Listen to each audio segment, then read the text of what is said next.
Hi everyone, welcome to THT, and today we're going to be casting the PQ Zurich in TwoMoons, Switzerland. Joining it with me, Jonah. Hey guys, really stoked to be here. We just had the tournament organizer talk to the players, and we are sitting down to warm you guys up before game one.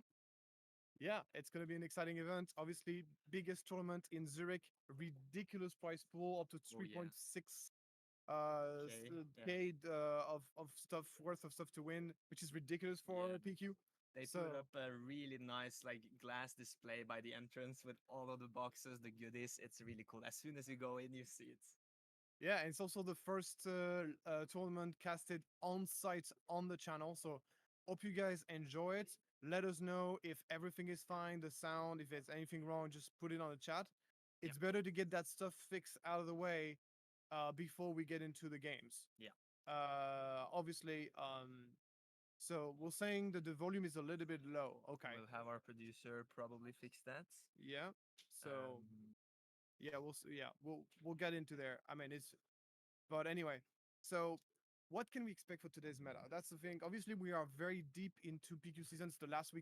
weekend of PQ season. So the meta is very much like figured out in the sense that people know what kind of deck to expect. Yeah. It's a lot about the pilots and not so much about the deck. Like people, they're gonna be playing competitive decks. Yeah. They're gonna see the Jangos. We're gonna see Sabine. We're gonna see Hans. the Hans, obviously the Kiras, maybe some Palpatines in there, Yeah. and it's all about how good are you as a player. That's really what it's all about when we are in that phase of the meta where things are very much mature. Maybe we'll see some. There's always some off meta decks doing well. Keep in mind that Star Wars Limited is a game about skill. So knowing about your deck, knowing how to play it, is far more important than just playing the next meta thing. And sometimes the element of surprise can give you an advantage. What do you expect today, John? Honestly, I've kind of seen a bit of a decline with the Hans. I feel like Han dominated in the beginning, and then people are now more picking up counters, seeing how they can stop it. Jango has been a bit on the rise, but I'm not really aware of how the local meta looks here. So that's going to be very interesting. I know we're going to have Dominic that played the Hondo in the last TwoMoons stream. Mm. I think he's taken a detour with some other decks, but he might be back on the Hondo, so that's gonna be interesting. Yeah, yeah. So maybe we'll see. Like, I've heard like one of the best player in the local meta is actually playing Hondo Naka. So that's gonna be exciting to see. We saw him actually in the previous. This actually is the second time we cast the tournament here in TwoMoons Zurich, and that's obviously gonna be something that we're gonna be on the lookout for. We know that some really good players here in the local meta are playing Hondo, so we'll see how it ends up.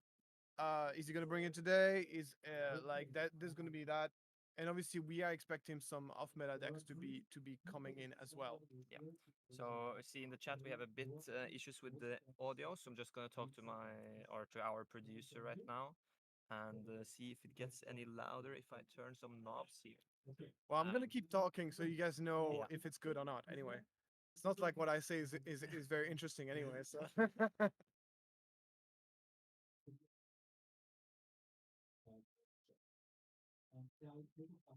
Yeah.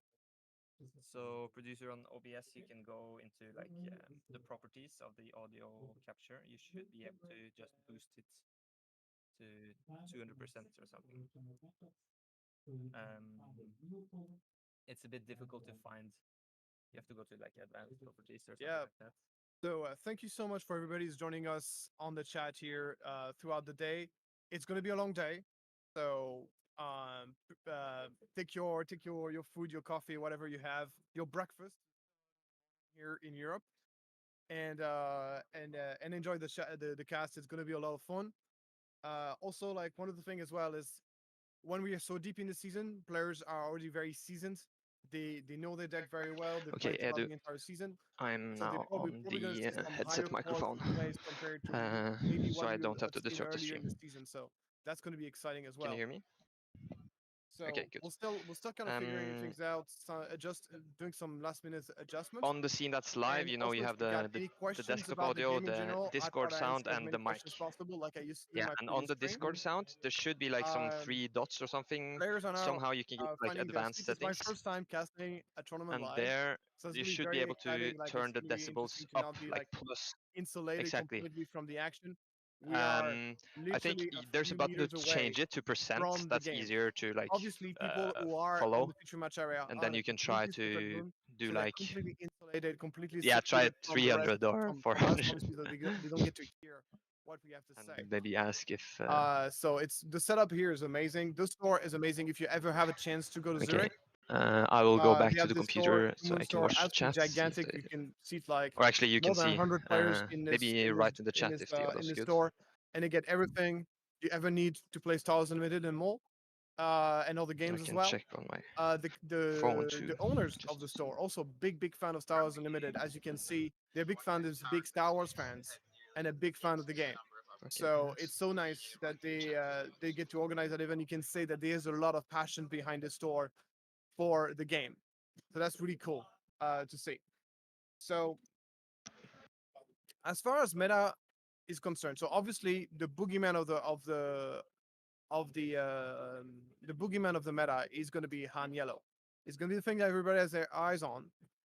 As far as like the decks that do well against it, we are kind of in a similar situation where usually when the deck is the best deck in the meta, it's not that it doesn't have weaknesses, but these weaknesses are not so bare. Like in the sense that whenever you're gonna see like Hana's bad matchup, we're not talking about something like an 80-20%. I don't think there's any deck in the meta that has a 80% matchup against Han.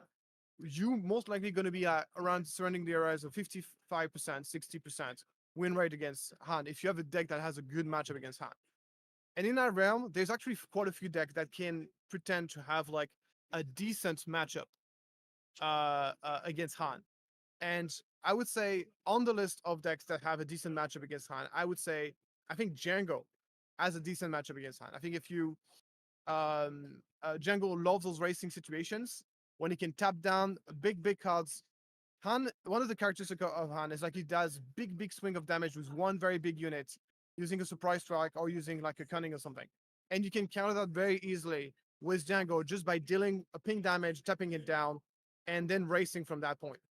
And also, obviously, Han does not have many interaction in space, so there's not a lot the hand can do to stop you from space, other than just bouncing and stuff, which is nice, but it's not like it's stopping something and putting a threat at the same time. So it's quite difficult. I mean, you can do this with Falcon, but then Falcon usually will come in, kill something, go down to 1 health, and it was just complete 38, just kills it anyway. So it's not like anything that has 4 health doesn't do so well. You can say the same thing about as he could gunship, that kind of thing. So racing a Han, racing a Jango is for Han is not so easy. Obviously, you got Cunning. Cunning is like the premium card to kind of go race in that matchup. And but you're really depending on drawing it, obviously. And even if you draw it, it's far from guaranteed. You really need to find the right timing to be able to squeeze that in. So I would say Django is one of those decks that has decent matchup against Han Yellow. Obviously, it can go either way. Uh, Obviously, it can go either way. Another deck that I feel has a decent matchup against Han Yellow is a Bosk Grain. I think Bosk Grain is really nice against Django because early on in the game, uh, Han has to put pressure. It's a tempo deck, so it has to put a unit early on. Otherwise, it's so far behind. And then as the boss, you can just put some some bounties on it. And the weakness of Django is usually going to be super aggro deck because it's a deck that doesn't have that many ways to stop aggro and doesn't have many ways to earn HP. But Han Yellow is not so aggressive that that is usually not a weakness. So that means boss usually get to the late game, and once the late game is happening, it's very difficult for Han. So that's like one of the decks that I think has a decent matchup. Obviously, Boss Green has other weaknesses, but as far as the Han Yellow matchups is concerned, it's kind of one of these decks that has good matchup. And then basically, other decks can have a good matchup if they adjust their deck for it. I think that you can build a version of Kira Green that has a very good matchup against Han. You're gonna get those scanning officers. You can completely shut down a Han early on, and then once again, once you reach the late game, it's very difficult for Han if you haven't taken dealt enough damage. No, so that's the kind of thing. Another deck that has a good matchup against Han, I think, Han Yellow is Han Green. Okay, Han Green versus Han Yellow. You get two decks that are fairly similar, but Han Green has a much better late game. So once the deck has very similar fight against one another, usually the slower decks has the upper hand. That's like kind of a general rule in card game in general. So that is another deck that has a decent matchup in Han Yellow. So you get those two decks facing against each other. That's kind of like the upper hand. But obviously, Han Green has other weaknesses. For example, because Han Green does not have cunning, it's even more in danger against aggro, against Sabine, against Jango, that kind of thing. So that's something to bear in mind as well. So it's always a trade-off, right? What you need to do. So obviously that's like all those different decks. Expecting to see a variety of different hand decks. Obviously, we see hand decks is one of these leaders. It's so versatile, and the yellow white has became, especially with set 3, has got so many new cards that is now kind of a very very solid core that you can kind of build around, and you can make almost every single color combination work. So Han Yellow doing well, so Han Red doing well. Yeah. So I've been talking for a while now. So All right, it's good to be back. Sorry for all the technical difficulties, and big thanks for helping us out. The setup here is kind of new both for us and the TwoMoons guys, so some slight things we have to fix. But let us know if there's any problems during the day. We will try to address them. We also have a producer on site, so we will try to communicate with him. Yes, so I'm also looking at Melee here. It looks like we have 67 enrolled players. Yep. So unless there are some drops, we might need 7 rounds. But I think 7 rounds is you have to have 70 players. Okay. As far as Okay. I know. then So we're gonna be 6 rounds. Okay, yeah, that's great. Which is good for everybody. I think Yeah. it's I think like shorter tournaments, especially Yeah, those yeah. tournaments where you play the Swiss and the top 8 on the same day. Oh yeah. It makes those super long days. So it's Yeah. kind of nice to kind of have a sort of a limitation. I'm even thinking like maybe once the sector qualifiers Yeah. and regional qualifiers are rolled in and we have Yeah. this massive tournament, maybe it would be a good idea from FFG to cap those tournaments to 69 players. So then Yeah. I know But the those Polish players are not going. two-day tournaments Yeah, too, right? yeah, So- yeah.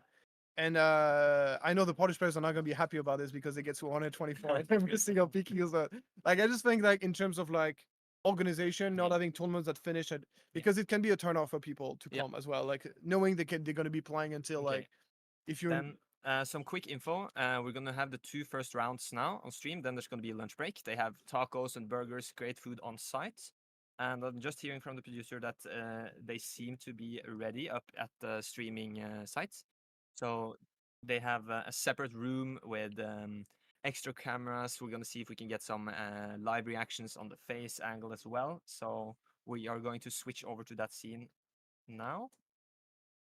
ready for the first matchup. So it looks And like here we it's go- are.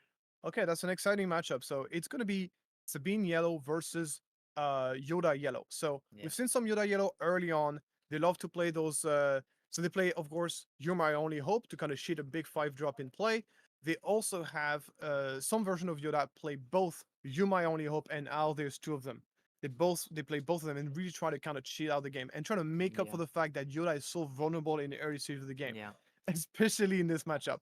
Yeah, so you really need to have some power plays to kind of survive until the 7 flip, right? Yeah. But very interesting here we see the blonde Sabine playing the Petronaki Arena on the 26 health base. What do you think about that choice? Any sort of aggression you can have. I'm in this particular. I think it's very bad for the mirror. Like not having the one of the big reason to play Sabine Yeah. Yellow is you get the 30 HP base, which helps so much in a mirror match. But Mm, in the specific matchup against Yoda, you definitely would rather have a +1 attack bonus. Yeah. Any sort of aggression you can have is going to be huge. The goal of the game here for Sabine is to win before the Yoda flip. Once the Yoda flip happens, you get a unit that it comes to play. You get rid of the unit, Yeah. and you get a massive unit that's almost unkillable that's going to restore over and over again. So it's really much like it's a game of speed. And Yoda, whether it's going to be able to win this matchup or not, is his ability to draw his village people, the village protector. Yeah. As a shout out to the last TwoMoons stream, if any of you guys watched that one. Yeah, we were calling the village people. We're gonna keep talking, calling them that. And also the you get yourself, of course, the you're my only hope, and now there's two of them. If you can get that going, you can be in a good shape. If you don't, you're gonna be in trouble. One of the thing, of course, Sabine Yellow is a deck that has a very good reach, so it's really vulnerable to healing, generally speaking. So I don't the amount of healing Yoda is gonna get is gonna be super important in this game. Because obviously when Sabine Yellow falls behind, it doesn't have the same sort of comeback plays that the Sabine ECL would have. It cannot Yeah. just ECL a Wrecker, ECL a Poe to really swing the game back in in his my favor. opinion, that's the big difference. The heavy hitters of Sabine ECL are just so strong. But Sabine Yellow has better reach because you get Surprise Strike, you get like you still do get some interaction. Now Yeah. we're seeing, of course, Sabine Yellow more and more playing Poe Dameron. No, sorry, Plo Koon. Yeah. Plo Koon, which is so they definitely have some Yeah. sort of interaction with And that. the sneak attack Fleet Lieutenant combo is pretty cool too, right? Being Yeah. able to put 5 damage from hand. That's it. Like the Sabine Yellow just has so many more ways Yeah. to push damage out of nowhere, Yeah. which is very good if against control that are surviving by using removal. So if you have a removal based control deck, Sabine Yellow is usually better. If you have a unit based control deck, like the Yoda is going to be, then I would rather be Sabine ECL. If that makes Yeah. sense. Yeah. So it looks like we're gonna have Guillaume on Sabine Yellow. Sorry for butchering the name there, and Julian. Guillaume. No, Guillaume. I'm pretty sure he's Yeah. That sounds French. And in case you haven't seen, we also have the Star Wars translation under there. Yeah, which is actually accurate. Okay, so we got the delegate here being played. Not the best unit against Sabine. Only Yeah. one attack, not really able to kill much. Yeah, that's not gonna do much. Like in an Anakin deck, it's really good to give that 2 extra damage. But with Yoda, he might need to buff it somehow. Or Usually the reason you play it is because you want to play now there's two of them on turn 2 Yeah, because it's a with the Republic Republic. unit and Yeah. it draws you a card which gives you more chance to hit that combo. Yeah. So that's the reason you play it. So Is he gonna have this- it though? Yeah, this might be the deciding Yeah. play right here. Now, basing on this turn 2, you either in this case actually you don't want to. Sabine turn 1 is actually one of the best turn 1 you could have because if there's village protect, it's the held counter to village Yeah. protector. So here a village protector is actually not helping Julian very much. Yeah. So yeah, now you really want to find either a removal or now there's two of them. Yeah, it looks like he got neither of those things. That's really Ooh, bad. Just attacking the base here. Yeah, that's the last thing you want to do. Yeah. But we'll see. We'll see. Maybe he got some stuck in the sleeve, but he's gonna take a lot of damage here for sure. So okay, not too bad. This could have been a fleet lieutenant Yeah. or even worse. Yep. What was it called? Wing leader. As you guys can see on the left, we have live damage being tracked. We have a separate judge in the streaming room that's making sure the players are playing as they should be and keeping track of the damage, which is really cool. Okay. Turn 2 Yoda is not bad. That's the sort of restore we've talked already earlier that restore is very important in this Yeah. matchup. Even more so than against Sabine ECL, I feel like. And the Leia here, I think Julian is pretty happy to see that. This is going to be a good first action next turn, just taking that out. We're going to see if Guillaume has something to play with his 2 remaining resources. He probably does. He probably does. I don't think he would make that play otherwise. And yeah, tapping down, and then he finds himself an R2D2. R2. Okay, so lots of board presence. Deciding to discard a Daring Raid here. Gonna get to look at the top 3 cards. Yeah, a Daring Raid wouldn't be bad because your opponent kills your Leia, then you kill it back with the Daring Raid. Yeah. But maybe he just has better cards in hand. Yeah, and I think you want something like a K2, some bigger units to follow up with for the next turns. Yeah, that's like you need that. You're gonna need that extra reach. But yeah, that's all the thing that we kind of like underestimated in R2, like the fact that you have to discard fuzz before getting draw. Like everybody was wild about R2 when it was revealed, Yeah. and it turns out that the ability is not as useful as we thought it was. Oh, yeah. Yeah, so we're ready into turn Yeah, 3. turn This is not a horrible situation for being for Just Yoda, and he also does have initiative, which means that he will be able to attack with that Yoda right away and get rid of that Leia and heal right away as it comes out. So that's really nice. Um, at this point, maybe a Kanan would be a good follow-up play, and hoping the opponent doesn't have some sort of waylays. Kanan is another card that if it's not getting dealt with, the healing that comes out every turn is huge. It was already. Here we go. As we were predicting, Yoda will take out the Leia, and Guillaume wish he had the daring raid at that point. Maybe he has something similar, because I don't think you can win by keeping that Yoda alive. The restore true that happens every turn, and especially when it's played so early in the game, that is really hard to deal with. So yeah, not so bad. I also wonder, one of the thing is, like, in this matchup, it's quite difficult for Yoda to use his ability because having unit dying whenever you play against aggro doesn't occur so often, and that's a shame because it means that playing You My Only Hope is gonna be difficult. Yeah. Um, And the 4 resources here is not the best for your My Only Hope, right? Getting that Luke would be really insane. Getting a discount here. now you need to be on 5 to be able to play. Yeah, exactly. So yeah, the 4 is yeah. not that good. Yeah. But No, he's we'll hoping for see. Kanan. At this point, I think he's hoping for Kanan. Oh yeah, so a unit of the opponent left play, so he can play Yoda here. Okay. Yeah. Cool. If you can get, like, honestly, if you can get a 5-drop here, it's not bad. If you can play Your Mind on a 5-drop, Ooh, looks like he does have a Luke in hand, but no, you're my only hope. But that's a shame. R2D2 Yeah. configuring. Now there's 2 of them can't be played anymore because there's 2 units in play. Yeah. So these are really like the kind of wombo combos that he's looking for to really win this matchup. And here's the R2. Will finish off the Yoda. He's understanding the threat here, but at least, yeah, Yoda pretty much hooking up 4 damage and also allows him to draw a card. What did he draw? What did he draw? I can't quite see, unfortunately. I think this is You're My Only, but that's it. Oh, that's That's so it. good. He's gonna have the combo. That's it. But We're now gonna he see. doesn't know what's on top, right? But maybe for next turn, from 5 to Oh 7 with yeah, Luke, yeah, that could be yeah. huge. All right, yeah, yeah, yeah. He can set up. Yeah, Yeah, he needs to play units so we can make sure a unit gets defeated next turn. yeah, That's crucial. yeah. So he plays a unit this turn. Here, for example, he can even poke at the R2. Yeah, this is what Yeah. he's gonna do. Yeah. That's good. So poke at the R2, then at least even if the 4-drop gets dealt with, Yeah. he still has an option to kill the R2. Yeah. Then use the Yoda, then use my only up. It's a So- little bit slow, but it gives you a look 2 turns earlier. That's insane. That's huge. So even though things look kind of good for Julian here with the Luke line, Guillaume is gonna be able to put down so much damage with the Sabine deploy because of Petronaki Arena. Yeah. Like, this is okay. The Kanan, as we were That's good. expecting, that's good. And for Sabine, of course, the idea is to push as much damage as possible. The thing is, like, that Yoda helped so much in trying to not take too much damage. Yeah. So he's actually doing okay right now. We'll see. Yeah. How's the Sabine? So is this where Petroniki Arena is going to be huge? Of course, get a +1 attack on that Sabine, and every damage counts. Every Yeah. single damage counts in this matchup. But I think Julian was pretty lucky with the restore units here, like having the Yoda, now Kanan, and then Luke next turn.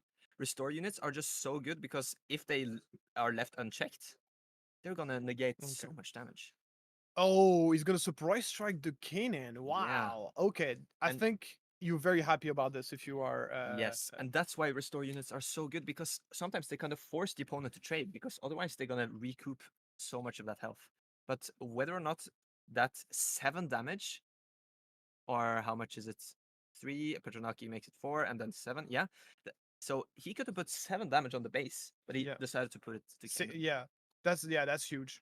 At this point, another thing is, I think this would have been like a wonderful play if it would have denied the ability to play Urmaionium next turn, but that's not going to do it because Yeah. here the Delegates can just attack the R2 Exactly. and you still have Urmaionium on So 9. this was not a good turn for Sabine. On 4 resources, only playing a surprise strike. Yeah. That's That is not that was the crucial turn and he missed it. So yeah, obviously everything is still possible, but it's a really good position to be in for Yoda. definitely. So you kind of expect to see a trade with R2 here. Yeah, absolutely. He's going to kill R2. Delegate's gonna go. Delegate make him so useful Yeah. after all. Despite his one attack, just like spooning to death whatever Oh, it yeah, attacks it. Just giving out fees or Yeah. this delegate does. It's just like getting the spoon out and just poking the spoon, Yeah, yeah, yeah. poking the opponent, poking the R2 up to death. Yeah, 8 damage at that stage of the game is not a lot. Yeah. We're gonna see 5 resources be exhausted here by Sabine. That's The gonna be a Plo blow Koon. Koon. That is completely okay for the he's gonna have to discard a card. Yeah. But But that's- actually, for Julian, having a friendly unit defeated here is pretty big with Luke. Because now the -6 Oh, could be put yeah. on Plo. Oh now there's a defeated unit is gonna be so now we should see Julian using Yoda to draw and put the Luke on top of his deck. That's Yeah. what we're gonna be looking to see. So he will have enough actions to take out either of the Sabines and negate an attack. Yeah. But he might want to do the -6 on Plo because of that raid. But the coordinate is gonna get stopped either way. So Yeah, that's it. It's gonna be a big decision for him, whether he wants to take out the Sabine or whether he wants to take out the Plo. It's true that the Plo is not going to be able to do an open attack next turn on 6 Yeah. because his coordinate is going to be turned off. Yeah. And it's the same amount of damage. So if that Plo, so probably better to kill the Sabine. I think Yeah. the ultimate priority is to not die. exactly. Forget about the value. The ultimate priority is going to be to And survive. here it comes. The only reason why we're playing Yoda are There you these go. power plays. The combo.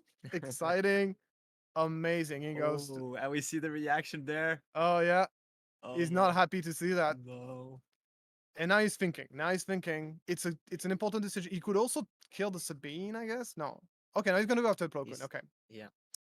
It makes sense. It has more life, but the thing is now, even though you're taking 3, Julian will get the initiative. Yeah, So that's he can just take out the Sabine leader. for that's instance. true. That's true. I think one of the big argument in favor of taking out the Plo Koon is like you get the initiative that way because otherwise he would have just simply just taken initiative. Yeah, and another surprise strike on the Sabine leader.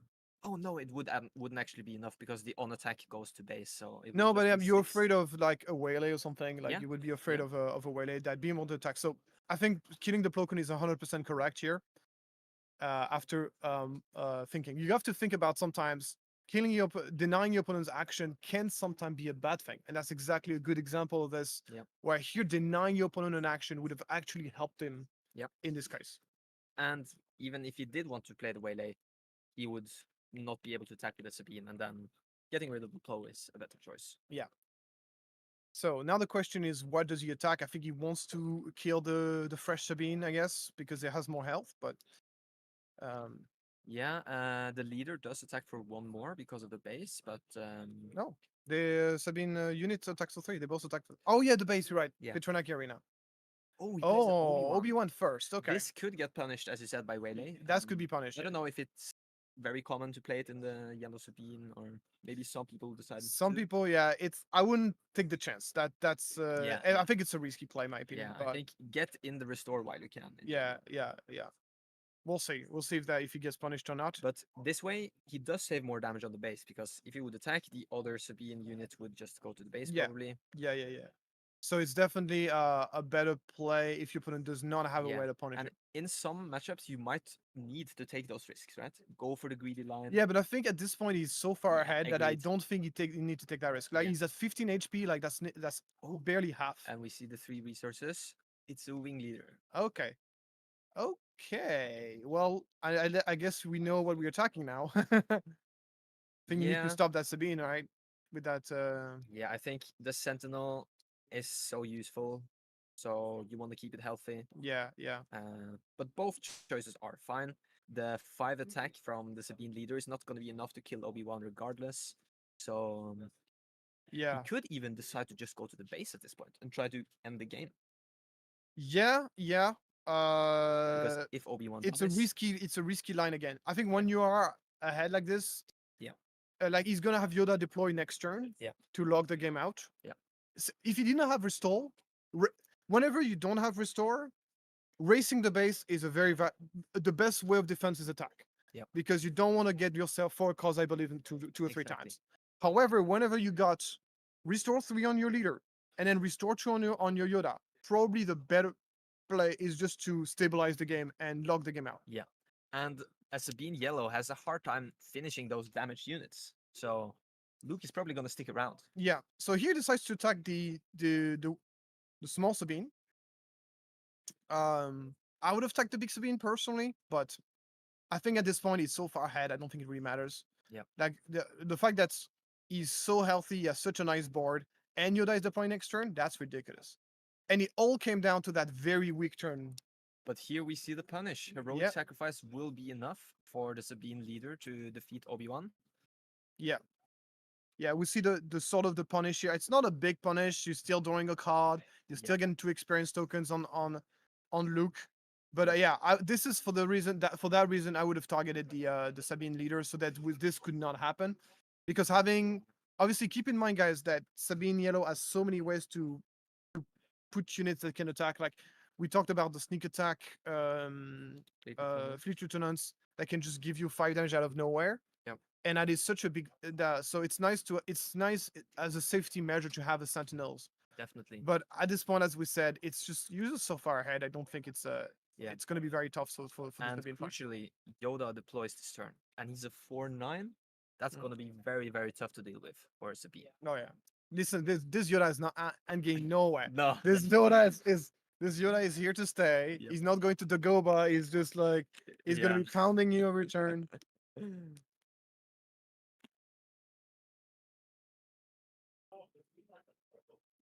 Right. So Okay, so we should see who has the initiative here. We don't see the initiative token, which is a bit. I think it is Julian, because Yeah. the heroic sacrifice was last played. We're gonna see 8 damage to the base, restoring 3, putting Yep. Julian down to just 10 damage, and that's Yep. not good for Sabine. On Yeah, no, it's the 7 resource turn.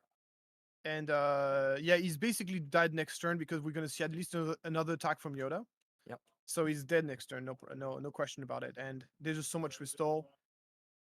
We could see Guillaume. To This is the moment of the game where you could argue, you could concede because no, I mean because Save time. time is a factor, can be a factor. Obviously, if you are Sabine in this matchup, you're looking to win the next 2 games. You know it's going to be 3 games in that round. Yeah. So you could think about conceding here to kind of like give yourself a little bit of. Yeah. But maybe he has something in his deck that we don't know about that can And change things. In We'll see. general, Sabine decks are pretty fast, so you usually have time to play out the full 3 rounds. Yeah. It's rare to see Sabine go to time. That's for sure.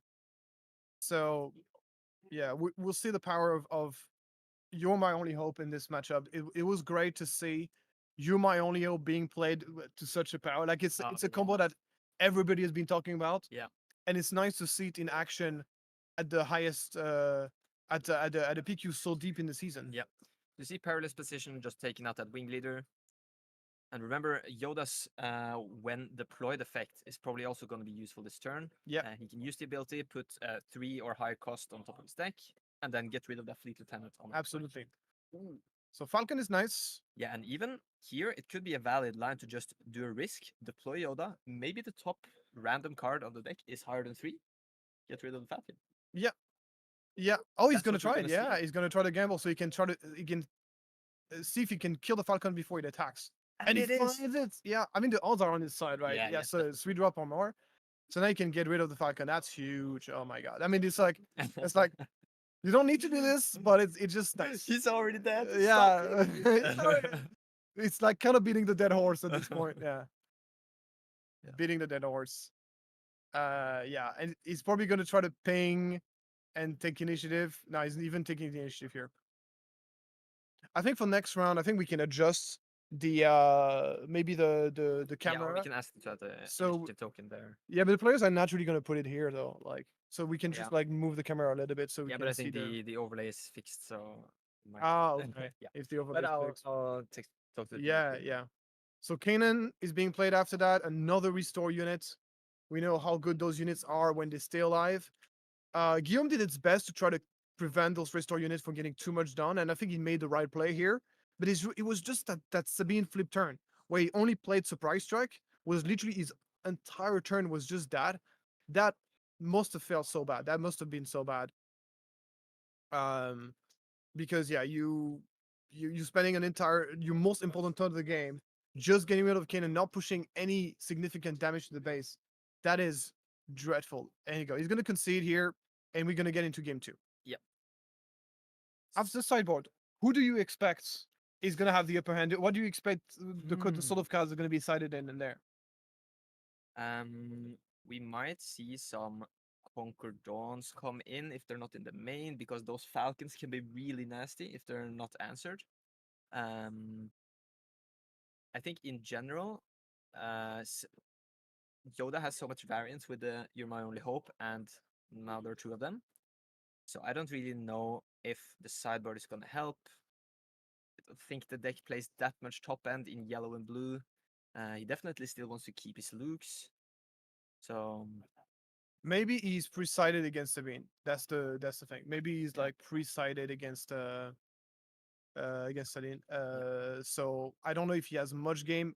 I would expect his sideboard to be more against control. Yeah. As for the Sabine player, maybe he's gonna have some sort of ways to prevent those restore units, and maybe like things like waylay can be very useful. Yeah. To prevent those big units Exactly, from if they're not attacking, and already they're in. expensive as well. So to replay Yeah. them is very nice. And here you guys see the setup. We have also a camera facing outwards towards the venue. We will show you that later, but we are sitting kind of in the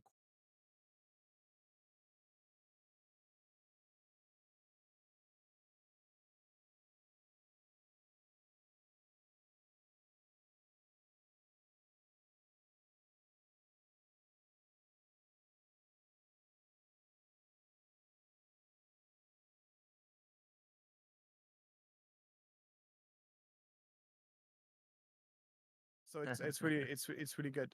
Yeah. Yeah. So after sideboard, hard to tell who is gonna. I don't expect Sabine to get so much sideboard in this matchup because he was probably not expecting Yoda to be particularly like important. Yeah. In this matchup. So this is definitely something that you don't necessarily have a lot of answers to. This is one of the advantages, of course, of playing a deck that is a little bit off meta. Is like people are not going to be super hardly prepared against what you brought to the table. Yeah. I think the Sabine deck has kind of the tools to win this before 7, but Yeah. like this game, we saw the restore units come out. Sabine felt kind of forced to trade with them, and the trades were not that optimal. So when we had the Luke power play, it was too late.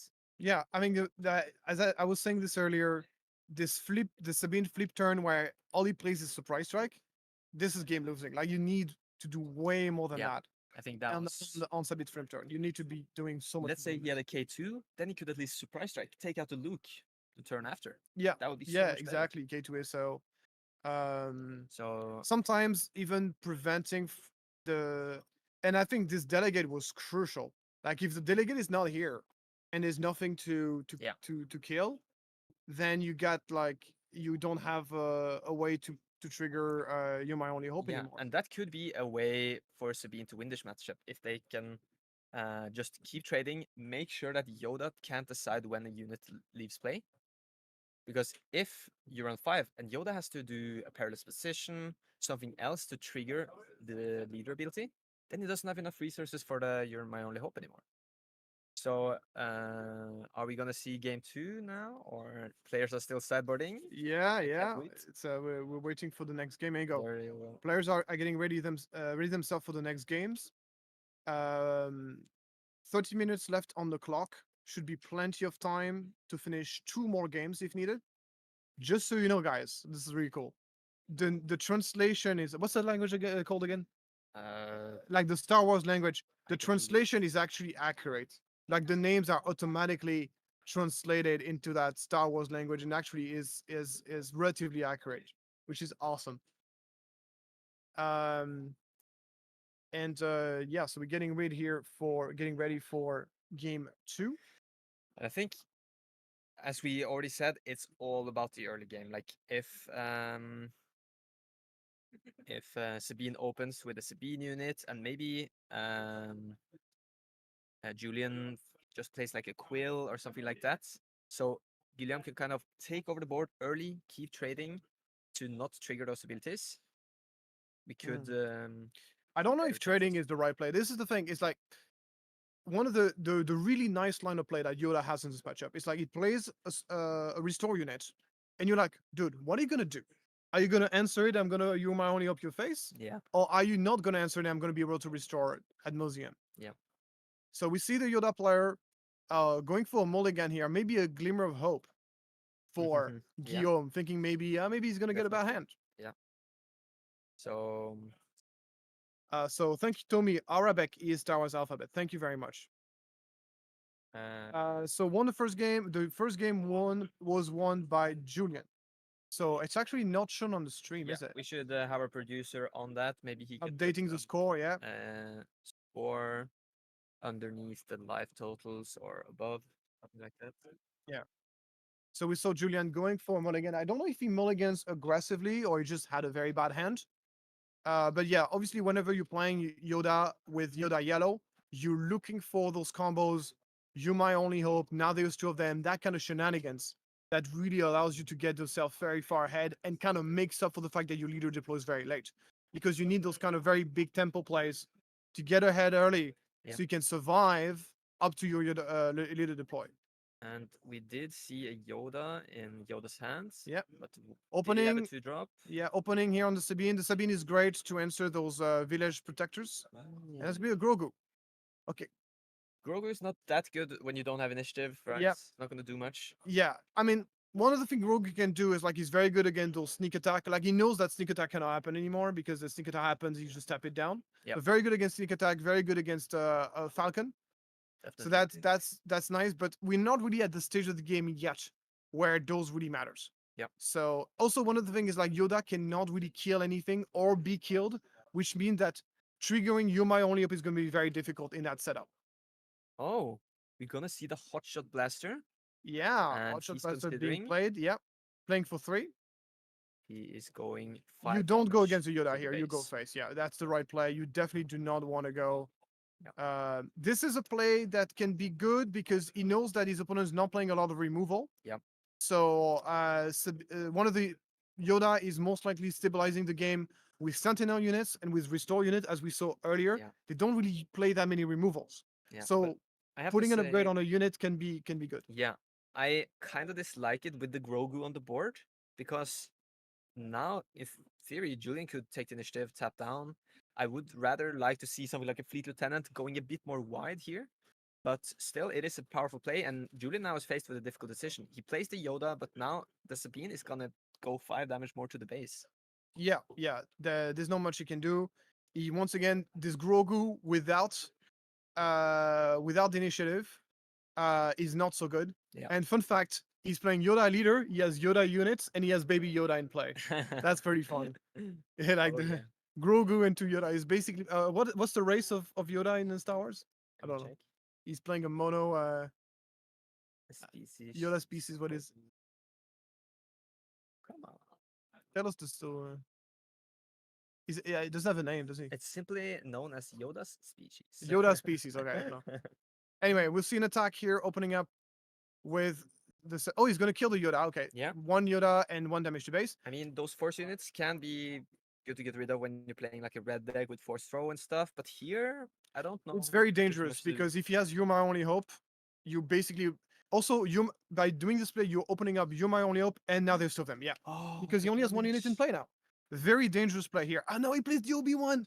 So sick. So big. Cheating so from 4 sick. to 6. This Yeah. is gonna be rough. Yeah, I think that attack on Yoda was a misplay because he's really just literally opening himself up for both cards, for both You're My Only Hope Yeah. and I mean, he wouldn't have a way around it because Julian could just attack in with his Yoda unit, but this way he would at least have 3 more damage yeah. on Yoda's base. Yeah. So yeah, so you're right. He could have just suicided, but yeah, But that's Sentinel is so big now because Sabine is gonna deploy. yeah, and now he's gonna have initiative as well. So that Oh, means he can use the Grogu next turn. Yeah. That's huge.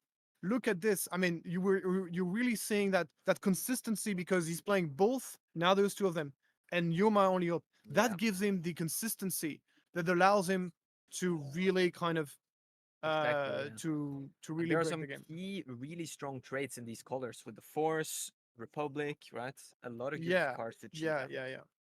There's a lot of consistency in this deck, and that's the reason you play Grogu. It's a unit that's difficult to kill, that's likely to remain in play. And once again, you're saying to your opponent, "What are you doing? Yeah. Are you letting my restore unit live, and I'm just going to restore every single turn, or are you killing it and you're taking the risk of now there's two of them and you are my And again, we see a surprise strike on the yeah." 4 resource turn for Tha- Sabine here. Thanks to the Patronaki Arena, he's going to be able to get the enough attack to finish off that Obi-Wan. So Yep. Patronaki Arena, as we predicted, very useful in this matchup. It's bad in the mirror of aggro, but in this kind of matchup where it's really aggro versus control or aggro versus mid range, that's very useful to get that +1 attack bonus. Yeah.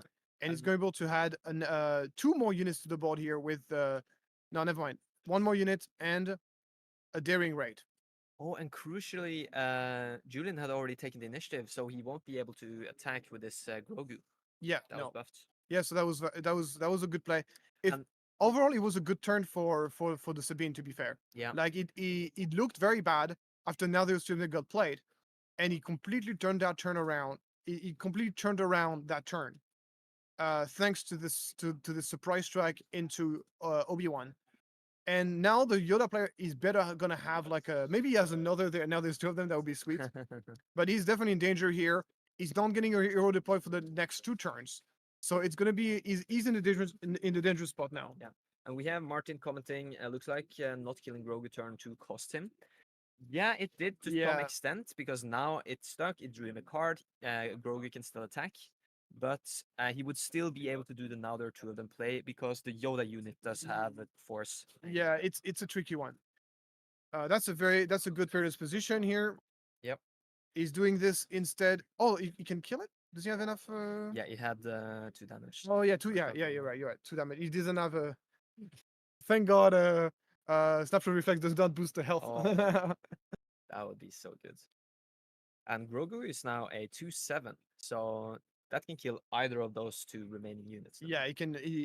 Now Grogu is basically in carnivore mode. He's gonna be like, he's not here to play fun. Where he's are the here- frogs? Yeah, I need to eat those frogs. he's going for the throat.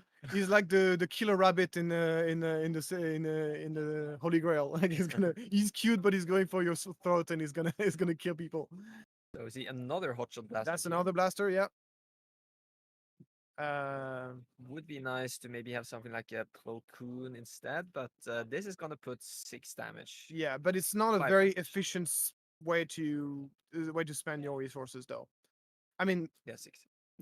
the thing is, so that's one of the advantage of playing Sabine yellow is that you get access to blaster, which is, as we know, is a huge card. Is everywhere. This card is just so good, and you can both play it for 1 and for 3. Having that option is also nice. Yep.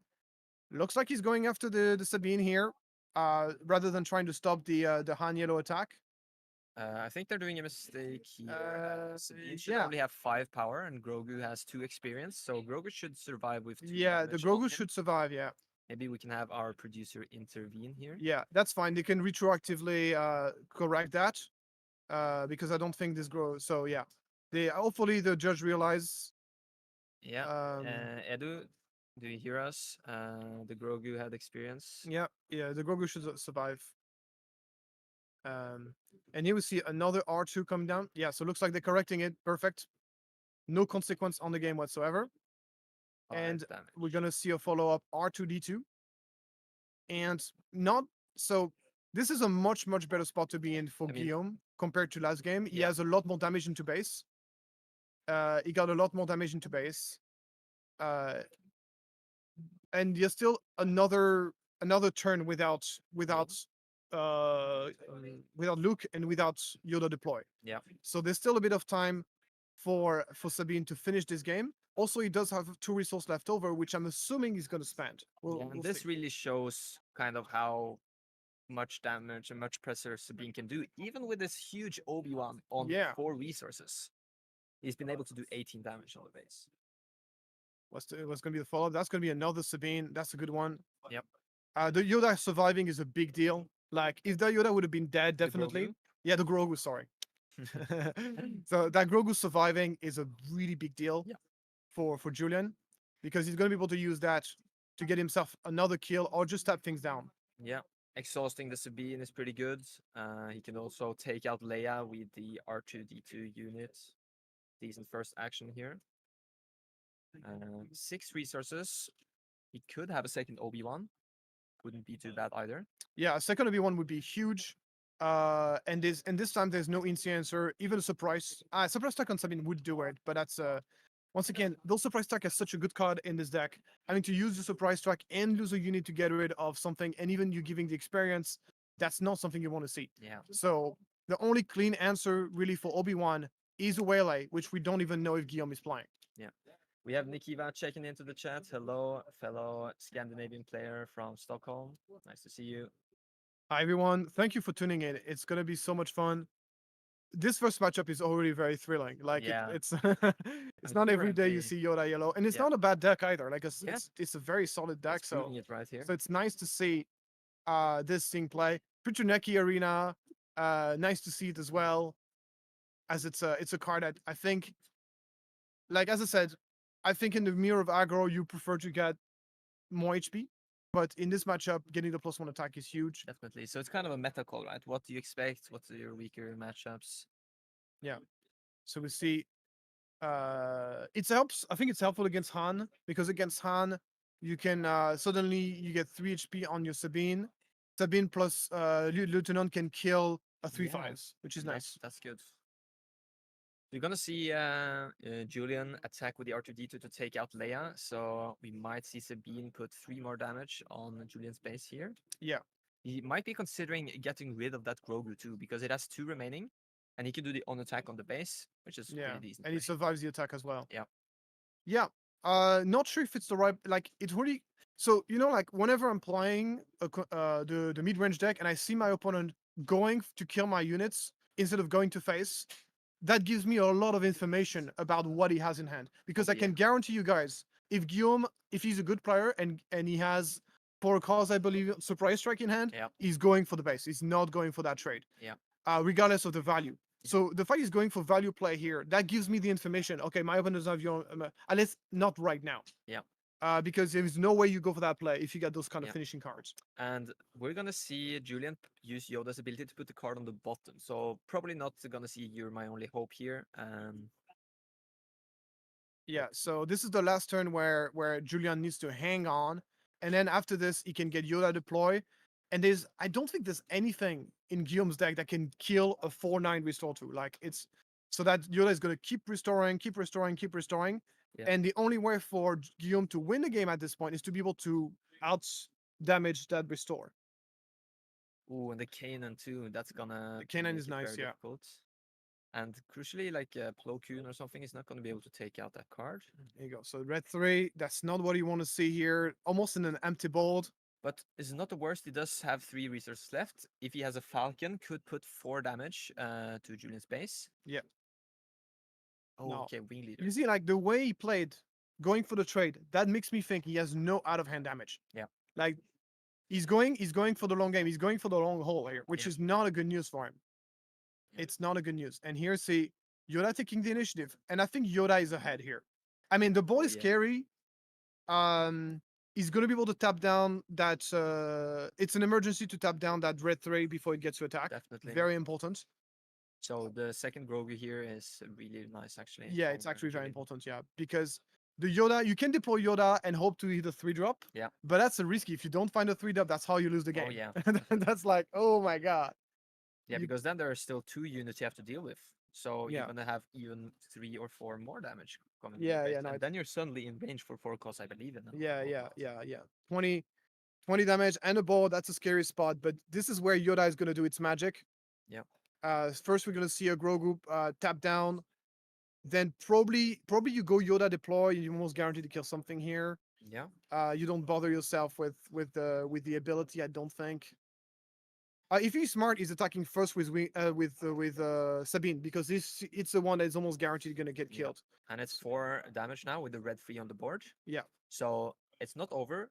Something like a surprise strike into 4 costs would be a very good line for Sabine to win. But Kanan can restore and Yoda can restore. Yeah.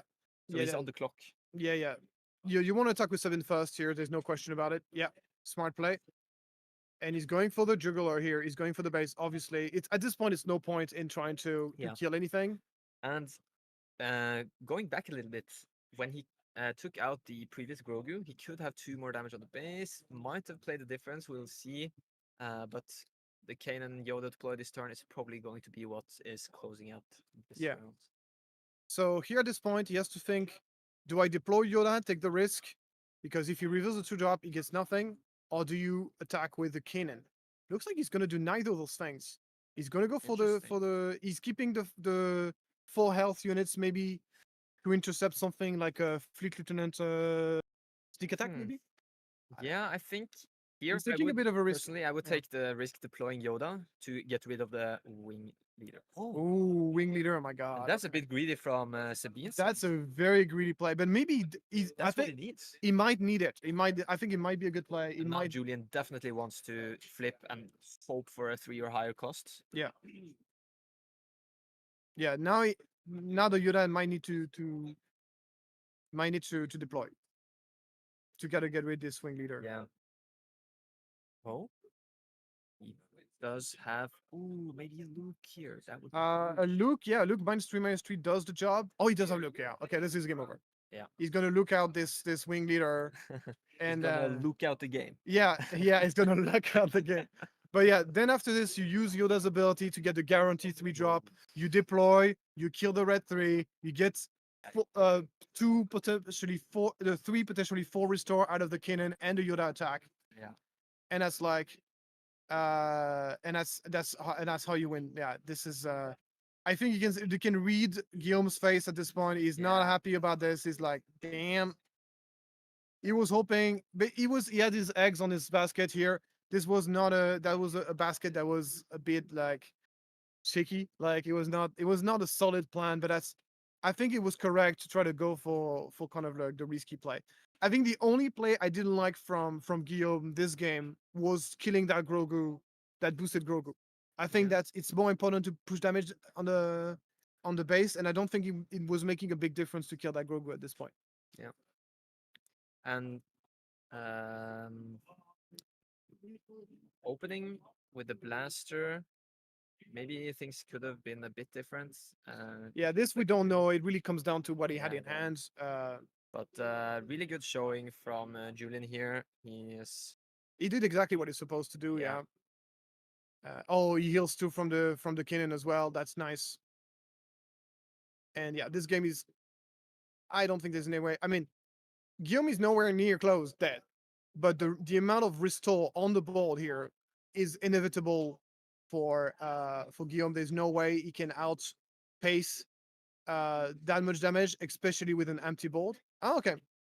Get the Falcon, which can die. He can die to Yoda deploy. Maybe So- we're gonna see it again. Yeah, we'll see. The gamble. Okay, is Julian gonna gamble this out? He's gonna gamble this out. Oh, Is he gonna gamble this out, or is he gonna use the? I feel like okay. He's going Yeah, the safe I- route to get rid of red 3. I think this is smart because he wants to kill the red 3 ideally, Yeah. not the. He wants to kill the red 3, not the. But maybe we have to hold our horses here. We thought this game was over. Yeah. But Julian will no. I mean, Guillaume will probably end up with the initiative. Yeah, he's gonna end up with And a initiative. surprise strike. That could be game. Could it be? Did we miscount that one? So yeah, he's a 26. Oh, he's gonna be 24. You're right. You're right. A Because surprise strike Yoda of can deck restore wins. 2 when he deploys. Yeah. Oof. Oh my god. Yeah, this is not over. Yeah, Jesus Christ. Yeah, so he's gonna So- deploy Yoda, get rid of red 3. Yeah, because there's a +1 attack coming from red 3. This red 3 was so good. He finds you my only hope. Gets rid of the red 3, obviously. And now it's surprise strike or death. That's the only card. He already played 1, so he has 2 remaining ones in the deck. Yeah, and even if he plays like a breaking in, that would also be enough. But Breaking in. +2. No. It's only 5. Oh yeah, no, Yeah, it's gonna be but it's gonna be because- 25. Yeah, you're right. Yoda just has restore Jeez. 2. Oh yeah, and even heroic sacrifice as well. Heroic sacrifice. My God, how am I got in? Oh. But it's so big. Like 3 restore units on Julian's side here. This top deck is probably the make or break. This is so close. Let's see. Flip it on the table, bro. Flip it on the table. And- Don't play it from your hand. Just flip it. Play like a man. And 11 damage on Sabine's base means that Julian will have lethal here with his ground units as well. Yeah. We'll see. Let's see. This is exciting. 1 resource. No, 2. He's looking for something. Oh, he's paying for the Falcon. Paying for the Falcon. Oh, it doesn't have it. No. Yeah, Free it to doesn't base? have it. I think it's over. Yeah, the Luke restoring 3 now is big. And you probably want to do that first because otherwise you're in for a close range, right? Yeah. So, yeah, Luke's attack. And yeah, I think at this point, this is going to be very hard because now there's 4 more Listol coming down, and we should see. Yeah, I don't think it's possible anymore. We'll see, but Moons are moving we're leader. looking at 27. And Yoda going to base. The thing though is like Julian did not have any removal. If he would have had a removal, he would have got rid of one of the units and then attack to restore. The fact that he didn't have any removal here means that we're still kind of in a racy situations. But Oh, he has lethal, right? Does he? oh no, Petronaki is 26. not Yeah, he's 25, 26. So Yeah, he's 1 off. he's one off. He's one off. That Does he could have a matter. way? That could give Julian another chance to top deck. Super cool to see 120 of you guys tuning in. We're very exciting to be here in person in Switzerland casting. It's going to be a great day. Yeah, thank you so much for joining in, guys. It's only the first round. It is already exciting. Oh, the Cassian! Oh, the Cassian! It's until the end. But he doesn't have more resources. Julian Yeah. can take the initiative here, win with Luke. Right? Oh, can he? Oh yeah. He can just take initiative here. So either he takes Or initiative and he wins. looks like he maybe. Or he does can have tap down. one He can tap more. down the Cassian with Grogu as well. But we already know that Sabine doesn't have any buff in hand. I th- So Yeah. I mean, he might have drawn it. Okay, looks like he's gonna tap down the Cassian. Yeah. I think it would just be safer to just attack with the Luke. Oh, he has a lightsaber and he wins. Yeah, lightsaber on Kanan, and that's lethal damage, guys. Well done Yeah. from Julian here. super cool to see the lightsaber in the Yoda deck. Like, I think that's a bit of an underrated card. The fact that it gives +3 attack can be quite useful in many situations, not only on the Luke with the shield. Yeah, it's been talked over and over again, and basically lightsabers on 2 drops, on 3 drops, very good against Sabine in general, especially when they don't have ECL to really take it down. Because then on a lightsaber, like a Jedi's lightsaber, usually people prefer to play Jedi's lightsaber or General's blade. In this case, wouldn't be able to play it because it's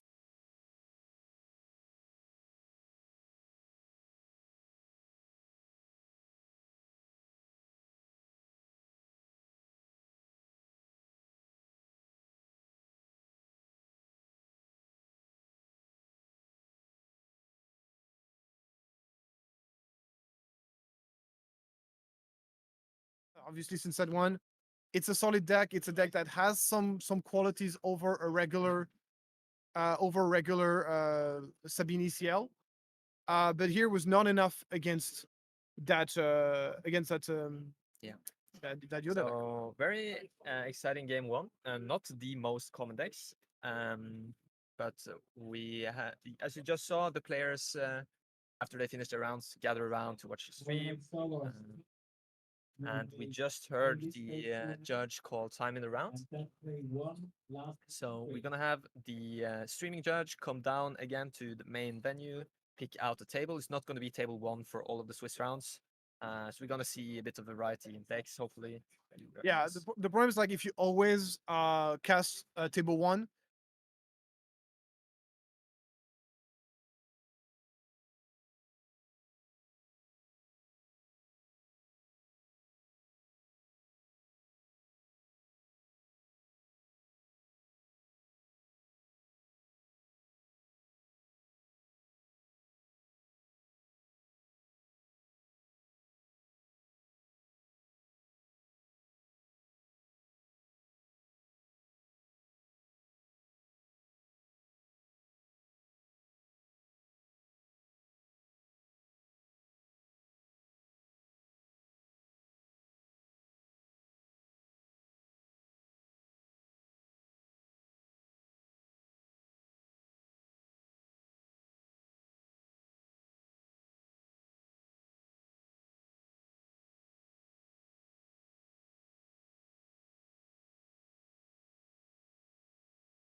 especially to not get over analytical, we decided to not show the hands.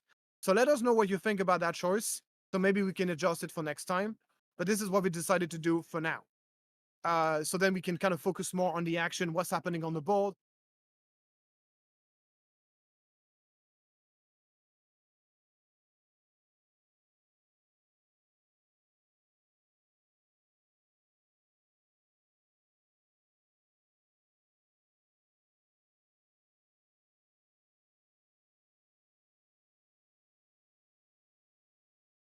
Come to the stream is Yeah. because they know we know a lot about the game. So they wanted that expertise.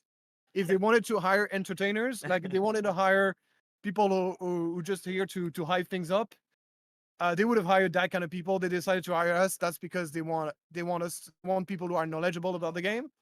And if you guys are on THC, that's because you want to learn more about the game. So we're trying to strike that balance between being analytical, you get to learn something, and being entertaining. Okay, so we got the comment from Nikiva. The sofa guy's the man silent. The man That's silent. true, Alan. Producer Edu, can you add our Discord sound on the sofa cam? Make sure that's there so it doesn't cut you if you switch it. So for people who are tuning in, we are casting the PQ Zürich, which currently has 67 players. So that's quite nice showing for this PQ, especially very late in the season. Obviously, I think if this would have been earlier in the season, we would have seen some more people. At this point, I think like a lot of players are kind of like, this is like the last set of tournaments for set 3, as we're gonna be heading towards set 4. How excited are you for set 4, bro? I don't have words. Like the spoilers, it's been a blast. Like every week seeing new cards. Some of the legendaries have been like, huh? But Yeah. it looks like they've just been saving the good ones. We have had some bangers the couple of days and a lot of rares that are like legendary level in my opinion. So that's really cool. Yeah, I mean that's like a design philosophy from the Star Wars Unlimited. If you hear someone telling you that Fantasy Flight Games is a greedy company, they're just trying to squeeze money out of you, I'm telling you that's not the case. Because if that was the case, those legendaries would be so much better. Like the fact that they are making legendaries kind of very niche, not necessarily so over the top, that's an indicator that they're not trying to squeeze money out of you. Yeah. For instance, the new Luke rare leader. Yeah. I'm really glad that's not legendary because it's a really strong 2-drop. It would be everywhere. We don't want the cheap 2-drops that are kind of mandatory to play to legendary. Yeah. So it looks like we are just gonna catch a quick break just a quick break, and we'll be back for game 2 of the PQ, guys. We'll be right back. Stay tuned.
All right, guys, welcome back. Welcome back to THT. We're ready for round 2 of the PQ Zurich here, hosted by TwoMoons. We got a great round 1, very exciting with Sabine Yellow versus Yoda Yellow. Yoda Yellow taking the win. And Yep. we're going to move on now to our next match. The feature match area, very secluded from the rest of the tournament, so Yep. it takes a little bit longer to get it set up. But we're ready to move in Yep. as soon as the producer is ready to move Yep. in. And super exciting to be here. Pleasure to co-cast in person. And if you guys haven't checked out already, check out Thorrk's channel and check out the Nordic Takedown podcast, which I'm part of. We cover the Scandinavian area, the PQs, the weekly podcast, and all that. So we are going to get the game feed pretty soon now. We are also good to go, Mr. Producer. There you go. So this matchup is going to be a classic one. It's going to Oh, be yeah. Jango Red versus Sabine ECL. So this is the matchup that I think early on a lot of people were saying Jango is great against Sabine because you get those tap down, gets those Yep. big you can get tap down. But I feel like Sabine players are kind of adjusted a little bit. Yes. They changed not so much the deck, but just the way they play the game in a way that makes the matchup a little bit more close than it used to Yeah, be. but I think also the cards, like Sabine, how you build Sabine depends so much on the meta you're expecting. Yeah, Like the build to handle, for example, the Swoop Racers version yeah, plays much more one drops, more restore with Sundari Peacekeeper. But yeah. we're gonna see Kylo's tie and Battlefield Marine opening up the game here. Yeah, so we're already setting ourselves up for racing situation here. Obviously, whenever you are playing second player as Sabine, you can't really just go on space versus space because then you go A-wing versus TIE Sensor and then Yeah. it ends badly for you because obviously Silencer just kills you. So here at this point on turn 2, what are you looking for if you're Jango player? You're looking for P-38, Definitely. tapping down the Marine, taking Tani out. But it doesn't have it, and look at this. Oh, and the Beautiful. Fleet Lieutenant is huge because crucially, it will let Rafael here get the initiative. Absolutely. He's going to get initiative. He's also putting himself, he's diversifying as well, putting 2 threats on the board. You do not want to rely on one big threat. Yep. Whenever you're playing against Jango, you can just tap it down. So, oh, he had this P-38. Okay. Oh my So, God. Oh my God. very interesting. Okay. Maybe he expected some sort of answer, maybe an ECL wing leader from Sabine. It could Yeah. be an argument to attack with the Kylo first, but he did have the P-38, didn't get to use the tap. Yeah. I mean, obviously, in this scenario, I would recommend P-38 so you get to tap down the Marine Yeah. and then you can tack it out. After seeing how this turn played out, it would mean that Joachim here would have 5 less damage on his base, which Yeah. is pretty important. Yeah. So, yeah, we'll see how he goes from here. Yep. Also, like being on the feature match area, quite a stressful experience Yes. if you've never been on it before. Yeah. So that's gonna be something that sometimes it can kind of like stress you Yeah. out. Also, it's kind of early on in the day. You can be a little bit rusty. I know that Yeah. in my tournament, my worst plays are always the first 2 rounds of, Yeah. of a tournament. Yeah.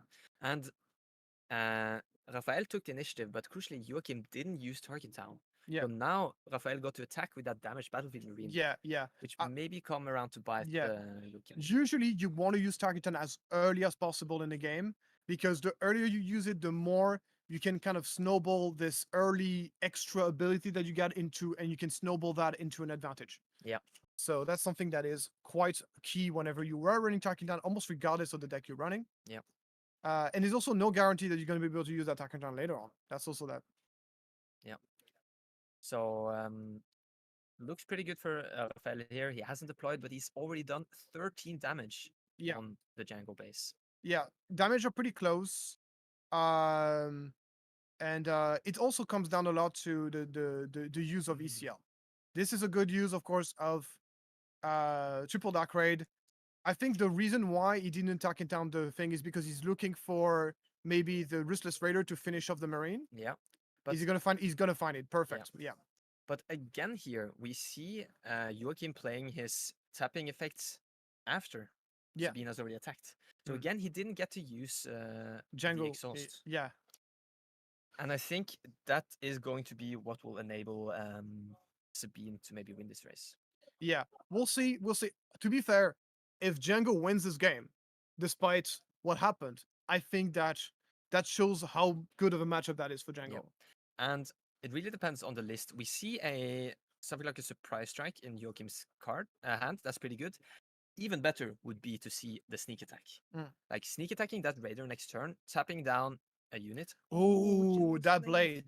Okay, so that blade is very good in that setup because it cannot be tapped by Jango, but later on, it's kind of a liability because it's such a big thing to tap down. And now, especially that sneak attack would be insane. Getting raider out, pinging the Sabine, exhausting, still having the raider to go for lethal. Yeah. That's one of the big reasons why people like Jango is kind of weak on 5 resources. It doesn't have much big plays. That's the reason why people sneak attack, because it kind of fills out the curve. Yeah. And it makes us so you have something good to play on turn 5. And this does not look good for Raphael. He has 2 fire sprays, sneak attack, a stormtrooper, and now the Geonosian patrol fighter. Yeah, the Geonosian patrol fighter. Yeah. So he does have sneak attack in hand. Okay, well, that's so he has no way to tap down Sabine, which means No, he does. Sneak attack into Raider. no, but it was a surprise strike. Oh, that was not sneak attack. Yeah, Okay, surprise strike. Never I mind. just hoped Okay. it would be a sneak Ah, attack. you were hoping so. I was in fantasy land. So I think Sabine leader can just attack for. If Sabine leaders attack again, that's really really bad for Jango. We'll It's see. game over. We'll see. I don't know if it's game over, but it's is because it? of the blade? It's It's 6. Oh, it's exactly lethal. Yeah. So you can see here Joachim kind of looking through his hands. Yeah. See if he has any way out of this. Maybe a way to kill his own P-38. That's difficult. Yeah. We go. The Just silencer place. here. No, he's dead. Yeah. That's gonna be a Sabine attack, and game 1 is gonna go to Sabine. We're gonna confirm this, so maybe he's not gonna attack with it, but yeah, he's going for it, and that should be lethal unless we've miscounted somewhere. And that's it. Yeah, game 1 goes to Sabine. So I think here we saw the sequencing kind of being messed up. Jango Yeah, lose, like I think that Joachim had the weapons to win this. It just didn't take the full potential. Did not use Jango's ability a single time this game. Yep. Did not use attack in town. Yeah. And that's something that in the aggro mirror is going to be super detrimental, where every little bit of damage counts, every damage swings counts. Because as you could see, it's purely a race. So you need to be exhausting stuff. Yeah. Playing the P-38 first on 3, and then playing the you tap down the Marine. This is the dream scenario. You tap down the Marine, you attack in town it. No more fleet lieutenants. Fleet lieutenants cannot happen anymore. So that's like that's the thing. But maybe he will pick up on it, and we'll see a different game. Yeah, we'll see. Yeah. Anyway, it's a classic matchup. This matchup that it's good to know how it operates. It's always a very close matchup as well. It's a matchup where it always comes down to like a couple damage, like the aggro mirror often is. And I believe it's a favorite match. I would say it's a slightly favorable for Jango. What do you think? I agree. It does depend on the list. For instance, Buku's Nottingham list, I took it for a spin. Played again against Jasper from Sudektex, and it stood its ground. Like having the Bright Hope, having Restore, having R2 and other cheap units on the ground to kind of match would really strong. Yeah. What do you think is the best card against Jango as Sabine? Best card against Bright Hope? Jango. Yeah, Bright Hope. It's pretty good. It kind of depends. I think it depends on the Jango list, because the Swoop Racers list with a lot of 1-drops is different. Yeah. And they're having access to R2 or even the 501st Soldier that we've seen some people play to have more 1 cost is really nice, just to match the ability to go wide. Very good thinking from Omar Sky. He could have explored P-38 to with the Geonosian patrol, and then ping the Sabine. So this is what I was saying. Find a way to kill the P-38. And he had that exploit card in hand that he could have played, and he would also allow to bounce the fleet return as well. That would have been another line he could have taken in order to make that happen. Yeah. Maybe actually with the amount of damage on Sabine's base, maybe Joachim could win there because he did have the Jango deploy also. Oh yeah, the Jango So deploy as well. maybe guys, it could be a check for you if you go back, try to figure out what were in the hands. Yeah. Maybe it could go different. Us, we cannot go back at this point. We just Yeah, we we focus are on the ready for present. game But two. anyway, it happened the way it happened, and Rafael is now up a game against Joachim. And let's see if Joachim can maybe grow his understanding of the matchup and turn this around. He's gonna start here with the Hello, side. Kalos sensor, and then we're gonna be kind of the same situation as in game one. Yep. And now this is once again the situation is: do you have P38? And if you have it, use it.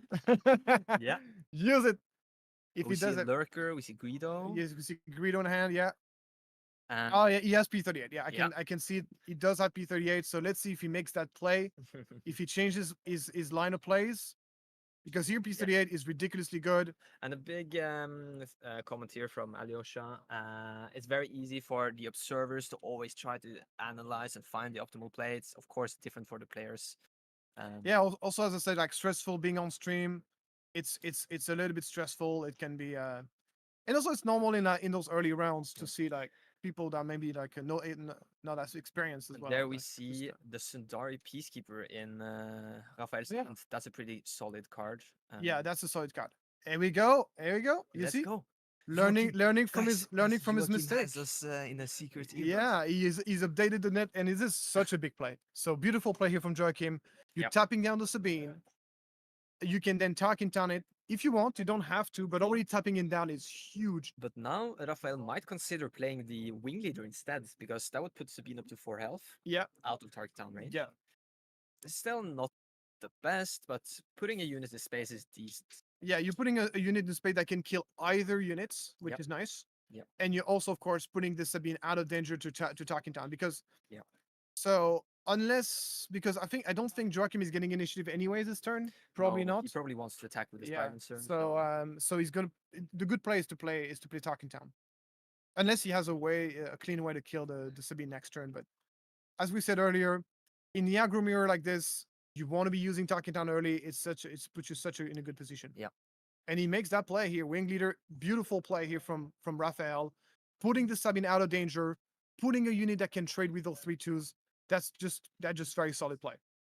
Yeah, so Rafael could take the initiative to tap down and prevent the 5 damage coming from Sabine next turn, but he decides to attack with the silencer instead, and hopefully he will use target down now, because it's very crucial to spend the action while you can. Yeah. Right. It does not use Talking So Town. now in the future he probably has to spend it, and he might give up initiative because of that, because Yeah. crucially the Sabine flip turn takes a lot of actions. Yeah. So you like to use Talking Town early, and you like to use it when it doesn't cost you initiative. Exactly. That's like the ideal spot. And also this Sabine is swinging for 5. Yeah. It's not going to be that's going to be a huge swing. Of course, Raphael is going to take that. Pretty good here is that he could attack with the silencer. So if Rafael wants to respect it, he has to stop the P38, and then the ping will make Yeah. Sabine into the Okay. range. Yeah, that's a good point. Yeah. But let's see, he might have something else. He does have a daring raid. Saving Daring up the raid wing leader. against. Okay, he's protecting his space units. He's protecting his 3/2s. He knows this Yep. unit could kill the TIE silencer. So we might, if Rafael has some bright hopes in the sideboard, could be a pretty strong play. That is amazing spot for Bright Hope. You're right. K2 is decent. Is not the best card in the Jango matchup. Yeah, it's not the best card. You want to play it like very late. You're hoping to go like K2SO and then Heroic Sacrifice for 9. That's kind of Oh, like that that's as a big. finishing move. That's big. That's like the best way to use it.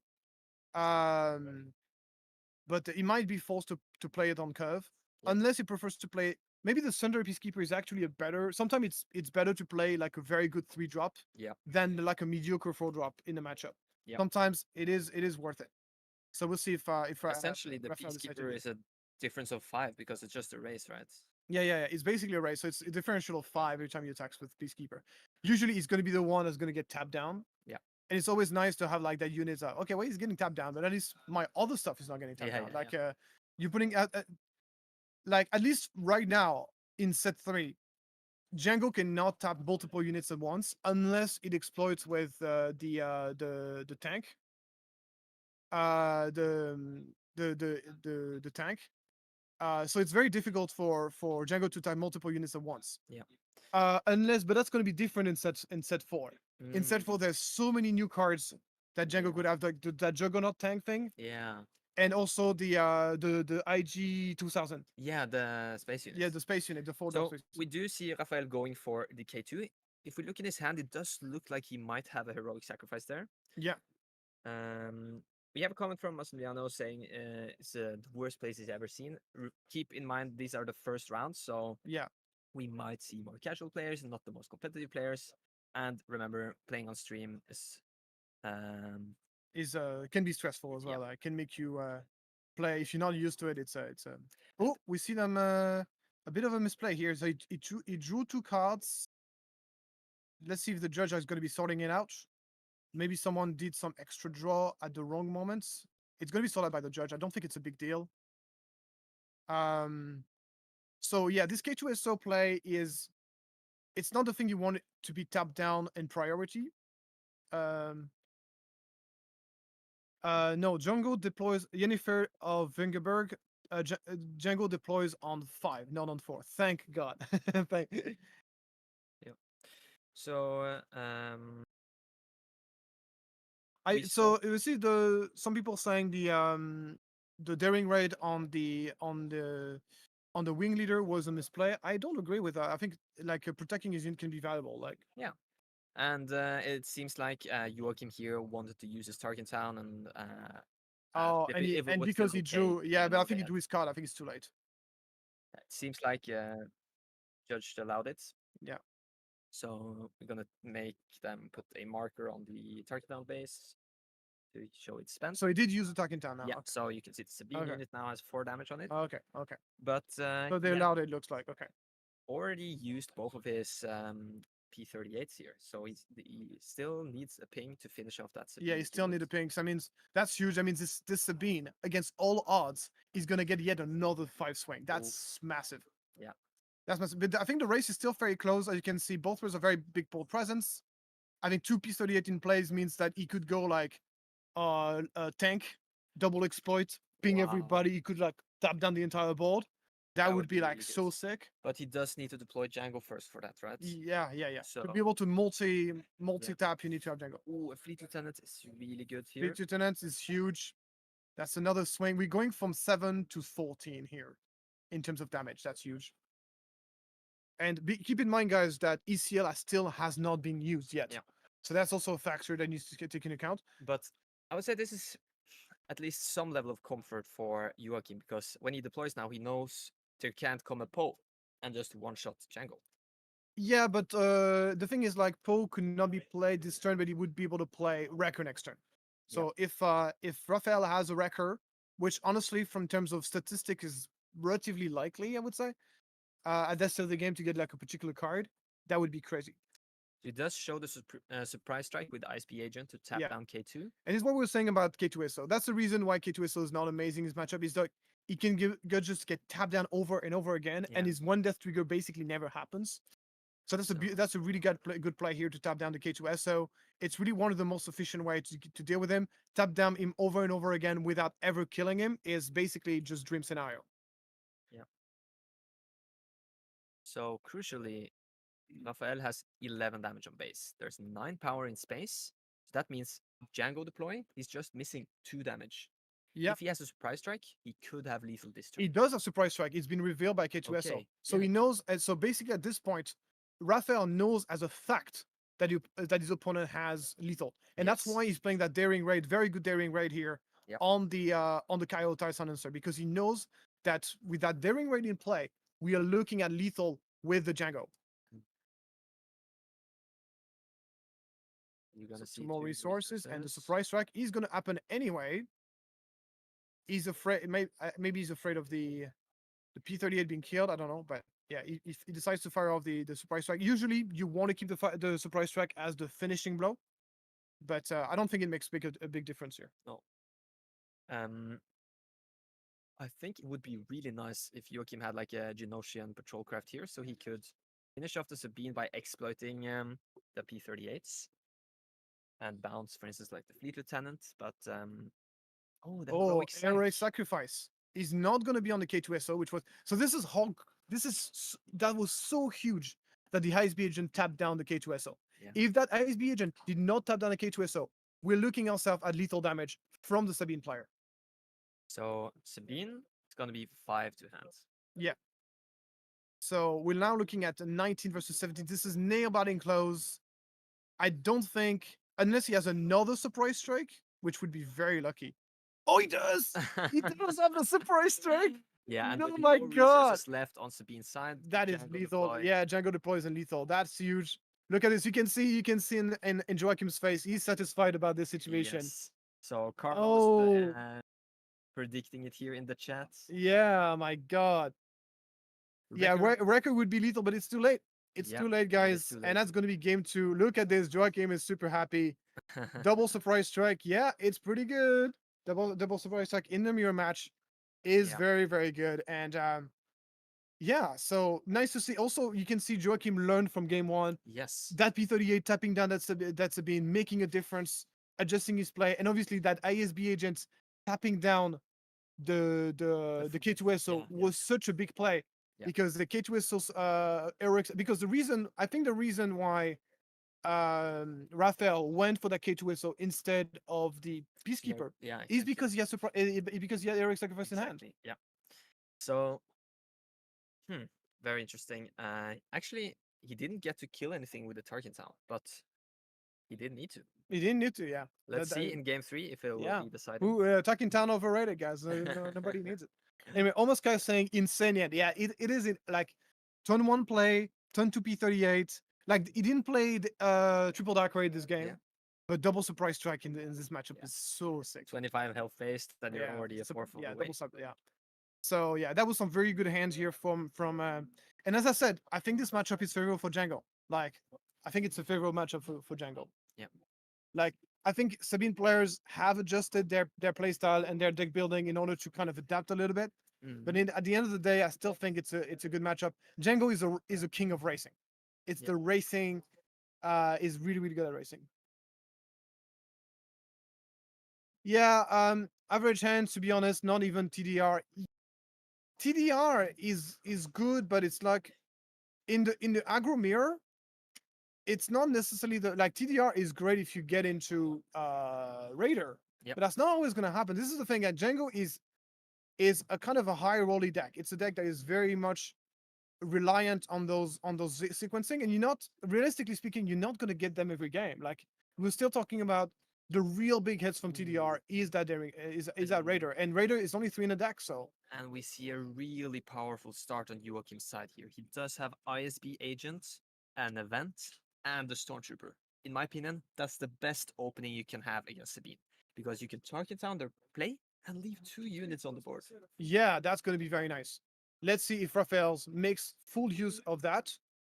That is going to be a Battlefield Marine. And here Joachim, as you said, ISB agents, Tarkin Town plus Stormtrooper is sick. He's going to reveal once again a surprise strike. And we can see Raphael is already. Yeah, it's like he knows what's going to happen. He's already kind of putting his guy off the board. And Joachim, is he going to use? Yes. Thank God. Okay, so that's a great turn 1. Yeah. This is very, very good start. And now Raphael needs to ECL early. Yeah, he's going to need to be ECL early. That means if you ECL early, that means you cannot. Fun fact, Raphael has not used ECL a single time since the beginning of this game, of this match. So that's something that if you're playing Sabine ECL and you cannot use ECL, that's so bad. It's like, that's the entire reason why you're playing the deck. Like, there's no reason to play Sabine ECL if you cannot use ECL. It's such a massive swing. It looks like he might just have a Fleet Lieutenant here. And then comes the question, do you want to ECL into the ISP agents? I don't think so. I think he's playing it. Like, I think this would be such a bad play, feel bad play. Like, I think you go ECL here if you have Peacekeeper. But, yeah. But you don't have anything to restore either, so. Yeah. Maybe you just wait. Because if he has K2SO next turn, he can actually ECL K2SO into the Stormtrooper, keep the K2SO alive, Now the K2 has only a 1 health, so he will be able to trigger when this exactly. very easily. That's pretty good. But yeah, that 3 to 10 stun 2 here from Sabine is not great. And this is a great surprise strike very early. Okay. It's gonna go to the base. Yeah. Putting So- Raphael to 8 already. Yeah. So playing surprise strike right from turn 2, that's not what you want to do. But obviously, you always don't get to choose. But in this case, it's actually still a pretty good turn for Joachim because Yep. he plays surprise strike and still has a turn 1 play. If Joachim did not have a 1 drop to play alongside that surprise strike, this would have been a pretty mediocre turn. But now that he has it, it's all fine. He's ahead on board. He's ahead on damage. He's feeling extremely good right now. Now we might see either Fleet Lieutenant taking out the ISP or just immediately using ECL with K to the soul. But since there are 2 3-1 units, he will still have the option to pick either of them. Yeah, I think, yeah, you can do either. The only thing is like technically you prefer to kill the Stormtrooper Yeah. because the Greedo, there's always this thing going on the back of your head. Okay, he's gonna decide to make that play. Okay, so maybe he's not planning to ECL K2S. So after all, and that's definitely a bit questionable. Since the board is empty, I would rather get rid of Greedo, but let's see.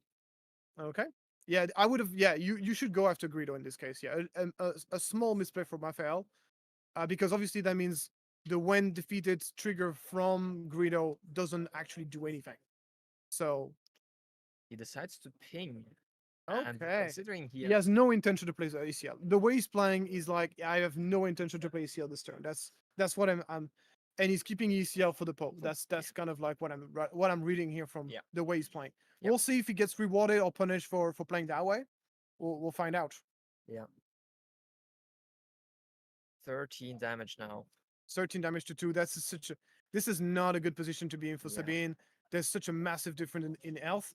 Keep And- in mind though that he can kill the Greedo by deploying Sabine. Yep. He's gonna have to play in control mode now. He's basically kind of the control player at this point, and that's not the place you want to be whenever you're playing Sabine because Sabine is obviously an aggro deck. It's not built to defend. It doesn't play any sentinels.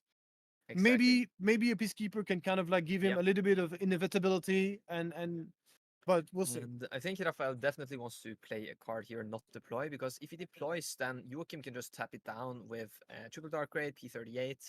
So he would kind of want to stall a little bit, and he does get punished Oh, for yeah. it. Everything you said basically happened. That is critical here. And Joachim here, I have to say, on this game 3, he's playing exactly what he should Oh, be yeah. playing. He's playing this perfectly well. It's going really good for And Joachim. this is the kind of matchup. When I see this, I'm like, this is such a good matchup for Jango. When I'm seeing that kind of thing. I mean, obviously, there's a couple of plays from Raphael. Maybe I would have played differently, but it just seems to be just a very bad matchup for Yeah, for and Sabine. now Joachim will get the initiative, so he can attack with Greedo before it gets killed. Yeah, that's huge as well. So if Raphael had played the K2SO first there, maybe Joachim would have passed even. Yeah. One other thing It's- though is like something I've learned over many games is to never count out a Sabine that has ECL available. Whenever a Sabine player has ECL available, everything is possible. Like the game that is able to turn around with a good use of Sabine ECL Yep. can be massive. We know he has the Poe in hand. Yep. So we'll see. Maybe there's hope. I doubt it, but it's going to be difficult. Yeah. It's going to be difficult. So it's gonna be 16 on base now with one Yeah. of the 3 attacking. At this point, Jango is basically ahead in every possible way. He's ahead on board. He's ahead on damage. And obviously, those games are very short because they are aggro mirrors. So Yeah. whenever games are so short like this, it gives less room for the players who is behind to come back.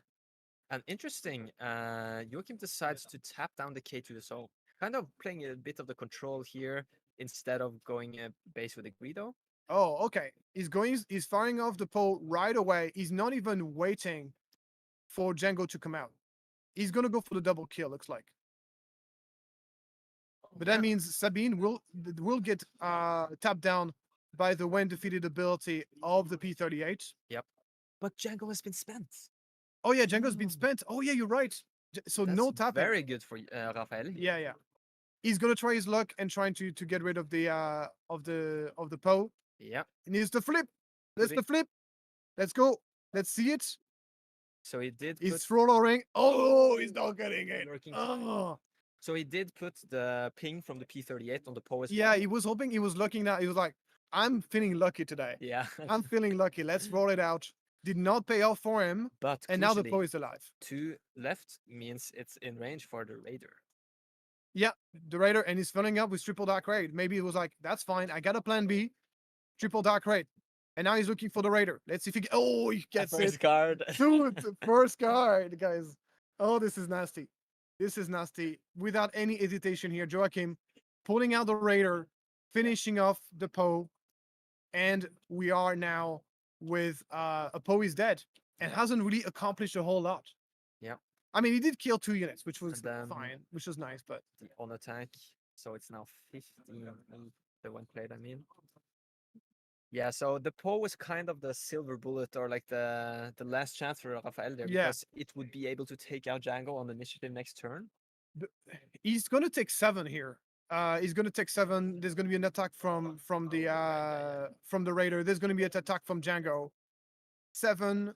So that means 21. And from that point on, pretty much anything like a fart kills you at this point. Yeah. Like it just, it's just like really, really bad. Jango comes out, gets himself for 3 more, and now just Jango is lethal. Yep. No ECL available to one-shot that Jango next turn. So he does need to top take. I don't know what can kill this. No, actually, I don't Rebel think. Assault is maybe the. Oh yeah, only thing. Rebel Assault. Yeah, Rebel Assault is basically the only card that kills the Jango at this point. Yeah, and you can see guys are laughing. They know it is probably over. So that's the difficulty here. Is like does he have? He's talking. You can say they're talking to each other. Yeah, of course, gotta remind this this Raider to come back into his hand. That's a very Yeah. important thing. And now we're looking at this probably the last turn, unless something miraculous happen. Oh no! The second Poe. We forget about this. We forgot about the Timely timely intervention here to one shot. This is a Completely much emptying cleaner. the hand. This is a much cleaner answer to Jango than Rebel Assault. But we know there's a Raider. Oh yeah, there's a Raider. It can't tap because Jango's just defeated, but it will deal 2, making it range for Daring Raid or another Raider. Yeah, And what can a Sabine do against the 460 Yeah, space? The not only much. thing would be Bright Hope. But Yeah, the only thing you can do is take initiative and Bright Hope. That's like the only thing you can play. Like the fact that the Jango is so healthy right now is yes. really bad. Is so bad for our friend here, because that means like he can't really threaten anything. He can't even push damage, because here's something very important to differentiate between Magic and Star Wars Unlimited. Magic, your health is just a number. You're low health, you can just keep playing. Yeah, It's not really a big deal to be low health. In Star Wars Unlimited, being low health is losing value and tempo, because now you're forced to take initiative early on. It's you missing out on so much value every turn, because you Yeah. have to take initiative aggressively to stop anything that happens. Yeah. So being a low health is way more of a problem yes. than in other games that you could play, because of this back and forth nature of the game. Yeah. And there it is. We have triple Dark Raids and even a Daring Raid in hand for Yeah, Joachim, that's so it. That's game over. So Joachim takes the win here. And yeah, great recovery after a pretty disastrous game 1. Yes. Yes. Pretty great recovery here for him. So He's like, you can tell he's smiling. We can see his face. He's like, he's yeah, that's nice. what do you got for me, man? What do you got for me? And this will then conclude the That will conclude the game too. second Yeah, round, second which round. means we will have the lunch break after this too. GG. You can see Mr. Jackie is Handshake. very happy. Nicely played. And he's going to be able to get into the next round. Yep. So today we are playing 6 rounds of Swiss, and then we're going to have top cuts on top 8. Yep. Thank you so much for tuning in. We got 129 people watching right now, which is great. Yep. I think this was our peak time last time. Yeah. And we're getting our peak time. It's only round 2, guys. Yeah. So it's amazing. And we'll go for a short break and see you right after. Yep.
talked to some people, and they said a lot of Jangos that haven't seen a single Han with it.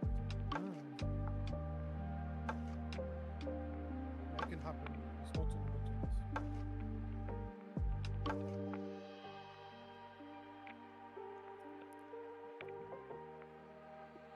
I mean, Jango has a decent matchup against Han, you know. It's a good matchup against Sabine.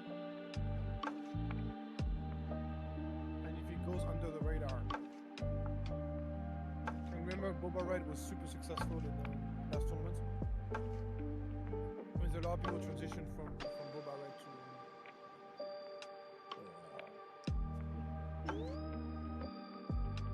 I hope the sound's not on.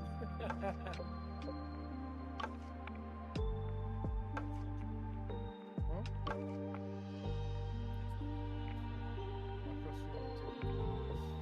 I mean,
Fun.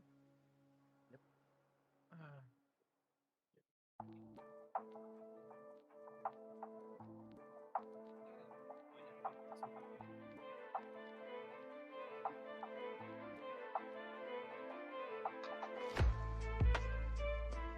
So Eddie said the next round is not going to start 30:15. So that's probably going to take a while before the next one starts. So we will have time to talk about some stuff. Are you? And we'll just recap what games we saw in the first round. Yeah. Talk a little bit about the meta. The venue here. Great food. What about set 4? Let's talk about set 4. People are interested in knowing more. You think Throne has legs? Which one? The new one? Bit skeptic. I think it's gonna require a couple of tries It's like Needs to be refined. yeah. I tried the aggro one, doesn't work. The red. Because, yeah, the red aggro one doesn't work because the bronze 6 is just a problem. I think you might need to play. I would like to try an exploit version because we're talking about like, bro, you're playing the green, bro. Everything has these tokens. Like you can play all 3 guys that leave one ones behind. That's pretty good. You can swamp the board with Krennic. Hey, Edu, are you there? Can you hear us? The audio is still okay? Yeah.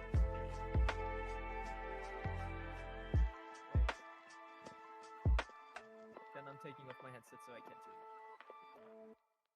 We're back. Hi everyone. To PQ Zurich here. I'm Thorrk from THC and I'm with Jonah. Great to be here, guys. Representing the Nordic Takedown today. So, first time for us being here in person, doing the live casting. Yeah, it's been super exciting. I love it. It's kind of like you can feel the energy of the room. You can talk to the players. You can make a connection with the community. It's really nice. And also the TwoMoons crew has put us in great condition to be able to come to travel here, to have an accommodation and all that stuff. Yep. And this is obviously this is kind of like the big blocker, right? When you have to travel for live casting. So that's super great. Yeah.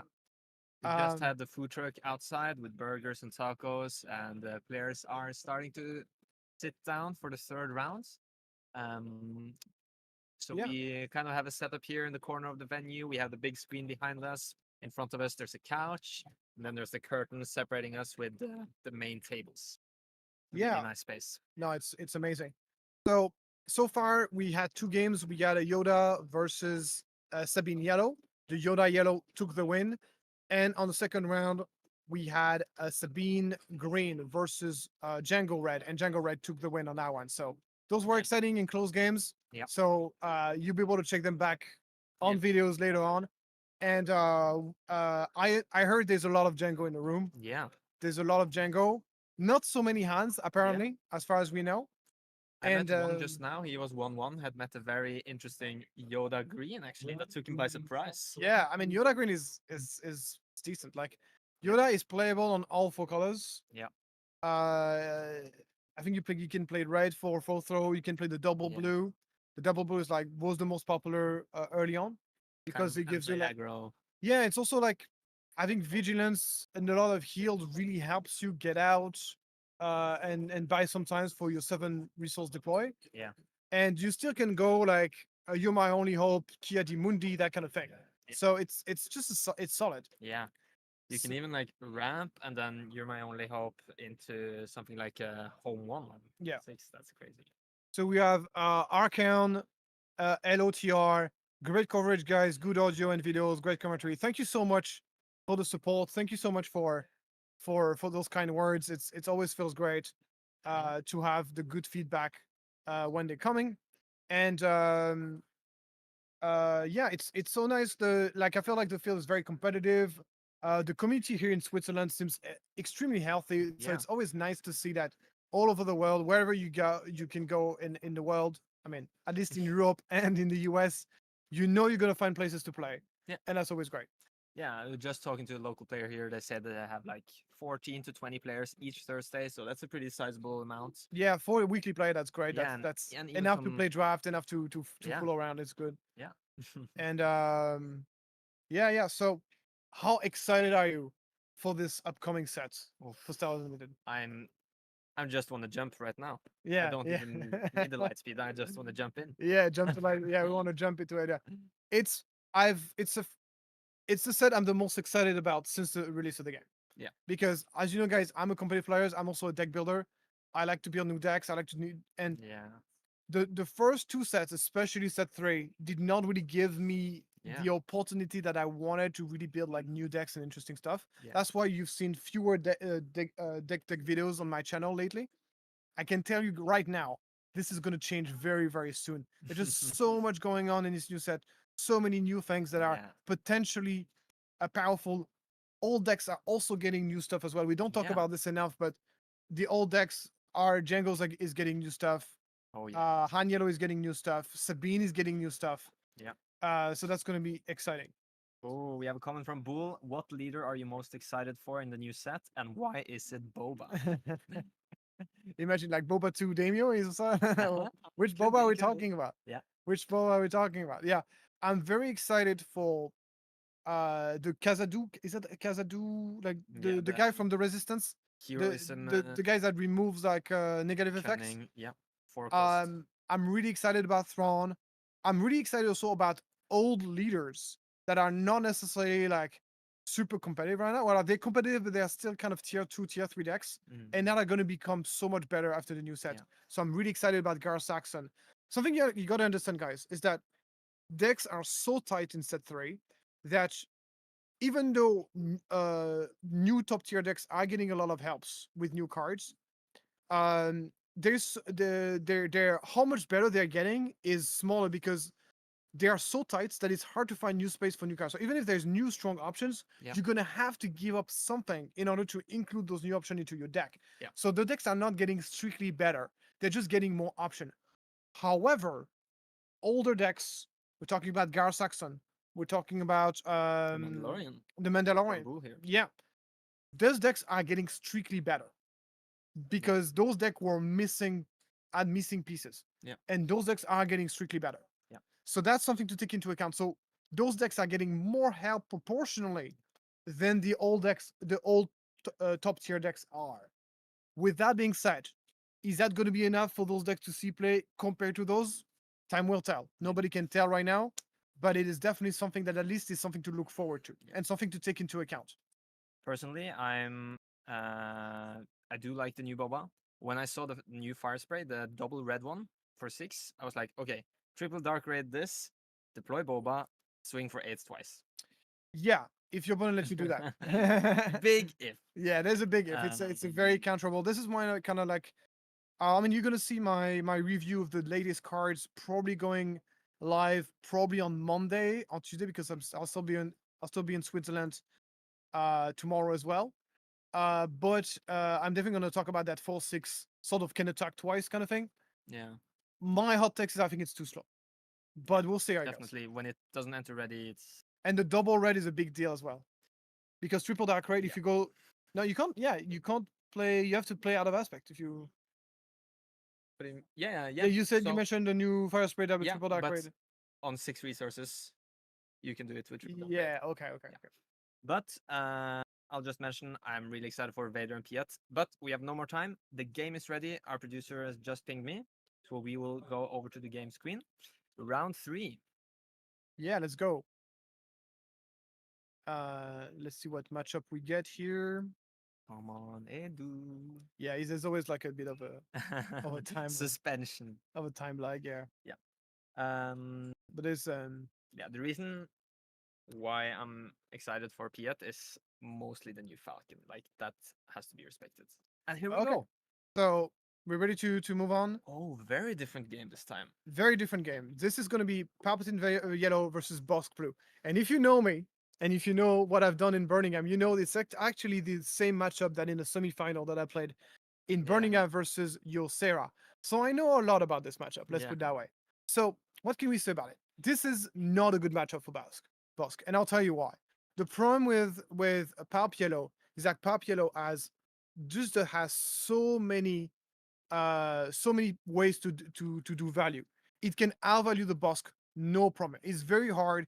You got hand disruption starting right now with the Bazine on turn 1 here. Ooh, that death mark is pretty important, right? To draw cards. So. Yeah. Here the Pershing is probably what you take out here. Because the Bazine, there's still hope that you can it's between the death mark and the Pershing here.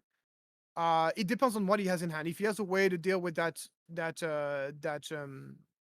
that death mark, he will remove the Pershing, and if he has no way to deal with the death mark, then he has maybe to like remove the waylaying himself could be pretty good, right? To get the thing back. Yeah, that kind of thing. Or you can just sacrifice it with Palpatine before Bosk deploy, because if you're just drawing 2 cards out of death mark, it's not so bad. It's basically it draws you less card than a Pershing would, than a surviving Pershing would, because Pershing can draw you 3, sometimes even 4, sometimes even 5 cards. Yep. So you can sacrifice it if it doesn't mess up your curve too much to use Pap's ability. Yep. Most likely, you would just prefer to have this out, and you get to draw a card as well from the resupply that's turn very 2. good on Pretty curve. solid, yeah. And So- this Bazine also is really annoying because Power Dark Side is annoying, but Yep. I think in this case, Bosk is just simply gonna grind it Yeah. bit by bit Quick using comment Bosk to quite a bit. the producer here. Could you fix the round number and the timer, please? So yeah, so we're gonna see Bazine attacking. The early game is gonna be we drew another Pershing. That's very nice. That is so much card draw. Card draw is so important in this matchup for Yeah. the Bosk. If Bosk can draw enough cards, and one of the thing is once Palpatine has used his Palpatine's deployability, the Palpatine player doesn't have many ways to definitely kill something, to kill large units. It's going to depend on how much Devastator he's playing, what version of the deck he's playing, but most likely he's not playing many. I mean, he does have, he's going to have a Change of Hearts, though. Yeah. So Change of Hearts, Palpatine, of course, very, very strong to steal enemy units. And there it is, the Waylay on the Bazine. Yeah, that's a very good play. You get to replay the Bazine. Normally, tempo negative plays like this are very bad in Star Wars Limited, but this matchup is all about value. Oh, It's yeah. all about card advantage. We're here for a while, guys. So this is going to be a very different game to what we've seen so far. Absolutely. And those Bazines are actually a great tool to deal with the big threats, like stuff like crates. You need to answer them. Yeah, Oh absolutely. shit! No, never mind. So we'll see the client coming down. Client's actually pretty annoying to deal with for Palps. In this case, he does have a seditious crumb, so it's not so difficult. He can ping off the shield, and he can ambush the client afterwards. Actually, yeah, he's gonna take off the shield right away. It's not like the healing is super important. It's just a 2/5 shielded. You need pretty sticky units can be good. Palp is one of the things like Palp does not have many ways to heal, so as the boss player, it is valuable to put pressure on the Palpatine player. Like, I remember the if you remember back in the semifinal against Sosera, the reason I won game 2 versus Palp Yellow is because I managed to put a lot of damage on the Palp base, and I was forcing him to play defensively. I was able to kind of play the aggro as the control player, because if the game goes very long, you're going to be in a lot of trouble. Another thing important to keep in mind, Bosk, obviously this is a very long matchup. Every time you're playing a long matchup, something comes into play that's called Vigilance Meal 6. That things come into play. One of the way Bosk can win this is just Meal 6. And I think that's one of the reasons why Ysera was playing like a 54 card deck. Yeah. So we don't know how many cards in his deck Oliver is playing. Most likely he's playing a 50 card deck, and could be that could be an angle of attack for the boss player to engage with. Definitely. Go for those vigilance and try to meal out. That's the way you win the game most likely in this matchup. So 6 resources for Palpier is a bit awkward, not the best cards to play. Crucially, we might see something like a Vader come out on 7, but he's gonna go for the exhaust on the clients. Yeah, that no good to me dead is extremely weak. It's really not the card you want to. But if you got nothing else to do, then might as well do it. And he drew so many cards anyway, so he's going Bazine. Okay, what does he see? There's nothing great to remove here. It's between Fel the Dragon and Deathmark. Yeah. What do you think? There's a lot of removal. We have both Fel the Dragon takedown and the perilous position. In this case, I'm personally also leaning towards the Deathmark, because cards, as you said, it's going to be very important. You want the right things at the right time. Especially this turn, because he's going to put Deathmark on Bazine and then deploy Bosk, attack the best Bazine, and then you will 4 cards. And from that point on, very, very difficult to win. Yes. If there was a Vigilance, you would have like a argument removing the Vigilance as less meal. But in this case, it's a no-brainer Deathmark, in my opinion. He goes for Perilous. He's going removing Perilous. Okay, this is very surprising. I wonder what he's scared about. Yeah, I don't know what he's scared of. What do you want to get Perilous on? Oh, maybe he has a. I think maybe he has a McClunky.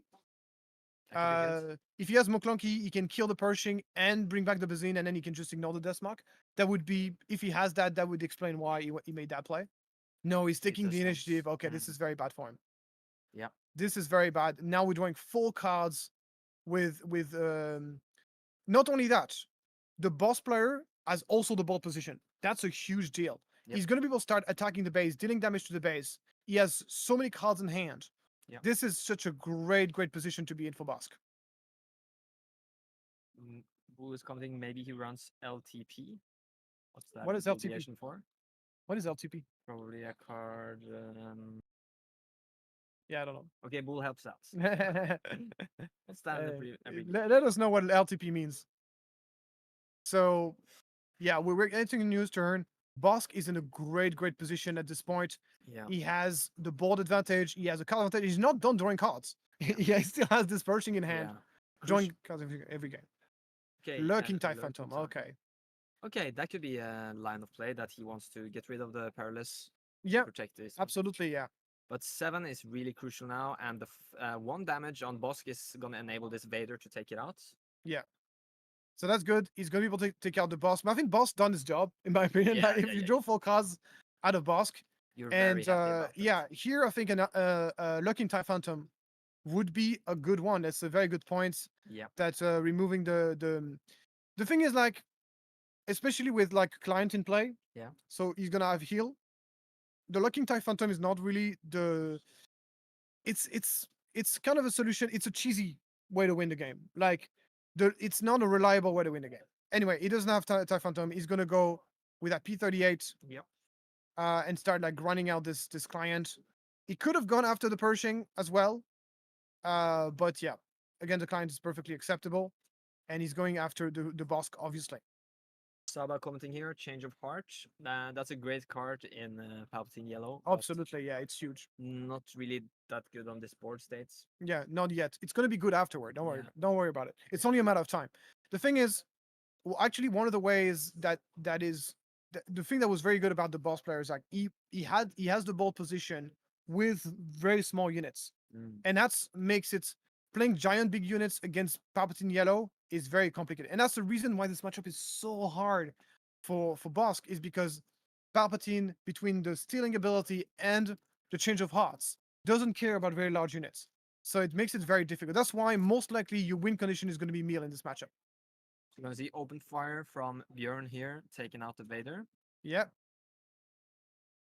And And- he's going to go, okay, Perry's position is not afraid of Lurking TIE Phantom. He's like, okay, interesting. So he's lost 2 of them now. yeah, Maybe it could be an angle for We'll still Oliver to try to take over. he's still Yeah, Snoke. true. That's the thing. Snoke will still answer Lurking TIE Phantoms. I think we've reached the point of the game. Like, Lurking TIE Phantom is very, very dangerous if you play it on turn 2. Mhm. And the opponent doesn't have an answer for it. Yeah. But if you played any later than this, then the Snoke odds are just like not on your side. Yeah. Unless you go for some kind of experience on it, right? So Yeah. you can get above that 2 thresholds. But by the way, we're talking about Lurking TIE Phantom, but it's not even guaranteed that Palpatine's not playing.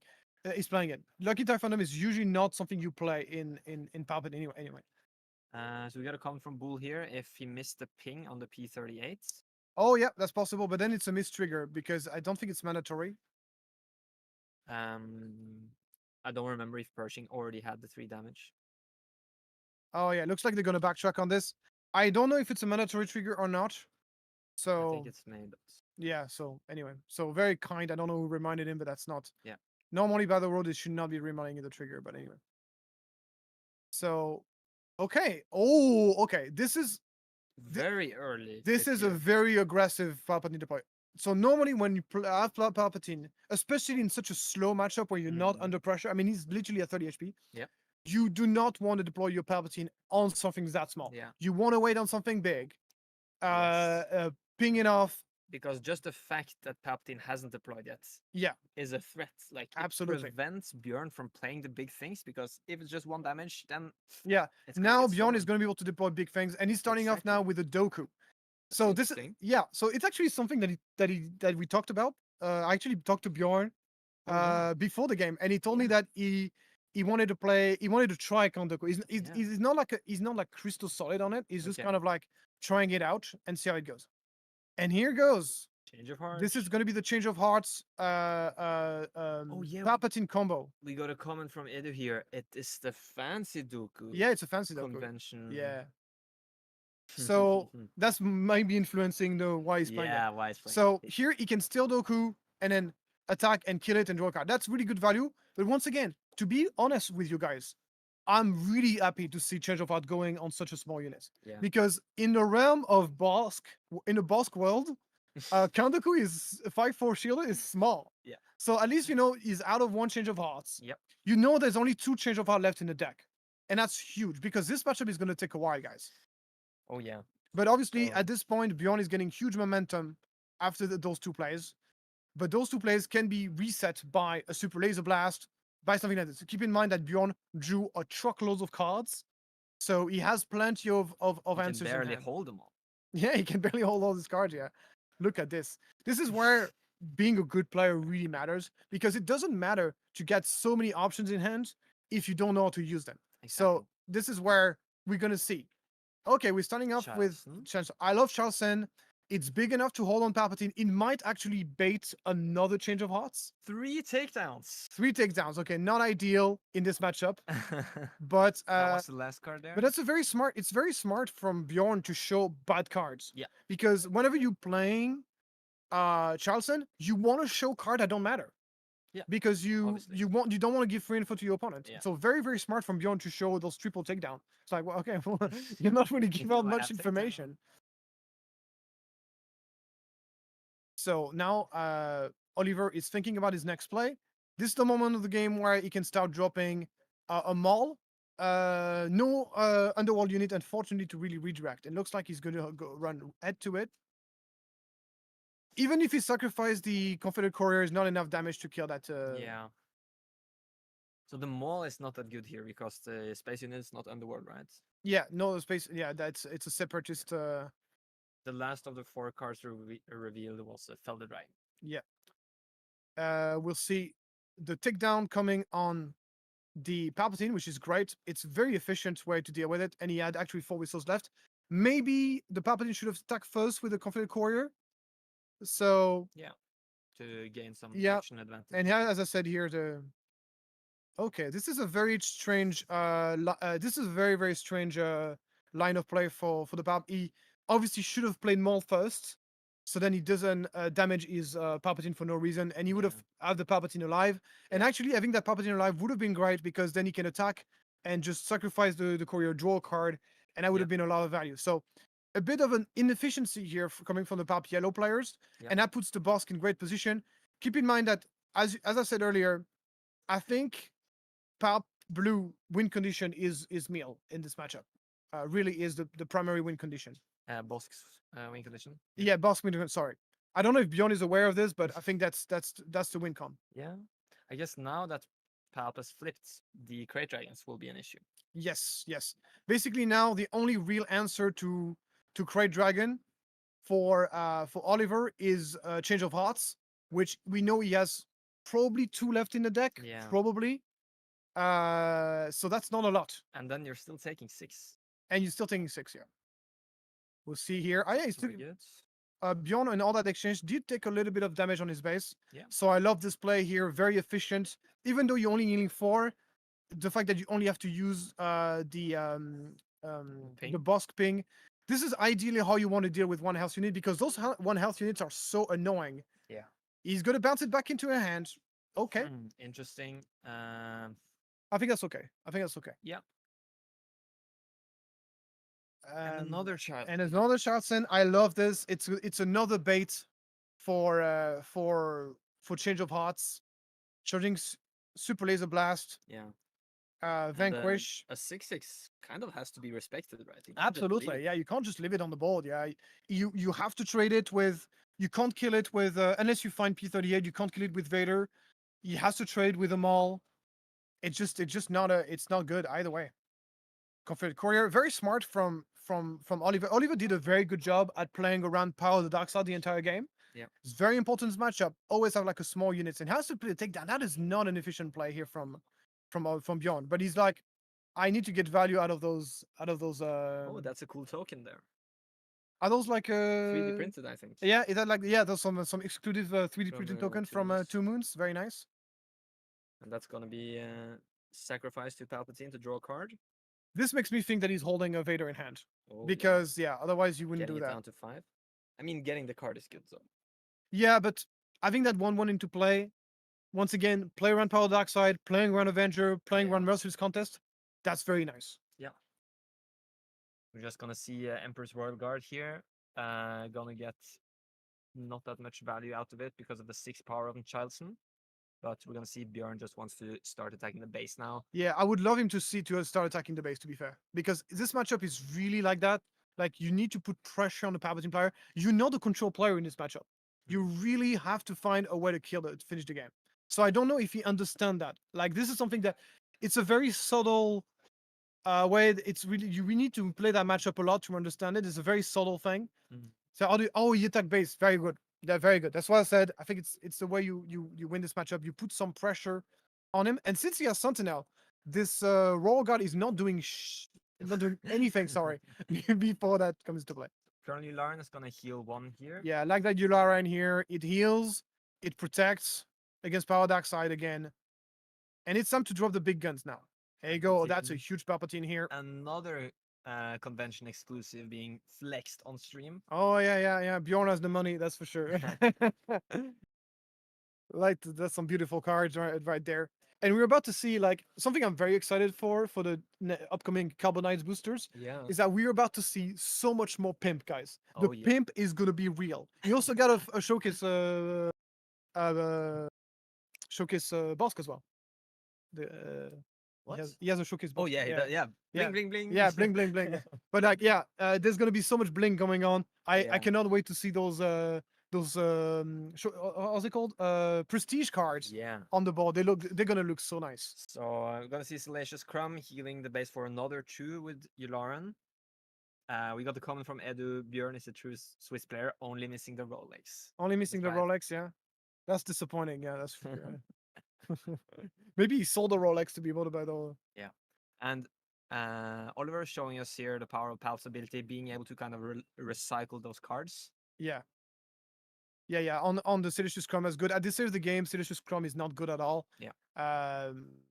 So you much rather just draw cards. But that's the thing. You draw a lot of cards. That means you're gonna run out of card faster as well. And in this matchup, it is 100% relevant. It could matter, yeah.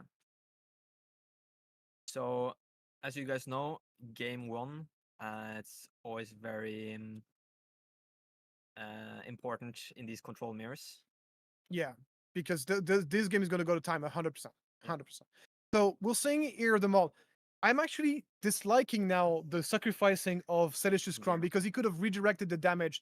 Here we see another 7-drop for 4-drop. Like those are great trades for. I'm guessing he probably drew the maul with the Salacious Crumb. Yeah. He might have just draw the maul otherwise after. it would have been strange play. But it looks like he drew a Walker. Oh, put down the resource the wrong way. Yep.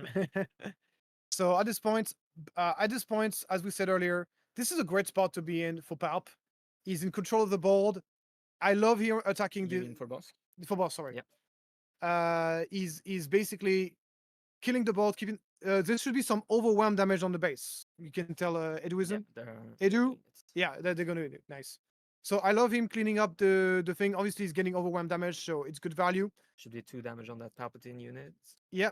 And he's also keeping the board clean. So anything that gets played here by Oliver is susceptible to Power Dark Side. We haven't seen a single Power Dark Side, not a single merciless contest from Bjorn. Yeah. So those can come out, and on empty board like this is deadly. Also Avenger. Yeah, that's right. And a lot of resources now. So it's all about getting the most value out of your cards, trying to get 2 for once, like we saw with Palpatine here being able to. And he's not done yet. He's not done yet. He's still there. He keeps on giving. It's a gift that keeps on giving. And we're going to see. Okay, this is Walker. A huge risk. If he because obviously Power Dark Side here, we haven't seen a single one. The odds of Bjorn not having Power Dark Side at this point is really ridiculously small. Yeah.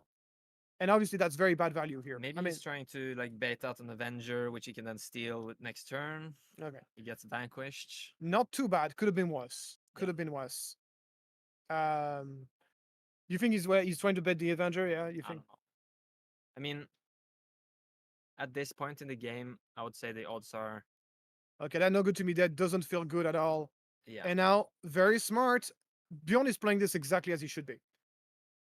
So he went heal, meal. Perfect. Vader, overwhelming barrage, Bazine, spaceship. Oh, and no, the no, the second Vader. So all the Vaders are out. Yeah. Vader is a huge card to get off. Vader is so good, giving you bold presence. Once again, makes it so much easier. And we're seeing Oliver. As I said, winning game one is so important. This game is very likely to go to town, go to time. And Bjorn is in a commanding position at this point. He still has 15 damage on his base, but there's no bold presence for Palpatine. Palpatine's deployment has been used. This is not looking good for him. Yeah, Palpatine is still tapped because of No Good to Me Dead. This was once again a very low value No Good to Me Dead. Not. Yeah. He's also kind of running out of card, which is kind of he has 4 cards in hand. That's not usually in this matchup. You draw a lot of cards with Palp, while as you can see, the amount of cards that the boss player has is basically an entire Deck in his an hand. entire deck is in his hand. Yeah. Let's see if Oliver wants to play this out or maybe try to save on time. That's sometimes a rough decision you have to make when you're in game one against the control mirror. Think like, okay, if I'm going to win the series, I need to win 2 more. That's an excellent point. I think it would be smart for Oliver to concede that game. Even though he still technically has a chance to win. Yeah. I don't think this game is over by any means. Yeah. But your chance of winning are so low. And if you so that maybe you just better, especially since it's a good matchup, sometimes you just better off conceding early. So then you get more chance to be able to finish that game through. There's the Avenger taking out Poggle. Yeah.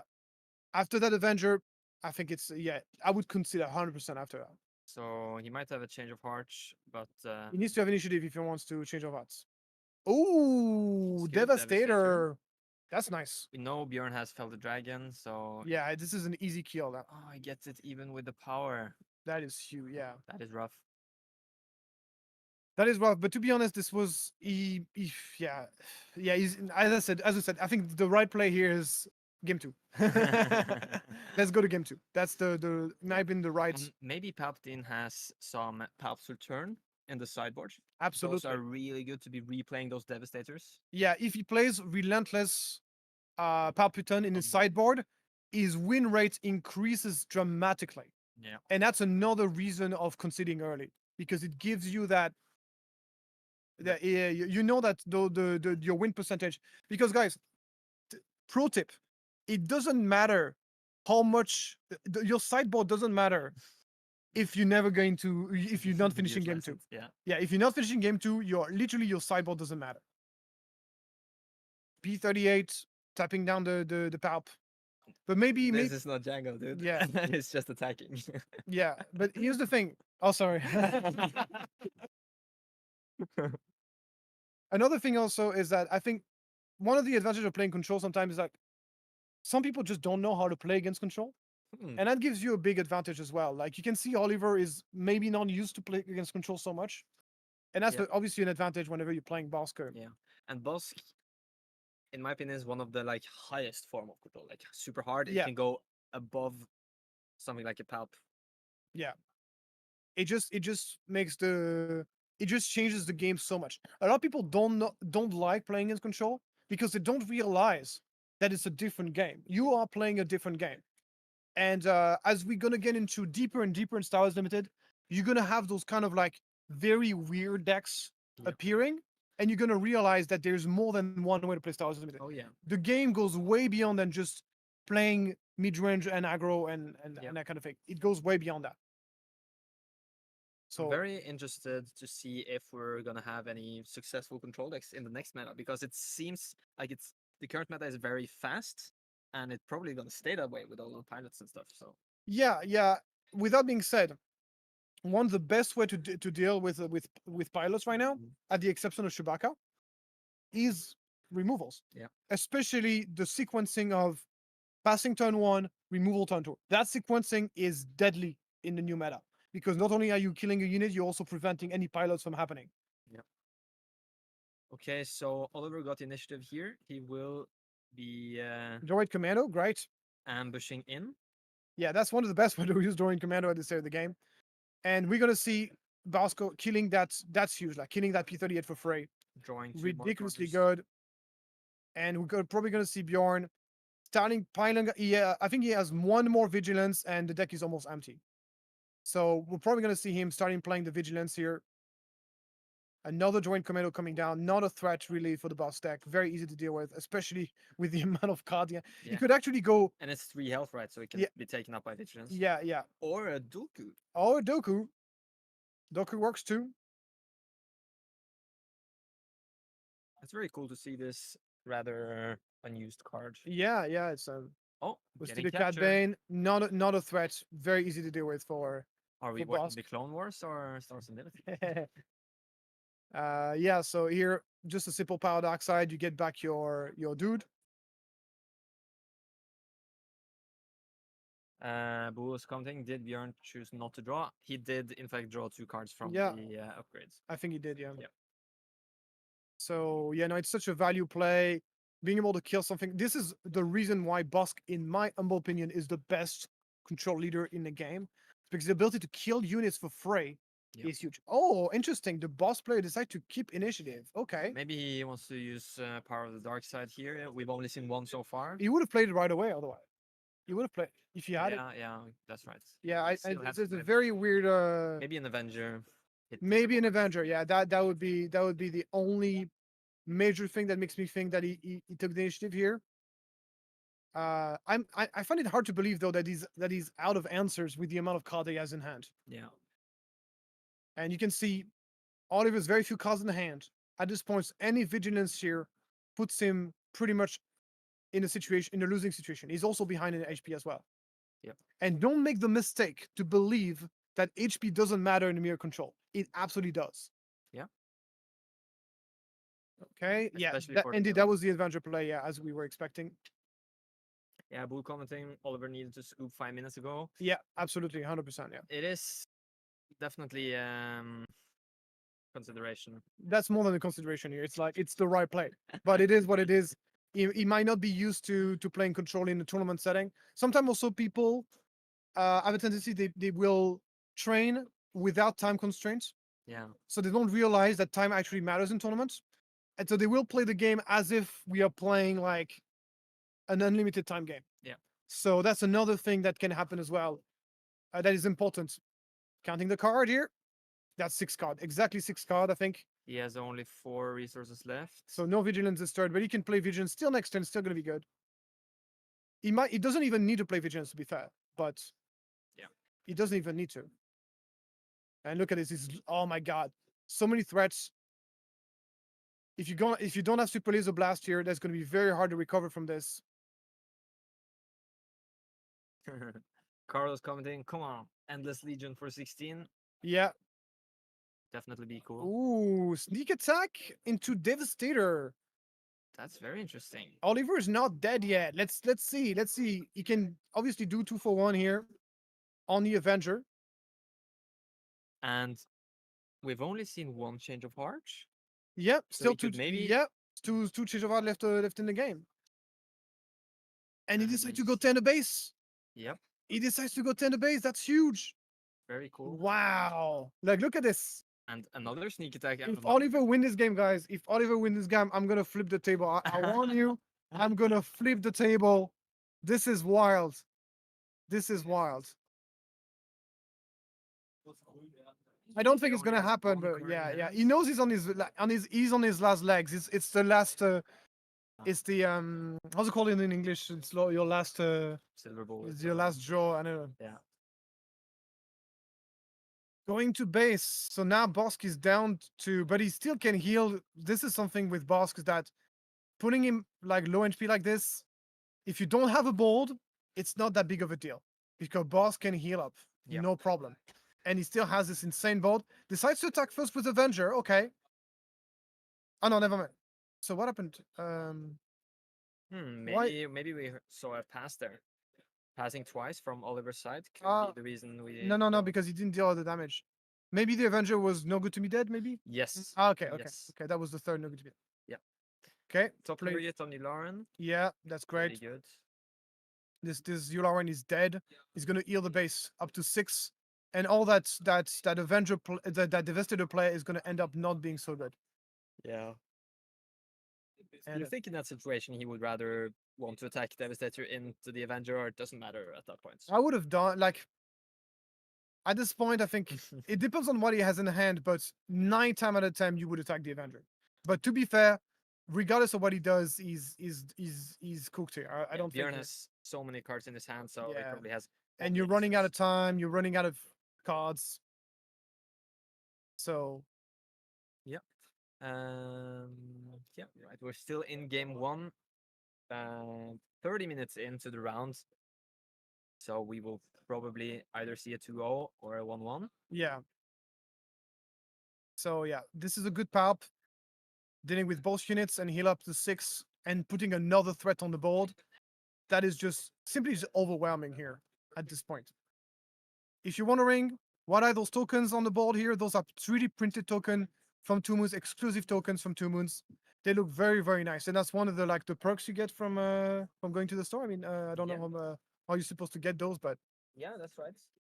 And I think all of the players today, they got like a goodie bag with a drink and a couple of stuff, and also a very cool 3D printed initiative token, which we can show off later. he's gonna suck the droids, deal 1 damage to Avenger. I don't know what he's planning to do with that. Oh no, never mind. 1 damage to Gondoku. I have no idea what he's planning to do. That's gonna be super laser technician. Funny facial expression from Oliver there, like, here we go, super laser. Okay, so Obsidian saying it's gonna. This game likes games like this that reminds me that the current meta is so much more, has so much more flavor. Yeah, one thing though is that this game is not representative of the matchup the way it's supposed to go. The way it's supposed to go is Oliver should have conceded about 10 minutes ago. That's what it should have been. So it should not have been that boring because at this point here, the problem is like you end up in that situation where it's going to be very hard for you to get into a game two. Yeah. Even if you win game two, the best you can get is a draw. Yeah. So it's really not a good position to be in. Yeah. I don't think there's a world when he can win 2 games in a row here. Gotta come from Alan. He needs an off aspect smoke and cinders. Yeah, there were so many cards in Björn's hand, so off aspect Finn would change the matchup. Maybe a hint from Bull there. Following the Nordic Takedown podcast, we saw Alan actually play in the Oslo PQ last week, getting second place with Obi-Wan. Yeah, Obi-Wan Blue. Yeah. I actually commented on that deck list on my channel. Yeah. I think it looks really good against aggro. So if you are in a meta where aggro is everywhere, that's like a very, very solid list. Can you switch the scene, Edu? This is not the right. We don't want to have this lunch break. Yeah, lunch break has been done already. Yeah. How about the second lunch break?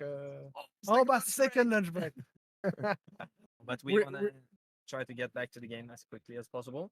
Yeah. So obviously, after sideboard, games gets much better for Oliver. The Relentless Pap's Return. I don't know if he's playing it, but if he does, in the current meta, I don't think that many people respect Bosk because it's tanked in popularity, right? The current meta, I feel like, is so fast. So I don't know if Palps these days play the full package with the Relentless and the Palps Return and all that. Yeah, I don't know. If he, regardless of whether he plays it or not, I still think he has the advantage in this matchup. He just need to play. He needs to be more conservative with his pop deploy. He needs to put more pressure early on in the game. And Bjorn on his side played this very, very well. Yep. Like, basically get some focus the early game as getting. I mean, to be fair, he also drew like double Pershing, double Death Mark in the early game. That was crazy. That's a really annoying thing when you're playing Bazine, Yeah. picking out the card, and they just end up drawing another copy. Yeah, of the yeah, same card. like, yeah. He drew basically all the card draw. This was like the ideal early game for Beyond, so that was also helpful. Yeah. But so the game plan for Bosk is draw 1,000,000 cards in the first few turns of the game. Then try to put some pressure while stabilizing the board, and try to force Palpatine's deploy early. And then in the late game, once Pap has been deployed, hope that your late game beats his late game, and try to mill him out. Yeah. That's kind of the way you kind of play this out. So we saw Bjorn took a mulligan. Was looking for. We know also that Bjorn is playing "I Am Your Father."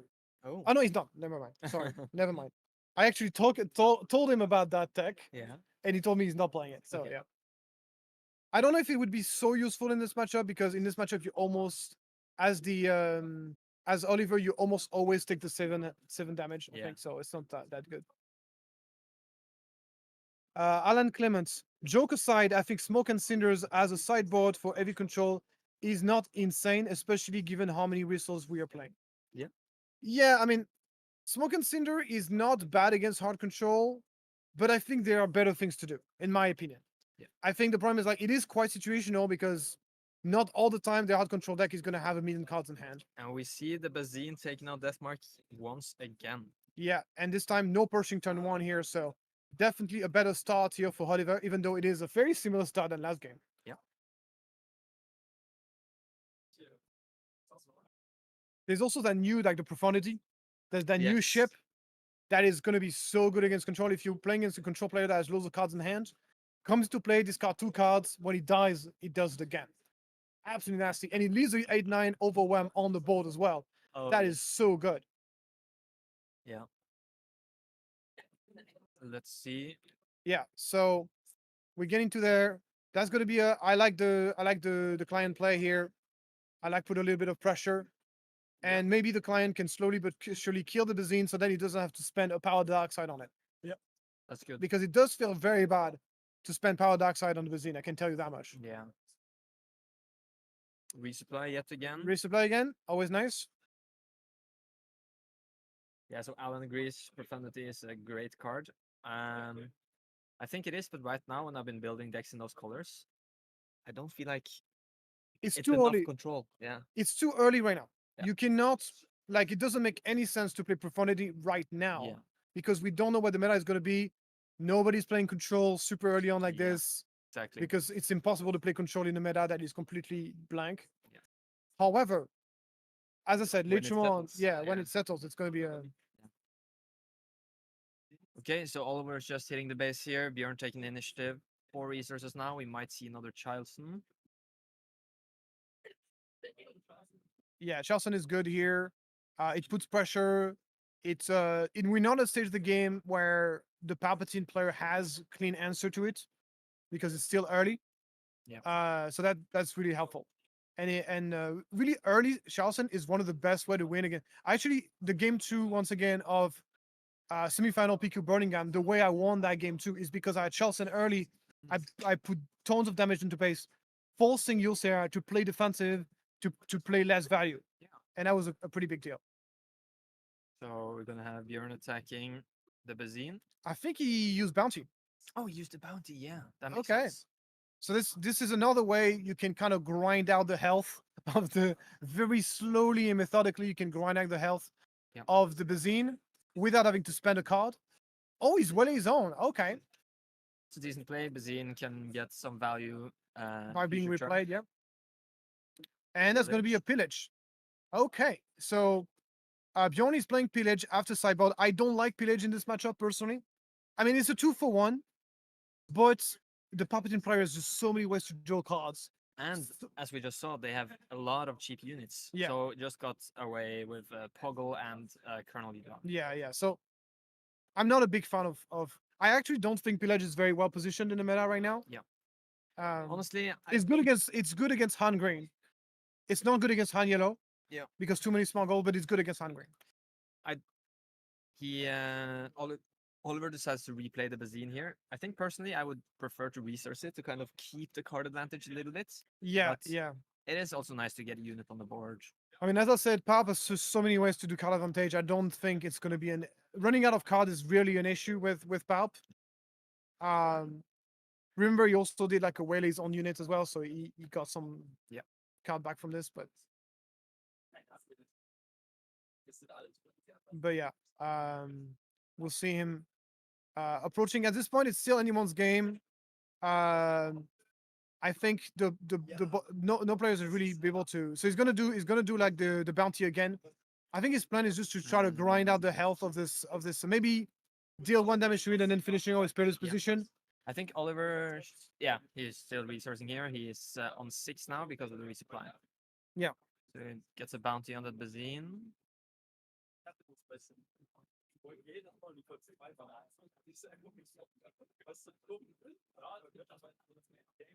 Really cool to see 130 people checking in now. Yeah, awesome guys. You guys rocks. And then the Bazine, okay. Okay, okay, he decided to attack the I don't like that play. Like he decided to attack the client, putting his Bazine at 1 and giving it the easy kill. I think that's exactly what Bjorn wanted to happen. Yeah. Because then his Bazine out of the way, it does make Power Dark Side stronger and all that stuff. That's something you have to consider. Yeah. P38 coming after that. Those legal early plays here, it's a very, very slow games. It's going to be tough to finish that game. Yeah. I feel like the small units are not really the ones that matter. It's more who can answer the big threats the best. Yeah. Yeah. And the Bosk is being deployed. It's good to deploy Bosk early in this matchup. There's no many ways Palpatine can kill it. Yeah. As long as you've got forage, I mean, it can. I guess it can be ambushed by Maul. That is true. And because of the ramp, Oliver will have 7 this turn. Yeah, but at least he got 4 damage in. It's not so bad. I still think it's good. I still think it's good. You're happy about this.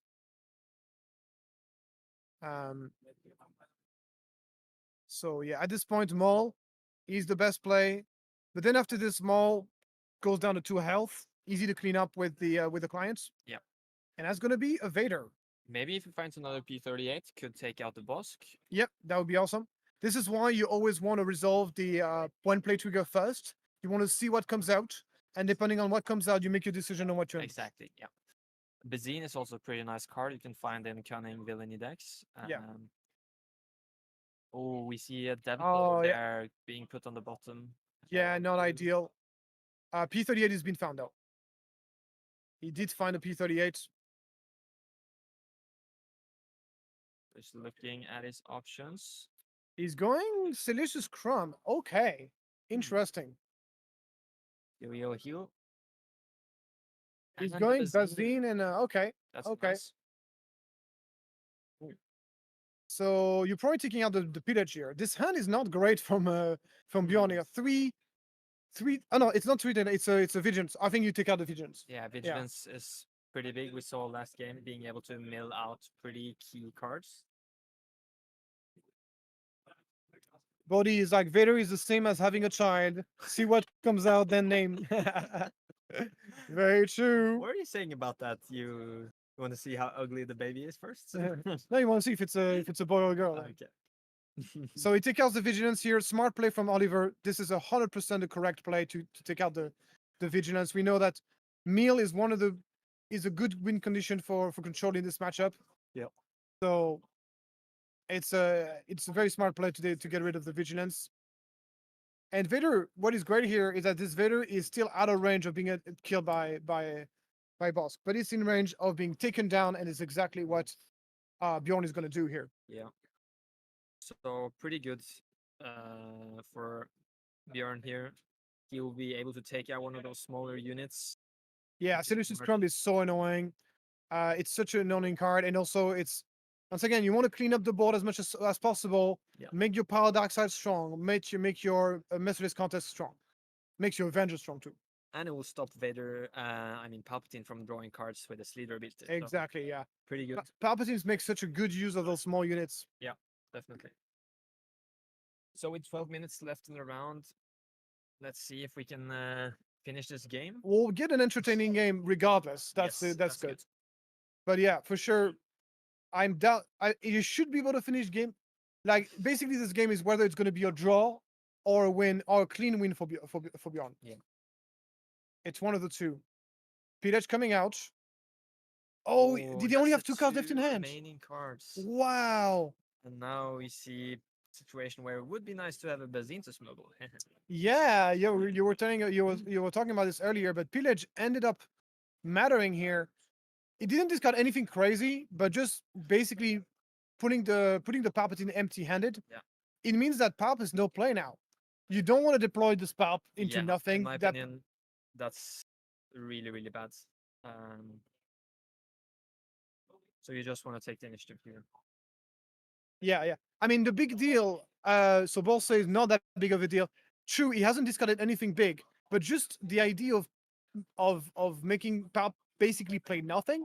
That's a big deal by itself. Like he basically having blank turn, he's gonna take tons of damage from that boss attacking over and over We again. see Oliver actually resourcing here to go up to 9 resources. Oh, Just what one can he card ask for left. 9? I think it has to be relentless. Yeah, could be. And I think also having just one card, you don't have to be scared because there's no force throw or something like that. So Yeah. it could be another pillage, but he has the initiative. He will be able to play There you his go. card. That's gonna be relentless. So, okay. Oh, that's really, really good Okay. for Oliver. This play though is very, very risky because if Bjorn has Avenger here, this is such a blowout. Ooh, but he's only on 8. Oh yeah, But okay, still, okay. he could just take the initiative, right? Yeah, yeah. He He could has yeah. no issue with just skipping this turn. Yeah, yeah, yeah. If you're a boss here, you're completely okay in just taking initiative and playing Avenger. He's gonna do it. He's gonna do it. What a smart man. That's a smart man right there. And oh, Oliver deploys. Doesn't here. matter. Doesn't matter because Avenger is non-leader. non-leader. Yeah. So I think this deploy. Yeah, this deploy is not good. good because it's like He could have found a small unit, sacrifice with Palp, and then steal the Avenger. That would be much better next yeah, turn. yeah, exactly. That's the thing. Is like now, not only is not protecting his relentless to Avenger, not only is protecting his Avenger, is not protecting his Avenger, he's also denying himself an answer to relentless. Yeah. So that's a really big deal. And this is all hinging on the if he has Avenger, which He it does looks like. have, he absolutely does. There we go. Can't choose the leader. So now I want to see something like a change of heart would be nice.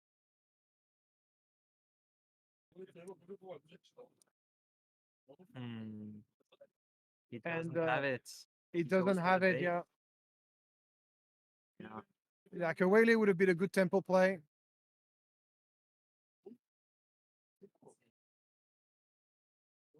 And yeah, so he's gonna play a dude. He's gonna protect his Pap. He has Palp's return. Pap return. Oh, that's a big one.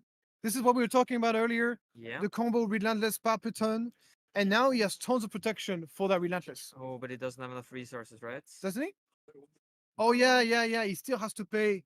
But he can undo it if he wants. He can put it back. Oh Looks like no, he's he too can't. stubborn. The judge is not letting him take back. Maybe he just doesn't want to. I doubt it because that's really really good. Yeah. Anyway, yeah, a bit of a misplay here from Oliver. He Maybe, committed to play. He committed to play the Pap's return, so there's no turning back from that point on. He has to play it. Bazine would be good. Yeah, but that's yeah. We'll see. He does have a board. Yeah. Sometimes it can be a good strategy to kind of flood the board with a lot of units. Yeah. With a lot of units to force a super laser blast. And that's a 4-3, right? With the droid there. So he is putting a decent amount of pressure, total of 13 damage on the ground. But this Avenger will strike his base probably. So Yeah, it's absolutely. also kind of a ticking time bomb there. Yeah. But he could, if he's lucky, top take a change of heart. Yeah.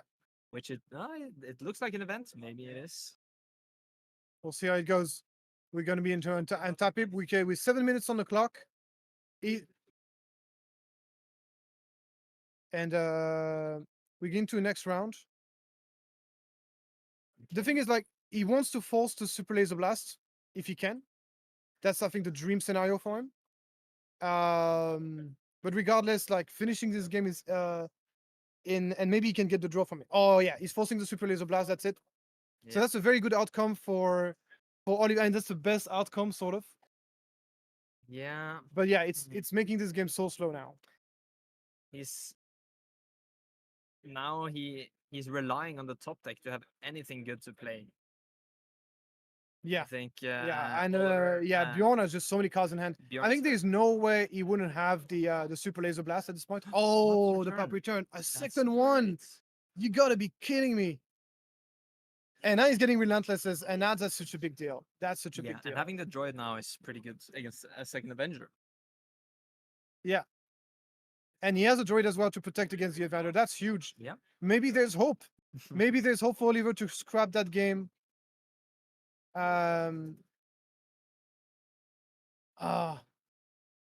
Yeah, it's a shame we are limited by Taking the time, initiative. but that's the way it is. Well, yeah, it's part of the game. Time management is part of the game. Obviously, there's no infinite amount of time to play games. We need to go home eventually. So there needs to be some sort of rules and play around those time limitations. Yeah. Can be a big deal. But you can see, Relentless Palpatine is very good against control. But a lot of people are just saying, well, this is like it makes the matchup auto win. I don't agree with this. Like it doesn't auto win the matchup. It's very good. But You have if to play it at the right times. there is that, and it is also if the control player has drawn so many cards early on in the game, he can't afford to just draw 2 cards and kill the Avenger. Like it's no big deal.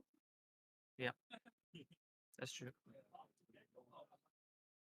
Anan is saying he needs a Shadowed Intentions on the Relentless. Oh, Is yeah. that a yellow upgrade? Yeah, the yellow upgrade that makes it. Yeah, it's pretty good. Yeah, that would be pretty good. But the odds of putting this together is tough. Bounty onto crew here. Mhm. You get back the Super Laser Blast. Super Laser Blast can be good, but you need to find a cheap event to throw under the table. But at least he gets to get rid of the droid as well, so it's Yeah. still a good play. And There should be 1 damage on that Bounty onto crew. looks like it might be a Vader in Oliver's hand. That is pretty nice to just go a bit wider here, protect yourself against Avenger. Sven is asking how many rounds are there today. There were 67 players checked in Melee this morning, so there will be 6 rounds of Swiss, and then the top 8 units. So the attack coming from Relentless. And that means you get to take it. That means Oliver gets to take initiative and gets another swing with a. Oh no, never mind. He's going to prefer to play something. Yeah, probably playing the Vader there. There you go, Vader. This is time on the round, but that's for people on the floor, not for people who are on the feature match area, which started slightly later on. And we see the Vader coming out. That's going to Yeah. be. Yeah, we have a comment from Edu, our producer here. 3 no-shows, so there were exactly 64 players. Yeah. Which is nice. We like those round numbers. So at this point, this Vader is probably going to be forcing the Super Laser Blast. So the game played for Bjorn is He needs to find a cheap event. cheap events plus Super Laser Blast is going to be Yeah. the way to play. Yeah. And he gets rid of that bounty onto crew. And indeed, not a good position to be in for the boss player, but he has the tools. Presumably, he has the tools in hand to deal with this. He's taken 12, so he's not necessarily dead on board this turn. No, yeah, next turn. Yeah, Uh, I mean, yeah, the Yeah, no, this turn definitely not because everything is tap out. Yeah. But with 3 minutes remaining, let's see if Oliver can squeeze out the win here.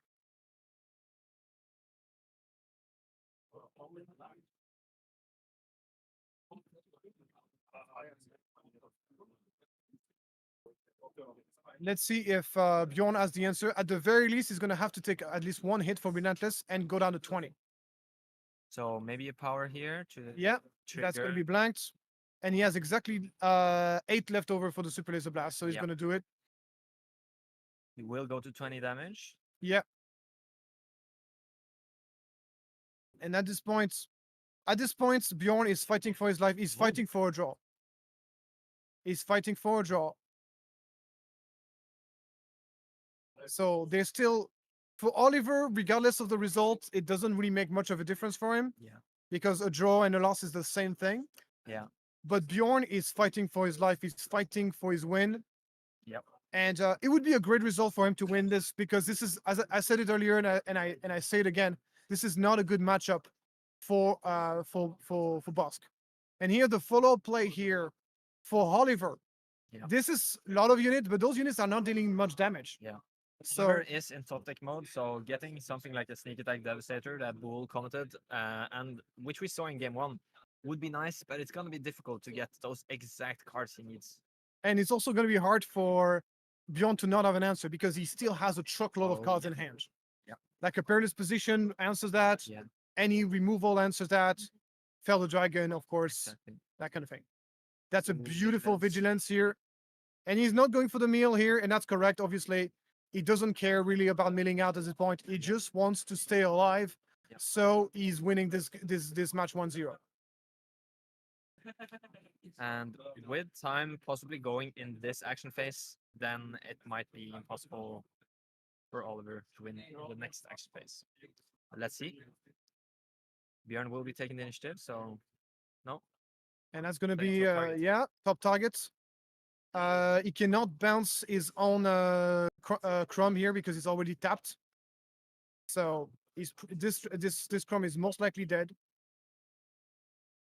And that's going to be a follow-up. 10 resources.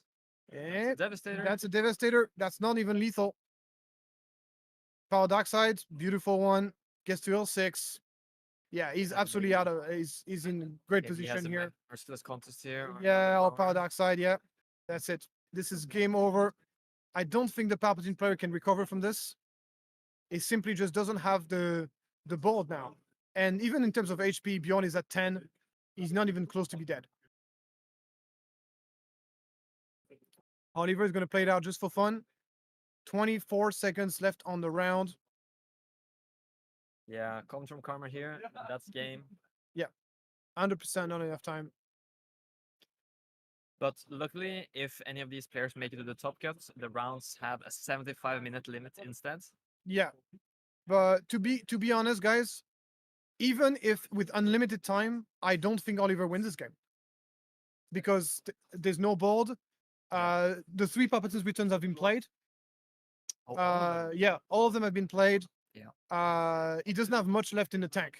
Yeah. And all Bjorn has to do is just stay alive and play some vigilances. So even with unlimited time, I don't think it would have made any difference. Yeah. We're gonna see Charleston being played. Time is off now, so he's just gonna end the game, and you see Bjorn is laughing, and he won that game. It was very well played from him. I think he played stellar. Yeah. He played exactly as he should be, milling the opponent win condition, attacking to base, Yeah. putting the pressure on, not forgetting that this matchup HP actually matters. It's not only about cards. Yeah. And Oliver, I feel like this matchup is very favorable for him, but I feel like he hasn't really, he doesn't have his understanding of the matchup is not there yet. It's definitely a difficult game regardless. Like you need to know what you're doing. both Exactly. lines. Yeah. Both games had pretty early deploys that don't really pressure the big threats of Bosk. And yeah. Yeah, it was Got to draw. it was a fun game. I mean, those games are fun. It's very back and forth. Yeah. There's a lot going on. So they're exciting games anyway. And you can see we had a huge crowd now looking at the stream because the game went pretty long, which is always fun seeing people around a bit more chatting, and that's great, of course. So we will now just wait for the streaming judge to go down, get another table, and make us ready for round 4. So should we just take a 5-minute break? Yeah, and we'll then- take a little break, and I'll see you later, guys.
guys, welcome back to the PQ.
Testing. Edu, have you unmuted us?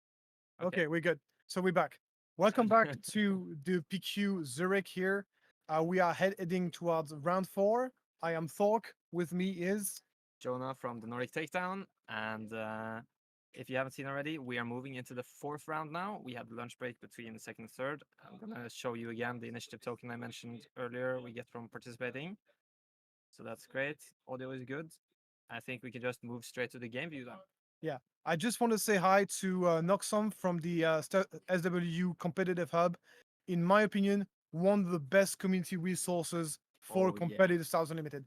On this website, you're going to find every single result of every single tournament being played for Yeah. Stars Unlimited. It is the best place to find deck lists. It's the best place to follow the result. It's It's something that I gold. use extensively on my channel. So thank you so much for all of his work. And we're really, really glad to have you here Yeah, on the stream with us. that's great.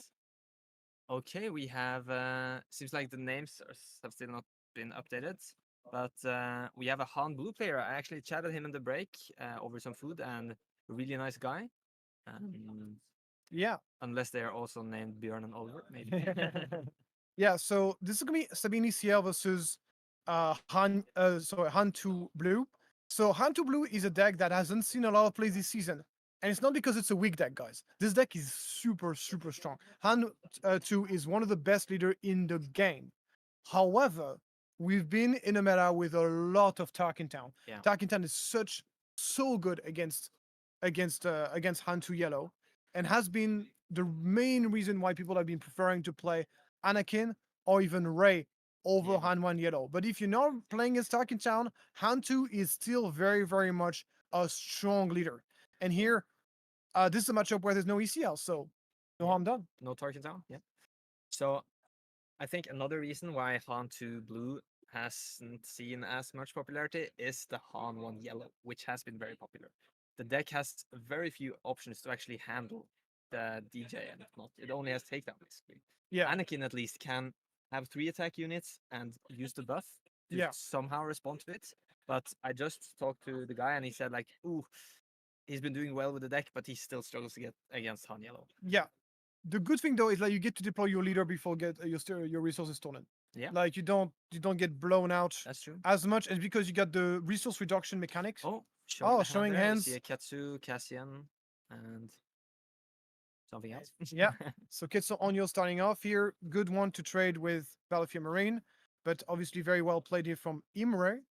He's gonna arena dodge here with the A-Wing. And is leaving his opponent the initiative. Yeah, this is a matchup that I think depends entirely on the Han 2 Yellows list. Like the Han 2 Blue. I'm sorry, Han 2 Blue unit, sorry. Yep. Han 2 Blue has potentially great matchup against against Sabine, or very bad matchup, and it all comes down to what kind of card decides to play. Yep. For example, in this situation, you're looking to play a Cold Dawn Interceptor to block the wing. That's very nice. Other cards for 3 I think are really good are of course the Village People. Yeah, the Village People here. Or something like a Kanon. Playing it as a 4/3 doesn't really matter that much, and getting that restore early is very good. Especially when you can attack into Sabine, survive, and then a Darksaber is like not good at all anymore. One of the strengths of Han 2 Yellow is like it's a deck that doesn't have to play as many 2-drops as the other red, white, blue Yeah. decks, Exactly. because it can play almost anything as a turn 1 play. Yeah.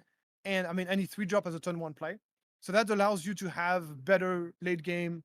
Yeah. And so it has a very, very smooth curve. And here we kind of see Julian get rewarded for not attacking with Ketsu first. Now he gets the decision whether or not he wants to get rid of that Fleet Lieutenant, but he decides to take the initiative instead. Maybe he wants to put a Sentinel in space, or he wants to do the value trade with Cassian, try to leave more units on the board. I think another crucial thing for 4 resources is the early pull. Yeah, That's really big. absolutely. Hurley Poe is huge in this matchup. It can get cancelled by ECL, but if you're forcing an ECL use Yeah. on this, it's very amazing. So he went for the value play here, Cassian, getting rid of the Fleet Lieutenant. Yeah. And decided to not go for the race. I think racing is a viable strategy in this matchup because you're still playing a 25 HP versus 30 HP base. Yeah. But it really depends to the version that he's playing. That's the thing. Yeah. So we have a comment here from Bull. Imre readying units and resources before drawing. Classic Magic player. Yep. Yeah, it's against the rules. We've seen less and less people doing it because people are getting used to Star Wars Unlimited. Yeah. But there's still some vestige of people. And also there's people who just recently started playing Star Wars Unlimited, which is Yeah. great to see. I love to see new players coming in. Yep. And obviously it's got a little bit of time to get that sequencing correct. Definitely, yeah. So Sabine player at this point, I think a Dark Saber would be nice, but no, he's gonna go for a Sunkeeper, a Peacekeeper, which is okay, a bit under curve. Yeah. Usually you would want to play a 5-drop. And here if there's a way to give +2 attack to the Kitson Onyo, we'll be able to snipe this Sundry Peacekeeper. But looks Yeah. like he doesn't. And if I'm not mistaken, it seems like Julian passed here because Imre has already used the Sabine ping as well. So maybe he's sitting on the takedown and he just wants to wait for that Sabine deployment. Yeah, it's a classic play. And looks like Imre is going to give Julian what he wants.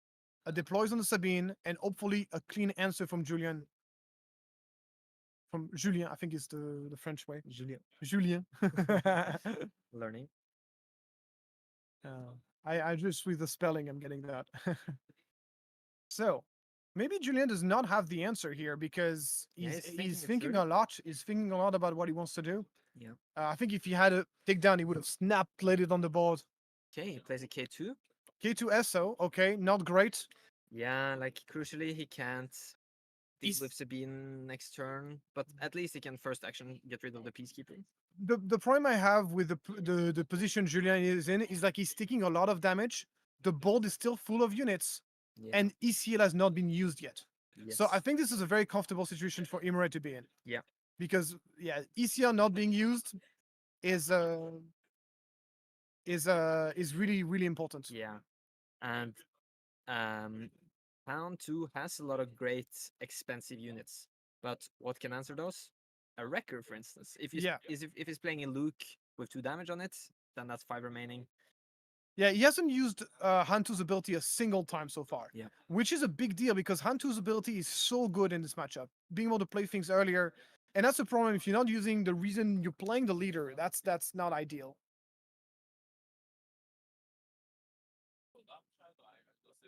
Yep.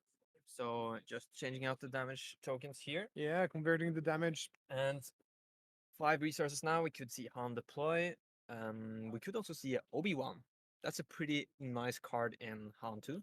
It's good when when the opponent has already used ECL. Mhm. If ECL is available, then Obi-Wan doesn't look as exciting anymore. That's the thing. He's gonna go first, getting rid of that Sunkeeper. That's once again the value play. I think it's the right play. Yep. Keeps alive the Cassian and not healing, preventing the healing from the base. Oh, we see Yeah. a General's Blades in Imre's hands. Yeah, that would be very strong because I don't think there's a counterplay to this unless he has a Village Protector. So he's just going to the base. Yeah. Giving Julian to now 17 damage. Yep. This is Starting to getting ramp up. this is a lot, yeah. And it's not like this deck, it has like restore units, Yeah. but you don't really play like healing card that it can really reset your life total like all at once, which is what you would need, to stabilize against that kind of situation. Because if Imre has a couple of Thorrk, I believe in here, Yep. he's in a very, very good position because his ECL is going to give him guaranteed damage with a Wrecker or a K2SO. And Thorrk, I believe in, basically wins in the game here. Yeah. From my point of view, I think Julian got a bit unlucky with his draws. You don't really want to play Cassian into K2 on curve. You would much rather have something like a Yoda or Kanan, which could enable force throw. That's such a power play. Being able to like one-shot Sabine by throwing one of your own cards is really good when you're playing into aggro. Yeah. Bull saying redemption or bust. Redemption, we are far away from it. I mean, you can play redemption for one less.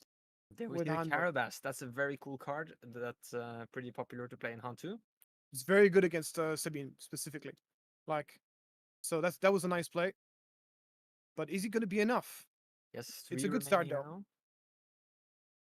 Could still see Kanan maybe. Yeah, the Kanan discounted would be nice. As for Imre, he's probably pondering the idea of he's using ECL this turn. Oh, I can see he has a 4 cause I believe in his hand. That's very good for him. K2SO, that's another way to Yeah. deal guaranteed damage. That's a great card to He have. decides not to ECL. It would be decent to go through Ketsu to get 3 damage and then guaranteed. Yeah, 3 this would have been a later. very good ECL. So that's why I think he was thinking a lot. Yeah. But he might have just have something better to ECL. Yeah, Like if he yeah. has if you get Wrecker in hand, you would That's- much rather wait a turn. Yeah. He's in a very good position. There's no emergency to use that to ECL that K2SO right away. Yeah. You much rather just keep the And- pull for next turn. In this current board state, it looks like Julian will try to just clean everything up. Maybe trade the K2s, get Han out to finish that Sabine. Yeah. Yeah, Borby trade the K2. He can clean the board completely this turn, but not without taking some damage. And once again, as we said earlier, ECL still there. Oh yeah. ECL still there. Luckily though, he will go to 6 resources next turn, and if Imre decides to ECL something, then we might see a Luke. But for now, I just saw like a Crate Dragon in Julian's hand, so. just need So to- what happened? Because he didn't take damage on his base. Oh, he's taking damage on his base. Yeah, they need to put the 3 damage on the base here. Yeah, if he hasn't discarded. Yeah, he decided. missed it. I think he decided to go onto the base here. So they should have the tokens to the base.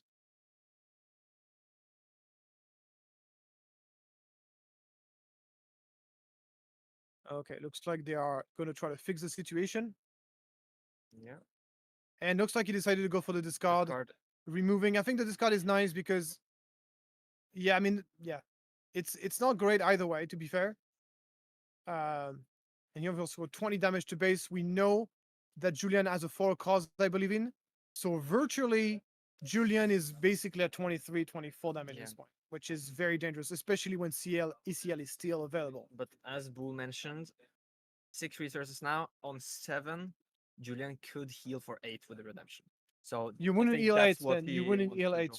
because your redemption start with 2. Yes, but you can actually. You can decide to heal the full 8 and then the redemption dies. Oh, I And didn't in some know situations you want to do that. Oh, I didn't know that. Okay. And okay, so this is actually great news for Julian because this is a 4 cause I believe in. Imre would have preferred ECL into something this turn Yeah. and then play for a cause I believe in afterwards. And he's doing it the other way around. And Julian must feel very happy about this. Now he gets himself a Sentinel. The problem with that Obi-Wan Daring is- Raid to 25. He's playing Daring Raid. What a mad lad. And now a Wrecker ECL. That's game over. Because Referee ECL is game over. Yeah. because the Sentinel there has more than 5, so he can use the when played. Yeah, and looks like Julian does not respect a wrecker. Is just going for the attack. Oh, never mind. Imre did not take initiative. He took the R2. This is a sign that he might not have wrecker in hand. Yeah. Because if he had wrecker in He's- hand, he would have taken initiative right away. Oh, let's see the top decks here. Yeah. Julian, he needs a way to heal, preferably a redemption. A redemption puts him back into the game. Ooh, it looks like he might have drawn a pillage. That could also be good if Imre only has 2 cards. Yeah, if he can pillage out his opponent, that would be wonderful. No, his opponent has 3 cards in hand. He has 3. So I don't think he's getting Yeah, he's gonna get but Imre didn't squeezed. resource. So it means no wrecker. Oh, That's no good information. resource. Oh my god, huge information for Julian. The fact that Imre did not resource means he has no wrecker. Yeah. He's basically telegraphing his opponent. Yeah. I have no wrecker in hand. And that's huge. So maybe there's still hope for Julian. It's going to be very close. Yeah, That would be a huge if Julian wins this game, that would be a huge comeback. definitely. And the That's- Chewbacca. That's another great play for 7. Yeah, it doesn't heal though. Doesn't heal. Yeah. So another 4 cause wins the game here, or he could just go daring raid because he plays this mad lad is playing both daring raid and 4 cause, I believe in. Yeah, I think in the current meta, I think it's pretty good. Like especially against Jango, just cleaning up. The smaller only units. problem is that you're reaching a critical mass of non-heroism card. He's also playing Darksaber. He's also playing And there General's it is. Blade. There it is, the second daring The raid. second daring raid, 29. 29, and now We Julian need the has to take fetch. initiative and he needs to play the redemption. It's the kind of line of play that is very, very countered by redemption. He drew it. Oh, He drew it. oh, he drew it. Okay, let's see. Is he gonna heal? He has 8 resources now, so he can even leave the 6th one. Not that it matters. Yeah. Oh, There we no, you go. see? Oh, Oh, you you see see the his face. reaction. I'm telling you, bro. That's why we need face cameras because you can see the player's reaction. Oh my god, what a play here! And Julian, In the nick think- of time. does he have lethal on board? I think he does. Between Yeah, that's a Chewbacca, large Obi-Wan, yeah, he did not ready his Chewbacca and his Obi-Wan for some reason. Yeah. Another daring raid. He had the lethal in hand. What a mad! Oh my god. So yeah, he's gonna ready his Chewbacca and he has lethal on board, that's- right? Yeah. Yeah, because that's 10 great. That's just the two of 10. us, Yeah. Yeah, Bull is having mic drop. Oh, yeah. Absolutely. This must be. Very annoying. I mean, for to be- Imre. To be fair, at this of the game, the odds of having redemption in hand, the fact that he didn't use ECL the entire game, I think, in my opinion, not ECL that The K2SO K2, was a mistake. Yes. I think if he would have ECL the K2SO, he would have won that game. That's my analysis. He started basically going on the burns too late in the game, too late into that game, too early. Sorry, he started burning the base too early. Mm. Great Dragon in hand, open fire, and a third card. I'm not sure what it was, but regardless of what he has in hand, doesn't matter. He has lethal on board. And that's a huge comeback for Julian because this was not a good start. We haven't seen any village people. We haven't seen the early game that really helps you stabilize. But Imre missing out on a bit of damage, not using the ECL was a very was probably something he wouldn't do if he would replay that game.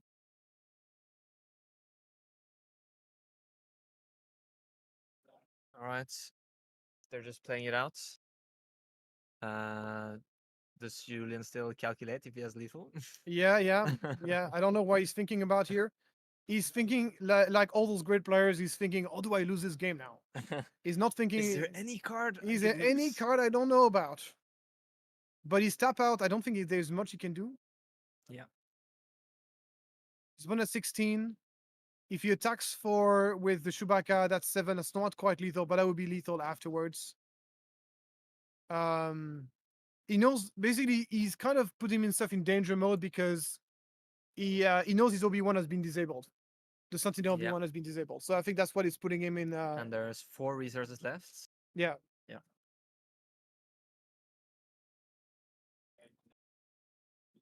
And it looks like he's going to scoop. We're going into game 2.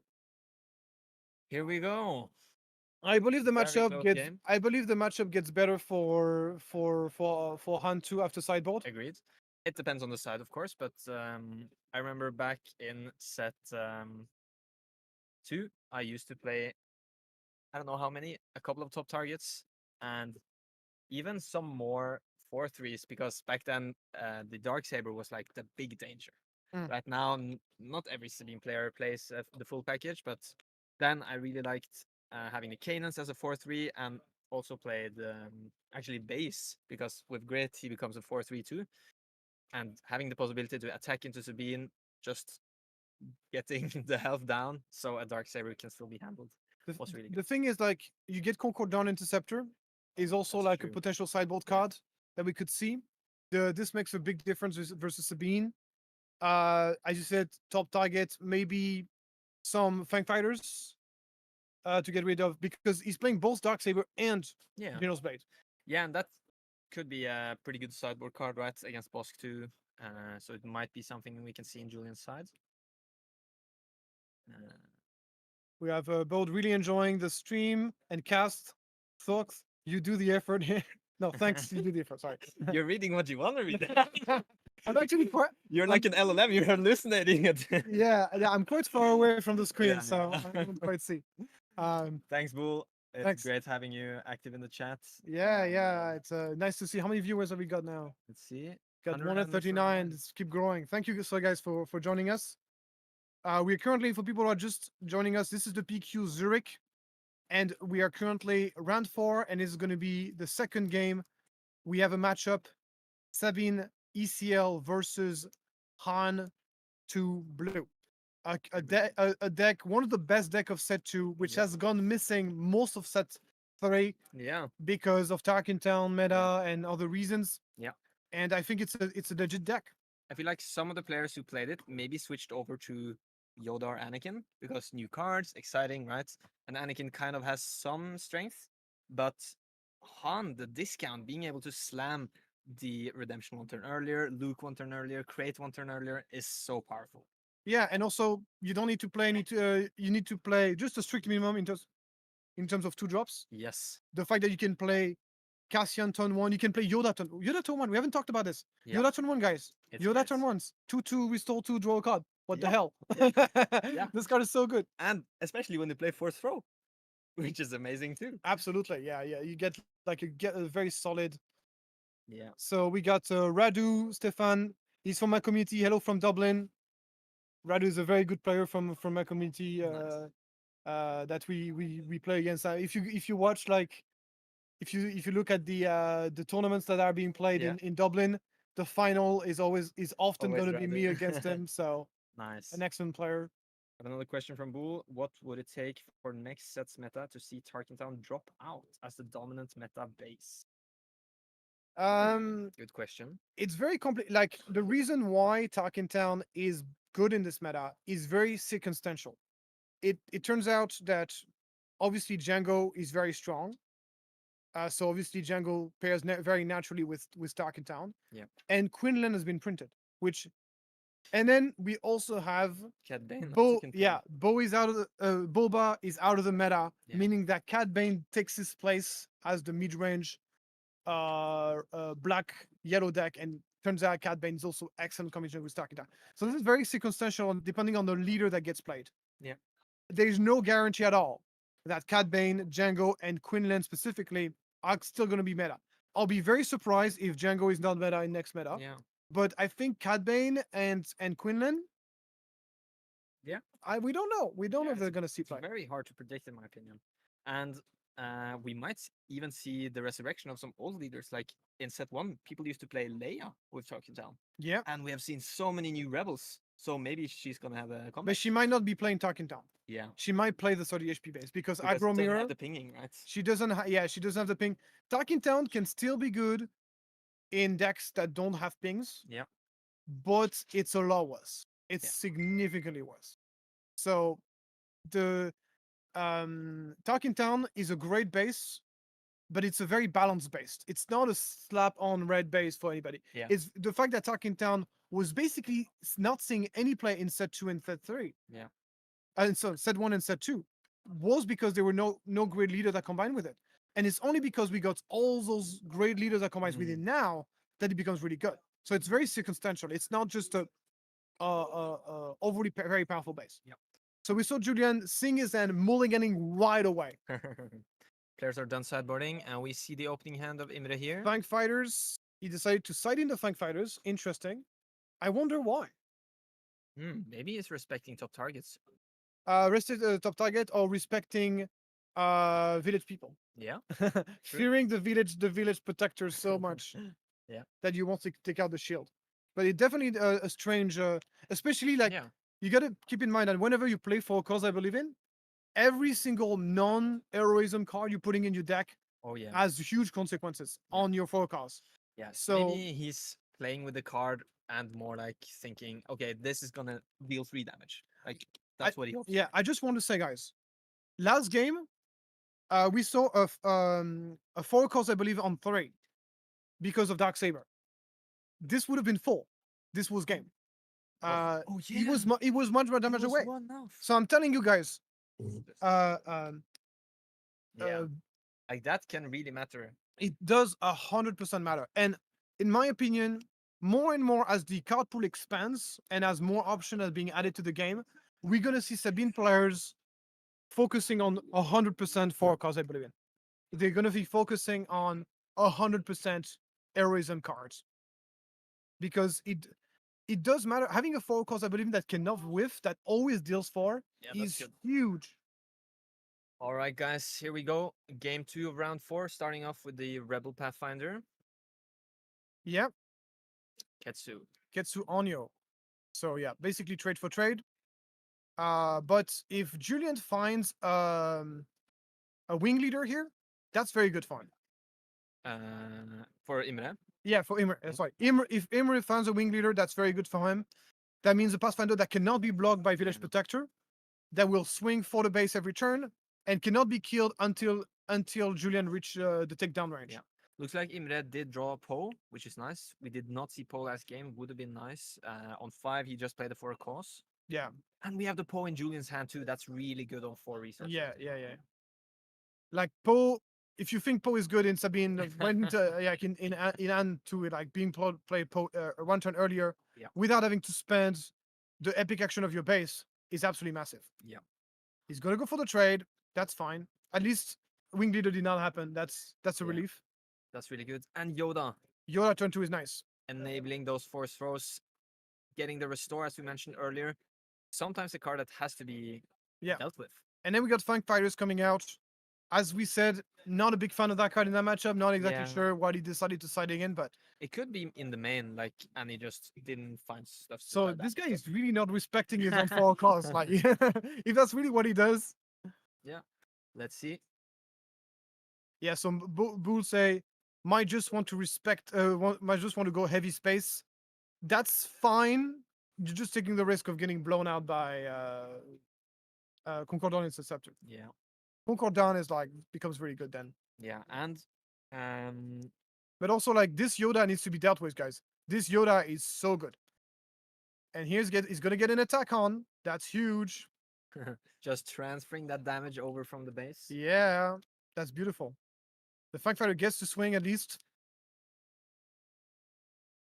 And this is already a much better start for Yeah. Julian. It's not even close. And now comes the question: do you want to pass, maybe fake a takedown, or do you want to just slam the Poe? Oh yes, confiscates and two par- Poes yeah, perilous and Paris position. You're really good at this. Look at this guy. Yeah, but we see the card half a second. He still he scanned the entire hand. Basically a computer. This guy is basically a computer. Don't mind if I do. Oh, and seeing the K2 is great there. So he did end up passing, and I think it's a really solid choice exactly because of this K2. Yeah, You don't want it to get ECL through. Now the Poe will get a really nice attack. yeah. I mean, Imre is going to be able to get initiative and attack with K2. Yeah, But if he does this, he denies himself the deploy on the Sabine. Yeah. That's a big deal. And I think he honestly has to, because otherwise Julian can attack, kill the Sabine, discard a card, and finish the Fang Yeah, Fighter. yeah, absolutely. No, it's like Imre has to take initiative. Yeah, he does. Yeah. It's a smart play from him, but Yep. what a pain. And You can see players that are really like oh, they're really playing so well. and we know Julian has the second Poe. That's huge. Yeah, There's no way a Sabine can deal with it without losing their own units. yeah, That's with Record, for instance. It's so good when you can ECL it in and Yeah. survive. But with those 6 power units, you're bound to trade. yeah, absolutely. Now this is a much better game. The fact that we are in that deep into the game, and he's only taken 5 damage into his base, is just insane. And the Yoda is still completely healthy. And the thing is, like, Yoda is kind of don't mind if I do. He's gonna attack every turn. Because here's the thing, Paul Dameron is the boogeyman here. He's the scarecrow. Yep. He's the one who's gonna be driving all the damage. Yep. And now Yoda is still alive. And he's Yep. gonna be able to pound every turn, gets to heal every turn, and that's such a big deal. But I just also want to say, Sabine has not used ECL yet. Yes. Don't never count out a Sabine that hasn't used ECL. And crucially, Imre can delay many actions this turn. He can ping, he can deploy Sabine, and then he can ECL his Poe into the Han leader. That's really strong. Yeah, absolutely. I really want to play Han 2 Blue now. Ah, This is so it's fun exciting. watching this. Yeah. But Jango is still a thing, unfortunately. So that's the problem. Because the other Poe is coming out. Okay. The other Poe and Imre might have to take initiative again to be able to go Wrecker ECL, maybe? I don't know. Yeah, but the thing is not that. Yeah, it's so lost. I think I would rather ping with Sabine, deploy Sabine attack, and he can then use Poe ECL on the Han. I think what you want to see here is deploy Sabine and play Darksaber or General's Blade so he can attack into the Poe and Yeah, but Poe will use the on attack to remove the upgrade, so that's no, you kill the Poe in this case. You kill the Poe before the. True. That's pretty decent too. But That it's not great I'm anyway. very surprised that Imre didn't decide to just ECL his Poe here. You mean into the Imre? Han. Yeah. Okay, he's gonna He make goes the for play the I was blade. talking about. Yeah, but that Sabine has been damaged, so he's gonna have to go for. No, he's going face. Okay, he's like, okay, whatever. That Poe will live. Interesting. This is gonna be such a high value Poe, guys. He's gonna swing into. He's gonna go base, discard 2 to finish the Sabine, maybe. Yeah, Or- no, he's gonna discard to remove the defend. Darksaber and deal 2 to finish the Sabine. Probably. Yeah, and then attack Yeah. base. The good thing though is like very smart from Imre. Frankfurter is a Mandalorian. Yeah. So the attack allows to give a +1% to the Frankfighters, and the Frankfighter guys, knights of 3 Fortune, health. It yeah. makes a big difference. Yeah. And keep in mind that Julian has taken a beating here. Yeah. So Yes. I mean, he does have healing with Yoda, so it's not the end of the world. But basically, Imre is kind of like he's all in at this point. He wants to finish this game and try to out heal this Yoda, but it's gonna be tough.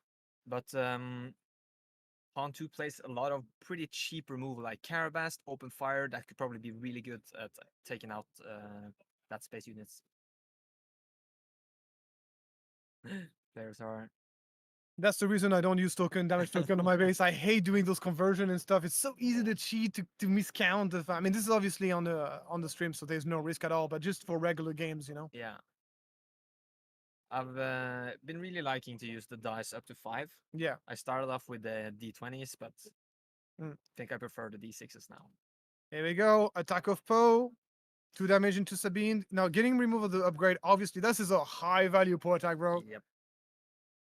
And he's thinking. He's still thinking, yeah.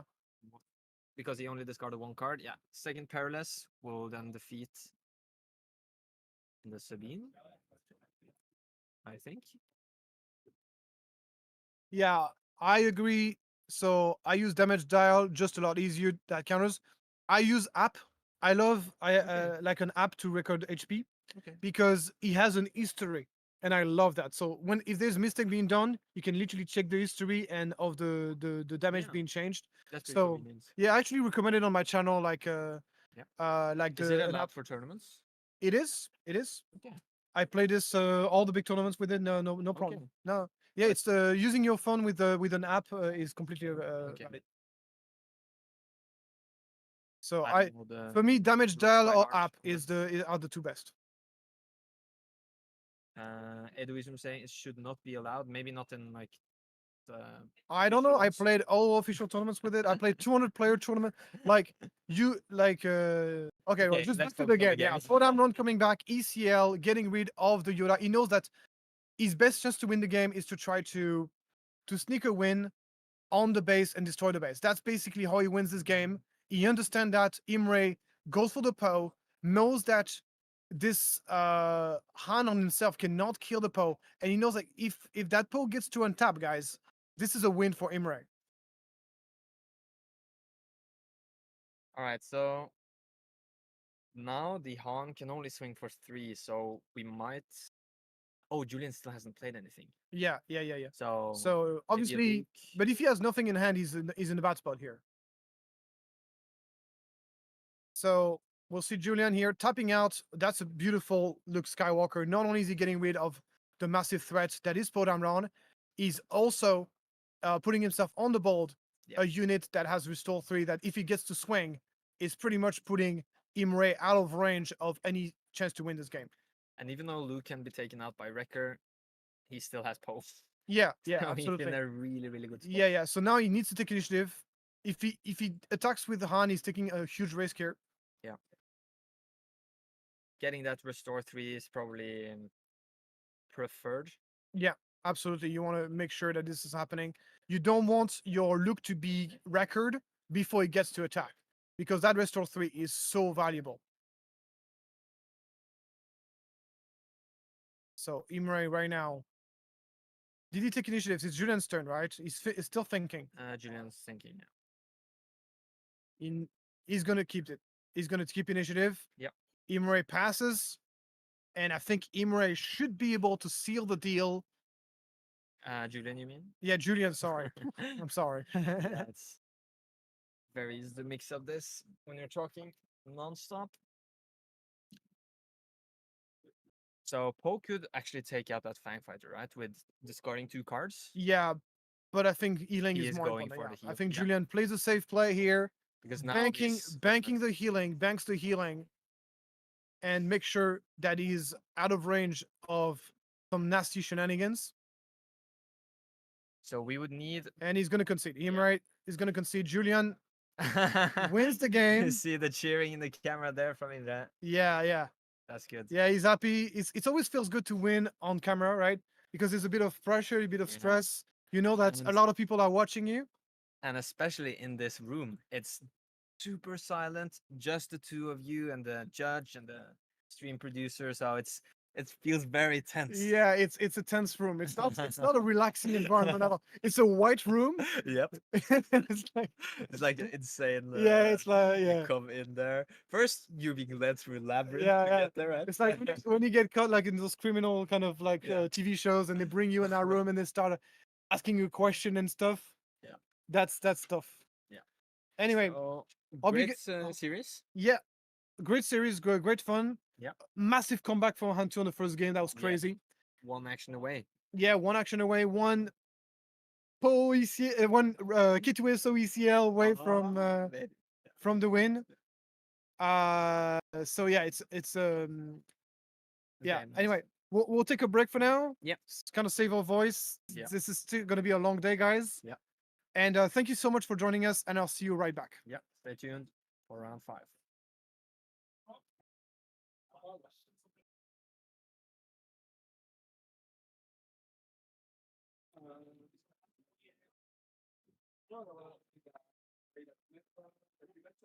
Moi, je pense que c'est la question, c'est la méta. Il a vu qu'il a bien aidé contre le Boatas. Après, j'ai pas vu la première game, donc c'est super serré la première game. Ouais, il a mené, il aurait été tout sur ICL, il a pas fait. Ouais. Et il manque un dégât, et l'autre c'est c'est combat que le vilain.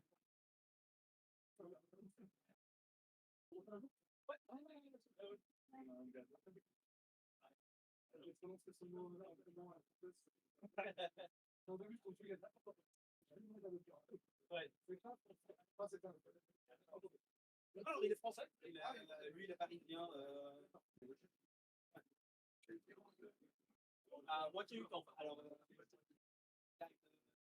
maison en Angleterre, sa femme travaille dans le fond. En Écosse. Attention, c'est sensible. Ça se passe bien les commentaires. Ouais, on va voir comment ça continue. Allez, on est encore long, hein. Ouais, je sais pas si c'est.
We still have. Maybe we can start a bit earlier than 15:30 and talk a bit about who are in the top. Sure. I think there should be 4-0 players. I've gone with Bosk is Edus. 6-1. Is that There's nobody. Oh, there's three. It's just three. it's of them. just it hasn't reported finished. But so Han 2 is 4-0. Bosk Blue is 4-0 on stream. Then there's a Jango 4-0, and Edu's girlfriend is playing Sabine. 4-0. Oh, wow. That's nice. Yeah. So we could mention that Oh, voice is on here from Bool.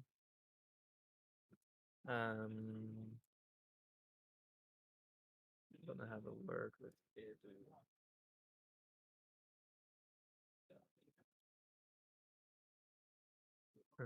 Thank you.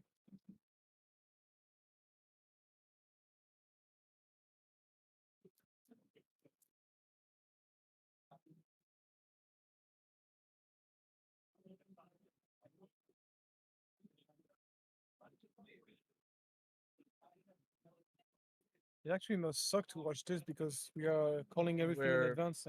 This Oh, sorry. let me get-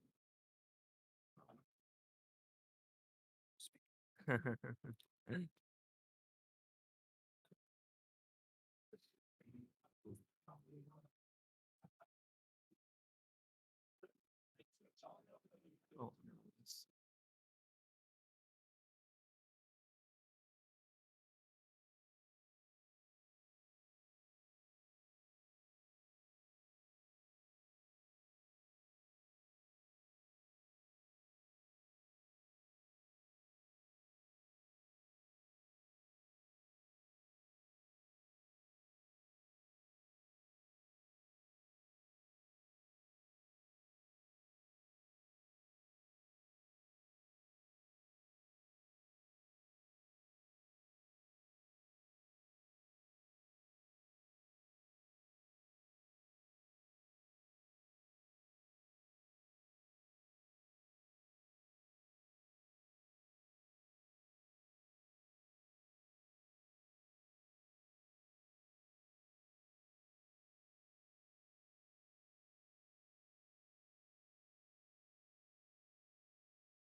take the headset off or just message if Thank there's you. anything. Thank you so much. Good luck.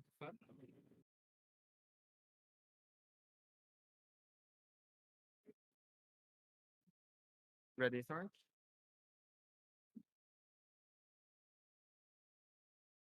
Give us a second there. You want to talk about top 8 first? Yeah, we can talk about melee. Let me do the intro and then you.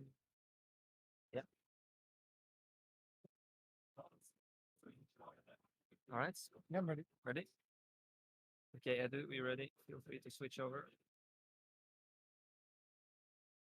Hi everyone, welcome back to the PQ Zurich. I'm here on THT with Jonah. Yeah, I'm here today representing the Nordic Takedown, having a blast co-casting with you, and we are back. The players are sitting down now for round 5, so it's a bit noisy in the background, everybody finding their seats. But we thought we would take a little bit look at melee, see Yeah. how things are going. Absolutely. Let's see who is on top.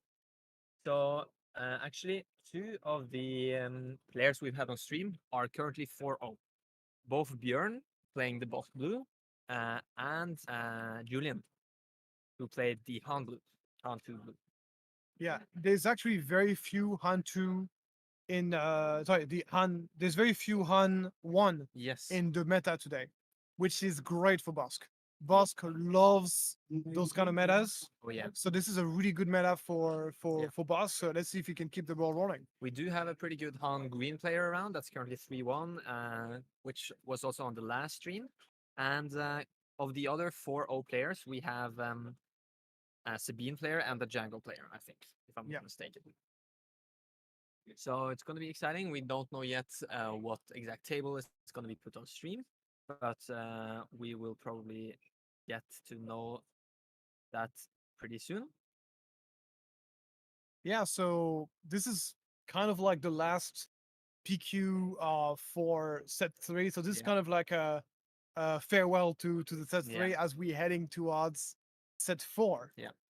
And I think it's fair to say that both of us are like, just super excited for Yes. the upcoming cards. There's But- just so much going on. Yeah, I have to say, in hindsight, set 3 meta has been really nice. Absolutely. Not necessarily because the cards were that game changing, but maybe because Boba went out of the picture.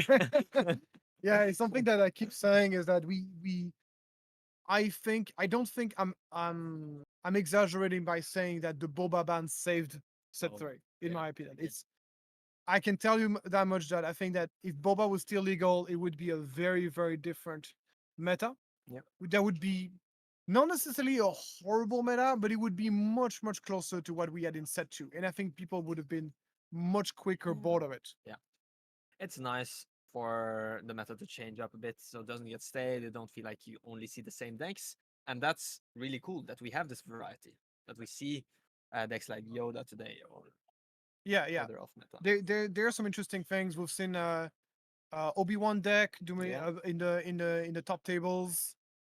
2 different Yoda, a Yoda yellow and a Yoda green, in the top tables as well. Yeah. It's nice to see that. So obviously, does that mean those decks are meta? No, it doesn't. We're still at the end of the day, we're still talking about a 67 player tournament. Yeah. But it's nice to see, and it shows that there's space open. Yeah. Another leader that I haven't seen very much in this meta is Quinlan. I haven't seen much Yeah. Quinlan. Not even Quinlan red or Quinlan green. Quinlan and Han 1 are 2 of the most kind of the least. We haven't seen much of those leaders. Yeah, in they're the... underrepresented today, definitely. And I think Quinlan is really good right now, especially if you play him with a bit more 1-drops to kind of respect the Jango list up and going around. It's really good at countering that. Yeah. We have a question from Matteo. What leaders are you more hyped about? So I'm figuring this is for Jump to Lightspeed. Yeah. So for me, I'm really looking forward to play Kazuda and Piet, Thrawn. I'm excited about it. Like not everything, but almost everything. Like basically every leader that I've rated in my YouTube, because if you watch my YouTube, you know I'm reviewing every single card of the new set. Every leader that I'm rating with a thumbs up, that you know I know this is going to be exciting and good leader. There are leaders that are less exciting. Like Poe, I'm not so excited about. Not Okay. He's very strong. Yeah. But he's not I'm afraid that he's just gonna be very similar to Sabine in terms of how it Mhm, plays and how yeah. it builds. Yeah. It doesn't really enable a brand new way to play the Yeah. game as much as the other leaders I've mentioned. We have a couple of questions here. We had 3 drops, so even though there were 67 players registered, we are actually just 64. So that's why it's the 6 rounds of Swiss. And regarding overview of past games, I've been trying to send the melee link, but I don't know if that maybe gets blurred out by YouTube. We will try to get it up in the Maybe it description. means just the one that were on stream. So like as far as like the games we've seen so far, okay, spoiler alert. If you don't want to be spoiled, just jump back in the video and watch those games. So spoiler alert. The 3 games we had so far, we had a Yoda yellow versus Sabine a Yellow. Sabine yellow. We had a Yoda yellow won. Then we had Django red versus Sabine ECL. Sabine ECL, won by Django red. And our third game was Palpatine yellow versus Bosque blue, won by Bosque blue. And then after this we had Han 2 Blue. Hantu blue versus what's it called? Sabine ECL. Sabine ECL, won by Hantu. And now we've just heard from the producer that we are ready. So we can go to round 5. Players have set up. And the matchup is going to be Django red versus Han green. So this is another classic matchup. Han green has reason and popularity. It's a deck that is extremely powerful. Whenever you get the right cards, resupply turn 2 is one of the strongest. It's a very strong play in this specific matchup. But Oh. I believe this matchup is so not on one play on either side. We but- see a pass maybe from Django's side, and then Han just claims. Yeah, so this is a play that you see sometimes. Django wants to see the card first, so he can ping it and target down it. But that can be a risky play. Yeah. Because then your opponent can just say, oh yeah, pass. Yeah. And this is advantageous for Han green. Yeah, that's what Because- you want to do, right? You just want to ramp, you want to stall. You'll probably have more control when you get to those big units, the flip turn. And he gets into that resupply turn 2, which is so strong in this deck. I believe that Han green with resupply on Yeah. turn 2 and Han green without resupply on turn 2, those are 2 different decks. And Martin is actually the Han Green player I just mentioned earlier. He played Han 2 Blue, I think, on the last stream we casted. But so this is a thing. So this matchup is this is a thing is like this is a spot where you can go turn 3 U-wing reinforcements if you are Han green, but obviously he's playing against Jango, and Jango has very easy time tapping down Han and preventing him Oh, yeah. from. So if you're going for that 7 cost unit, you better have a plan B. You better have something to play on turn 6 in case Han doesn't get stepped down, which is 90% likely. Yeah, and that's why we've seen a lot of Hans play these smuggle units, right? They're so nice to have like some redundancy, either Zori or the Falcon, to have a backup for this exact exhaust. as There we you see go. here. We see the and he does have enough resources to play triple dark raid, but if he goes triple dark raid, won't be able to play Yeah, Rooster Trader from it. So not necessarily the best. So this is where Han. One of the inconvenience of playing Han Green is like Han Green does not have many options to play on 6 than Han Yellow does. Depend on the build, of course. And here he's looking through his smuggles. Maybe he's looking for he doesn't have the smuggle. You see the Han Green does not have as many smuggle as Han Yellow. So here the backup plan is a Falcon. That's not a great Okay, backup. That's no. not a great backup. like he'll just go base here. Like getting rid of that shield is not the best. And the Falcon could get Tarkin towned. Like Right. this is not an ideal turn for Martin here, but he might have something else to play. He's gonna have a waylay on Hmm. on the crafty smuggler instead of waylaying the 7th Fleet. 7th Fleet. That is a Yeah. very odd play. We'll see why you say to do this. Yeah. So we have a question from Nikiva. Are the players playing in a separate room? Yes, we have a enclosed space upstairs, which is very calm and silent. So It's there- almost a different building. It's not so far away. Yeah, you basically have to go on the quest of the ring to get there. It's like yeah. And we have some insight from Edu here. These are actually 2 players we saw playing against each other in the last stream we did for TwoMoons. Yeah.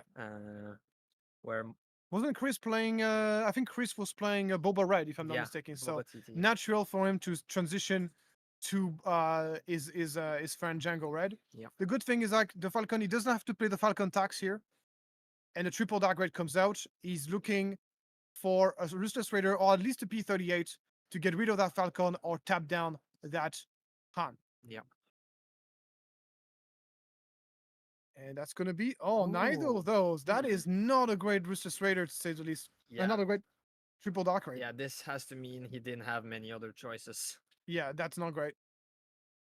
But he will be able to sacrifice the counter spacer into the Falcon. Yeah. So it's still like three resource killer unit. It's not the end of the world, but it's definitely not amazing. Mhm. So something to know this time, Han will be able to go up to 7 resources. Oh yeah. That's a big deal, guys. It means he's be able to get to up to 7 resources. That means a U-wing reinforcement. Something like a Enfys would be pretty nice here, or even a Cad Bane or Luke. They've seen some Oh, yeah. popularity in the Out of aspect, out of Yeah. aspect units. That's going to be Enfys Nest, as you were saying. That's a huge one. Before the counter spacer gets to attack, that means the Falcon is going to live another day unless he gets Dark in Town. Yeah.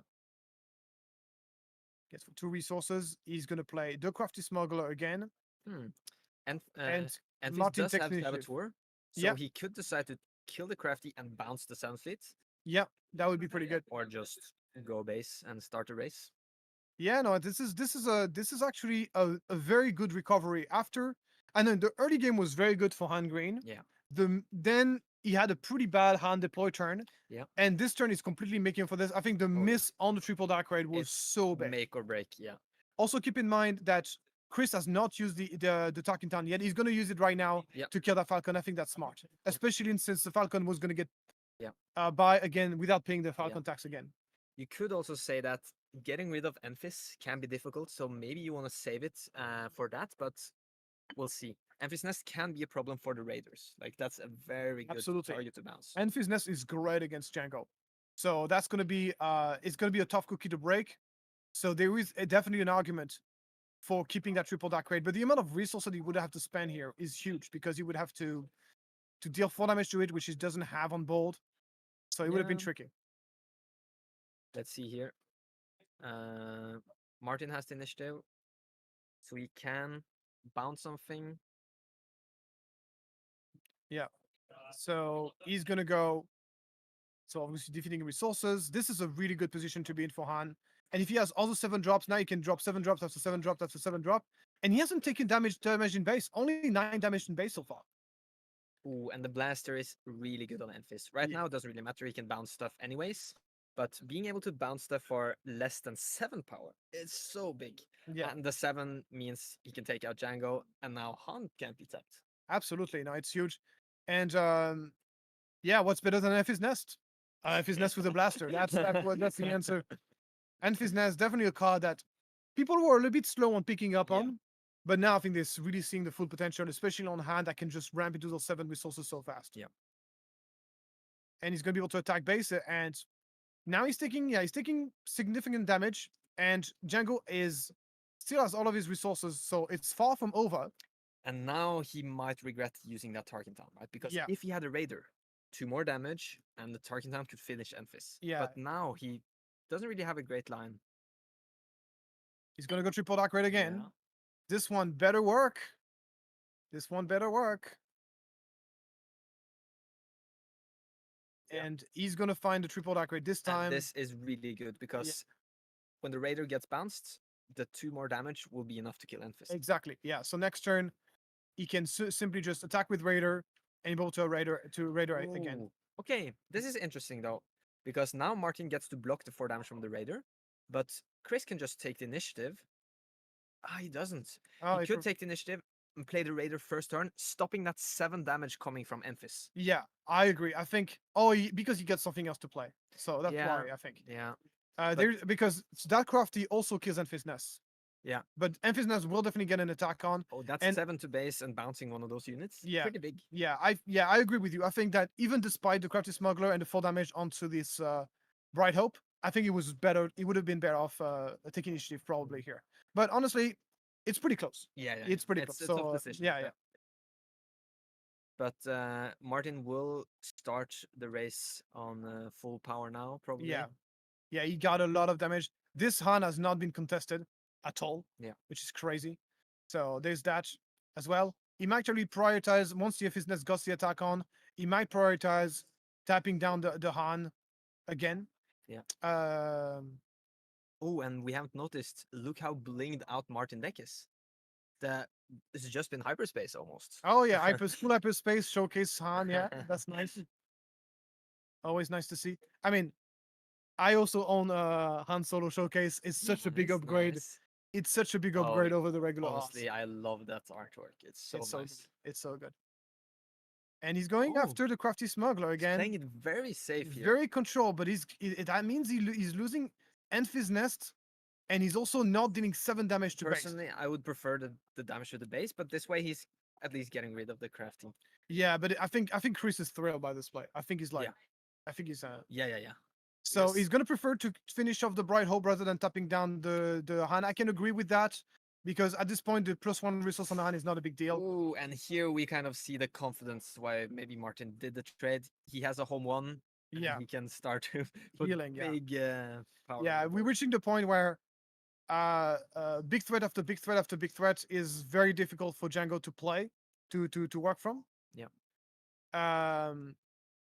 And now just yeah, he's basically base. kind of he's kind of now forced to play control, sort of, and that's just not what he want to do. With that being said, triple dark raid into home one and then P38 behind. You can get rid of the home one fairly consistently, but the problem is like I think Martin is only getting started. He hasn't played a single U-wing reinforcement so far. Yeah. We still yet to see Cat Bane. We still yet to see Luke. We still yet to see Han Solo unit. exactly. So I think he's only getting started on this. And now he goes to the base, it seems. Yeah. Yeah, that now the kill is gonna come out pretty quick. So that's 11 damage on Yeah. Chris' space now. Could have been 18, but Yeah. it looks like Martin is still in a pretty good position. Yeah, no, Martin is still in a great spot.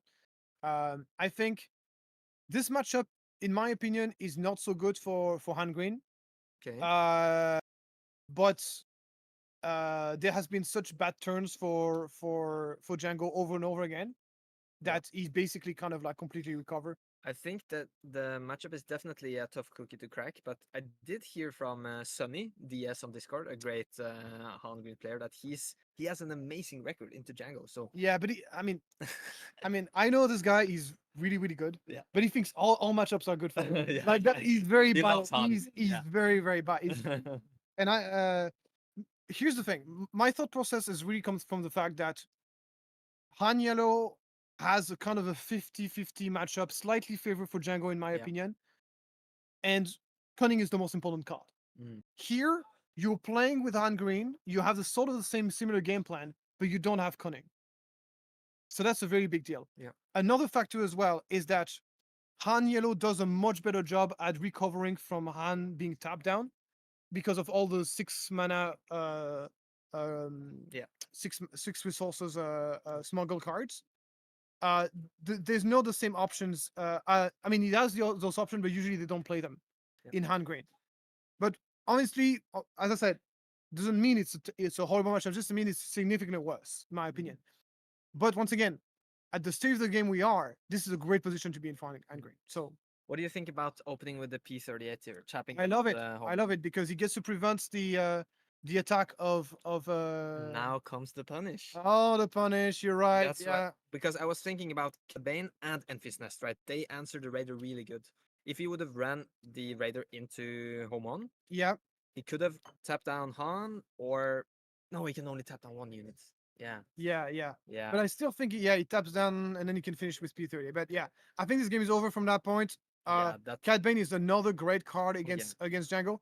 I mean, once you reach that stage of the game, relatively healthy, as Jango Fett, you're in a great spot. But relatively healthy, this game is almost unlosable. But it's actually pretty hard to get to that point if For Han. Jango, for Han. That's kind of what I'm saying. And now, because of that home one, Martin can just very comfortably go to the base and race here. Yeah, that's he's gonna tap. He's gonna deal one more damage to Han, so then he can get killed by the stormtrooper. He's basically playing control at this point. That's not a good position to be in. Yeah. And keep in mind that Han is keep healing himself with that Home One. But Chris is gonna have initiative and can now attack with the Raider into that Home One and get rid of that Home One. But as I said, this is only the start, the beginning for the Han Green. He's gonna keep playing those 7 drops Oh yeah. that are just so good. And Mhm. he has a Cat Bane still. Exactly. That didn't go anywhere. I mean, Cad Bane answers Cad Bane pretty good. Yeah, But I don't know if Chris main decks that. It's kind of a sideboard card we've seen in some Jango lists. yeah, absolutely. It's you can see sometimes it's very good in the mirror match. Yep. But it's not. It's definitely not an auto include by any stretch. Oh, Oh, interesting. oh, he cannot go for multiple tap here because the Jango is not deployed, Yeah. and that means he's not gonna kill the. He's gonna tap it down, but he's not gonna kill the Omo this turn. Yep. But at least he's getting rid of the Han. That's very interesting. So Interesting. I'm not sure if it's that good. We'll he see. he didn't get attack with the Raider, and he didn't get rid of Home One. Yeah. I guess if he would have attacked with the Raider first into Home One, that would have been gone now. But then Han could attack, and this way he's, as you said, playing a bit more controlly. But exploiting 2 of his units can be pretty tough. Let's see if he has some good follow-up plays here. He still has 6 resources left. Yeah, they're now 21 to 11. That's just especially when you play 25 HP base, that just is almost impossible to recover from. That's tough. Unless you have somewhere you heal, which obviously Janko doesn't. So that's going to be tough, very very tough. And we still have the Cat Bane that could just capture that tank. Absolutely, yeah. No, this is an almost unwinnable game, but this is a short enough matchup. You still get to play it out. Okay, seems like the chat has figured out that Martin should have 2 more damage on his base. We sadly can't act as judges on this. I don't know if it would be right to interfere here. I also don't think it's super relevant anyway. To be honest, to be quite honest. Luckily. Yeah, yeah. But thanks for He's letting gonna us scoop. know about this. If we see it in the spur of the moment, then we will try to Yeah, yeah. interfere. But at this point, it's Yeah, it's a bit late. yeah, and the players decide Yeah, to they're scoop, so- scooping anyway, so it doesn't Yeah. really doesn't matter. Just so you know, guys, the Star Wars language translation on the names is apparently accurate, which is so cool. Yeah, some kind of Arbash Arbish. equivalent. Yeah, but yeah. not, that's really nice. So yeah, that was game 1. So here's where I'm coming from. I think that first of all, I have to say Han Green that resupplies is one of the best deck in the game. Okay. But resupply is only one card in your deck. So you're Yes. not gonna draw it every time. So that's my first point. Yeah. So if you don't resupply, this game looks very different. Yeah. Second of all, I think Jango did not put a lot of pressure. The fact that they both skip turn 1, Yeah. Jango did not put nearly as much pressure as he should have. Yeah. So didn't that's really a see if that's there a was risky mulligan play. there, so Yeah, but that was the risky play to go pass. Hope you're gonna replay something so I can tack and down it. Very very well put from Martin to not take the bait. Yeah. And that's the thing. It's like, so you're missing so much tempo from that to not have a turn 1 play, and then your opponent gets huge tempo by playing that resupply. Oh, yeah. And so there's all those elements here are things that are really benefiting for Han Green that make it look easy to for Han Green. But I can guarantee you, if things are played out a bit more normal, this doesn't happen. Also, don't forget, of course, about the super miss on the TDR. TDR getting out Cartel Spacer. Oh, That was so bad. yeah, that was kind of the make or break moment. Yeah, for Jango exactly. then. So all those elements kind of take into account. I'm still like, you can say I'm wrong. I still think it's a good matchup for Jango. But Yep. Jango is kind of is one of those decks that can lose to itself sometimes. PDR is a random card. It's a random card. Sometimes it just loses to itself. Yeah, and we have a comment from Bull here. Biggest misplay from Jango was not mulliganing the opening hand if ISB agent was his only play. Yeah, we don't know that though. We don't know if that was Yeah. his only play. We don't But have that information, but But that could be something to think about. If you're playing Jango, you're going into a hand deck. Maybe you don't want to keep that hand. even though it's good against very many other picks. Yeah, but also the thing is, as I said, if you have ISB plus 1 drop, Yeah. and you're playing greedy and you're passing to let your opponent play first, a good player is not going to fall for that. Yeah. He knows what's up. Yep. Unless you already mulligan, you got no turn 1 play, and now you pass, Yeah, which you should. which you should pass, kind of bluffing the terrible hand, and then your opponent goes pass, and then you're like, yes, that's good. But Yep. So the players are sideboarding. What do you think about the side? Any? maybe more bright hopes for Yeah. hand green. Yeah. Maybe some marauders that can be helpful in this matchup as well. Yep. Um, We are ready as well, producer. So just feels. yeah, we're just talking about sideboard.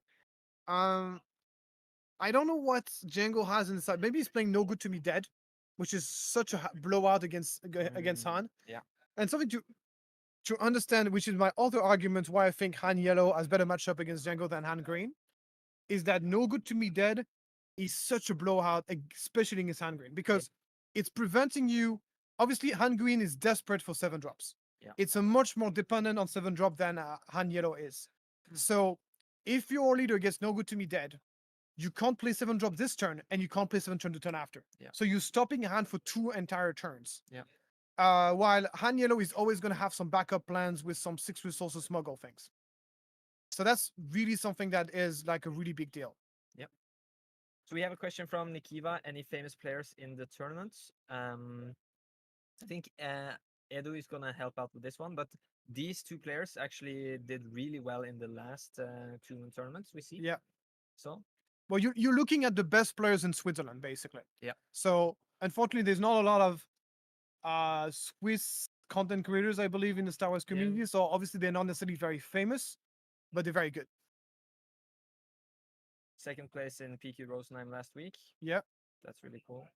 And we did see a mulligan from Chris. Yeah.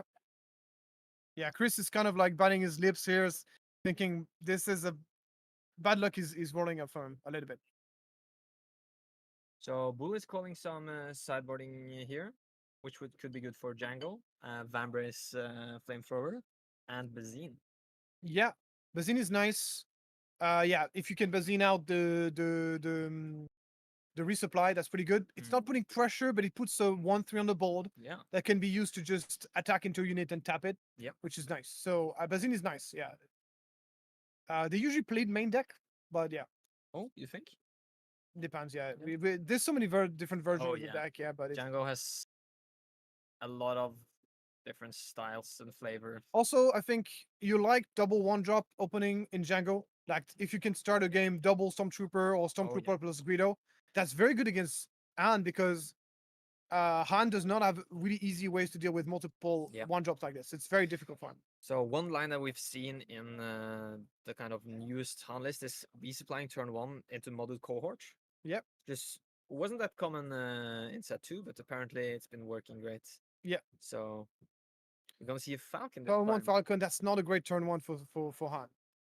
Because racing is not what you want. You see, Yes, the ISB. that that's is a an very risky play. insane blowout. Insane blowout here. Falcon. I was just saying that it's not a great play against Falcon. I was about to explain why, and here it is.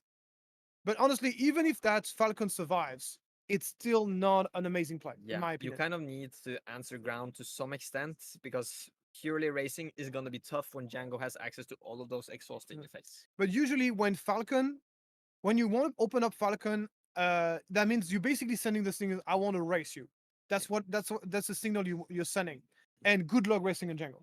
Good luck with that. It's very difficult, especially without cunning.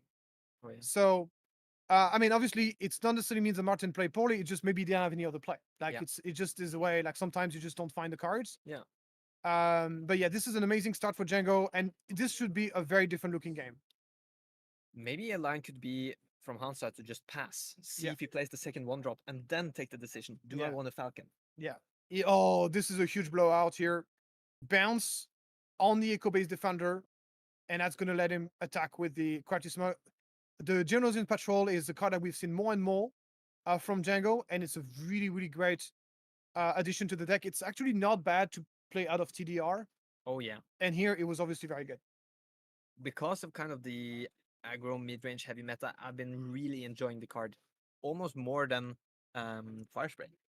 In my last PQ, I played 3 of the Genosians and just 2 Fire Sprays. Yeah, this is a take from Fire Spray is very good against control, but against aggro, it's a bit slow. Yeah. And also, of course, very bad in the mirror, getting easily tapped down. Yeah. So in the current meta, Fire Spray has not been amazing. It's still a good card. It's still an excellent card, and I think it's still a card you should be playing as a 3 of in your deck.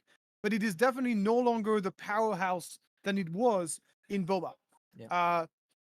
And that's very much a meta thing. Because I can tell you that as a boss player, if my opponent does not play Fire Spray in his deck, I'm very, very happy. And right now, we're really seeing the variance of both Han Green and Jango. Like, this game looks completely different. Yeah. No resupply, great double opening with 1-drops and bounce. Like, this looks like Yeah. different decks. I mean, trading a 1-drop for 3 drops, following up by on your doorstep, which is more has been kind of like an edition of the deck, which is a bit late. I think the Swoop Racers were the first one to introduce that, and what a great deck that is! What It's a great so way! good. What a great way to complement the lack of 4-drop that the deck has. Yeah. And the fact that you get the 3 damage in also just helps you push nuts. Dexter Xu is asking, how long will this TCG usually take? Like, you mean the games or the entire? Yeah, so like- for tournaments, we play 55-minute rounds, and that's a best of 3. That's So it's about the same as Magic, to be fair, to be honest. if you divide by 3, you could say a game is like 15 minutes, but it depends a lot. On the deck, it depends on the matchup. Yeah. Yeah. Right now, we are kind of in a very aggro meta, so it's because we're in a very aggro meta, games are usually a little bit shorter. Yeah. So we're gonna see the Han deployment here, but Han is just so easy to tap down by one of the droids.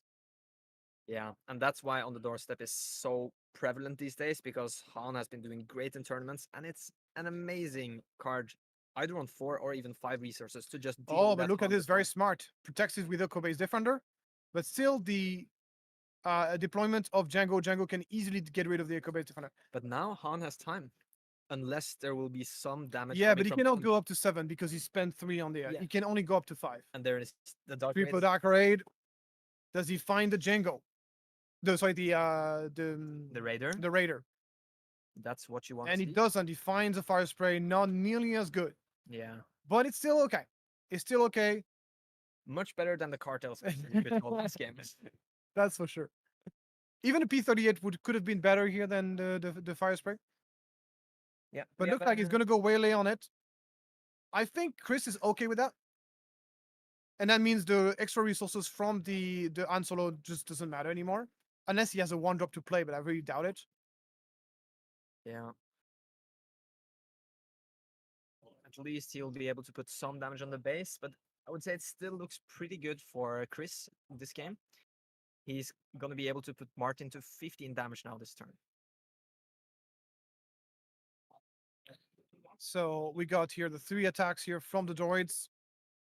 And Han will have the initiative next turn. That means he will be able to play a 7-drop, as he's going to be able to attack first with Han, And that's go up to 7. really good. And this is where the tide should be turning in favor of Han.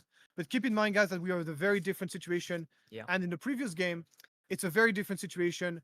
Jango has a bolt, and he has 15 damage on base. Yeah. So that's a very different situation. So I think most of the 7-drops are really good right now. Yeah. Han unit is not that good, but a Cad Bane could capture everything here. A Luke has Restore, or Yeah. Enfys Nest. But for this, he needs to specifically have viewing reinforcement into. That's true. That's true. The out of aspects card are kind of a tech where you cheat them in with viewing, And Han goes for the swing. and he takes out a droid. Well, he goes after the droid. Interesting. Yeah, trying to play it a bit safe here. He's trying to play it a bit control, you mean? I don't necessarily think it's a safer option. Yeah, yeah, Because sometimes attack is the best way of defense. yeah. That is true. And Emphasis here, follow up. Not the best Emphasis in the world. And that means now it's open bar for Fire Spray. But he's gonna go Ruthless Raider instead. It's Yeah. a play. It's a play I respect because this allows him to kill Han, but it also means that Emphasis gets to bounce Ruthless Raider next turn.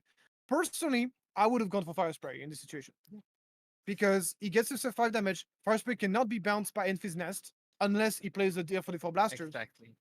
But yeah, it's just the fact that this Restless Raider is gonna get bounced right away, that does feel very bad. The thing is, the Raider has the 2 damage when played. So with 21 damage on Martin's base, maybe Chris feels comfortable enough. Yeah, Enfys Nest will bounce the Raider. He will get 3 damage in with the Geonosian. So maybe he's thinking, Yeah, he's definitely grinding his health at this point. yeah. Keep So in mind that the Han Yellow and Green has very few way to win health. So Yeah. every damage that you put on the base is almost permanent. Yeah. I mean, I guess there's the how's it called? The Om one, yeah, that's true. but we're not there yet. Yeah.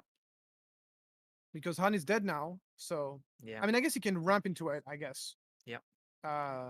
But So we do have, or maybe it was resourced, but we think there's a Fire Spray in. yeah, on we Chris. believe the Fire Spray is there. So he's gonna play first Cunning out of aspect Cunning. Out of aspect Cunning, double tap +4 attack on Enfys Nest. But that means Enfys Nest gets to be tapped by the droids. Yeah. Did he give +4 attack to the Maybe he's to Enfys still Nest? He's still thinking about it. discarding a random card is not too bad. Yeah, either. discarding random is probably what you want to do Or here. bouncing the Geonosian. Okay. Okay, Okay. he ends up bouncing the droids, Okay. which okay. doesn't work. That's a which risky is- play though, because if he finds a way to tap down Enfys Nest, that means the Raider does not get bounced this turn. Yeah. So there's a risk that has been taken by Martin. If Chris does not find a way to bounce the Enfys Nest, this is such a big play for him. Yeah. And that's gonna be Fire Spray, no way to bounce, no way Yeah. to tap. Sorry, the Enfys Nest, and that means this was such an amazing play for. What? Martin? Okay, he decided to not bounce the Ruthless Raider because he doesn't want Ruthless Raider to have the 2 damage coming in battlefield yeah. effect. I think that's the reason he did that. Yeah. But that doesn't look good for the Han Yellow here. Yeah. This Cunning was mais ou menos. It was good, but it was not like Yeah. insane. So it was not like the best Cunning in the world. Let's see if he can turn it back. No, he's gonna scoop now. Yeah. So game 2 goes to Chris. and keep in mind, guys, if Chris would have found, he only found like a fire spray. If he would have found The Raider. Ruthless Raider Oh yeah. out of the TDR, this would have been a much shorter game. So I can guarantee you. Yeah. So here you really, it was kind of the opposites. The last game. Last game, Martin had everything he needed. Chris had kind of suboptimal plays, missed the Raider, the raid. But now it was the opposite way around. So, if you guys want to know, we can talk a little bit about the meta game because we got a much Yeah, more. maybe we'll save it till after the series one Okay. more time. Yeah. Okay, But got you. stay tuned because we do have statistics for all of the The meta, yeah. leader and base combinations actually. So that's really that's pretty cool. nice. So, game 3, we'll see how it goes. Yeah. Double 1-drop opening is absolutely sick. This was like Yeah. a great start for him. Yeah. And I believe, like, honestly, guys, yes, he had the ASB into Talking Town, blah blah blah. That's Yeah. great. But I think no, I mean, honestly, I think that even if he does not answer that Falcon, he's Yeah. still in a great spot because that Falcon is like, it's not doing much. It would just put more damage on the base, which didn't matter. Yeah, but then you have to pay the Falcon tax. And, All right. Super fun to see all of you guys tune in. Yeah, thank you so much. We got 177 viewers right now. Thank you so much for joining us. And it's nice because obviously we're very late in the meta right now. Yeah. People have seen this meta a lot. Yeah. But I think they're just enjoying seeing the game, seeing the good plays, Yeah. and hearing our And analysis. it's just a blast to be here in person at TwoMoons in Zürich. Super nice venue. We have couch and some chairs up here, so when people are done, they're sitting watching the game on the big screen. And yeah, super cool. Yeah, it's a lot of fun. So like every time TwoMoons gets to organize a tournament, it's always like the last tournament is the season. So it's not great. So we hope that next time they get to organize a tournament, it's going to be earlier in the season That would be nice. because yeah, we get to talk about like fresh Yeah, stuff. and they're doing a really great job here. So Absolutely, my Yeah. God, their venue is spectacular. The organization of the tournament is stellar. So Yeah. it's really nice. All right, excited for the third game. I guess the players are still shuffling. Maybe we I'm assuming this should go pretty fast because they don't sideboard for game 3. Yeah. Presumably. Sometimes they do Yeah. do a little adjustments. Do you think it's worth the time to like sideboard between each game to not give any info? No. No, No. I don't do that. Now, something you can do is that's well, the first time you sideboard in. Yeah. Is to put your entire sideboard into your Yeah. deck and then take out the card you don't want. Yeah. But I rarely do it Yeah, because same. honestly, I prefer uh, just trying to be quick. yeah, Because exactly. time is an issue too, right? Yeah. Siding fast is more important than siding secretly. If that makes sense. We even saw some players bringing up like Yeah. things to hide their hands when they're It's siding. pretty smart to use the lid of the deck pods. You can put it kind of like a small private space, Yeah. and then you can sideboard behind. We have a comment from Matt's Adventures about us providing the feed. Thanks a lot for tuning in and great compliments. It's a pleasure having you. And we are now. Looks like Chris going for a mulligan. Yeah. We So got to will talk to him earlier and yesterday. He's a very nice guy, by the way. So we'll see the high rolly start of this opening hand. Yeah. So Chris is mulligan. It seems like it. Okay. Or he's just talking to the judge. Yeah. Shuffling his deck probably. Yeah. They still have loads of time. 21 minutes is plenty of time. Yeah. For this matchup to go good. And Very yeah. exciting. Okay, here we go. Maybe we can take a peek at the hands. See 7th fleet there. Yeah, Bodhi is like, is having gray hair a prerequisite to owning a showcase in Switzerland? I think so. When you look at the price of cards in Switzerland, yes, it's pretty much having gray hair and having like a lot of bank in or maybe you just open it in a boosters. Who knows? Luck or money. Are we going to see Martin? How many opening up? boosters have you opened since the beginning of Star Wars Limited? I have no clue. It's a bit here and there. You're not keeping track. I'm not keeping Look, track. basically translation. He's opening so many of them that he doesn't even keep track I'll do anymore. that. That is I'm a absolutely. student. I'm a This is student. absolutely rude. Okay, absolutely. let's focus back on the game. So Martin used Let's talk about the Han ability and resupply. Yeah, that probably means a Bright Hope, is it? That could be really good. Actually, That to could be a answer Bright this Hope, kind of yeah. time. So I know. the- Never mind. We're still on resource phase. Okay. But the silencer is Not the best start. Yeah, Not the best agreed. start against. it's kind against of Han. nice to have in the deck for the redundancy of turn Yeah. one place. But You prefer double 1-drop opening in this matchup Yeah. by a long shot, but Han Green managed to go turn 1 resupply, and that's And there exactly it is. Bright Hope. When you go turn 1 resupply, it means you got a 4-drop. Yeah. And what is the best 4-drop to play in this matchup? It's obviously Bright Hope. ooh, But obviously, in this case, it's not the end of the world. He's going to be able to go silencer, put it half-life, finishing while stuck in town. Yeah. And also, the fact that you get to ramp is just huge yeah, of because we course. know ramping is that's one thing. If I had to say one thing that Han Green has that Han Yellow doesn't have is Bright Hope is a big one. I mean, there's obviously U-wing reinforcement, the better late game overall, which is Yeah, great. yeah. But then the Bright Hope is a big deal as well. Yeah.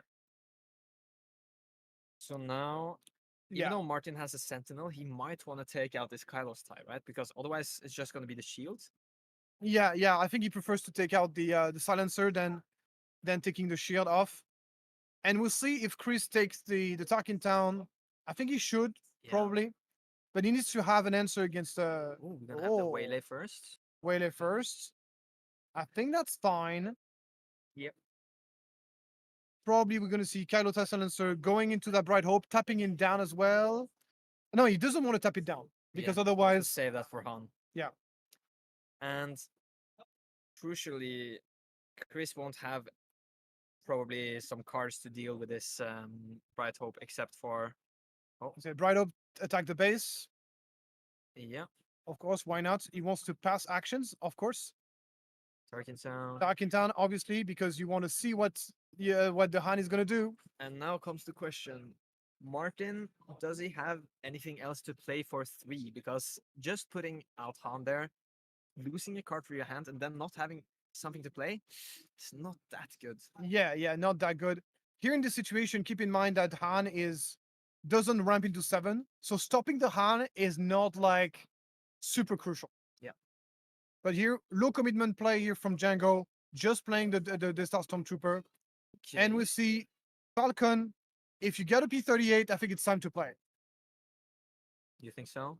I think so, yeah, because you get if you wait for the Han to deploy to tap it, then you're losing initiative. Yeah, and it seems like he is passing. Yeah, so he wants to tap the Han. I think it's a mistake because he's going to lose initiative by doing so. And if he passes again now, then Martin actually Yeah, decides. yeah, to play. because he's like, that's fine. You tap my Falcon, you tap my Han, but then I have initiative. Yeah.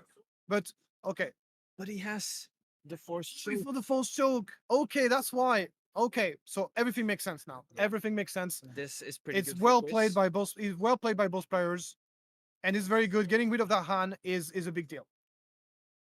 Because remember last game, Han in game 1, Han was alive so long, Yeah. and getting that extra resources every turn was huge. Oh yeah, I mean, he's gonna get the exact resources, but this time he's gonna have to spend a card and an action. and an action. I mean-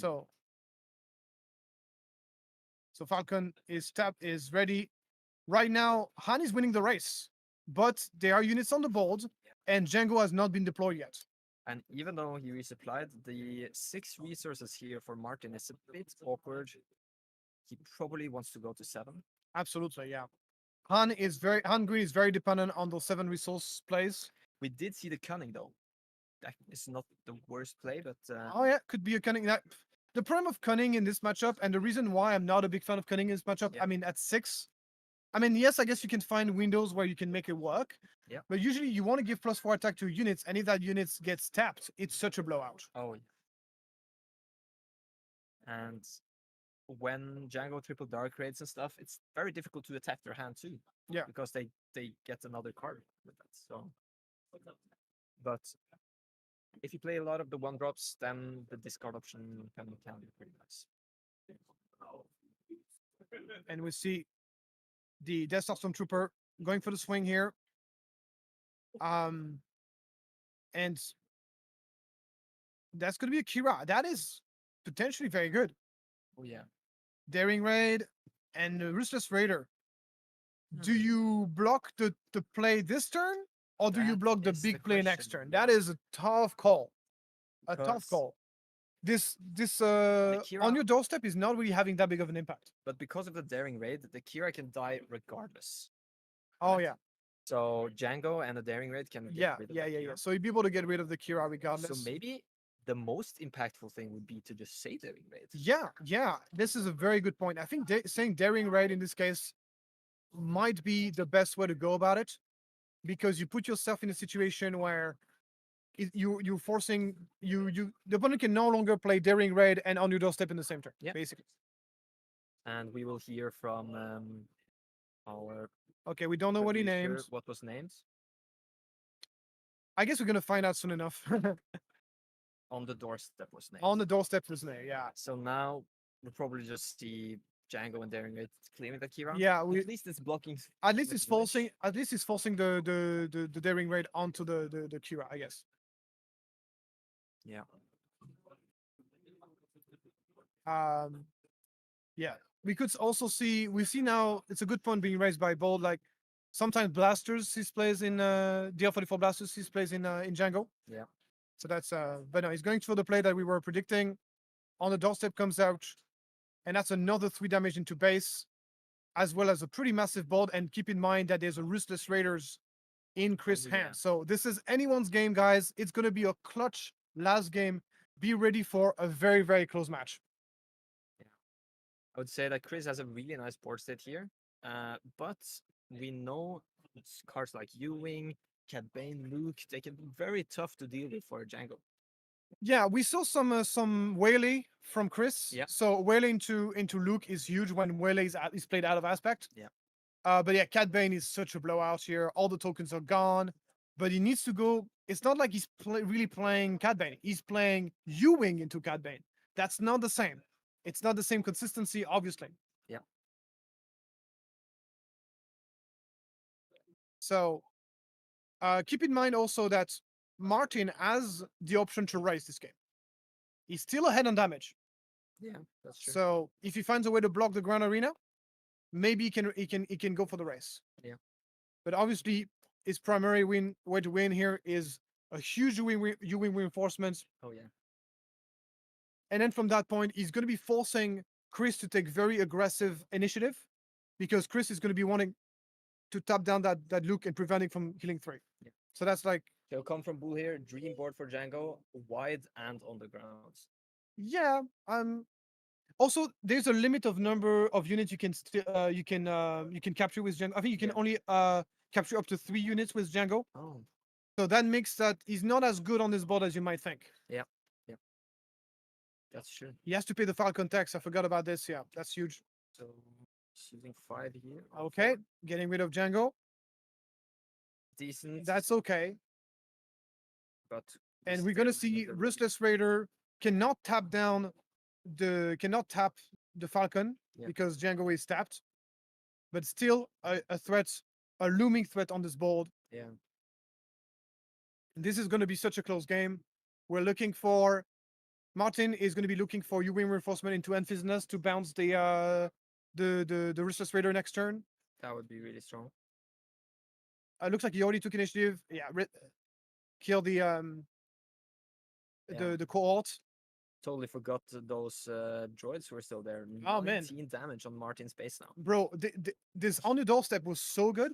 He Yeah. came into it. It deals 6 damage. It deals 6 damage and still has 3 units on the board. Like, this is so good. Yeah. This is incredible. And this still can be used to tap down. It still can be used to be super annoying. Yeah. So on the doorstep, he is absolutely MVP of this game so far. Now 7. That's Gonna be Ewing. The Ewing. This is the Ewing that has to save him. He needs to hit something big out of this. I It's- think an Enfys Nest. Even if he bounces it, I think there's Cat Bane is the best. 7 Right? damage on the ground. Yeah. And he can replay Raider for 2 more. That's true. He can replay the. Oh. I think Cat Bane is the best. Yeah. Honestly. Yeah. Cat Bane, you get the Raider. You get 2 tokens. And you get Yeah. the Stormtrooper and a token. Yeah. That's really nice. The face that Martin is Oh, making, no. it doesn't look like he found anything good. Yeah, you can see the reaction. I love seeing the face of the players. This, yeah. Really good. 10 minutes on the round. And Martin is looking for the answer to that board, which ideally would be a Cat Bane. Yeah, but considering he's taking. We don't even know if he's playing Cat Bane. We're just assuming, by the way. Oh, we did see it. We did see Oh, it. we saw it? Yeah. Yeah. Okay. Enfys Nest. Okay, it's not too bad. Yep. But obviously, Chris can replay it. Chris is laughing. He's like, yeah, he's looking good. Hmm. He's doing his math. No resources up Yeah. for Martin, so he does have the 7 damage on the ground. Also, Django is on top, so he can replay the Ruthless will prevent the 3 damage from the yeah. from the Falcon as well. Yeah. So that's nice. He's probably gonna do that. Damage matters, guys, because he's paying 25 HP base. He has 11 damage on base. He has to be careful. The difference in damage between the 2 players is not as big as you might think. Yep. But he's at lethal this turn. Does he have lethal this turn? No. I'm too lazy to count. Depends on what he's gonna play now. He has 9 damage with the board and the Raider. So still 2 off. But with this board sets, I don't think there is a way. for And Chris yeah, to as do I said here, just going for the Falcon, preventing from attacking, and that's gonna be another. And that's not 9 damage on the on your doorstep. 9 damage from that card. Ridiculous. Yep. And with 2 remaining. 28 damage, it's 2 very, remaining, very tough 2 against the remaining, Jango. no way to heal. It's pretty much game over. Yeah. Even And here we even a Cat see Bane doesn't on save you here. display why Jango is the most popular deck here today. Yeah, absolutely. And I said it before. I mean, I said before that I called it. It was not a good matchup for Han Green, in my opinion. Yep. So, I think if you want to have a better matchup against Django Red, you better off playing Han Yellow, in my opinion, because cunning is such a big deal. You get much better plan Bs whenever Hans gets tapped down. Han Green is obviously going to have a better late game. So yeah.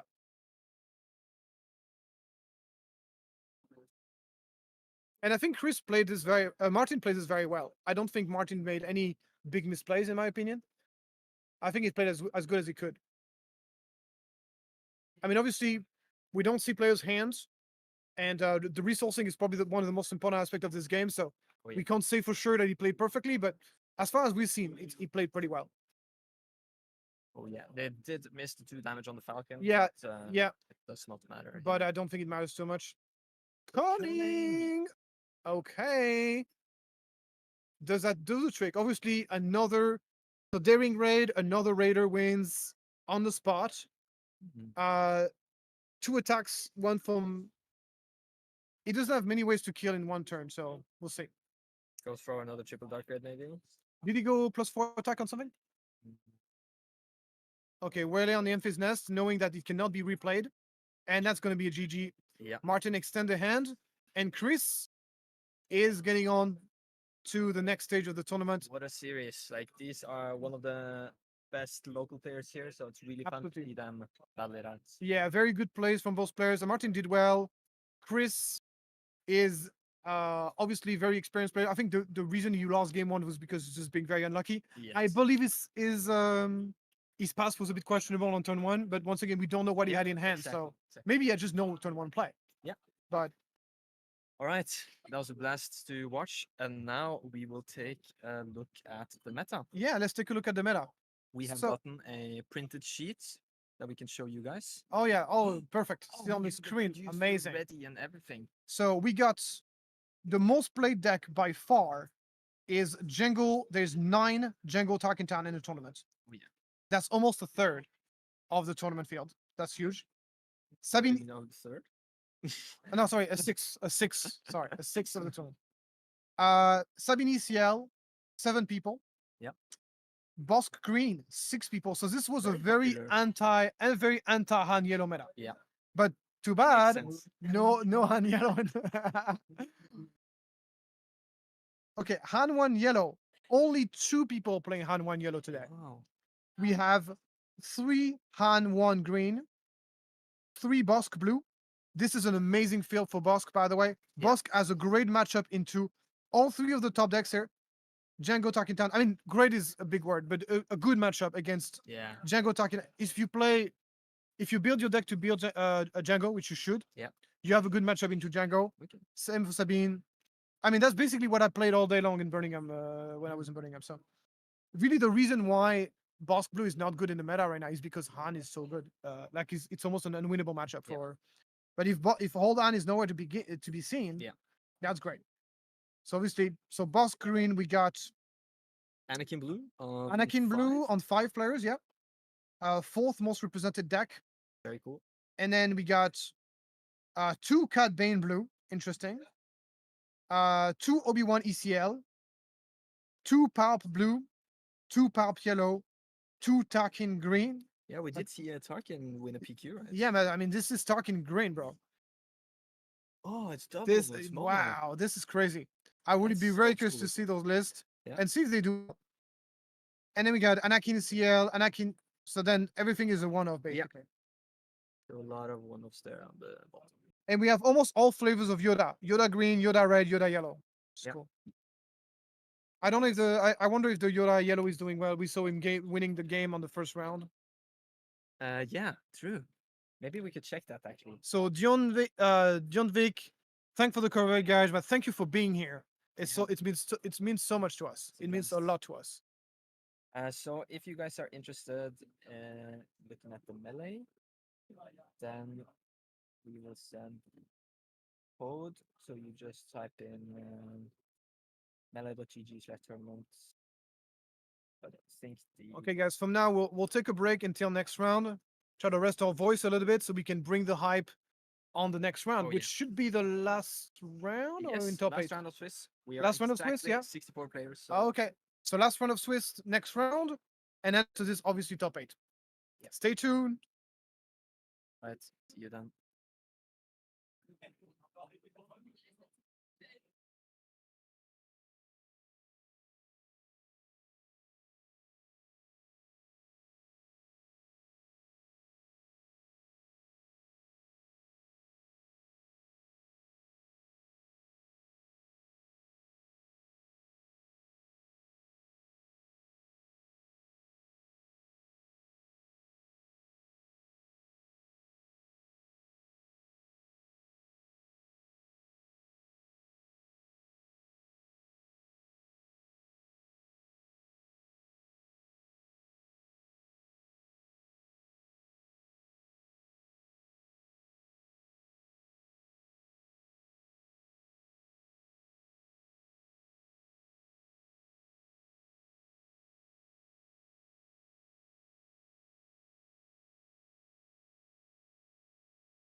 Are you there? You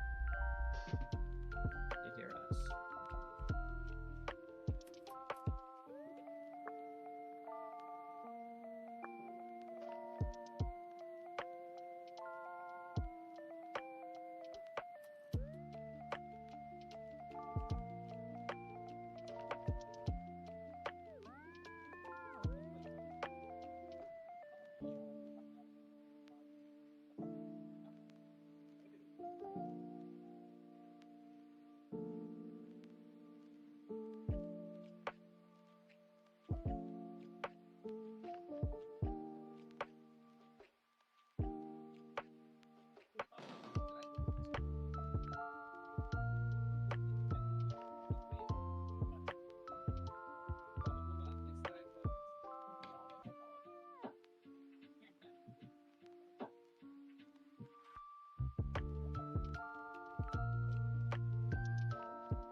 Yep, we're ready.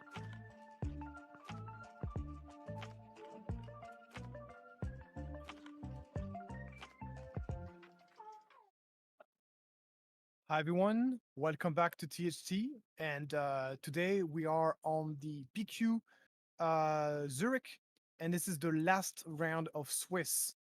I'm Thorrk, and I'm being joined by Jonah from the Nordic Takedown, and now we've decided to take a bit of a chiller game. We won't have table 1 on the stream. The streaming crew decided to pick out table 11. We're not exactly sure exactly why. We'll maybe see some interesting decks very soon. Yeah, I would say this like they want to go for the exciting decks. We know we're gonna see those top decks in top 8 anyway, Exactly. and those players are fighting. Maybe they're fighting for a chance for top 8. We're not sure. Yeah, or just the promos for top 16. So it's going to be interesting to see how it falls off. Anyway, it's going to be an exciting game and fun Yeah. games regardless. We have a comment here. Do you want to read it? Yeah, hi there. It seems like Iden Blue shows up more nowadays than Blue Bosk, not in the PQ. What do you think this is? Cheaper vigilance and equalize? In which situation is one better than the other? So it really depends on the meta. There's been some meta where Iden Blue has been shown up more. Very different decks. They're quite different, yeah. I personally prefer Bosk. It has more plays into Han, generally speaking. I mean, both decks are horrendous against Han. But yeah, they're both good decks. Sorry, it would take hours to answer that question, to be fair. So we're just gonna jump back into the game. We have Peter here with the amazing Yoda backpack. Yeah. Really nice guy. Oh, met him yeah. Yesterday. So and Jan is gonna be playing Han ECL. So Han ECL is actually, believe it or not, one of the first deck I picked up from set 2. Wow. It's a deck that it's basically good stuff mid range. This is Anakin. Yeah, no, I know. Yeah. Good stuff Anakin mid range. It just, the only weakness of that deck is that paying a 25 HP base with Sabine kind of blows. Yeah. That's the only bit suboptimal start here for Peter with a no good to mid deads. on the Sabine. Yeah, that's not what you want to do ideally. Showcases, this is gonna be a blink. Yeah. So no good to be on Sabine here. Not ideal, but if you got nothing else to do, that's pretty good. Like he has to play something, and this is going to be a matchup where I think this is a good matchup for Pab Yellow. To be fair, Okay. I think that You think he can keep up? yeah. I mean Sabine, Anakin Green is not really an aggro deck. Okay. Like I mean it depends. Once again, I don't know exactly what deck Yeah. list, but at least the deck list I was running is not an aggro deck. Yeah. So that's usually good for Pab. Pab loves to play against some mid-range decks. Yeah. But once again, maybe it's a very aggressive Anakin. We'll find out soon enough, I guess. Yeah. So we'll see the R2D2 here follow up. Yeah. nice. R2, yeah. We also saw the super laser technician probably gonna. Oh, it goes for the resupply instead. It's resupply onto R2. Whatever that means. Look at this Grogu backpack, so great. Oh yeah. I think that's Yoda though. Yeah, is it Yoda? Oh yeah, because of the obviously. Who has the high ground? Hello from Croatians, Star Wars Unlimited fans. Thank you for the stream. Thank you so much for being here. Yeah. It's gonna be a great stream. And then after this, guys, don't leave us. We're gonna have top 8 after that, so that's gonna be super exciting. So, so far so good for Pal because he hasn't taken a single damage. Yeah. So always nice. But obviously, ball presence heavily favored for Anakin. That's definitely something to take into account. And ECL has not been used. We know, of course, ECL Poe, ECL Wrecker is definitely going to be in this deck. Oh yeah. And that's going to be Another another resupply. Hmm. Damn.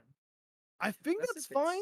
Slow, yeah. Yeah, I think that's fine. Like, he's a bit slow, yeah, but like, going to 7 is pretty good. Like the Vaders, the Mauls. yeah, he can go. And look at this, no good to be dead, to not take too much damage. I think he's going no good to be dead on Sabine and not on Echo Base Defender because his plan is to kill that Echo Base Defender right away with a Vader. So I think that's the plan. We have a comment here from Bull about the Vader sleeves. I think those are probably from a different Star Wars game. Yeah, the Vader sleeves on the right. There's also Vader sleeve on the yeah. left. So the Vader sleeve on the left are the official game genning ones. Yeah. The one on the right are probably just commissioned, like custom base. Yeah. And Alright, yeah, wow. initiative for Palps. He got 7 resources at this point after a double resupply. He hasn't taken much of a beating at all. But he's gonna start with P38. Okay, so turns out he did not have the opening answer against that Echo Base Defender. Maybe the plan is to steal it with Palpatine on the next turn. But for this, he would need to ramp yet again. Yeah. If he can ramp, deploy Palpatine, get himself. But he is on 7. So he will flip next turn. Oh no, he's gonna flip now. He's gonna because Super is the technician. He can sack it with Palp, deal the damage, deploy Palp, and steal the Echo Base Defender. I think that's the play. Oh yeah.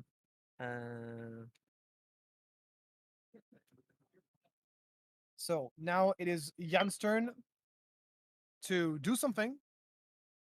He's maybe not so keen in playing something big here because he's afraid of this being stolen.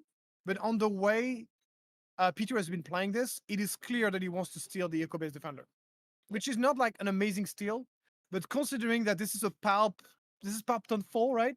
Palp 4, yeah, this is Palpton 4. That's pretty nasty. Like a Palpton 4, even if you steal something small, yeah, you're still pretty happy about this. And now, from that point on, the Palp can start dropping the Cat Banes, start dropping the Maul, the Vaders, the Walkers, as you say, and that's going to be pretty good. K2 is pretty nice here because Anakin's buff will work really well with that. Now you can think about stealing the K2SO. If he wanted to. Okay, looks like he's not going to do that. He's going to prefer to steal the Echo Base Defender. Yeah, so obviously Super Dictation comes back in the resource. And he hasn't taken too much damage, but he's very far behind on board. But that's going to be equalized very soon with that deployment on Palp. Wrong arena. Stealing the Echo Base he values the Sentinels more than he values the undefeated body. I would have killed K2SO personally. Yeah, I would have stolen K2SO personally. The card advantage there is worth it in my opinion. Yeah, and also preventing the opponent from getting the 3 damage to base. Yep. And now, if Jan wants, he can use Anakin and really power through with the K2 there. Yeah, yeah. Also, the fact that he decides to attack base instead of killing a unit, also something I would have definitely gone after the R2D2 or even kill the K2SO here with the Palpatine would have been nice. So we got a comment from Loxem, forgot to scry. Was there an effect there? Yeah, R2. Forgot Troy was the R2 maybe. Yeah, yeah. It is very late in the days for them guys, so those kind of small little mistakes, definitely understandable at this point. It's those tournaments are the PQ is not necessarily the biggest tournament you can play Star Wars Limited, but it is one of the most taxing one. Because you're playing so many rounds in one day. Yeah. Any bigger tournaments than the PQ will usually span over 2 days. Exactly.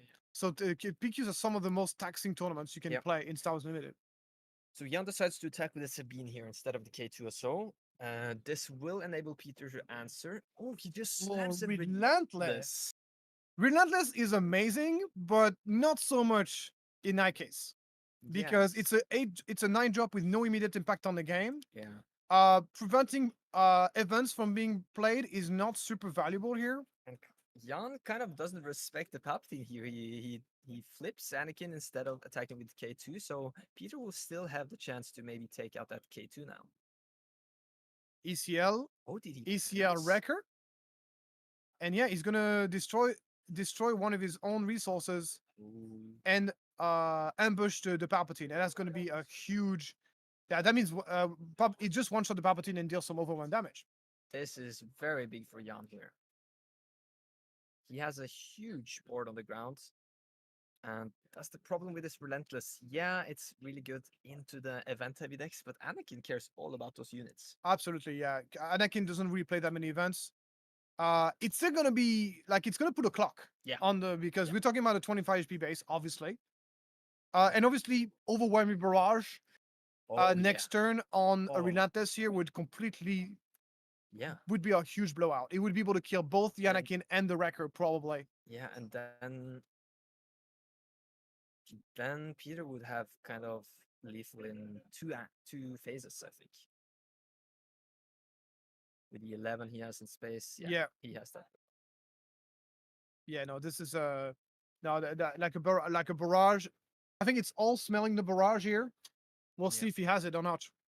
Sometimes you see Palpatine decks don't run barrage anymore because they have such a low attack units early on in the game. Yeah, So barrage really only pays off in the late game. yeah. But most people run it. I'm just Yeah. saying there's a chance he Yeah. might not be playing barrage at all in this deck. Oh, that was an event. Was it Barrage? What was it? Yeah, maybe it was timely. It looks like it was timely intervention. I'm not yeah, sure. it looks green. Yeah, he's gonna need something really big because this Anakin board is nasty, and this is lethal in 2 attacks here. So yes, 10 I'm not even sure if barrage is gonna be enough here. To be fair, what is he gonna do? reorganizing the research. A Vader maybe? I don't know about Vader, guys. I don't Yeah. think Vader is enough. There's so much power on the ground. On Oh, the Anakin I side. think timely intervention into reinforcement walker would be nice. That's huge. Would be able to heal 6 and kill something big. The problem is like there's 2 big things on the board, not Yeah. one. So This- really, barrage is really the best card here.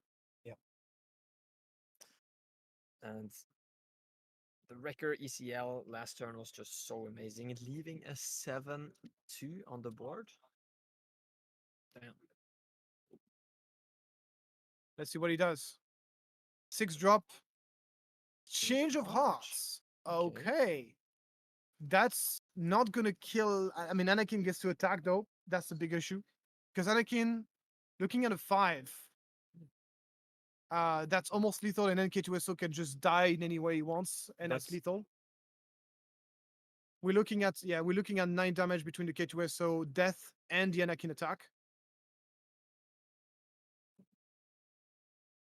So I guess Peter wouldn't have much to do with the leader, so you could say Jan maybe just wants to run through the Wrecker with the K2 for 5.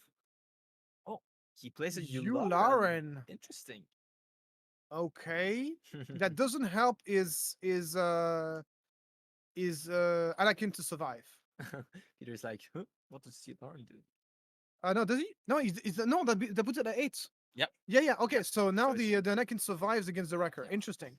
I think it would just been simpler to just attack with the with the At Anakin. first. To be fair, but I mean, it would just been easier. But like, that's When in fine. doubt, attack the bait. Yeah. But that's fine either way. Yeah. I think he's got this. Yeah, with only 4 resources left for Peter, there's probably not much that can help him Yeah. right now. If he had the barrage, he would have played it. Peter is thinking it through, hoping for Hoping for some wise words from Yoda whispering in his yeah, ear. yeah. Maybe Yoda is gonna whisper some advice in his ear.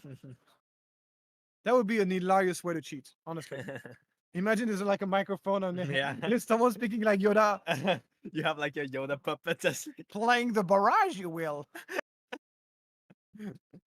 It's yeah. like that'd be Like I would be like, if no, honestly, if I'm catching someone cheating like this, I won't even be mad. Yeah. I won't be even. I'll just laugh. Yeah, exactly. So okay, Wrecker getting Yes. into Yularen. that Yularen. Yeah. That's not gonna save him. That is 100% not gonna save him. There's more than enough damage on the board. Will draw better, you should. And the K2SO gets in there. I would have probably attacked first with Anakin, but I don't think it matters at this point. Yeah.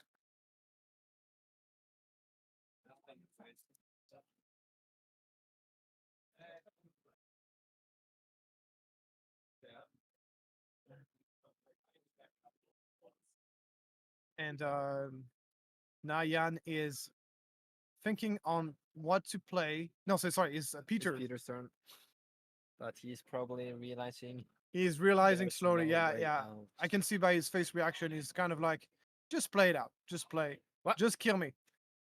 Yeah, I think he just passed. No, it doesn't matter. I think he's dead. So he's like. But whatever. Jan is just BMing. He attacked. the Yeah, party and Jan first. is like, Jan. So they're BMing each other because What? Peter should concede and Jan should just go for the kill. But which he's not attacking with Anakin. Why isn't he? I don't know. We're it's a mystery forget? of I don't know. Like it's the game is over at this point. Hello. They're just playing for, and I think it's a mistake to do that because obviously you get higher chances of getting into a draw whenever you are Yeah. playing slow playing like this. And obviously this is a matchup that can take a while. If and you see like Jan showing his card at the end. Yeah. You should not do this in tournament, guys. Just saying, especially if it's game one, he keeps showing his cards. Like he's literally siding in front of his opponent. That is not a good thing to do because you're basically showing. I mean, it's not a big deal, right? yeah. But course. it's basically showing. I'm just like kind of trying to be a bit educational Yeah, here. if you're in the competitive. Yeah, if you're into spirit. competitive, like don't do this. You're just giving free information to your opponent into what you're playing. So yeah. Yeah. Oh yeah, it's a boot. It's like table event. They want to maximize their screen time. Yeah, why not? It's a good. It's fair enough. It's fair enough.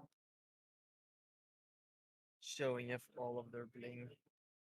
Yeah, once again, whenever we are like saying stuff like this, we don't mean that they're playing wrong or that like people play however they want, and as long as they have fun, that's so.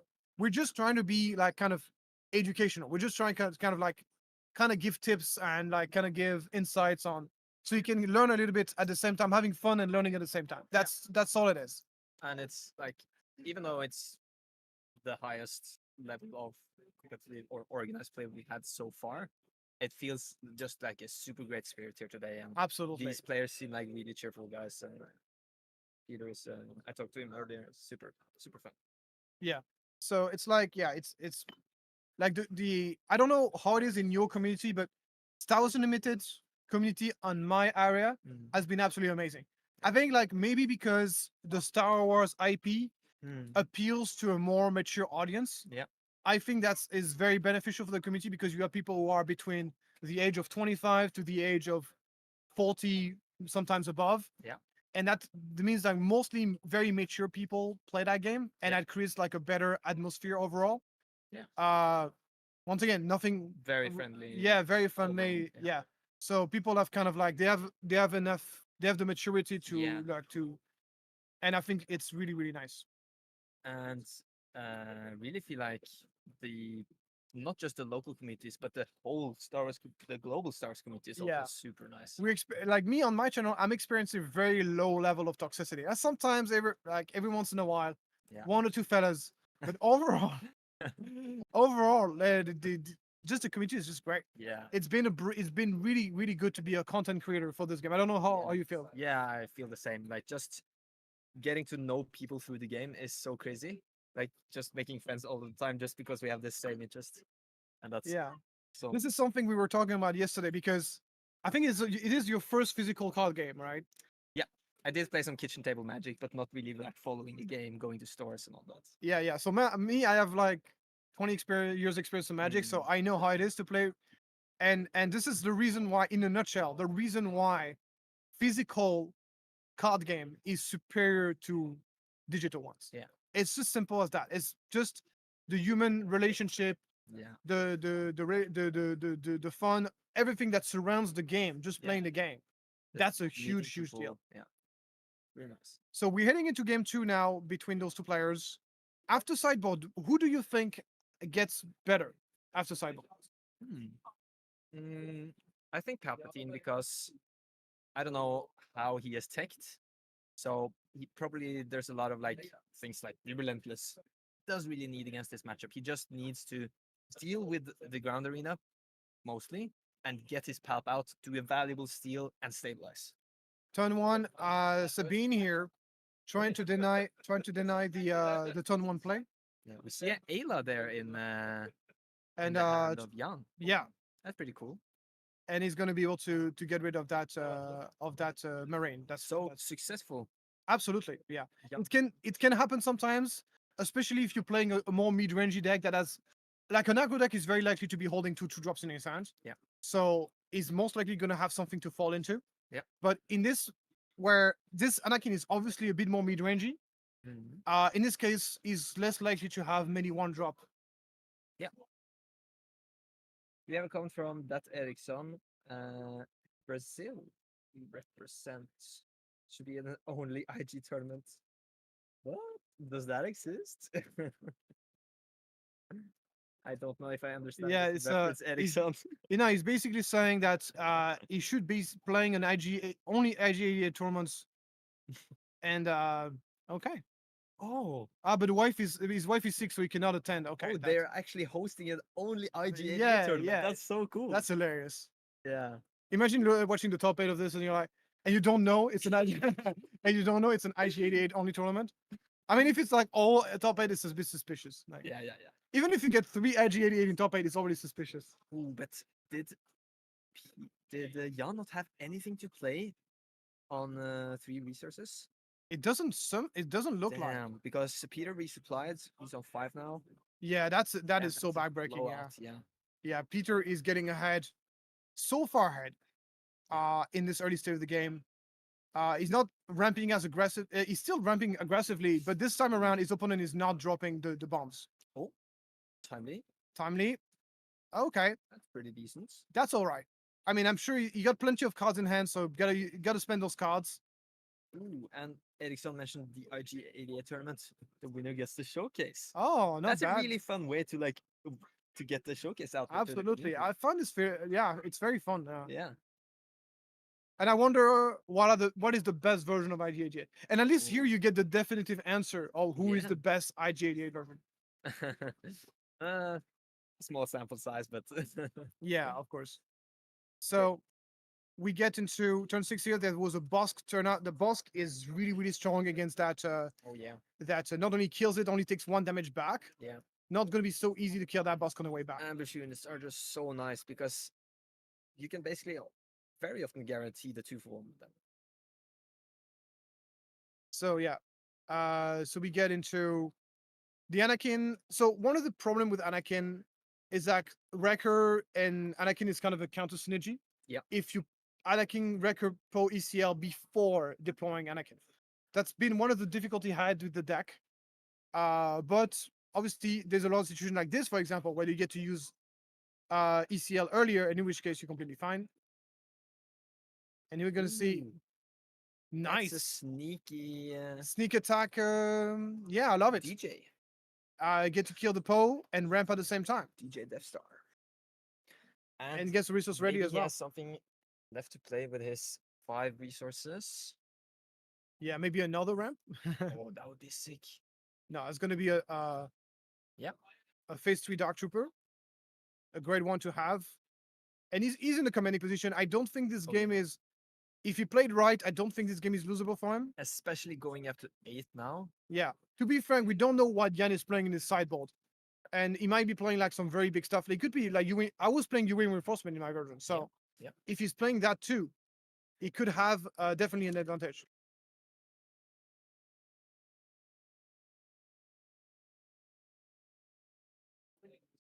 All right, let's see. Anakin can be deployed this turn, but with no damage on the base.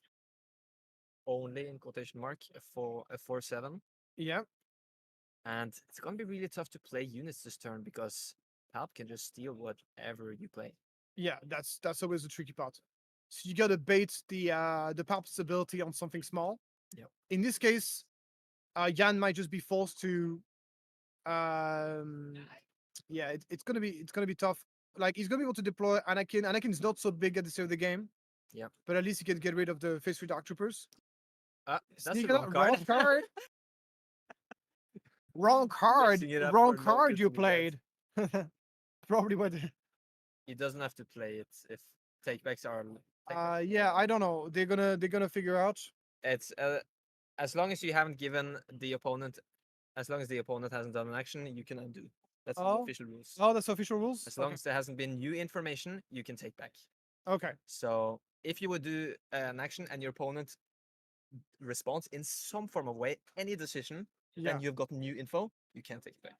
Yeah, but in this case, he could not really respond. Yeah, yeah. That's the thing. So like revealing something by accident, that's okay. You can take it back. That's Okay. that's on you, right? Okay, I didn't know that. Okay. Yeah. So it looks like they're gonna let him take back, which is nice. So they're respecting the rules here. And he's thinking. Peter is thinking about what he wants to do. He's hoping for an advice from. He's gonna smuggle Hoping for an advice in- from Yoda. from back Yoda. back. Yeah. Oh, he's gonna be able to get rid of the Wrecker ECL. That's huge. Ooh. Oh, never mind. There's no ECL available. I think Wrecker is But still there a are good discard. great cards here. The General's Blade on Anakin. Maybe that could be difficult to deal with. So getting rid, he got rid of the timely intervention. Oh, he's afraid of timely intervention. Okay. Yeah. So also a comment here from Bull that the new information doesn't have to be from your opponent. So if you're attacking with R2 and you're looking at the top, then you obviously can't take back Yeah, because you've yeah. gotten that information. Okay, so Anakin just got himself a General's Blade. Ooh, and Peter desperately here just getting rid of the Zine to draw a card.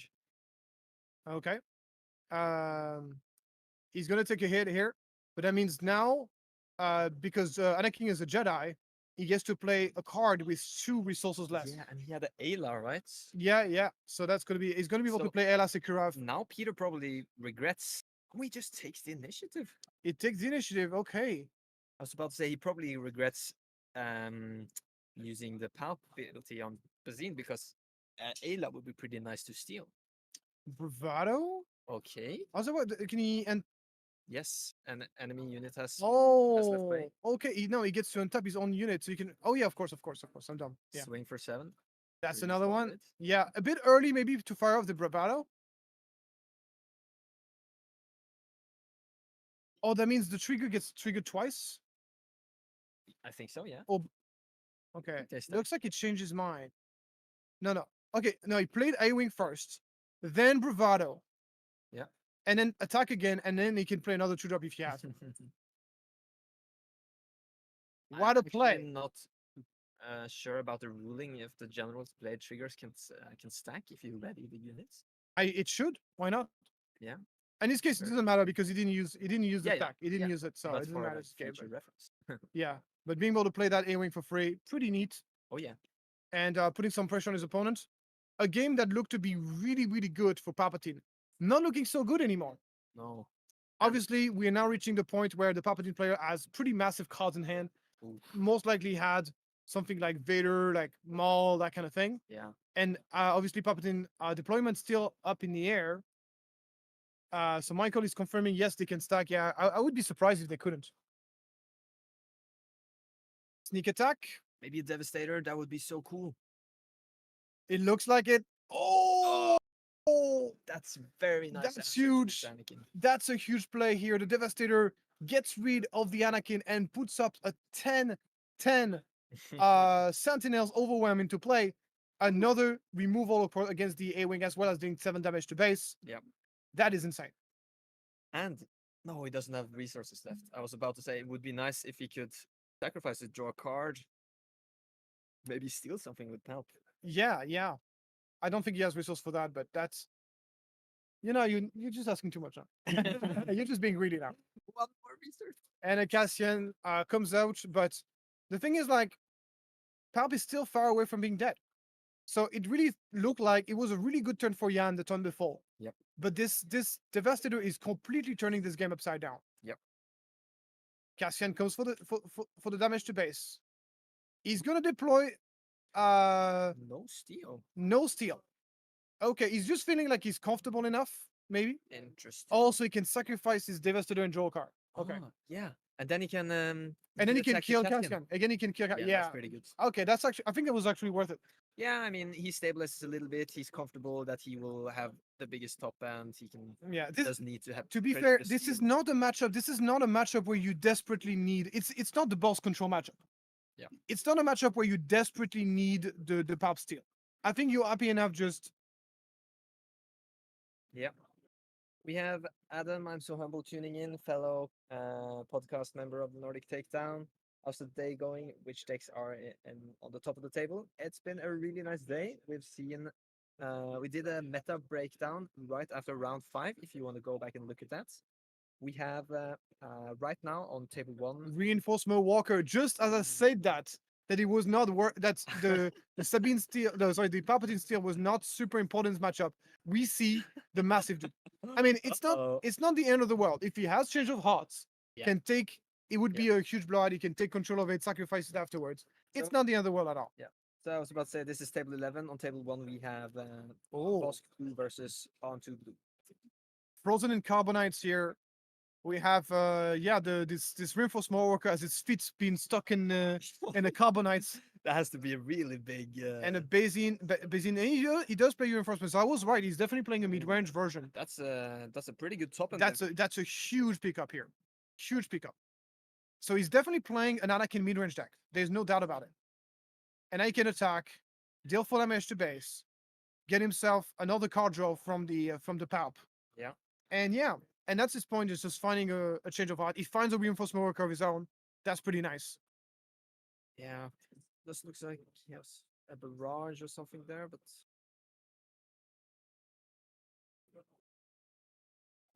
Okay, so right now on top of the tournament, we got a Boss Blue, a Hand 2 Blue, Sabine Ciel, Jango Talking Town, Sabine Ciel, Jango Talking Town, Sabine Ciel.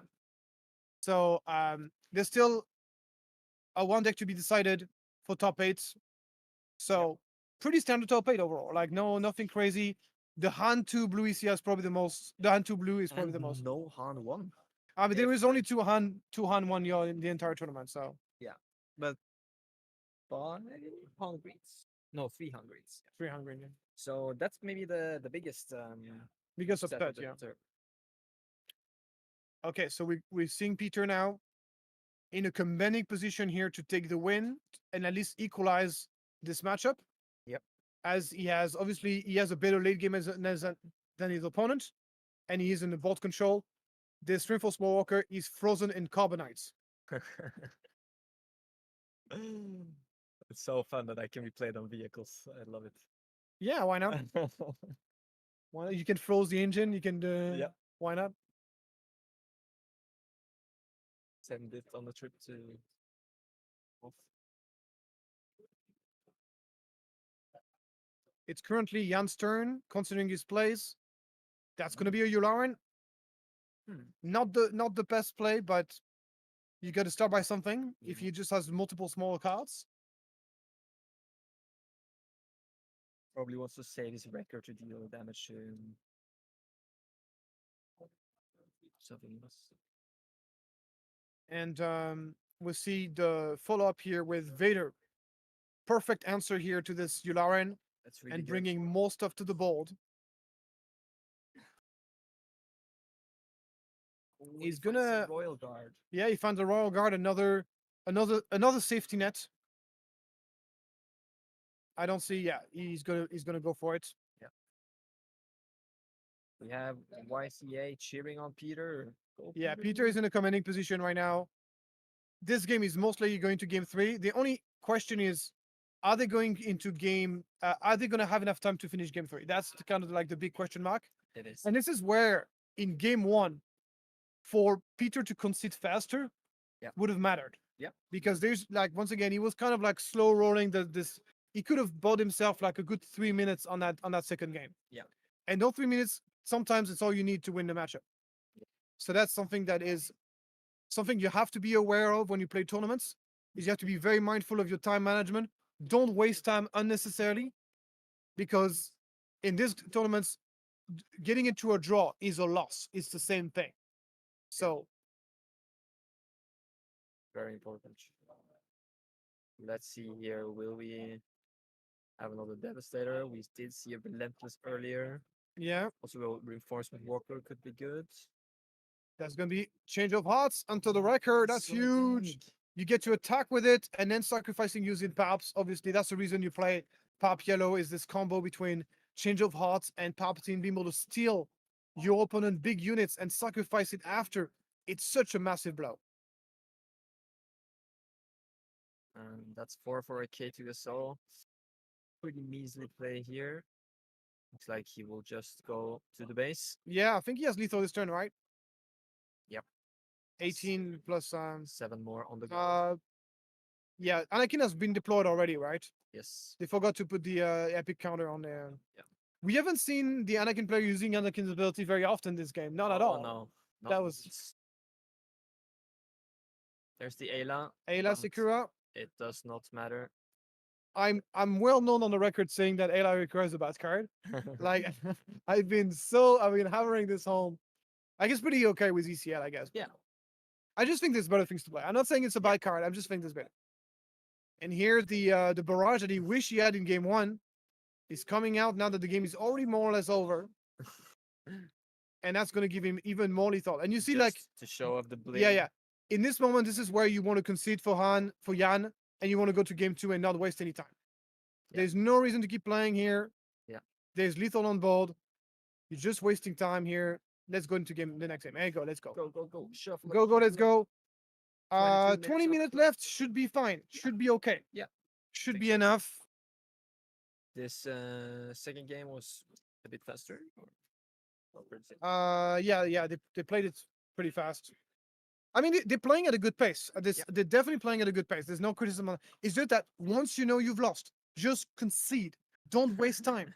It's bad for you. It's bad for your opponent, of course, but it's also bad for you. So don't do it. Right, guys, super cool to see 200 of you tuning in to the stream. We are in the final round of Swiss, 64 players, so 6 rounds is perfect. The top 8 is a lot of Jangos and Sabines, so we're probably going to see that later. We also Yep. have a Boss Blue in there. The boss blue, there's an Antu Antu blue. ECL. Onto Blue. Hantu blue, sorry. Yeah. Antu blue. So, And we have yeah, that's so going to be cool. that's gonna be awesome. We have table 11 on right now just to showcase some other players. Yeah, some other decks. It's always fun to have some diversity, especially since we know in top 8 we're gonna see like ECL Jango like 3 times. So Yeah. maybe not. Yeah. You get what I mean, right? But actually, Jango versus Boss Blue. I hope we get that matchup Oh. if we have this, because it's a pretty exciting matchup in my Yeah. opinion. Yeah. It's very close.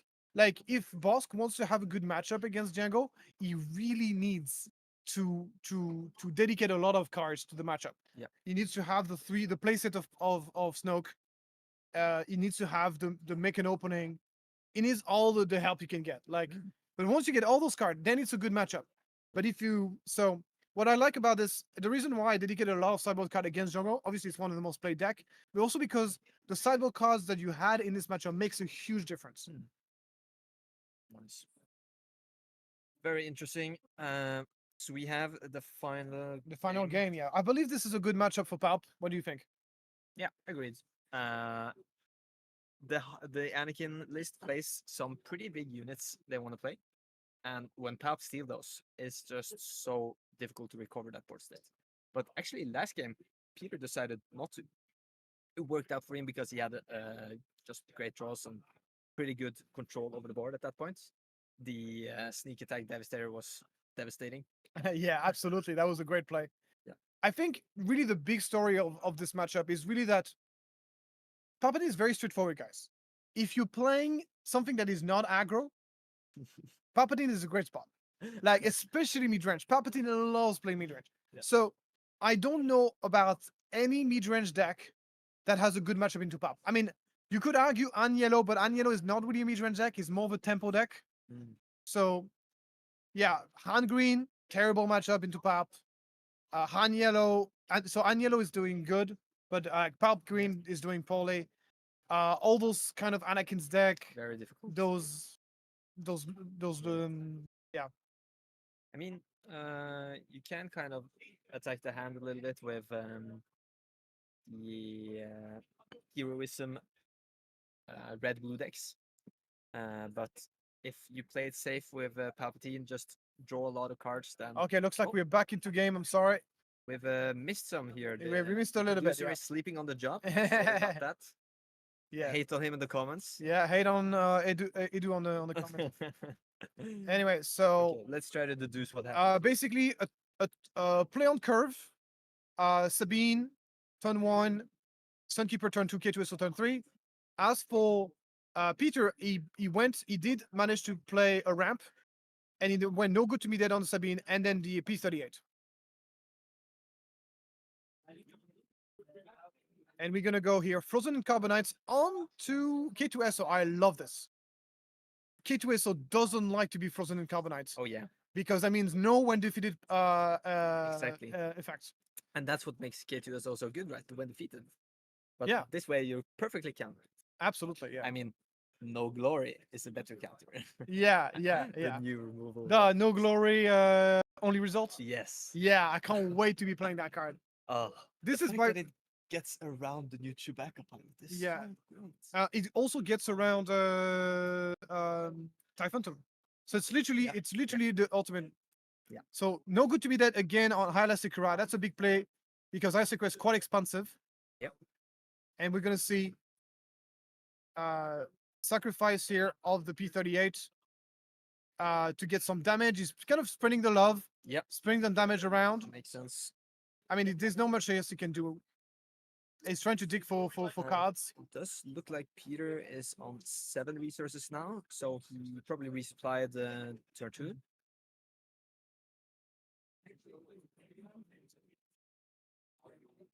We have the judge on site being very nice to the stream, helping us with the visibility there. Yep.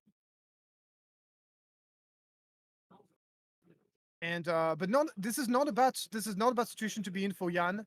He's managed to deal quite a bit of damage into base. He still has a significant board that Elastico is gonna ready eventually. So it's still a good spot to be in for him. The problem though is he's not able to put on that much damage this turn, and Peter is set with the flip next turn, stealing Ayla. Yeah, absolutely. Yeah, the stealing ally is gonna be big. And something like a Vader now would be very good for Peter. Yeah. Like a Vader here would be huge. Getting rid of that Sunkeeper. Yeah. Stay alive. Putting another units down. Could be that other unit could be Phase 3 Dark Trooper Yeah. that can just block the Grand Arena. So you do see a Wrecker in the hand there. It's So- currently Jan's turn, is it? Yeah, he's gonna start with this the Sabine, of course.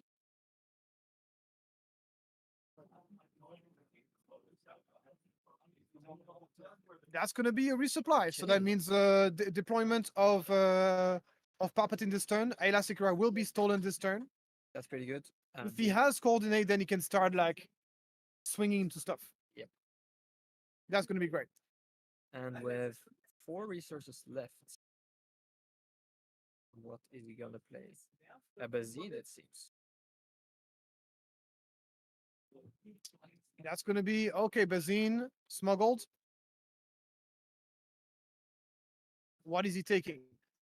There's one wrecker.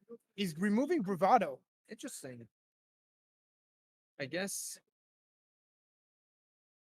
the double swing from Anakin. Yes, and Anakin is now going for deployment.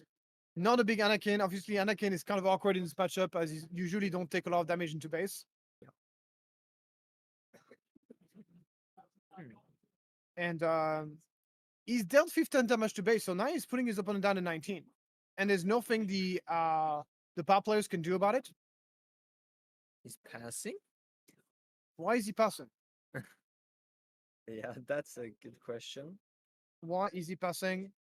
I'm figuring he maybe wants to see what Jan wants to do with his resources, but if Peter was passing now, then Okay, looks like Jan did not draw for the Bazine. They I don't think it's a big deal, but yeah, it is. they cleared it up. Oh, they cleared it up. Okay, Yep. good. It is something that can happen. It's very late for everybody. This is the 6th game, so people are pretty toasted. It does happen to me sometimes also to not draw from the Bazine, yeah. to be fair. Actually, And here we're seeing the Palp is probably going to get deployed here. He has to, I think he has to take that Ada Secura. Yeah. What is maybe he Peter thinking wanted about? to wait because of the wrecker. He was hoping, yeah. He's going to steal it now. And if he has initiative, that means he gets to attack with it and he's going to have coordinate. But Peter will get initiative and can probably get a pretty nice wrecker here. He might not. He might have something to play. He's going to play, a okay. Marine. So no attack from the Palp. Yep. I think that's correct. But Mm. where's this Ayla going? Like everybody's just hitting for 3 and he Yeah. can't kill Anakin. Yeah. Maybe it would have been better to just attack with What? No. This is That's staying not here. going anywhere. That's not going anywhere. Your K2SO is frozen until the end of time. It's still anyone's game, but I believe the Anakin player is ahead here. Oh yeah. Peter definitely needs some sentinels or something to kind of. He hasn't used ECL either. So Yes, the ECL wrecker wrecker is is, still a thing. yeah. ECL wrecker is still a thing. That's going to be absolutely deadly here. He gets ECL wrecker. He gets to ambush into the Bazine, deal a gazillion damage to the base, remove a resource, kill the Ela Secura. That's going to be big.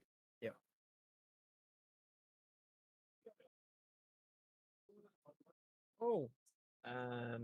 Patterson saying he knows the Anakin. He played versus Jan last week in Zürich. That's nice. And Johnson comments he should ECL wrecker into Bazine and use the 5 wrecker to defeat his own K2. That's a good play too. I mean, to be fair, he has plenty of options at this point. I mean, killing the Ayla does allow more of your 2 drops to attack.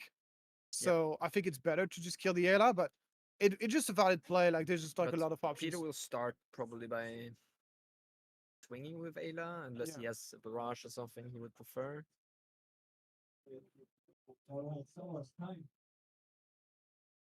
That is time on the round on the floor. But for the since the stream gate started a little bit later, there's still 11 minutes on the round for those guys. We had a bit of a delay switching up the table picked for the stream.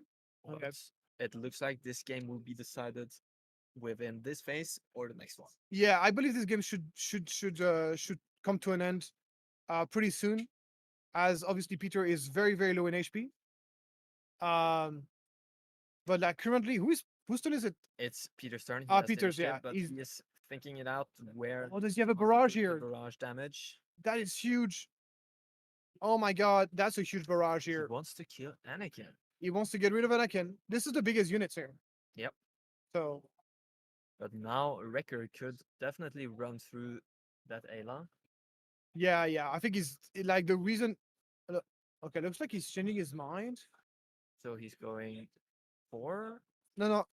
Okay. Oh, it's just Oh yeah. the Put one one extra remaining. damage on the healing units. Timely intervention, not even using the ECL. Look at this boy. Look at this guy. So now he could deal 7 if he kills the K2. How much life does Ayla have? She has. Ayla survives. That's the thing.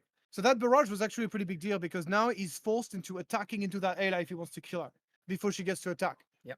So that's a significant. That's still pretty good though, putting 6 damage on the base. Yeah. He could go. Yeah, if he could go 5 damage into Ayla, then ambush into Ayla to deal 5 to base. Yeah. But he will. Looks like not defeat a resource. No, he's just going after the Bazine. Yep. He's So that's completely 4 damage. ignoring. Yeah, he's just going for the juggler now. He's done with that game. He's like, okay, guys, it's late. I just want to go home.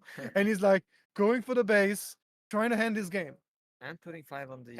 And yeah, okay. So he's still defeating a resource. That's fine. Yeah, I think this play is fine. Like he's gonna lose a dude, but at least he's keeping the wrecker alive. Yeah, and considering he has no damage on the base, he can afford to. Yeah, beat this Ayla up. It's fine. 23 now. There's damage on board for Peter.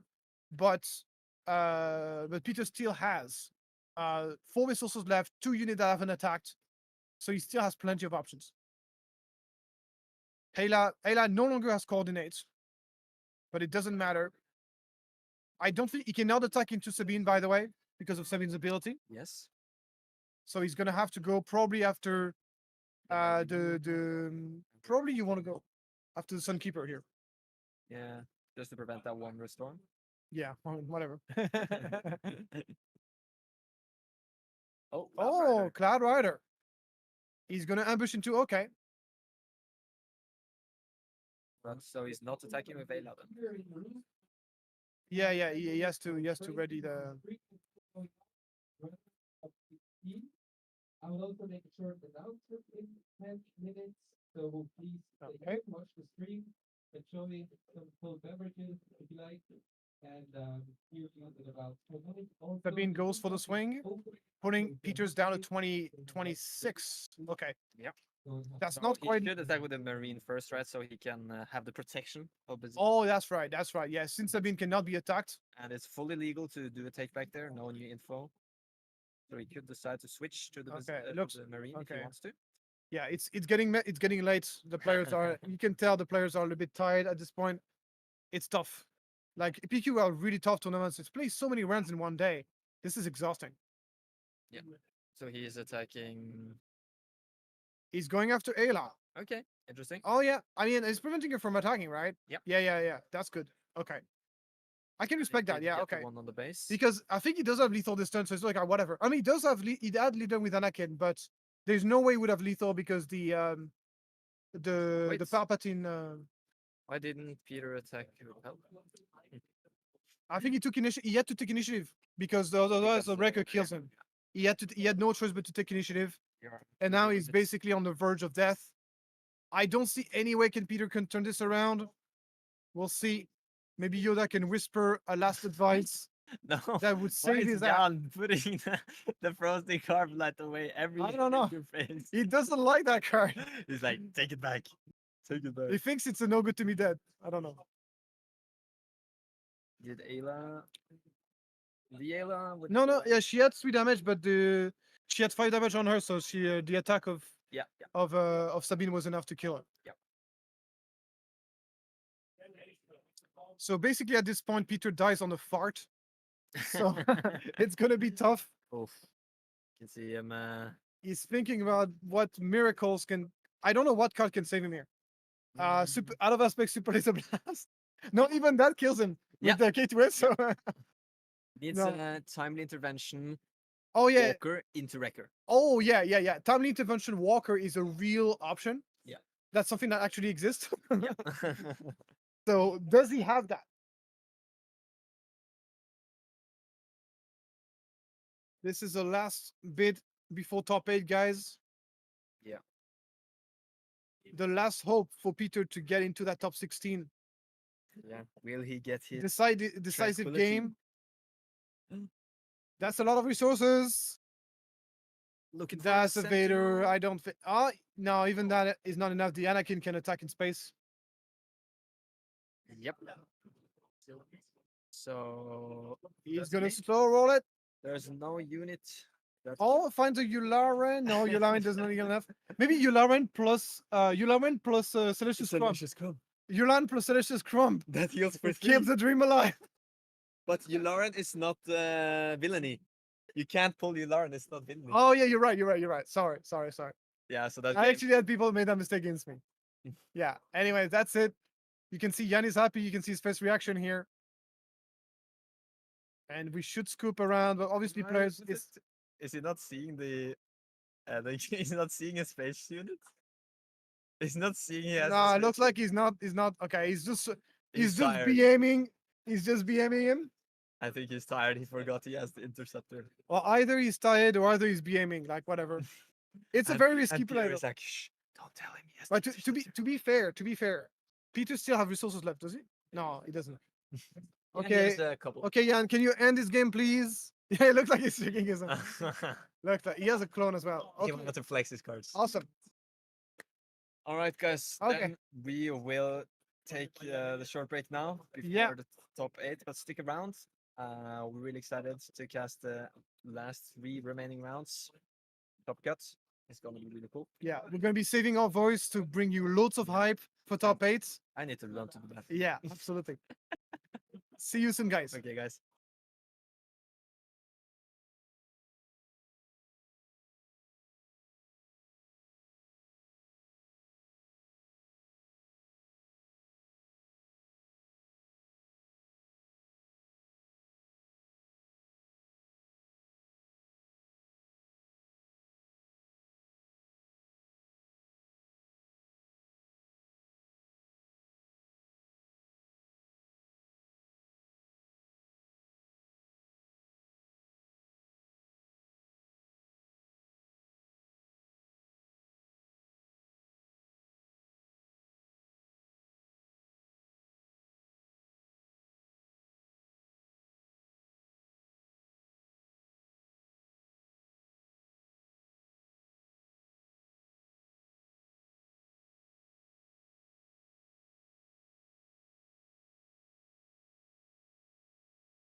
Hi everyone, welcome back to THT, and this time around we have a top 8.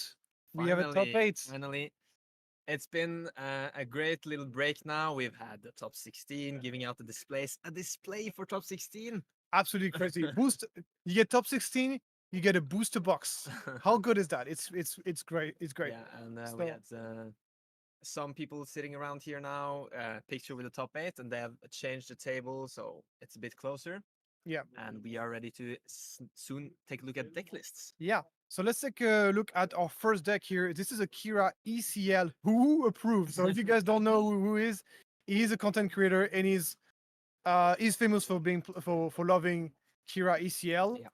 And this is the deck that is running today. This is a fairly classic, straightforward Kira ECL, I would say. ECL has been preferred over playing the 30 HP base. It does make you weaker to aggro, but it does help tremendously against Han because you get yourself yeah. more outs, more ways to kill those units. I really like the Devastating Gunship. That's one of the Twilight cards that kind of feel like had an impact in this list. Absolutely. Especially with those Jango spaceships Yeah, you want to take absolutely. We are on the Jango meta, so obviously Yeah. Devastated Gunship is very, very good. Yeah. And the rest of the deck is pretty much what you expect. We don't really sing the. We're not gonna talk about the sideboard too much because they are covered for us. I think that's on purpose. Yeah, we can. We cannot really talk too much about the sideboard because the people who are playing the top 8 are literally not far away from us. So we don't want to be yeah, giving we out. can Like, also ask Edu to hide us. oh, never mind. Okay, he's He leaving fixed us. it. So I don't. Maybe we can talk about Yeah, it. yeah, I don't. no, Okay, so- let's talk yeah, about it. yeah, So we got ourselves the Relentless Palpatine's Returns combo. That's nice. That's obviously against control, which there is one in the top 8. Yes, of Bosk. Bosk undefeated 6-0. And then we got top targets for the aggro. We get Super Laser Blast for mid range and Vigilance for aggro as well, and Devastator for Yeah. the mirror match, pretty much. So looks good. Let's move on to the other lists. This is Pal Blue, so another soft control deck. Pretty much the same idea, just playing more late game. A deck that is tremendous. It's such a powerful deck. Oh, yeah. As long as you're not running into aggro. And I think Kira's pretty happy that they're running the ECL here. Being able to take over the board early with Gideon, start to like go a bit wide, get those experience on. I think that's what you need because Palp can go higher. Like the main board, there's bigger top end here. Yeah, I mean, even with ECL, it's still a horrible matchup for Kira. I wouldn't want. I mean, I have the experience of like playing in Manchester, running a Kira deck, and my 2 losses were against a Palpatine. It was Yeah, like, and I was just out of top 8 out of this. Yeah. So it's like it's very punish. Like it's such a bad matchup for Kira. I don't know if they're playing against each other, but that's something to bear in mind. Love the scanning officer in the main deck, obviously against Han, but turns out there hasn't been any. Han Yeah. was only 5 Han in total in this Yeah. tournament. Han 1, talking about Han 1. Yep. And no Han 1 in top 8 whatsoever. So those scanning officers are going to be a little bit sad. Yep. The sideboard, same thing. Paps returns, Relentless in the sideboard. This is not the 2 first deck we've seen so far. This is not something that Bosk is happy to see. I mean, they like the main deck, but then after sideboard, the Oh, game yeah. is going to get much harder for them. Definitely. And now that we're running into 75-minute games, that means that the time which would normally work in favor of the boss blue is not going to be running so much against Yep. them. So you've heard we have the Kira, Palp, and Bosk, and then the rest is Jango and Sabine's, if I'm not mistaken. Yeah. So we're ready to move to next Yeah, if the players are. to the next deck list at least. that All to was the just- game. Yeah. Okay. Oh, that's the matchup. Oh, That's what okay. I Great. thought, Okay. yeah, Okay. yeah. Okay. Right. So this matchup, very bad for Kira. Obviously, anything can happen in the game. Yeah. So we'll see what happens. But I would say this is a matchup that I would say it's a 70-30% in favor of Palpatine. Damn, you would give it that much? It's really, really bad. Yeah. And also, which I understand, by the way, the Kira player doesn't have a specific. There's a couple of techs you can have to improve the matchup. The key aspect of Dominic's list is going to be Super Laser Blast. What you want to have is a good Super Laser Blast at the right time. Oh, nice. Scanning officer. Oh, he Getting hit. rid. Yeah, he would have. He wish he would have played that scanning officer first. Oh, He yeah. would have prevented the Pershing from being played. Yeah, the initiative. But very cool to see Dominic here. He's the I think it's the Hondo player that we saw in last tournament. Okay. A great local player. And then we have Jonah actually traveling from Germany, fellow name brother there. Yeah. And comment to producer, there should be 75 minutes on the Yeah, 75 minutes on timer. the clock. Yeah, this is the top 8 game. Both players are playing this very, very quick. Here's cutting off, so going after the Pershing.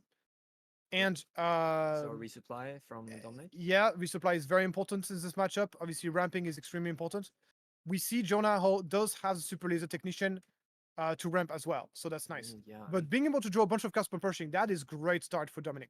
These players are moving very fast. Yeah, they understand that this is going to take a while. So Yeah, I think yeah. even with 70, if you've seen the Birmingham top 8, you know that 75 minutes is not always enough to finish a round of Star Wars Unlimited. Yep. So they don't want to end up in the same situation that I was, having to win by And there we have it, the Gideon. beautiful Gideon, by the way. That's one way to kind of get an early advantage here. Yeah, is that going to be enough though? Because we'll see. Yep. At least something that Jonah can do here: use the super laser technician, finishing the Pershing, and then using Pap's ability to sacrifice is super laser technician. Okay, like looks he will like he- use it immediately. Okay, yeah. And he does have a takedown, so he could deal with Gideon that way. It was actually very smart from Dominic, because Dominic give the +1/+1 counter to Pershing, so Pershing does not just get killed by the super laser technician. Yep. So that was very smart. We have some players cheering on both Jonah and Dominic in the chat. Really nice to see you guys here. Yeah, I've been told that Dominic is one of the best player in Switzerland. So keep in mind, guys, that even though it is a bad matchup for Kira, players matters more than decks in Star Wars Unlimited. Yeah. So he's a very good and he can definitely make up for that bad matchup just by being the superior player. So that's something to keep in mind. Obviously, I don't know Jonah as much, so yeah, if he's good, he should be able to win this matchup. It's really, really good for him. But anything can happen. It's Star Wars He Unlimited. knows how to shuffle his cards at least. The sign, the undeniable sign. At least he let us see like all the card that he plays. Yeah. So just to give you an idea, the reason why this matchup is bad for Kira is that because Pap's deploy is such a big deal. He has better late game. He has a much better late game, and Pap deploy is one of the ways that makes this happen. With that being said, this Palp deploy into a big units can be undone by a Super Laser Blast. And this is why a very smart use of Super Laser Blast is absolutely key to get this game back into control. It's very, very important. I don't remember if he main decked it. He does have some in the main deck. I don't know how many, I don't remember how many he has, but okay. Finishing off that Pershing, this Pershing drew like 1 million cards. Oh yeah. So that was very, very good for Dominic. And Dominic is really like holding the Kira deploy here. Yeah, I think that's smart. This is a grindy matchup. In grindy matchup, there's no incentives to deploy Kira early unless you have something good to kill. And keeping that Kira to kill a Palpatine is very. It doesn't kill Palpatine right away, but if you give a couple damage first, that's good. Yeah. So it is the right play to hold on Kira in this matchup 100%. It's very interesting, and that's what kind of separates maybe a good pilot from a less good one that would just, okay, I have 5, let's deploy. Absolutely. So now we've seen a couple of ramp going on for Jonah. So Jonah now can deploy Palp. The thing is, the Palp deployment is so valuable in this matchup that you have to be very careful about what you want to deploy into. Yeah. And just the threat of deploying Palp is sometimes stronger than Palp himself. Oh yeah. So you see, for example, here, I love what Dominic is doing. He's throwing down this Vader, and he's like, and if he's holding Super Laser Blast in hand, he's happy just take damage. Now you can take control of my Vader. Definitely, it's not the worst thing to take control of. Like it's if you are Dominic, you're not too unhappy about the Palp taking control of that Vader. But you see here, Jonah takes the initiative. He probably just wants to blast himself. Absolutely. So. And then he started blasting. That's what's going on. He's gonna start blasting, guys. So that's gonna be really good. Like resetting the board, getting it clean, and then getting some cheap units out so you can ping whatever Dominic plays to threaten that steal. Yeah, no, it's just very well played from Jonah. He didn't take the bait of deploying his Palp. That is exactly what Dominic wanted him to do. and he's just going, yeah, I'm just taking And ticket he and will draw blasting. a card from the Hylobon Enforcer. Yeah. That's very nice too. So now we're gonna see if Dominic is gonna have the gas to get himself a new board. But the thing is, he drew a lot of cards, so he should have the gas to do it. Yeah. But crucially, Jonah found a Relentless there. And I believe he runs that in main, but Dominic doesn't. And this Reinforcement Walker, that could be weak to a steal, right? Yeah, no, it's this Walker is extremely risky, can be Avengered, can be Power of the Dark Side. This is not the play you want to, this is not the follow-up you're looking for. And you go Avenger into it. That Yeah. is a huge blowout for Dominic. I don't know if he didn't have any other options, but that feels bad. But yeah, Huh? he does the Avenger of his It's a own. game of chicken. Yeah, absolutely. But we do see the Devastator in Jonah's hand, I believe. Yeah. So that's a good Yeah, answer. yeah. And I mean, we said it earlier, and this is exactly, I mean, I've played this matchup so many times, and it's so frustrating for Kira. Yeah. It's like, just Jonah has just more stuff. Palpatine has just more. Keep in mind, Palpatine has not been deployed yet.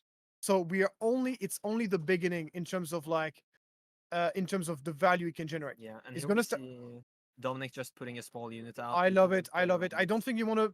Yeah, he wants to play around the power dark side. He want. I love client in this kind of grindy matchup. It's always hard to get rid of, and it just forces power dark side. We see them playing really fast here. Dominic putting a shield on the Hylobon Enforcer, and Jonah just answering immediately with takedown. Which is pretty nice since he gets to draw a card back up. Yeah, very good. He's using the right tool at the right And moment. the second Avenger. for, Yeah, you're not Dominic. you're not too unhappy about this if you are Palp. Easy power the dark side. Devastator. Ideally, you would want to have a unit to throw under the bus. Yeah. But it's we'll see what he decides to do. If he drops the Devastator right away, it's not ideal, because you expose him to a power dark side on the way Exactly. back. You would prefer to have a second unit on the board. And you're right in the comments. The Top Cut games are 75-minute rounds. That was a Vanquish on the Avenger. Very good use of Vanquish. He's keeping the Devastator for when he's gonna have when he's gonna be covered by a unit. That's basically Exactly. the idea. And now we're probably gonna see the milling begin. Yep. Obviously. In this matchup, it's very, very difficult to win by dealing damage. Dealing damage matters, but it's very hard to finish the base Oh, the it's normal way. Vader and Snoke. Okay, Pretty Snoke big is cards. Vader is a good one. Yeah. Snoke is not really. Yeah, not that relevant. But it didn't mill any vigilance, No, he didn't. which is a big deal. Keep in mind, Dominic only plays 2 vigilance in his deck. Okay. That's another weakness that he has as well. 1 less vigilance, less opponent to meal. Yeah. He's gonna play vision of his own. I think it's a good timing. And remember, the players have had their 2 minutes to look at the deck lists. Oh, he's mealing a vigilance. They are That's also over nice. He milled the vigilance of his opponent. That's nice.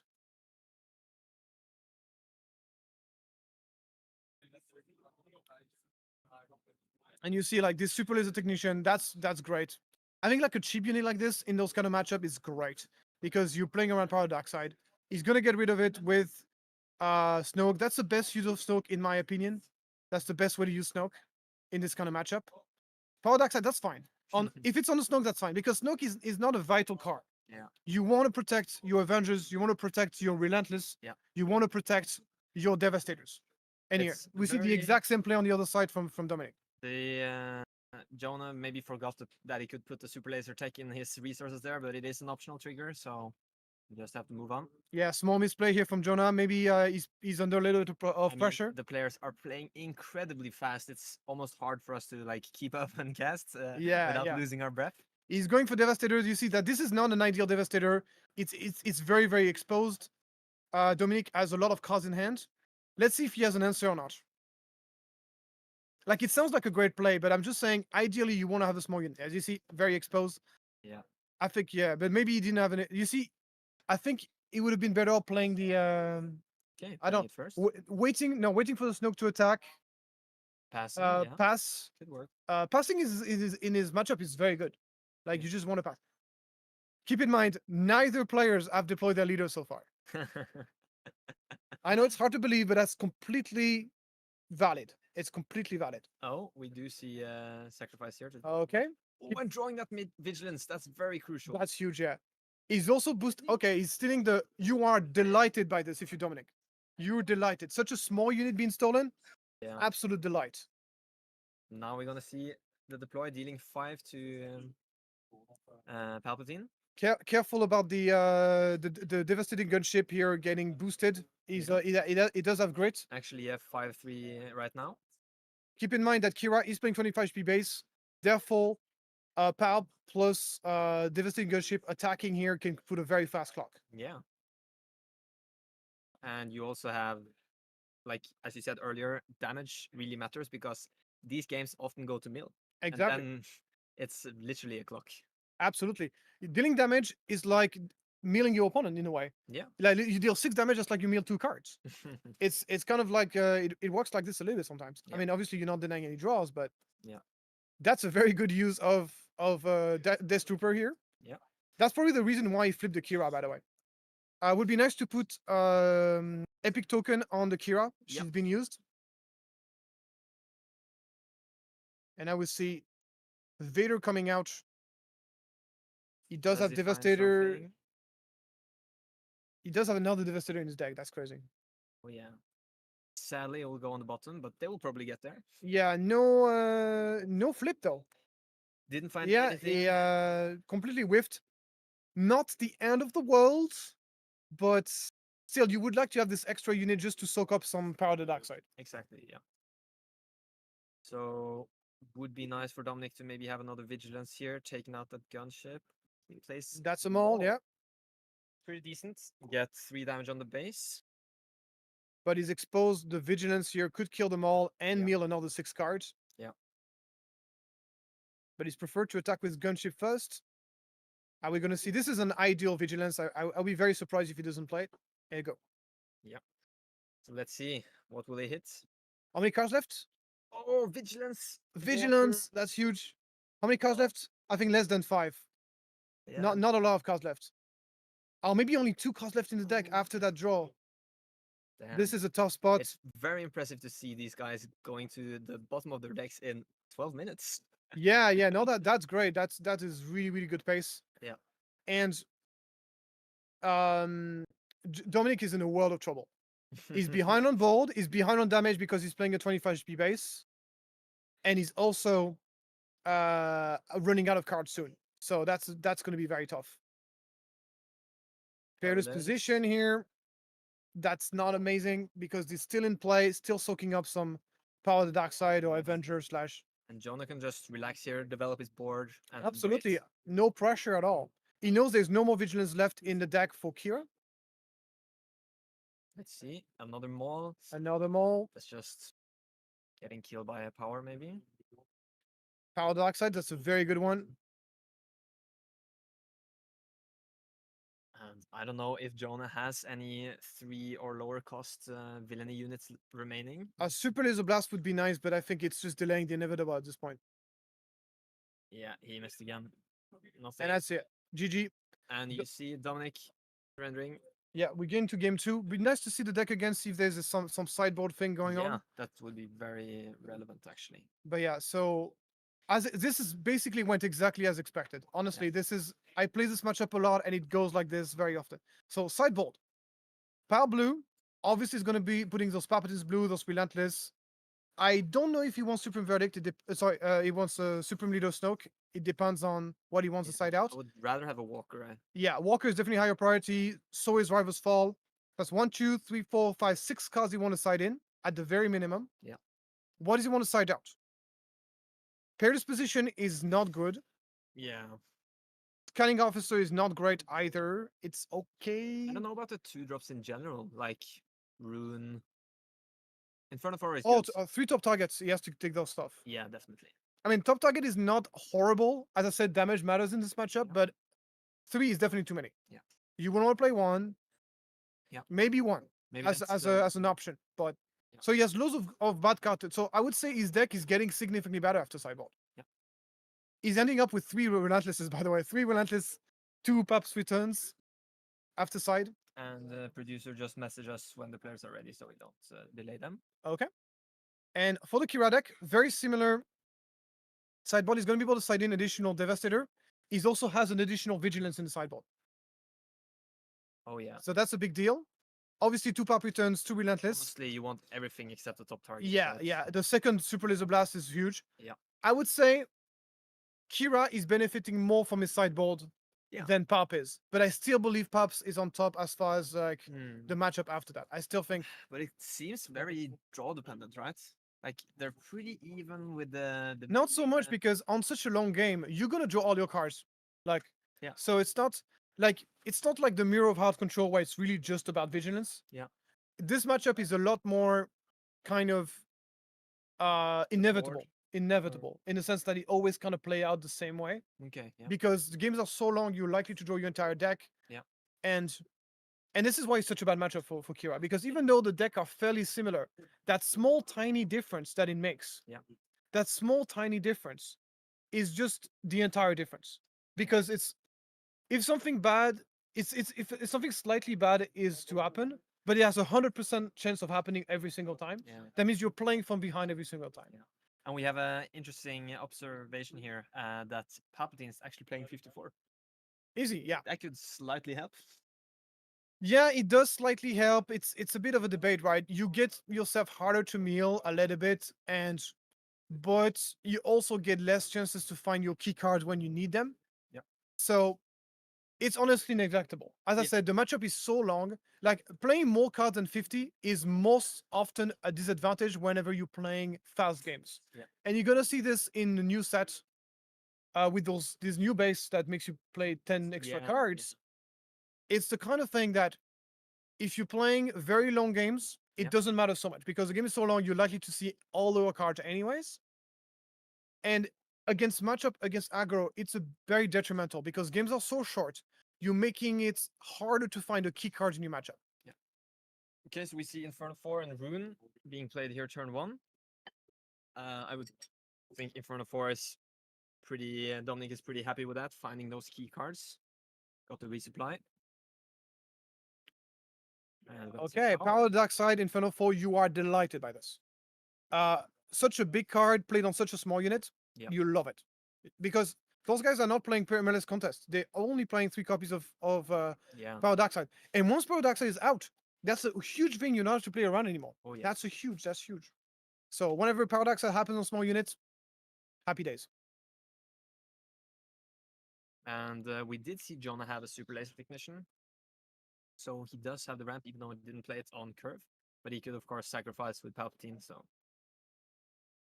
let's see what Dominic starts with here. Yeah, putting a bit of pressure on the base, that's always great. Oh, he's forcing the early deploy on Kira. Yeah. Damn. He's hoping to kill that dude and end up with a 7-1. That's Yeah. the plan, I think. Maybe you just want to attack here if you're Jonah. Get that 3 damage while you can. Absolutely, yeah. He does. Okay. Place the Super Laser Technician. Okay. He will allow it. But the thing is, like, if Kira attacks the 3-1, then he can just like sacrifice. Yeah. Oh no, he's using But the I don't smart. really like the early play because you're giving your opponent more information.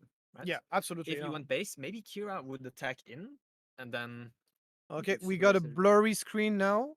Yeah, I think. Oh, never mind. It's fixed. Whew, Camera thank God. refocused. Okay, yeah. No, I think this was a very, very bad turn for Jonah. I think that you're right. The sequencing was a little bit off.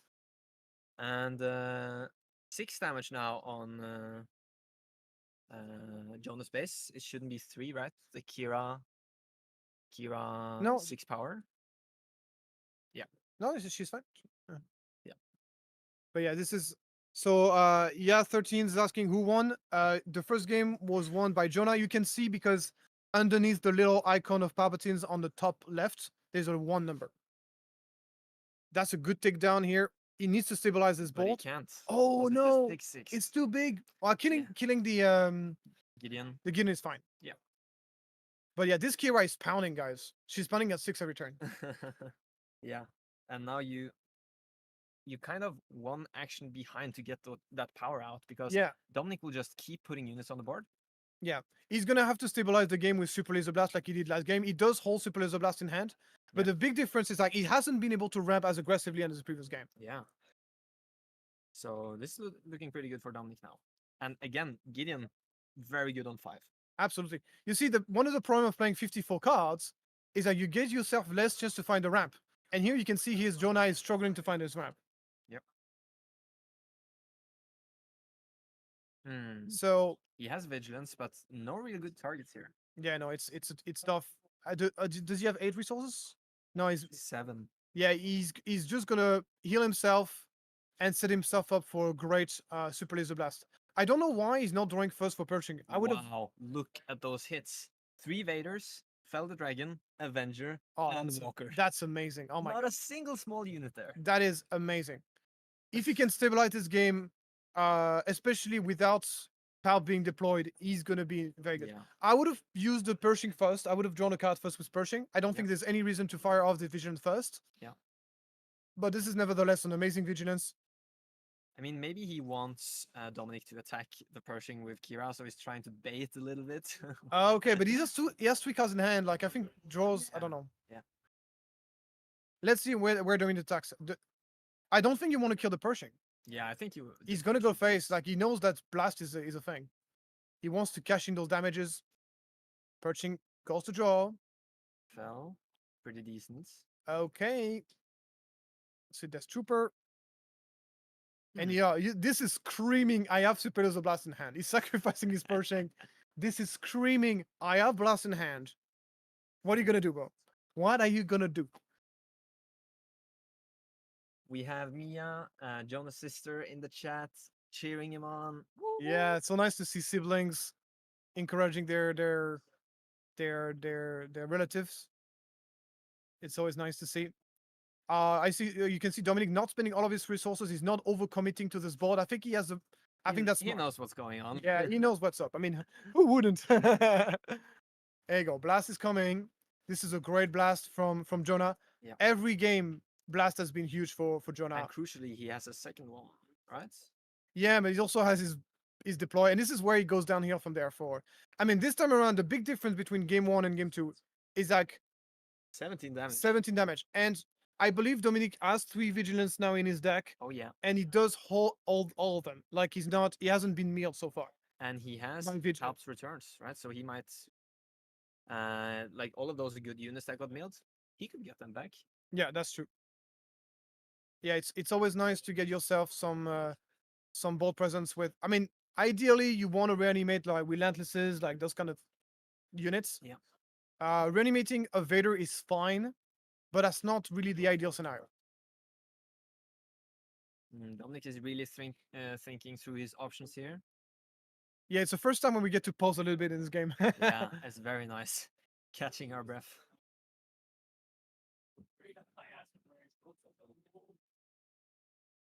So obviously the plan for Dominic is to repopulate this board, ideally with a lot of small threats, so he doesn't give an easy steal to his opponent. Don't know what you're referring to, Eriksson. And there we see it, the Palp's return. Yeah. So yeah, that's fine. Populating the board with most small threats. I mean, relatively small threats. Yeah. If he can go like 2 drops and 1 drops here, that would be amazing. If he can go like think- Enforcer and Would you maybe side out the Enforcer? Because you're just giving your opponent cards, right? that is true. Yeah, you probably sided out that one. Yeah, that's a good point.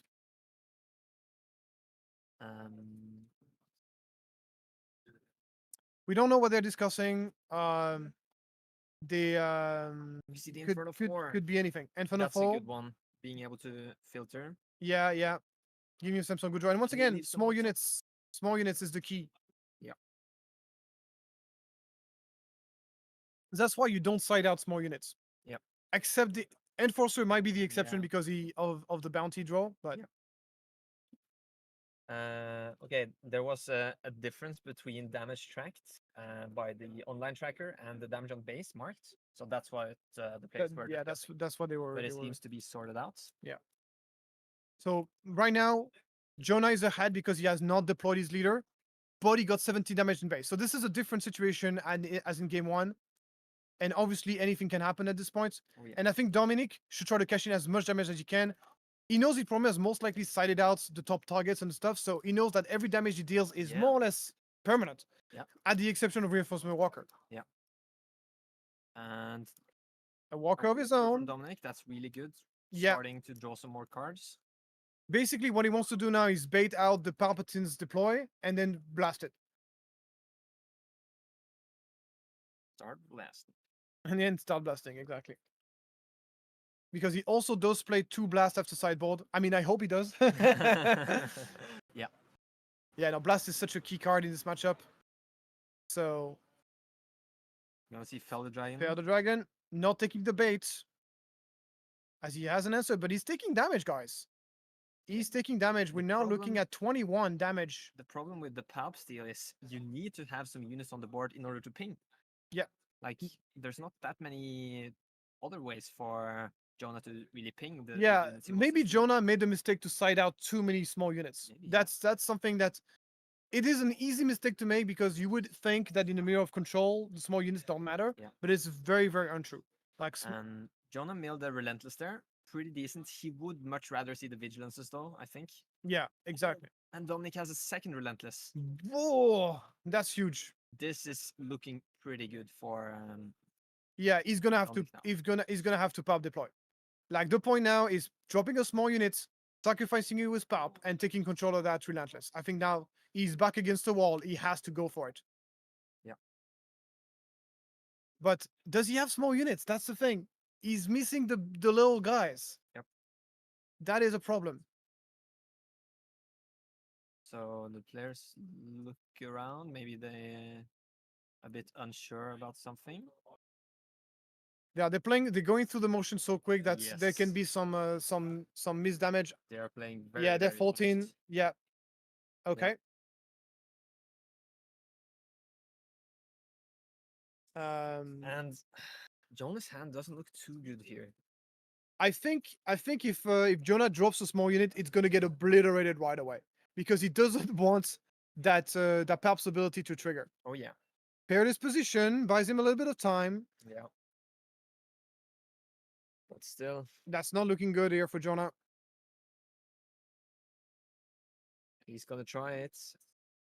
Worst case scenario would be see something like an Avenger here, right? Yeah, That would be tough. absolutely. Avenger would be a huge follow-up. And keep in mind that Super Laser Blast is not an easy answer. He has to play first. He has to throw an event under the bus Yeah. and then play the blast. Yeah. That's not easy. Jonah still has not deployed his leader, but he might not have an opportunity to. Yeah. Doesn't really help him out. Ooh, the Devastator. Ooh, he got the Devastator. That's pretty good. That's a huge one. Being able to take out the Avenger and try to stop those other units as well. He might prefer to go against Relentless Okay.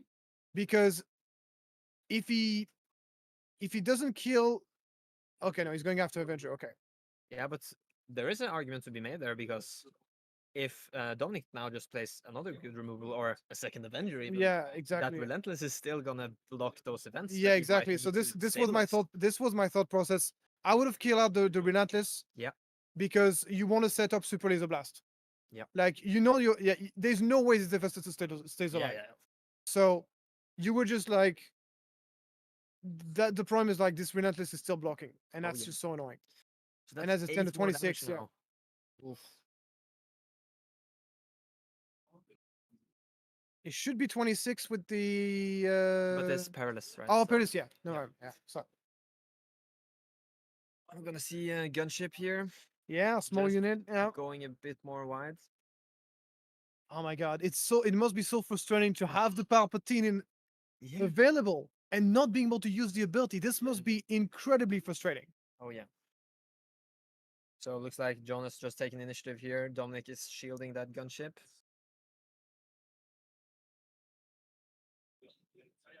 And that's game 2. That's game. And Dominic, you can see, is so relieved. He knows it's not a good matchup. So Yeah. he's delighted by this result, obviously. And The Relentless was one so of the there's different things here. Either Jonah has sided out his small units, in which case that's just a mistake, a sideboard mistake.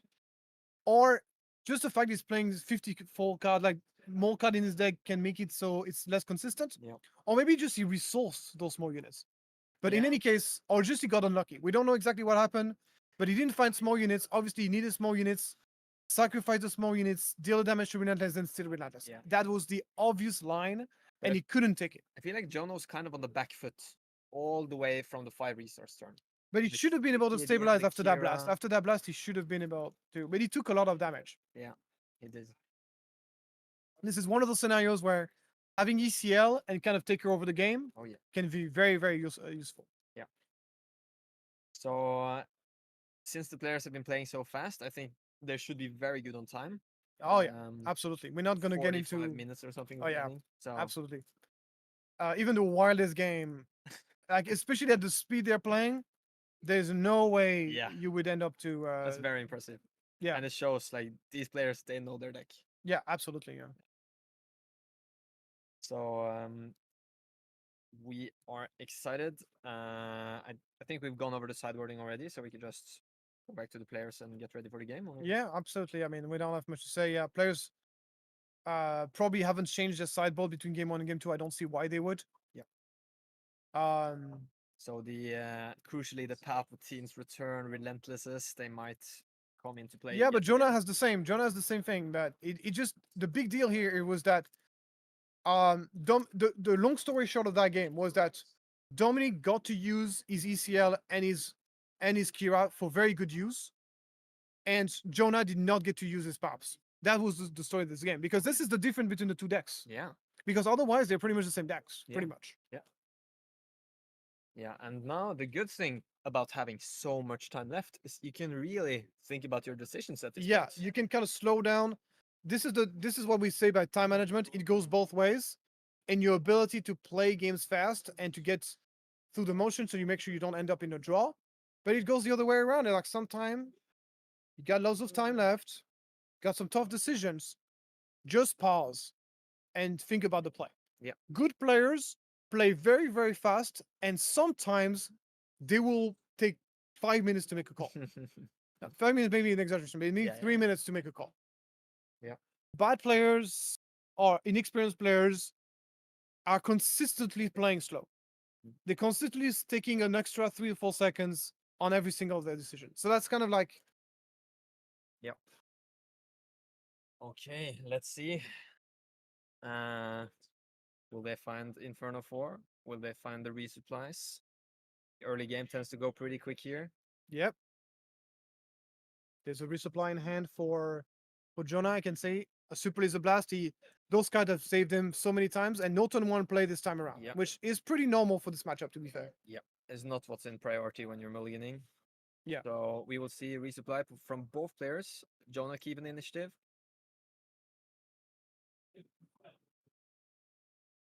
And once again, early rounds, you want to go through the motion quickly. And this is kind of the awkward phase, right? What does Jonah want to play here? Nothing. He just doesn't want Dominic to get ahead. Yeah, and he also doesn't want to. He wants to draw cards, ideally. Yep. Here, small units is exactly what Dominic wants to do. Oh, yeah. He's the aggressor at this phase of the game. Because Jonah doesn't really want to use his takedown on Absolutely. Pike Center. Yeah. It's fine. Like, take down on Pike Center is okay.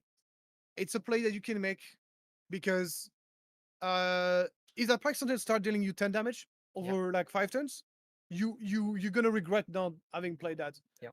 So And this time we see Dominic going fast. Yeah, he wants to get out there. He has 3 units on the board. He just wants to get this small lead and keep it. yeah, he's applying the same strategy. I feel like Dominic has just a very good game sense on when to push the trigger and when not. And I love this. It's definitely a sign of a great player that knows what he's doing. He knows how to put the accelerator on and slow things down when time is right. Yeah. That's going to be taken down, but at least he dealt 4 damage with it, which Yeah. is he's more gonna than take 4 more now. he's going to take 4 more. Yeah. So looking pretty good for Dominic here. Looking in his resources, maybe for a long pike. Yeah, Jonah is going to use the same strategy as his previous game. Ramp up, super laser blast, stabilize. Yep. He does have a super laser technician in hand, but won't be able to play this turn. Okay, so long pike from hands. Yeah. Lompike is really not a great card in this matchup, but Considering he was looking for it, maybe he researched the wrong card. yeah. Let's It's see. the card that you would. So here's the thing. Lompike, smuggle cards in the mirror of control are tricky Oh, yeah. because sometimes you can put a vigilance in your resource pile and you're like, Yeah, that, it's very awkward. So I'm not blaming him for that's gonna be vigilance. and he heals. Oh, He'll He's kill. so pressured at the Oh, you can tell. You can tell. Look at the smile on Dominic's face when he saw that. He was like, "Yes, that is not a meal. That is a huge play." Yeah. I mean, obviously, this matchup is not like the Mirror of Control. Like milling is not automatic on the Vigilance. Yeah. It's a bit more, but the rune can. you're still very happy about it. Whenever you're forcing Vigilance to be used like that, you're feeling pretty good. So Rune Hako here, pretty measly play, just being taken up by the Super Laser Technician. Yeah, that's a bit of a messy play. That feels bad. But yeah, maybe you have to do it. But he has Super Laser Blast in hand, so I'm not sure why he wanted to do this. Yeah. And once again, if he's gonna end up in like the last game without small units to sacrifice, Oh yeah. he's gonna have himself to blame because that's like those small units are so important in this matchup. I was saying earlier. And is Jonah just on 7 or is he on 8 already? He's on 8. He's on 8. Yeah. Yeah. So Blast is coming. This is not the worst Blast in the world, but he has to be played. Yeah. It has to be played. Yeah. And Dominic has 9 resources Yeah. here. One thing that is going good for Jonah is like he only take 8 damage. That is pretty healthy. Yeah. He's dealt with Kira.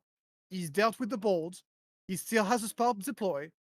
The follow-up is not impressive here. That's just a maul. Yeah. It's easy. Super Power Dark Side, Avenger. Yeah. Easy stabilization here. Avenger is not ideal because Avenger is itself going to be exposed to a Power Dark Side on the way back. Yeah. So you would rather, but he's going to go Avenger anyway. Yeah. Yeah. If he does no Power Didn't Dark look Side, like then he has to go. he for had it. other Yeah. cards. He does have a Relentless Evader at second blast. Pershing, very smart. Always the small units. I mean, pretty nice for Jonah just to get the Vader this turn. Absolutely. And now it kind of feels like he has reset, right? Yeah, It's absolutely. not on the back foot anymore. Yeah, no. Jonah is feeling good. Once again, he does. Oh, that's a beautiful Vader. Beautiful Vader. Completely healthy, and is gonna pull out 2 units in play, so no exposed to a Power Dark Side. Yeah, and crucially, getting those units is so important for the Palp leader ability. Absolutely. I would have liked you to. He had the choice between Super Laser Technician and Yeah.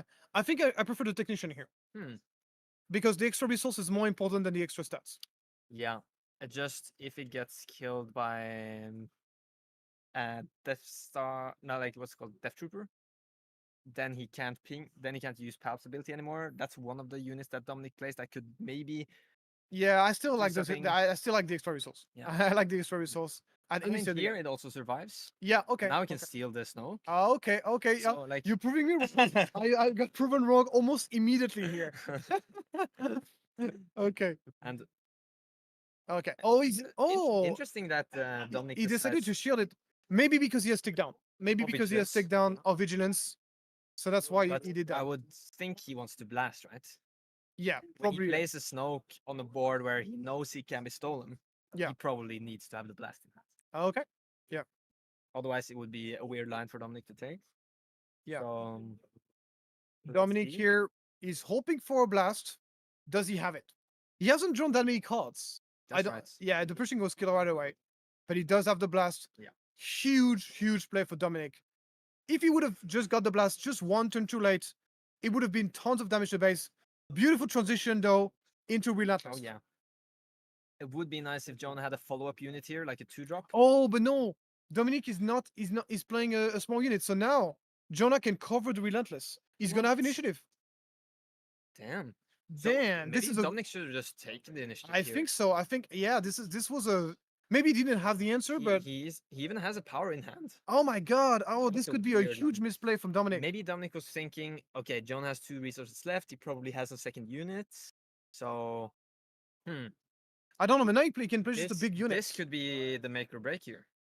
I mean, no. Yeah. To be frank, the Relentless blocks the first unit, the first spell. Oh, anyway. yeah. Yeah. Sorry. Ah, of wait, course. yeah. So he would need to Yeah, protect yeah, an yeah. Avenger. Yeah. Sorry. My bad on this one. Sorry. The- Yeah. Blocks the first unit. But anyway, Avenger comes out. This is a really good position to be in for Jonah. Oh yeah. The Power Dark Side is not an option anymore. And Avenger, you would let Relentless live and just go 8 to base. Yeah, absolutely. Oh, when defeats the trigger there, putting the card Yeah, on the bottom. Yeah, bottom on the info fall. And now you can kind of see on the face scan that Dominic is starting to get a bit. Yeah, you can see on his face that he's not feeling as good now. Paradox Okay. side. That's the first trigger. Yeah, that's blanked. Yeah. 8 damage to base. But he only has 6 remaining. Rival's Fall, maybe. Vanquish. Yeah. Arrival, No, yeah. no, that's a Fire Dragon. Prefers to kill the Avenger than the Relentless. I wholeheartedly disagree with that play. Very Wow. interesting. He has something else. Oh, never mind. Yeah. Okay. Okay. It all makes sense. We should never doubt Dominic. That's what I'm saying. Oh, yeah. We should put a rule. Never doubt Dominic. He has He's definitely always his proved it. play is gonna make sense. Just wait a little bit. It's gonna make sense. Yeah. Yeah. Beautiful. So Dominic is doing his best. He's relieved here. That was a very bad position to be in, and he dealt with it very, very cleanly. This is one of the things in this matchup is having a lot of resources matters a lot. Oh, yeah. That's why I was saying like extra resources from the earlier from the super laser technician. Yeah. That's really nice. So Vader here, pretty good. You don't really want to play one of the big units on an empty board, so just develop your board a little bit. He does find a super laser technician. Yeah. But he put a lot of He great prefers the cards on Pershing. bottom. Yeah. But that's fine. He's gonna get there. Don't worry about it. I mean, to be frank, we haven't seen a single meal going on for Dominic. Yeah. We haven't seen a single. Oh, ECL gonna be used.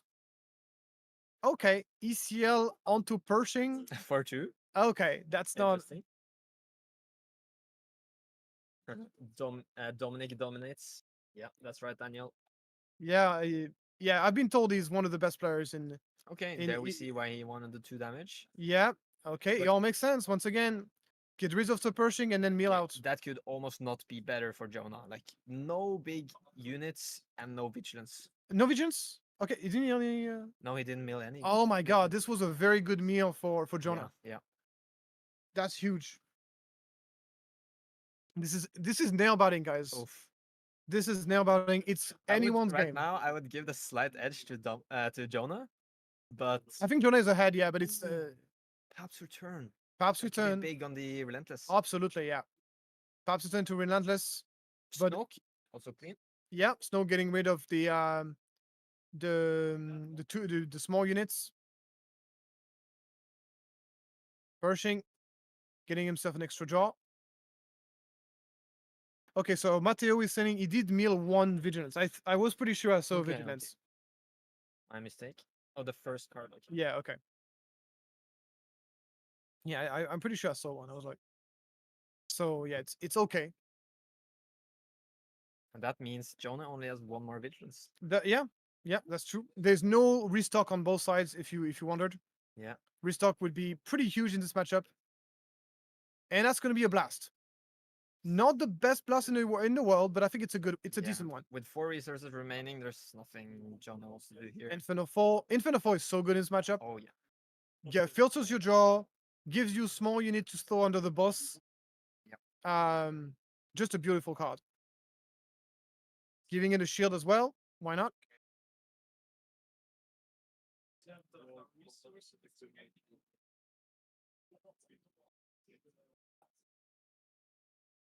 Looks like Okay, not sure what happened here.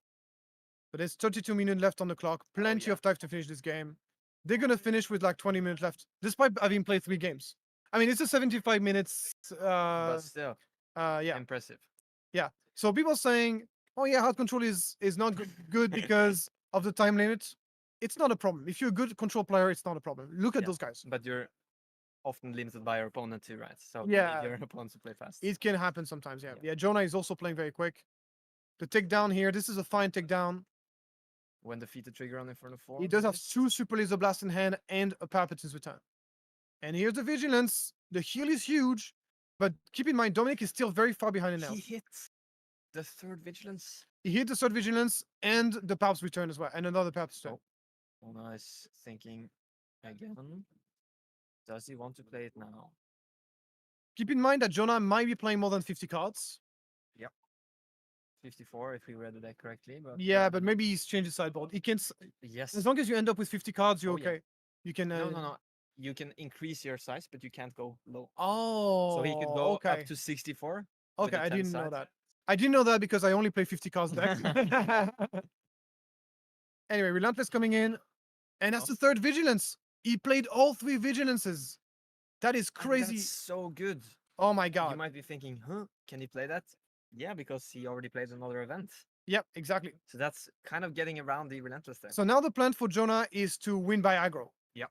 While He- the plan for Dominic is to win by meal. That's he- sort of the where we're at now. He just wants to develop the board. Okay, if there's an Avenger here, this is so bad for Jonah. Yep. Does Dominic have an Avenger here? The fact that Jonah didn't play units, he doesn't. He only. His hand does not look good here. It's just a lot of removal. I'm surprised that he's still playing Perilous Position. I still think some Perilous Position in his hand. This is one of the cards I would side out. Yeah. Maybe because he decided to add to Yeah. his deck to have like a full 60 card deck, or maybe even 64. Yeah. That's something I don't like doing that, but yeah. Yeah. Oh, you see, he's also playing the Enforcer. The other ones. Double Enforcer. So Dominic is thinking, That is not really what you want to do no, at this point. And here, beautiful Vanquish here, preventing the big unit from attacking. and crucially, bounties are optional, right? So you don't have to draw. You don't have to Indeed. draw now. Yeah. Yeah, I guess it's a good. So now Jonah is out a card. Can he win this game with what he has in hand? Oof. This is the relentless of the victory. What? He Yeah. And no, this is good. He plays around Avenger this way. okay. This cunning officer plays around Avenger. 2 Avengers to bottom. Oh, did he? Okay. I don't know. Those games are going so quick. We can definitely need some information. Oh, Anyway, yeah. now it's basically this is the relentless of victory. Can this relentless go all the way? It all comes down to this. Oh yeah. This is very intense. This is very intense, guys. Dominic. Oh, Devastator! Oh my God, this is the single best card he could have played. Probably Oh, probably game over there. that is game over here. I don't think how he can kind of reset the board with a super laser blast, but he's still gonna die to He's meal. out of cards. Yeah. Oh yeah. Does he have another threat in hand? Maybe he does. Oh my God, this is so bad. Dominic was so close to being dead. 70. Oh, another relentless. Oh my God, this is There's not over. probably a second Devastator or I know he only plays one, but he plays Palpatine Return. yeah, exactly. Ay. This is not over. This is not over, guys. Because that's Oh, he does have it. He does have it. oh, he can't play it. What? Relentless blocks. Oh yeah. Oh, he messed that up. Oh shit. He messed that up. Wait. And that's exactly 8. Oh my God. Maybe Dominic doesn't have anything. Oh my. He He needs an take Avenger. it back. He take it It's- back. It's only the Avenger. that Oh, he's works. only the Avenger, bro. This is crazy. Look at Jonah's face. Oh my God. His heart must be pounding so hard right now. This is so close.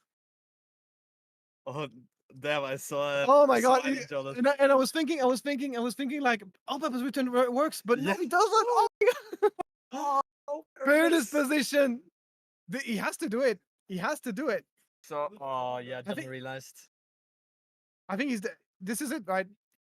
But Dominic has so many resources, so he probably can blank the event first.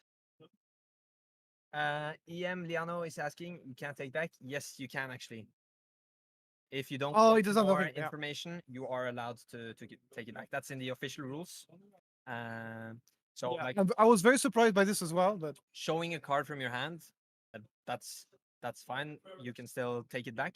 But if you get any information like drawing a card from your deck, if your opponent does an action or they have some trigger that gives information, then you can't. But you are allowed to take back. Damn, that was an incredible series. yeah, this is, I know, like, I come from Magic, Yeah. so for me it's very surprising that you can take back, but it's if it's the rules, it's the rules, guys. Yeah. If it's At least that's from my knowledge. I like this though because it makes it so it's a little bit less punishing, Exactly. So and it makes it feels you more relaxed to play fast. Marcia is writing, it's new information that is power turn fizzled. No, because the unit is already on the board. And yeah, playing and choosing a target, that's not counting as new information. Targeting a card, tapping the resources, you are just revealing, okay, I have this in my hand. So then you being able to take it back is not giving a kind of a disadvantage for your opponent. That's in the Yeah. official rules. The advantage of allowing takebacks in this way is that it actually makes the game more fluid. It makes so people can play fast without fear of screwing up. Me, I didn't know that, and that's the reason why I might be playing slower sometimes. Yeah. So like if you're in the early game, you attack the base and then you say, oh, actually, let me attack your unit instead. That's also allowed because your opponent hasn't done an action yet. You haven't gained any new board state information. Like takebacks like that is technically allowed. But here, of course, it would be a game deciding action. That's why I get there's so much emotion in it, right? But if Jonah attacks with Relentless, then it doesn't allow to take back. Exactly, because then you have given information about what your next action is going to be. Then And that's actually the next level of play, guys. So if you want to play good, when you see someone making a misplay, make a play right away. It's hard because you need to so you can kind of punish those things. Yeah. So I get it's very Unusual, yeah. Like you would think, oh, I won, but actually, I that's think just the I way it honestly is. think it's better for the game because sometimes it feels bad to lose or win on.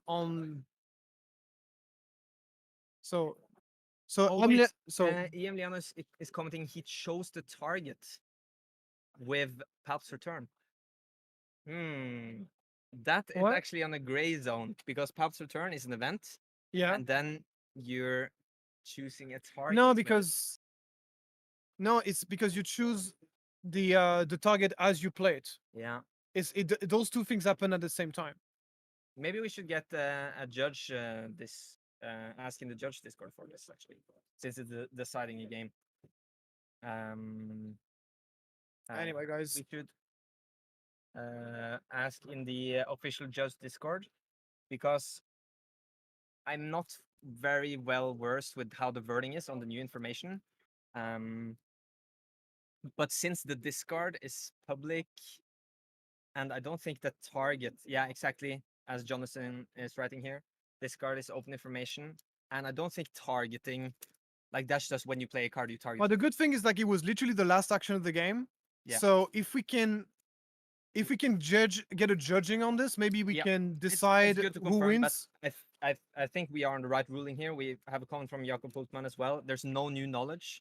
Like it's just the targeting, and that's how you resolve an event. Yeah. So that's not revealing anything Yeah, about the deck, I opponent's think deck. there's still. I mean, maybe I'm wrong, but if the judging was wrong, there's still time to pull back. Slorfik is saying the play was illegal. It wasn't illegal. It just Was a mistake. It was not an illegal play. It was not an illegal it was play. just Mistake. he forgot something happened. Yeah. Okay, so EM is asked a lot of comments here. It's nice to see your engagement on this. Lucas, I mean, Pal's return was played and just blanked. It was a legal target and so was played and then blanked. Yeah, exactly. But in the rules, it is allowed to do takebacks as long as there's no new information, as has been mentioned here multiple times. And yeah, takebacks are legal as long as there's no new information was revealed. And I don't think the targeting of Pal's return is not new. Yeah. That to me there is no new information. Yeah. So if So, that's the rule, I oof. think you guys we did the right thing and A the right rules. very tight game. So if you complain about this, complain about the rules. Don't complain about the tournament, okay? Because the judges have done the right thing here. So please don't be.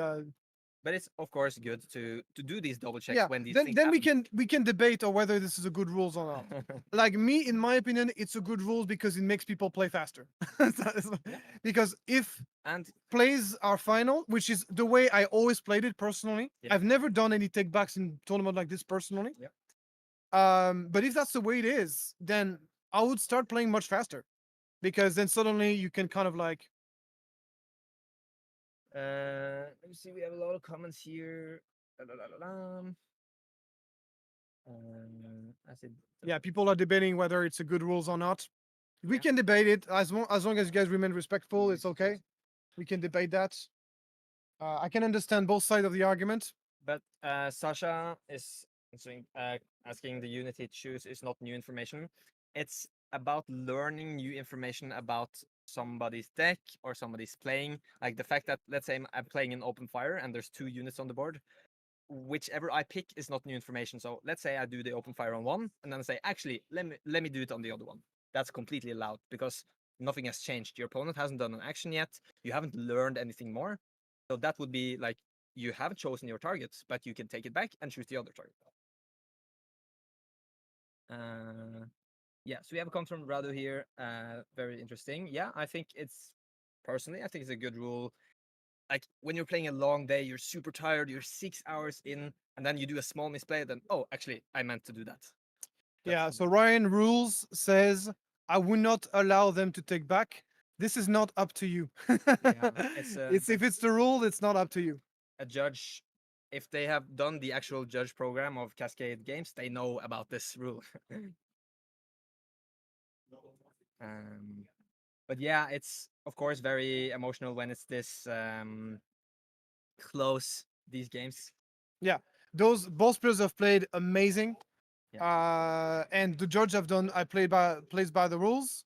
I literally didn't know that about this coming into this tournament, but so that's why you need to learn. That's why you need to read the rules, boys. Yeah, That's why you need to read the rules. it's like I feel like there's so few players who actually read the comprehensive rules. Yeah. So maybe we need. Maybe that's some Star Wars Unlimited content we need, like overview about rules. People Yeah. don't know. It's the same time. It's the same story with, like, I got a lot of people kind of like complaining about the tiebreaker rules. Yeah. I think people were upset about it not because it's a bad rule, but because people didn't know about it. Yeah. So there was people who were kind of surprised on, and they would have preferred a game to play out. And it's very important to check on those rules because they've actually changed some of them too. So you need to be up to date. Yeah. Yeah, so you can see Seth is upset here. That's sad. I think this is a great game, and for me, this rule doesn't make it any less of a great game. I think there's some really strong arguments to say it's a good rule. There's a lot of of arguments saying it makes the game more fluid. You're not scared to make plays, Fun and to see the infinite discussion we have with ourselves in the background. we're this I think represent this conversation here. Exactly. We keep We're on looping multiple back around. levels. Anyway, guys, see you soon. We'll take a break and we're ready for top 4. Regardless of this, Bolsward plays amazing, and I think Dominic played very well. And the fact that Dominic managed to win despite this being a very bad matchup shows how good he is. Yeah, really cool to see him continuing. Stay tuned. We will be posting when we will go back live for the top 4. See you.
Okay. We are back, guys. Hey guys, welcome back to THT for the PQ Zurich. And we are heading towards the semi-finals. It was very, very exciting games all around. Obviously, what would be a Star Wars Limited tournament without a bit of controversy? So I just wanted to give you an update. Just know that the situation has been reported to a team of judges that are the most competent people you could ever speak to about this rule. So you can be sure that this last ruling has been judged fairly and according to the rules, and it was ultimately decided that Dominic is indeed in the right, that he was allowed to take back, Yeah. and therefore playing perilous position, preventing opponent from getting lethal. And we're just putting the rules on the screen here as we speak, and it was judged. That's the way it's been treated.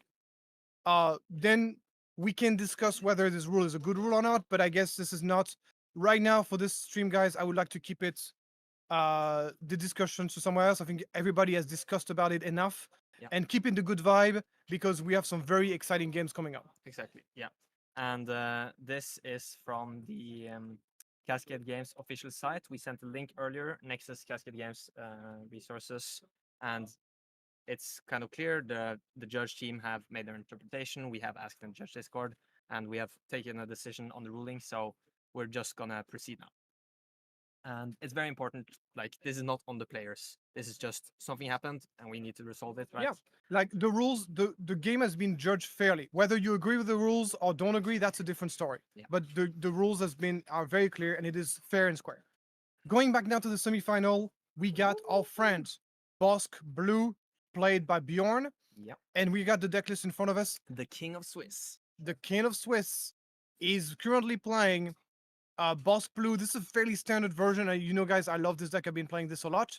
Playing a couple of Force Choke in the main deck, probably because he was expecting a lot of Han Yellow. Force Mhm. Choke is great against Han Yellow. Couple of Kandoku. Actually, we talked about this even before this tournament started.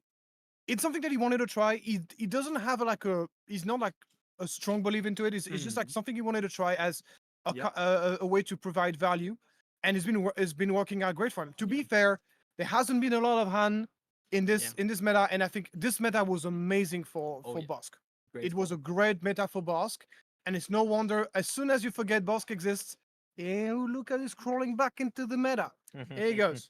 Boss Blue, you never know. So that's currently what his list is like. It's fairly classic. There's a couple of interesting things going on with his Kondoku and stuff like that. We can't quite see the sideboard. I know he's playing Pillage, which is not so common anymore. Okay. People don't really play Pillage anymore. Yeah. It's just not so well positioned. But there's a few matchup in which it's great. And there we can see the side. Bloodsport. That's interesting. Bloodsport, yeah, it's good against Jango. Especially like the new Jango that has been popularized, that plays 3/1s, 2/1s, that kind of thing. Exactly. A lot of like small units, Bloodsport can be very helpful. Yep. And then we got the Snokes. The Snokes are in the sideboard. No Snoke in the main. That has to be. That's interesting. That's definitely a big deal against Jango. Oh yeah. Like really, Supreme Leader Snoke is one of the most important card against Jango. Can So really if you lock don't, out the game. if you don't have it in the main deck, you're gonna make the matchup significantly worse for you. That is a guarantee. So he's gonna be playing against Raphael, running Sabine ECL. So he is running General's Blade, Darksaber. This is a fairly classic version. He's playing it like very greedy in terms of the amount of non-heroism card that he's playing. Oh, and Look he at still this. plays for a cause? He's playing 4 cards, and he's playing not 7, but 9 non-heroism. 10 with the Fang Fighters. Jesus Whoa. Christ. This is greedy. Like, this is so greedy. Also, only 2 copies of Wing Leader. That's also another surprising one. Okay. So, obviously, I think the deck is very good. And if you don't have problem with your 4 cards, if you get lucky on your 4 cards, then those cards are great. Timely Intervention gives you a second way to use your point records. And Daring Raid is a great card. General's Blade and Darksabers is really great card as well in certain matchups. So, and the odds of hitting 3 is probably still very good, right? So if you just change your perspective a bit and think, okay, at this point I'm counting on 3 and not 4, then it might be worth getting those extra cards that he might need for Daring Greats for Jango. Yeah. Or the Fang Fighter could even come in handy nice Yeah. with the bounties. 4 cost on 3 is still good.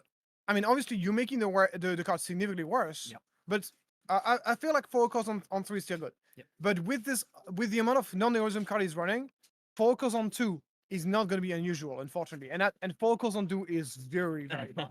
So Let's that's- hope we don't see that. yeah. I mean, so that's very interesting. So we can't quite see the sideboard. We see 2 U-wing reinforcements in the sideboard, which is going to be Yeah. very helpful in the matchup we're going to see. Yeah. Also 3 Wolf as well. He's also playing Precision Fire. Interesting. Yeah, it's a good like.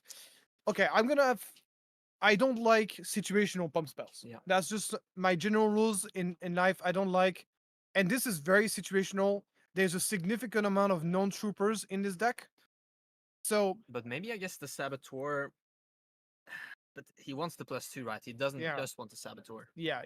Hmm. Honestly, I don't think it's gonna matter because I don't think he's Yeah. gonna side this card against Yeah. Bosk. I'll be very surprised. Yep. So for me, he's good against Bosk. Is the 3 Wolf, the 2 U-wing reinforcement. Yep. And maybe the Bright Hope. Bright Hope is Hmm. actually very good against Bosk. Okay. You can bounce your own units to to remove the bounties. Bounty, yeah. You get a very tanky unit that is very difficult to kill. That's great. And you get to draw cards. So it's not a bad card against Bosk at all. Even if you just play it as a 2/6 for 4, it's not terrible. So I don't dislike that. So probably the Bright Hope is going to be sided in as well. This is going to be an exciting match. I'm really looking forward to seeing Bjorn face against. Oh, it's Rafael we had on stream. Was that second round? Yeah, Playing yeah, against a Jango. yeah. We saw him earlier. Nice. Super Uh, friendly guy. I talked to him during the lunch or earlier in the day. yeah, So I'm happy he's doing well. yeah. This is great. This is a matchup I got the occasion to play a lot as Bosk. Yep. And I think it's a matchup that is slightly favorable for Bosk if the boss player knows what he's doing. One of the reason is because you get so much heal. The double heal on Bosk is the most important asset. Double redeem on a client bounty on a top target is game ending against Sabine. It's so incredibly good. So obviously, the Sabines can play around it a little bit, but it's tough. Another very key moment is Charleston. Charleston 6/6, amazing in Sabine. Not necessarily. I mean, it's gonna bait out the ECL obviously, but that means if the ECL on your Charleston, that means it's not an ECL on your leader. And if there's no ECL on Bosk, then we get those double redeem. So that's basically the game plan for Bosk. Then we go to town. Yeah, go to Charleston turn 3, protect Bosk, put a bounty on something. Yep. Deploy Bosk, kill that thing, double redeem bounty. That is the game plan. Keep in mind though that Mr. Raphael is running Fang Fighters in the main deck. Yep. That's huge. So that could come into play. All right. We have YCA cheering them on. Yeah. And we're gonna see Rafael starting with a ping. Yep. He wants to see. And this is a play I don't like from Raphael. Because basically in his he has no turn 1 play. Oh my god. This is so bad. That's quite unlucky. The Bosk with a turn 1 play and the Sabine without one. That is a dreadful start here for Raphael. So I thought I was about to say that it's a misplay, but it's not a misplay. He just doesn't have a turn 2 play. Yeah. That is really, really bad. Wow, what a bad start for Raphael. This is I'm not gonna say this is game over because I don't think that's true, Yep. but it is definitely your Tough cookie. your win rate has dropped by double digits.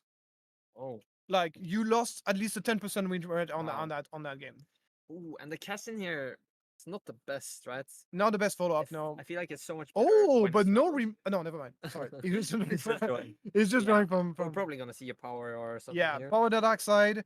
Merciless contest is a bit awkward here because he has to kill Yeah. his own dude. Agreed. But if you have to do it, okay, he plays the client. I actually like this play because client obviously amazing against Sabine. Yep. And I feel like the start of Raphael is so slow that you can't afford to play a client at this stage. So obviously playing Power the Dark Side here on turn 2 is a safer play, but Bjorn might be rewarded by this. Okay, so So by the way, we just specifying that Raphael, it was a mulligan indeed that he took obviously you wouldn't keep a hand without playing. Yeah. Like those guys, they're in top 8, top 4 actually. Yeah. They're good players. You can assume they've done everything they could to not Oh, end yeah. up in that unfortunate situation. Yeah. And I like this client turn too. Let's see. 4 resources. The ECL, as you said, is probably ideal on Bosk, but Yeah, the thing is like if you there's want to use nothing it that earlier. on turn 4 there's nothing that he can ECL that would one shot the client. Yeah. So there's probably not gonna be an ECL this turn. And a K2 on the Pershing wouldn't be the best either. Yeah. No, it's Just to just a prevent the very, very cargo. bad spot to be in for Raphael because now we're gonna see clients starting to redeem those things. So I like this play. It's pretty good. protecting him against takedown. It's protecting him against power of the dark side. It's a very good play, and making sure this client doesn't die. The only thing I don't like is like he's giving a free so he can go clients bounty on the wing leader and then ping it with Bosk and yeah. heal 5. So he can basically negate the full Cassian attack here. So Yeah. maybe, what can Raphael do about this? Just Yeah. attack Pershing instead? Oh yeah, he wants to go for the client Oh, here. I see. But That's smart. okay, shouts sent to Oh, protect the no. clients. That oh my god, he has top. Yes. Double top targets. Oh no. I Oh. mean, to be fair, he doesn't have any many removal then because he Yeah. has like entrench. But still, like double top target is like the entrench and the super laser blast is very awkward. Yeah. But like double top The target. 6/6 is awkward. The 6/6 is the real fact that story. he drew those cards with Pershing, right? Yeah, and he's gonna draw many more cards with Pershing, so he's okay. So Raphael is just forced to attack here. Yeah. He's gonna attack into it. It should be 5 damage. It looks like a 2, but it's I think it's a 5. But Yeah, it should be. those tokens are so awkward. I hate them. We'll see clients probably giving bounties to wing leader, if I'm not mistaken. I mean, Oh, Cassian no, only has on one Cassian. remaining too, so. Oh, does he? Oh Yeah, yeah. because Yeah. of the 6 Yeah. power So from even each better, of item. course. And Kyle is coming here. Scoop. Yeah, this looks like a great start. For Bjorn. It's I don't think you want to scoop here because You have time. it's a 75-minute games. You have plenty of time. There's no reason to scoop here. But it is such a great like it is absolutely unwinnable from that point. Okay, yeah, he picked up the wrong token. Yeah, it's a 2. Yeah, this 2 looks suspiciously close to a 5. The problem is when it's mirrored, right? Yeah. So yeah, Bosk gets rid of the Cassian. Smart play from Raphael. Raphael is incredibly far ahead at this point. ECL has not been used by Sabine. He's going to deploy Sabine. He's going to be able to finish off the client. He's going to be able to finish off the Charson. But how many resources have been spent to make that happen? Just to tell you how far behind Sabine is, Bosk is ahead in damage. And on the board. On the board, yeah, Oh. that is dreadful. Yeah, this is not looking good for Raphael here, but let's see. Maybe the draws aren't the best for Bjorn.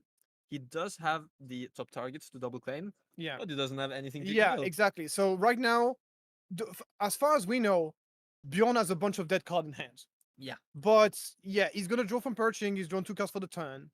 Yeah. He can go top targets, ping the wing leader to get rid of it. He's Yeah. still in. Like I don't see him how he can possibly lose this, but we'll see how it goes. Okay. Sabine with the initiative here. Yep. And it has a dark saber. That's pretty awkward. Yeah, Looks like a Darksaber is rebel obviously dreadful. It's Pathfinder. terrible here. Darksaber is not good against control most of the time. Like Mm. you really need to find the right spot to play it, and it's not easy at all. Pershing draws cards first. The wing leader gets to push a bit of damage. Yep. That's gonna get healed almost immediately. Yeah. Because now, yeah, you can just go client on the wing leader, ping it off. And He's gonna do maybe, it. Yeah. maybe there should be one more damage on Bjorn's base with the on attack from Sabine. I think that might have been missed, but Yeah. he's gonna get healed. He's gonna get it. Doesn't matter. Let's not Doesn't correct matter. them. So yeah, wing leader now. What is the way out for Raphael? I think a good start would be to get rid of that client. Oh, 4 cards is the opposite of what you want to do here. Yeah. He just wants to see some cards. Yeah, no, this I is mean, Wrecker is nice. It's a big threat. now that has to Wrecker be is dealt great, with. but like it's dealing damage when you know the opponent has double top target in hand and a client in play. It's basically void. You basically he played a card called just rearrange the top of your deck for 3 resources, which is obviously dreadful. Yeah. So yeah, no, it is absolutely dreadful. Yeah, so indeed, clients only heal bases. Top target can heal units, but clients only heal bases. Yep. So it was perfectly good play from Bjorn. Was I mistaken, or did Bjorn heal 5 there from the? Oh yeah. Yeah. Because it was, So Pathfinder coming down. Oh, it's just more fuel. It just more fuel for the bounties. You're just feeding me now. It's like, you know, when you're playing League of Legends, right?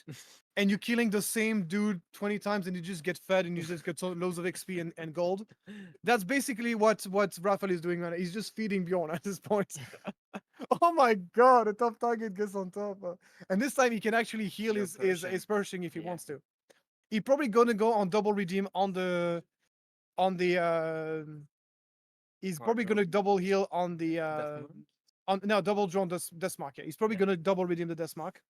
He could double redeem the top tag if he wants to, but yeah, no, he's smart. He's going for the Yeah. draw. This is looking rough. No, this is dreadful. What would we expected from this? Yeah. He's playing with his food right now. I would scoop if I was just like, not because he has any reason to do so, but just because like it's It for feels my so bad. my honor. Like For your sanity. yeah. It's seppuku at this point. It is a All on your sword. yeah. Yeah. Anyways, so we're heading now into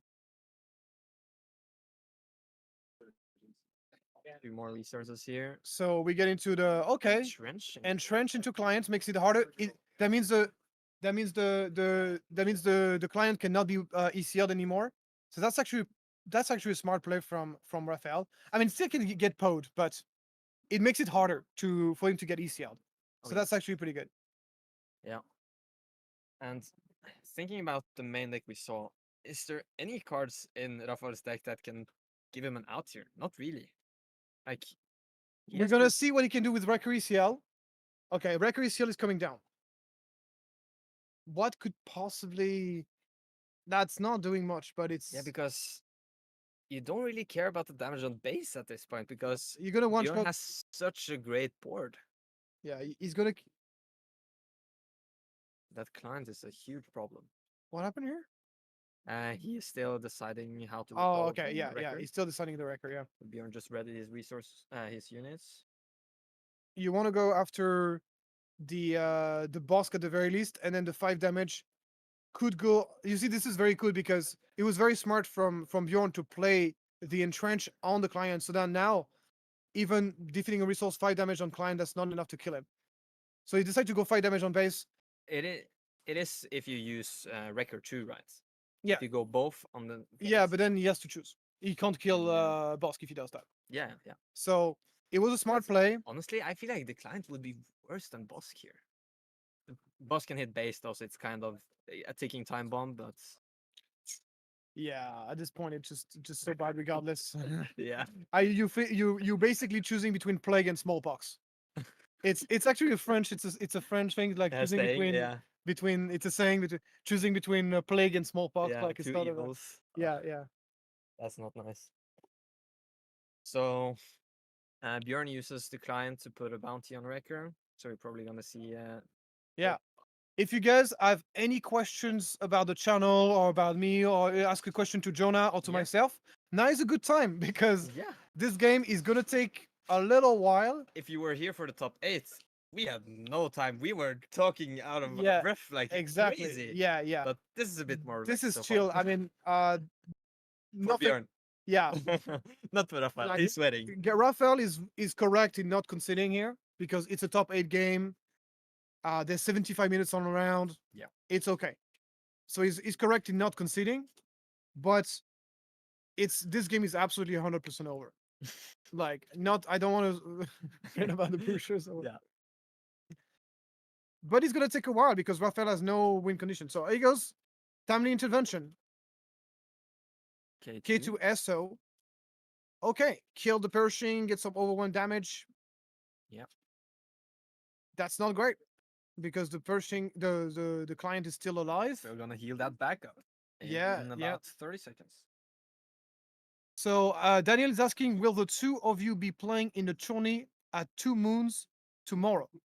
I was not aware there was a tournament tomorrow. I actually heard about it after I had booked my tickets. So sadly, I have a train tomorrow morning. Okay. If I was aware, I probably would have booked it in the Yeah. evening, but next time. Okay, for me, it's gonna require talking to my wife because my wife wanted to go visiting Zurich with me Yeah. tomorrow and do some tourism. And I think after spending the whole day here, Exactly, you'll yeah. probably need some rest. Yeah, so. yeah, yeah. So I've Even probably though this is fun, we love it.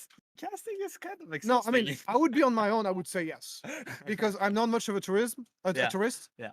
So if I was on my own, I would say 100% yes. Okay. But since we are like, Yeah. Since Actually, I am with just my wife, missed what happened in the game. Can maybe somebody recoup from no, it? no, vigilance on the K2SO, and he's going meal. Is he mealing? Oh, this is a Vision's meal. What? You know, it's normal. That's a first against the Sabine. Yeah, that is very rare, but it is correct here. Like, I what? mean, he does have 5 damage on the base. Okay, bro. But, Daniel, nice for you to stick around. It's been a blast casting, and Yeah. we probably have some more exciting games. yeah, thank you so much for joining us. This game is a little bit anticlimactic, but don't worry about it. Next game is gonna be much better. Yep. And this is what I said. This is a matchup where you're not allowed to mess up with Sabine because Bosk is gonna punish this 100%. Yeah. It's a very tight matchup. As I said, it's slightly favored for Bosk. And here goes.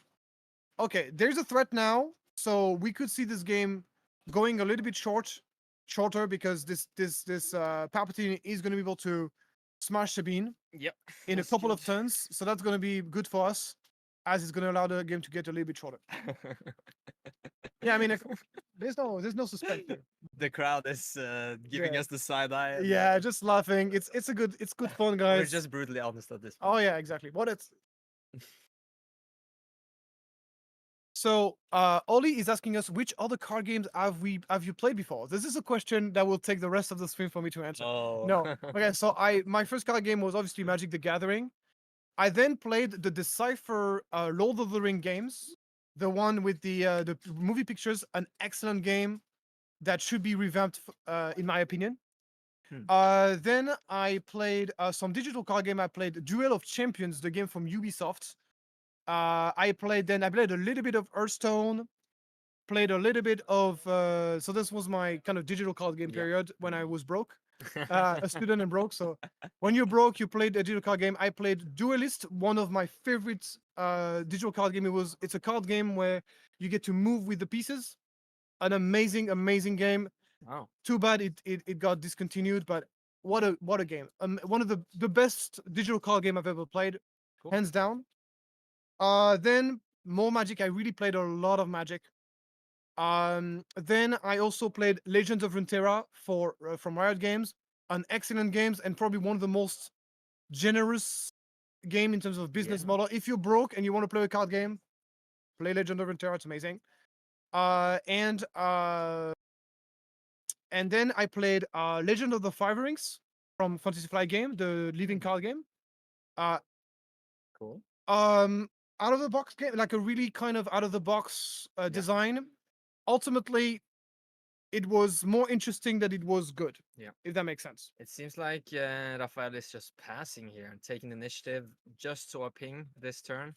It's almost like it's not an open deck list and he just wants to see what Yeah. what Bjorn is playing. Yeah. But like, yeah, at this Yeah. point, it's just Okay, I'll get to answer the question now, a bit shorter version. I have played kitchen table Magic with friends and never like played in a store and whatnot. And then I played a lot of Hearthstone. So that's kind of been more of the competitive side of card games for me. And now Stars and Into this, the first card game I actually follow, and Yeah. it's been amazing. And just for the record, guys, I played loads of card games, and Star Wars Limited is the best, at least the best physical card game I've ever played, at least, if not the best card game I've ever played. Nice. And I'm not a Star Wars fan. Yeah. That's how good this game is. Oh. Here you go. ECL Wrecker. No, sorry. Time intervention Wrecker. Okay, we see. Just to make this game slower. Just to buy himself a But bit of it's time. okay. He takes the clients. So takes the client out, Palpatine okay. can continue smashing things. Okay, good. That's good. So just 5 damage on the wrecker, but many cards in Bjorn's hand, so he Yeah. probably has something in No, store for that. there's absolutely no. It's a 2-ton clock here with the Palpatine.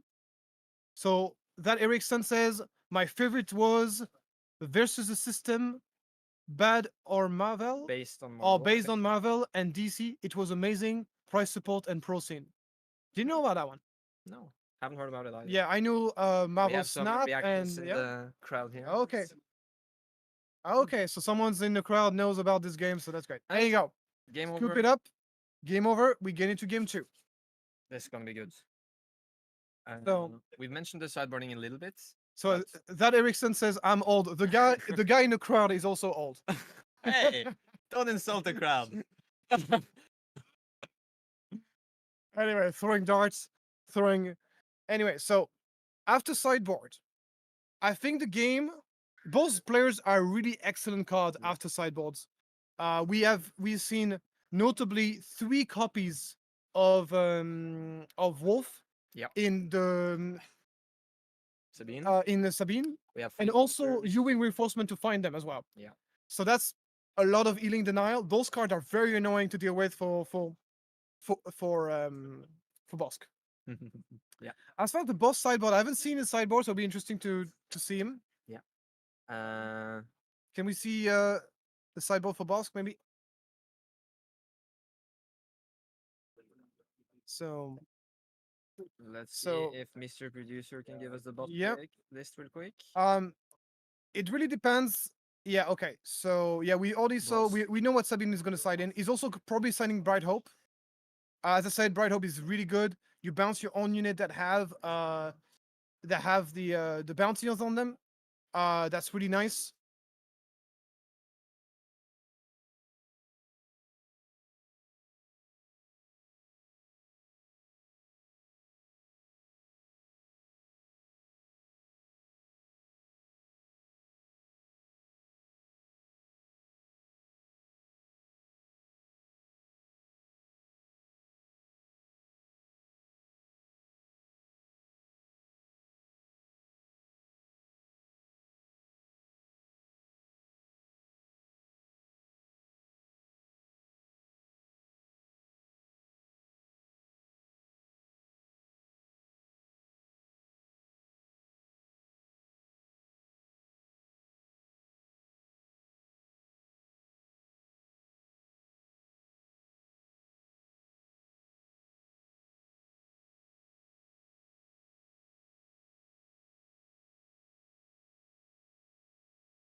Currently, Bjorn is up again. He's gonna open up here with an A-wing, and that A-wing is gonna get.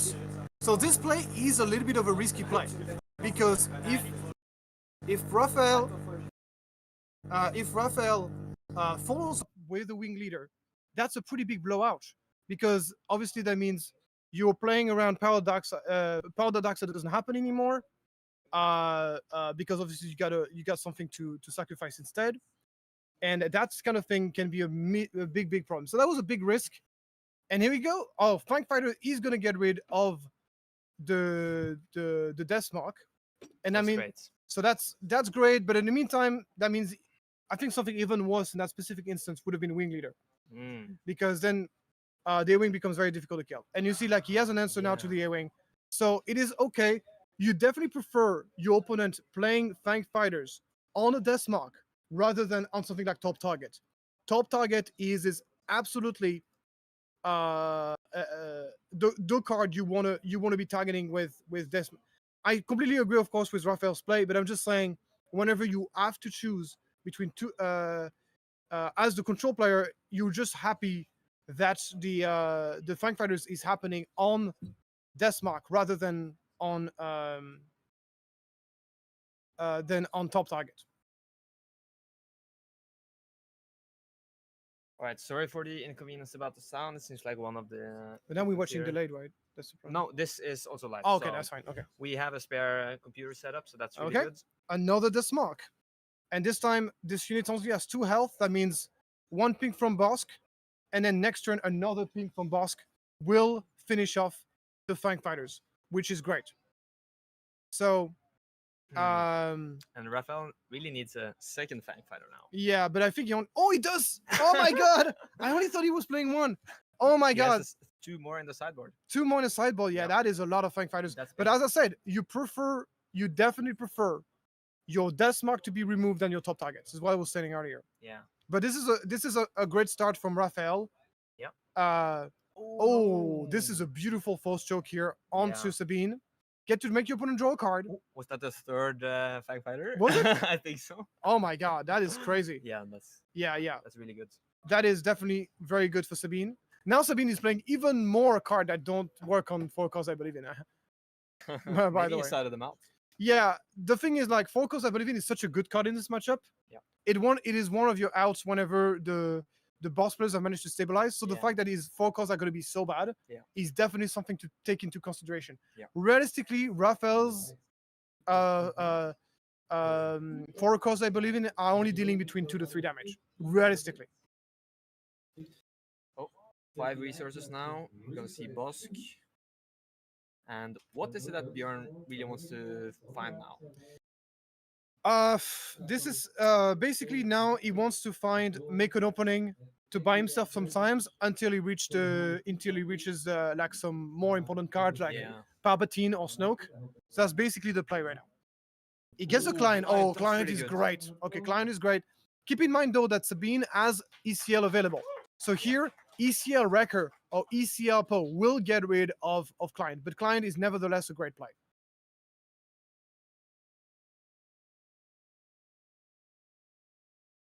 So now Raphael is thinking about what he wants to do. He got 5 resources available and ECL available as well. But he keeps pounding in space, which is always great. So that's 10 Yeah. damage now. Yeah, On yeah. Bjorn's There should be base. 10 damage into the base. Looks like the damage counter is not updated there on the left side. Yeah, there you go. Updating the damage. It's, yeah. So now basically Raphael wants ideally is an ECL Poe. But looks like he decided to pass. Oh, he was looking to intercept the Bosk. But now Bjorn very smart. Passing with Bosk just by using the ability. So very smart. But then he has to be forced to play the A-Wing now. No more Poe. Very, very smart from Bjorn. He knows about the soft pass using the Bosk, and now the Bosk can get deployed, does not get ambushed by a Poe. But here he's going full space with Red 3.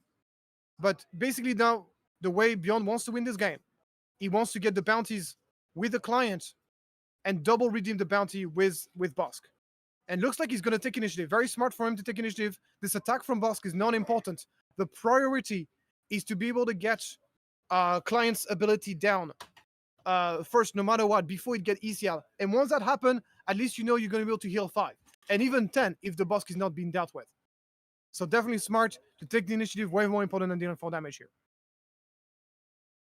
So this is going to be, Raphael is currently in a very, very good position. It all's going to come down to, can he redeem client, or more importantly, can he double redeem client? If he can double redeem client, he's totally 100% back in this game. So Fang Fighters, no. Fang Client is not an upgrade. So he tried to play classic mistake. Try to play Fang Fighters to remove, but no, Fang Fighters is not, and he allowed to take back, just like the rules we just talked about. He's allowed to take back.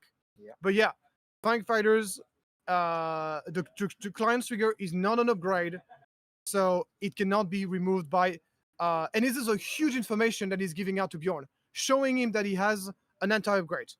But Wrecker is gonna happen, and probably gonna get rid of the Bosk to prevent the double redeem. But that means the client stays alive, and there's still, of course, an option for Bjorn to kill the Fang Fighters and heal 5, which is already very good. Obviously, how much damage is in space here? This is 1, 2, 3, 4, 5, 6, 7, no, 9. That is remember 13 damage. This is lethal on board here in space. This is so much damage. Oh man, never mind. Red 3 is not giving the Red Fang 1 to Fighters. Fang Fighters. Yeah, because they're not heroism. Oh, that's a beautiful Healing for 7. beautiful make an opening here from Bjorn. And a glimmer of hope for him to win this game, because he's not in a good spot, guys. He's not in a good spot. Got 3 resources left over, maybe a power of the dark side, but he's already got low in cards. Keep in mind that both of his death marks got dealt with. So he's running low in cards, which sometimes can be a problem for Bosk. Definitely, right. When you're relying on these removal spells, you have to have the right one at the right time. Otherwise, it can be really suboptimal, and then you'll just get overrun. Exactly. So card advantage is not really the matter of card advantage, it's just a matter of having the right removal at the right time. And that's why having a lot of cards is great. But he keeps playing pretty well. That's going to be perilous position, getting rid of Fang Fighters, despite being low in cards. Bjorn just has the right card. And this is the sign of a great player, because that means he's resourcing very well. And we see Raphael taking initiative here. He could have attacked with Red 3, but he would rather have the 7 damage from Wrecker, probably. 8 damage. Oh, yeah. 8 damage. So it's a good for a bad. The only thing though is, like, obviously he's gonna be able to deal 8 with Wrecker, but then after this, Bjorn can simply just use the healing from the client. He can just like bounty something, kill that thing, and then heal 5 again. But it is definitely 8 damage is nothing to snuff at. Yeah. But as long as the client is in play, Bjorn is still in this game. Yep. So 23 damage on Bjorn's base now. Yep. And we're gonna see Raphael. He has a 23 damage against 2 from Raphael. This is obviously not a good spot to be in, but there's still gonna be redeemed. There's damage on board, is it? Yeah. He does have lethal on board. He's gonna start with the bounty. Yep. He's not attacking the thing. It's too late to attack. He's going for bounty first, and he needs to find an answer to Red 3. Like this is just it is lethal on board. It's 7 damage up to space. Oh my god, Raphael has a Rebel Assault. He has Rebel Assault. He doesn't play it. Didn't play it. Why? This was a lethal Rebel Assault. Oh yeah, it is. It was a lethal Rebel Assault here. Meeting lethal here from Raphael. Very unfortunate. Yeah. He has Rebel Assault in hand. Wow. This is going to cost him a lot. Now healing up, and suddenly Raphael missed. There's only 2 resources left, so we could probably take the initiative and still do it, right? Because it's 9. Yeah, exactly. He can still. Then you're taking the risk of. So even if he sees it now, he can yeah. He can still do it. It he can still do it. Entrenched. It could be an entrench, yeah. The entrench would blow out this play of passing. Damn. Wow. Now what a big massive misplay from Raphael here. Yeah, this is honestly, guys, this is the reason why I hate those damage counters. They're not easy to read. Oh, it seems like he wasn't aware, maybe. Yeah, he was not aware. He was not aware he had lethal. Why did they put away 1 damage from Bjorn's base there?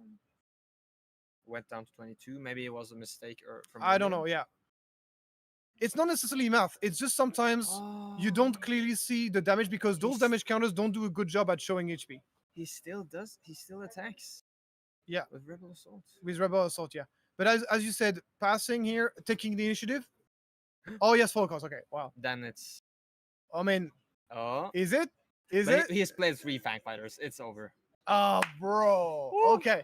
So And looks he still had the ping. okay. Honestly, it's kind of a relief because it would have been very unfortunate if Raphael would have lost that game. He's relieved. Like you can say he's smiling. He realized yeah. his mistakes, and he's like, "Woof, that was Yeah. close."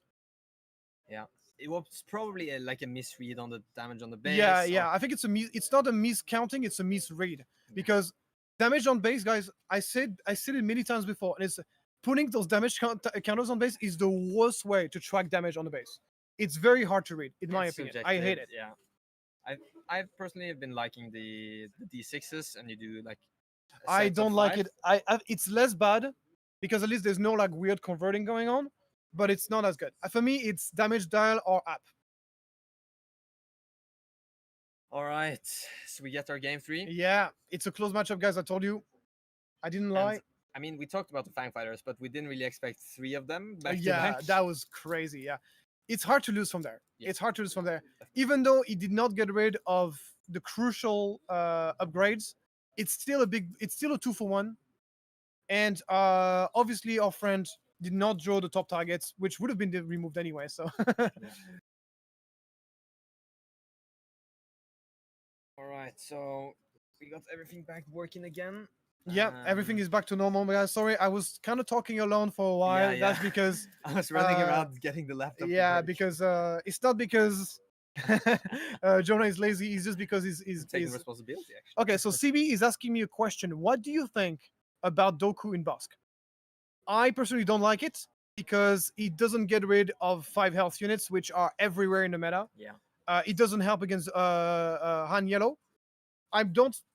Once again, I don't think it's terrible, but it wouldn't be my first choice. So personally, I don't like it. But we asked a question to Bjorn earlier, and he was definitely he's kind of like playing it just to try it out. He's not really like super firmly convinced about it yet. I mean, you can ask him the question at the end of the tournament because I never tested Doku in Bosk. Yeah. It's my assumption is purely theoretical.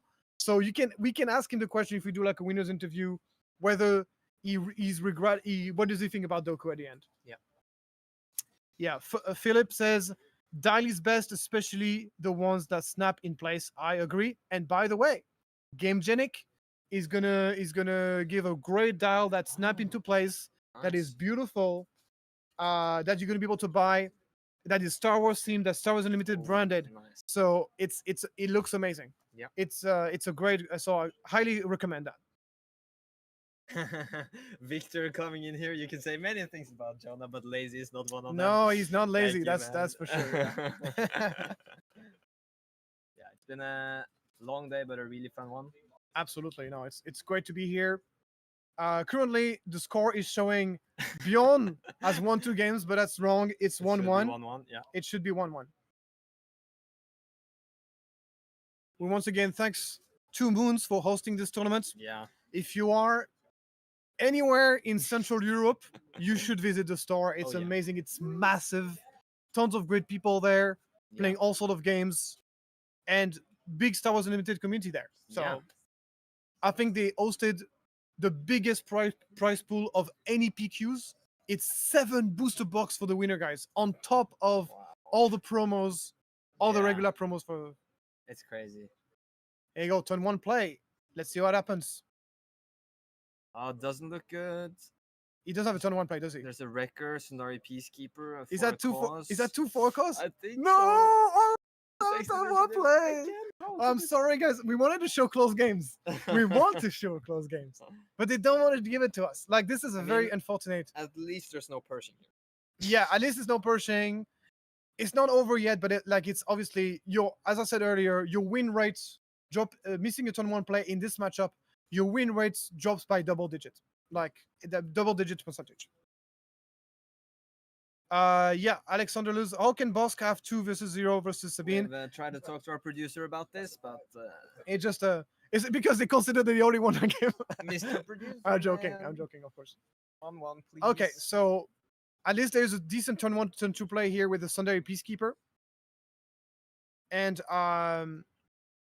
we've informed about the So this is currently 1-1, and for people who are tuning in, thank you so much for watching the stream. This is the third game of the semifinal, and here that's a repeat of game 2. We're gonna see this Pershing with 4 units and 6/6 Pershing. We know this is the key. This is the key to the matchup. It's the key to win the matchup.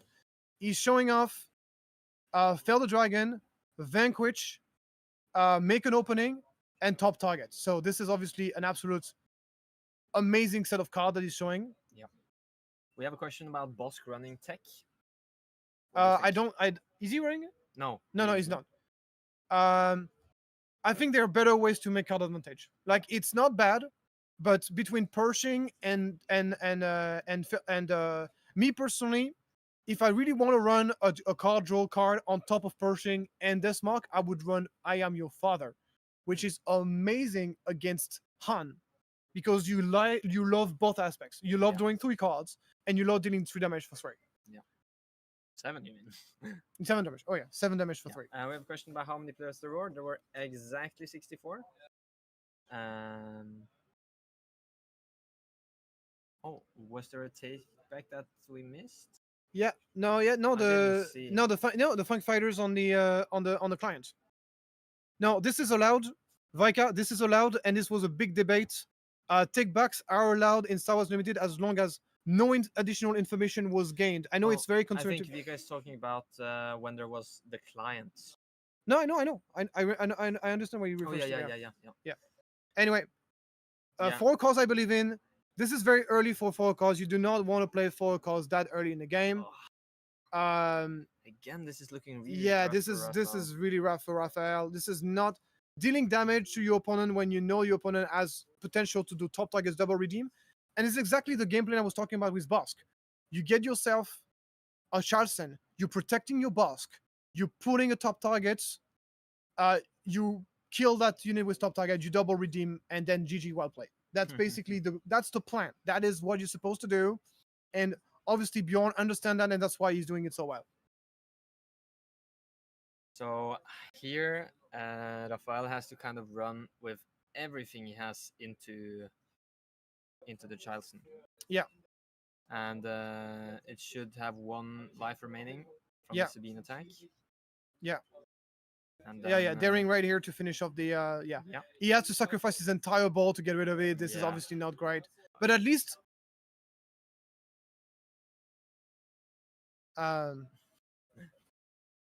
it's okay. Don't worry. And so at least now the field is open for Bosk. Bosk can be ambushed into and be one shot at. That's the advantage of having sacked your entire board for it. So I think it's a good play. It's a costly play, but he has to do it. Yeah. So a poll would be great to stop whatever comes out here. The client, for instance, could be removed. Oh, second 4 calls. Second 4 calls. That's not what you want to have. At least there's a poll there. At least there's a poll, but that means Bosk is not getting answered. But that's fine. I guess Bosk not being answered, maybe that's on purpose. Maybe he doesn't have an answer to Bosk, so he didn't want to play any unit because he knew top target's double redeem was coming. So that's maybe one of the things. But maybe he doesn't care about. Yeah, I don't know. Yeah. It's just rough. We can see Raphael still has another 4 calls in hand. Yeah. He leaves the Daring, Raid, and Poe on top, it seems like. Yeah. Still thinking about the decision.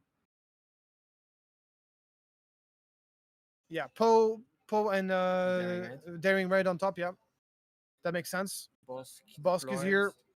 At least Bosk is exposed. Yep.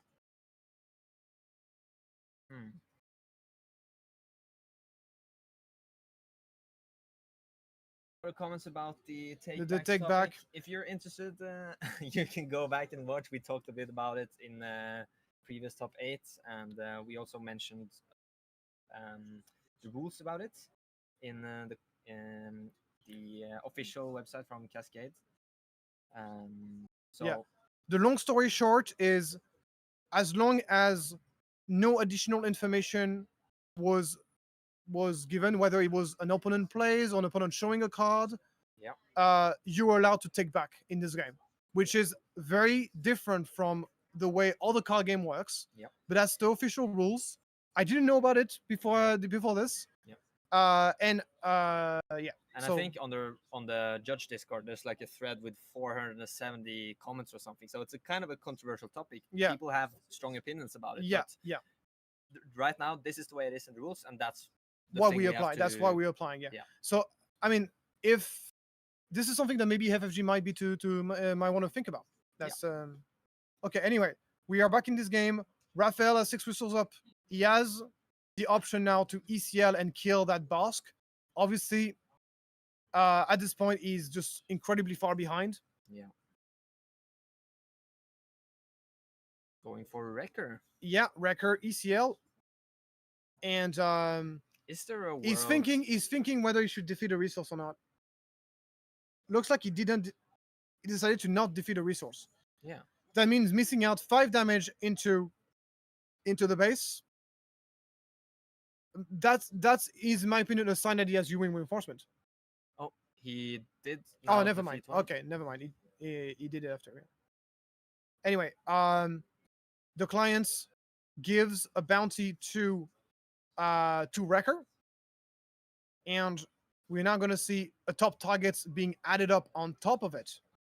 That means going to be healed up to 11. Oh my god, that is actually going to be 13 heal. This is in a nutshell. This is the Bosk versus Sabine in a nutshell. To be fair, and like Yeah. those kind of massive heal swings, they're very difficult for Sabine to prevent. They're Yeah. very difficult. Yeah, that's really rough. Let's see. He does still have the pole, and he draws great cards here, both K2 and Wrecker. Yeah. The thing is, like, the problem is that what Bjorn has been so good at is been keeping that shield onto the client the entire Yeah. time. So that's very, very good. Of course, you know that as long as client has a shield, you know he's not getting killed in one shot, and that's great. I mean, you can still have timely intervention Poe, I guess, that could Yeah. one shot this guy, and then we have a game if that happens. No, it looks Another like it's just Wrecker. going to be a Wrecker, just getting rid of the shield. Keep in mind also that Raphael presumably has a bit more late game he has a bit more legs into that late game That's true. than usual, because obviously he's playing U-wing reinforcement, presumably. So that's going to give him like ways to come back into this game. Unlike game 1, where he really had no sideboard. Yeah. Also, he's also playing Wolf. He's playing 3 Wolf in the sideboard that will deny the damage as well. Felder Dragon, healing 5. Yeah, Like, just honestly, when back to Raphael one is is- trying to play units here, it's just ending up healing. and he's zero not more. he's not drawing his sideboard card. That's also an also very unlucky thing from Raphael. This has to be one of the most unlucky Sabine games I've ever seen. A Sabine match I've ever seen. Because missing twice turn 1 play, Yeah. this has to be one of the most unlucky Sabine. And this is the matchup that if you get the perfect hand, boss cannot stop it. This is one of the things, like, if Sabine gets to absolutely dream hands, boss cannot stop it. I can tell you straight up. Obviously, there's a lot of variance coming to that, but yeah. And that's the 3rd record. Finally getting rid of the clients, but I think it's just a little too late. So, Raphael, defeating Ewing there. That sucks. And another Charleston with 4 blue cards. Yeah, And we see the second Charleston in hand. yeah. So if the first Charleston gets killed, the second one comes out. The thing is, like, the only thing bad for Bjorn at this point is like he doesn't have a win condition. So this can be tricky in this matchup. If you let the matchup drag on for too long, Sabine can come back with you win reinforcement, that kind of thing. So Wow. definitely this is something that can happen. There's a win reinforcement in the discard here. It was resolved earlier. Yeah. But Unfortunate. so it's not over yet, because Bjorn does not have inevitability. He doesn't have like the win condition yet. So we'll see how it goes. Also, timely interventions, Paul Damron. is incredible in this matchup as well. It's another great way you can kind of claim the board back. You're gonna see a 1 cost here. And the Saboteur. Oh, yeah. So he doesn't care about the +2. This is not a trooper. Wrecker is not a trooper, right? Is he? He's Fringe and Clone, I think. Oh, yeah. I don't think he's a trooper, yeah. So he's just using it for the clone. Now that this opponent has no other ways to heal, it is nice to be able to get some damage into base. We're just going to double check. Yeah, he's not a trooper indeed. So he used it just to get the 7, to get the... And we get into the K2SO. I don't like precision fire in this matchup at all. And it's also like another card that disturbs your focus, I believe in. Yeah. But to be honest, Raphael had made it very clear that he doesn't care. Yeah. He made it very clear. K2SO comes out. And at this point, Björn is just attacking the base. 13 damage now on Raphael's Oh, yeah, base. yeah. He understands. He's a very smart player. He understands that if he makes this game drags for too long, Sabine can potentially crawl himself back into the game, especially if he doesn't have a non-recursive way to win HP. Yeah. So he's doing exactly what he should be, attacking the base and dealing with the priority targets. Yep.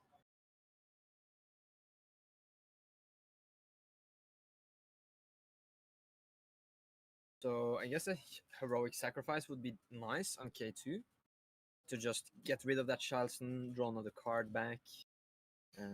Yeah, it is painful, but now he has to play the control now. The Sabine player has to play on control mode and kind of control the board a little bit because this is how bad of a situation that is. He does have a fleet lieutenant, so that works too. Being able to pump K2, finish off Charleston. Yeah. It looks like there's a takedown or something in Björn's hand. Yeah. So for people who think this matchup is boring, it's not a boring matchup. It's just that the Sabine player has been ungodly unlucky, which has made the game very one-sided. But no, it's not a boring matchup at all. But second game was... Oh yeah, the second way game was different. yeah, second game was very different, yeah. But yeah, obviously Raphael now is crushing his head. He's like, what am I supposed to do here? And it is tough. As you said, heroic sacrifice into K2SO is not too bad. Okay, not far off. Fleet Lieutenant. That's good. And he's gonna go 3 damage to base. There's too many cards in hand for Braun. It's pointless to make him discard. Yeah. He's gonna go 3 damage to base. He's thinking about it a little bit, but yeah, I think once he's gonna see the amount of cards in hand, he's gonna... Oh, we hear a bit of Yeah. clapping here in the venue, so I believe the other semi-final is finished. Yeah, the second semifinal is over. And we see the Pershing drawing cards. And here goes the inevitability. This is the this is the nail in the coffin. The last We have an unrelated question from Radak here. Is it true that if you play DJ, steal opponent's ready resource, you can make it exhausted? Yes, they changed the rules on this, so now you are allowed to rearrange what of your resources are exhausted and what are ready. Okay. So we're getting into the last bit of this game. This Avenger is not quite lethal yet, but it is very, very close to. And obviously, it's just there's no real answer for Sabine. He can buy himself a little bit of time if he plays Bright Hope, which I don't know if if he has. Yeah, but the Avenger here will close out the game, which means we're gonna see Bosk playing against either Sabine yet again or the Kira that we saw in the top 8 game. Yeah, so looks like the players are having a bit of a chat here, laughing. Yeah, nice to see Kotul in the chat here. Yeah. A great Polish player that I get to play a lot. Always, if you have questions about rules, you should just message Kotul. Oh yeah, Kotul is very, very on point with the rules. And also Vaika, an American player that I get to play against as well, part of my testing group. Yep. A very good player as well. Nice to see them in the chat here. And Cyril is commenting on the when you can change what resources are Ready or not, you can change it on. Oh, timely intervention, guys. Oh. The last hope. Podamron coming down. What is he gonna do? I mean, obviously he's gonna kill that that fella. And no discard, which I'm not surprised about. He's kind of running out low in cards, so he can't really just dish his card away, especially if it's not really accomplishing a whole lot. The best he can do is just discard one more to deal 2 damage to base. He's thinking about doing it or not. And he's gonna do it. 2 damage is 2 damage, but the problem is like he's giving this Podamron away. Yeah. Maybe he could have passed, maybe, to make it a little bit more awkward for. I mean, you lose either way now. Yeah. Bjorn just has to take the initiative. Okay, so obviously now he has to take initiative. Well, yeah, because Avenger is lethal. And how about another lethal threat? That's going to be Charleston 6/6, which is another, of course, another lethal threat. And I don't think there's anything in Sabine's deck that can potentially deal with this. Oh, you can see on Raphael's face he has accepted his fate. Accept your fate so we can go home. So we can get to the final first, Oh, obviously. yes. And you can see, of course, Bjorn smiling, and that's going to be a handshake. Well done by Bjorn. Very well played games. He knew Yeah. exactly what he needed to do in this matchup, and he also got very lucky. Let's be honest. A bit Though- unfortunate that both games Raphael didn't have 2 drops. Yeah, Bjorn had the amazing curve with the Childson. Like at that point, nothing Raphael really could do. yeah, absolutely nothing he could have done. Yeah. He made some misplays in game 2, but he didn't make a difference because he was able to win the game anyway. Yeah. And now we're ready to get into the final. Yeah. Okay. So if you give me just 1 minute, I'll run over and ask who won, and then we'll say what the final will be. And now that I'm on my own, if you guys want to ask me any questions, feel free to ask. I'll be happy to answer. And this was a great day here. Dominic won. Okay, Dominic won. So, So this is going to be Kira ECL versus Bosk Control. undefeated so far. Yeah, this is a great matchup for Bosk, especially since we know Kira ECL only has 2 Vigilances in his deck and no restock. Yeah. He has a 3rd copy of Vigilance. So, okay, something we might see. I don't know if we're going to see it. And I don't want to speak too loud because I don't want to give ideas to people. Yeah. But the Kira player could concede game 1. What? Because it's a 75 minutes game. Yeah. We could see the Kira ECL player concede game 1 because he has no way. Like the matchup is completely different. After sideboard, he gets relentless. Yep. And Palpatine's return. We did see him play very fast, right? So he might be worth it. But do you think Yeah. that the tiebreaker could actually come into play after the 3rd game? Is that why you think time is an issue? Or Yeah. I mean, this is something you would do in Swiss for 100%. You would do this in Swiss 100%. You would give up game 1 in order to make sure you can get game 2 and game 3. In this case, of course, it's the final, so he might not do that. Yep. So obviously, basically the crux of the matchup, guys, is that before sideboard, Bosk Blue is heavily favored before sideboard. Heavily favored. After sideboard, it's a different story. It depends on the amount of Relentless. Yeah. So Relentless, I think he got 2 Relentless plus 2 Pals Return, which is 4 in total. Yeah. That's a lot, but most people play 5. yeah, it's So- gonna be very interesting to see. We did see Dominic play really, really well earlier, so it's a great pilot. So it's gonna be up to the draws and maybe some misplays. But We're here hopefully for a not. while, guys. That's all I want to say. We're Oh, here yeah. for a while. It's gonna be long. I mean, both players are playing quick. I mean, we know. We're gonna start the game in 10 minutes. We're gonna take a short break so we can rest our voice a little bit, Yeah. and we'll be right back, guys.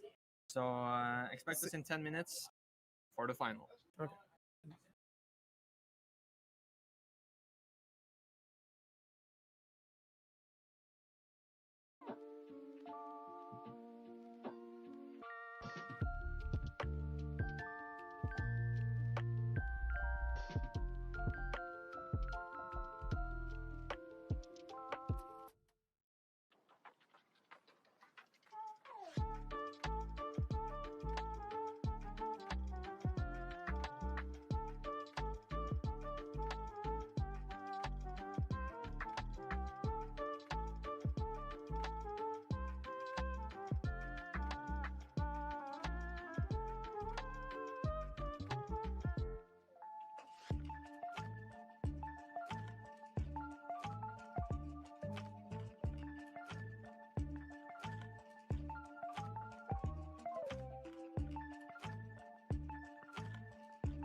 Hi guys, welcome back to THT, and we are getting ready for the final of the Planetary Qualifier Zurich here in Switzerland. I'm Thorrk, and I'm joined by Jonah from the Nordic Takedown, and it's been an absolute pleasure being here today. Now it's 9:30 here local time, and it's just a great place. We have the crowd sitting in front of us. We are seated in the corner. We have the big screen, and we have a really cool match now between a local and I don't know if the boss player is local. Maybe the and now they're both locals. both They're locals. local. Yeah, so that's very cool. So yeah, it's gonna be Dominic versus Bjorn. Dominic has the reputation of being the best local player here in Zurich, and it is anonymous. So it's gonna be interesting. So let's talk about this matchup. So I'm known for being someone who loves to play Basque Blue, and I also did play a lot of Kira Green in set 2 as well. So I have an extensive knowledge about both of those decks. Yeah. So it's a matchup that, the long story short, is that the matchup is very good for Basque Blue before sideboard, and it's it's much better for Kira after sideboard. So it's a the sideboard, the matchup flips completely from before sideboard after sideboard. And what which- cards are we looking at in the side? Obviously, Relentless, Palpatine's Okay. Baton. One Relentless is fine. Two Relentless start to become a bit annoying, but that's okay. Yeah. 3 Relentless and beyond, this is where Bosk start to break down. Yeah. So it is something that it's really the recurrency of threat after threat, but Yeah. this can be overcome by card advantage. We know that Bosk has great tool for card advantage. We know, of course, he has Death Mark that can be double redeemed Yeah. for a bunch of draws. It has Pershing for card draw. If you got enough cards in hand, you can deal with this. Obviously, we also have Avenger that can out counter the Relentless. Yeah. So there's a lot of things going on. So it can go either way. It's a matchup that can go either way. Normally, whenever you want Swiss and you're playing Kira ECL, you want to concede game 1. And the reason why is because if you try to play game 1, it takes too long and you lose. Very hard to finish game 2 and game 3. It's a very slow matchup. So most likely the time is going to be cold. Here's the situation difference in true reason. We are in top cut games. Yep. That means you don't get 55 minutes, you get 75 minutes to finish the round.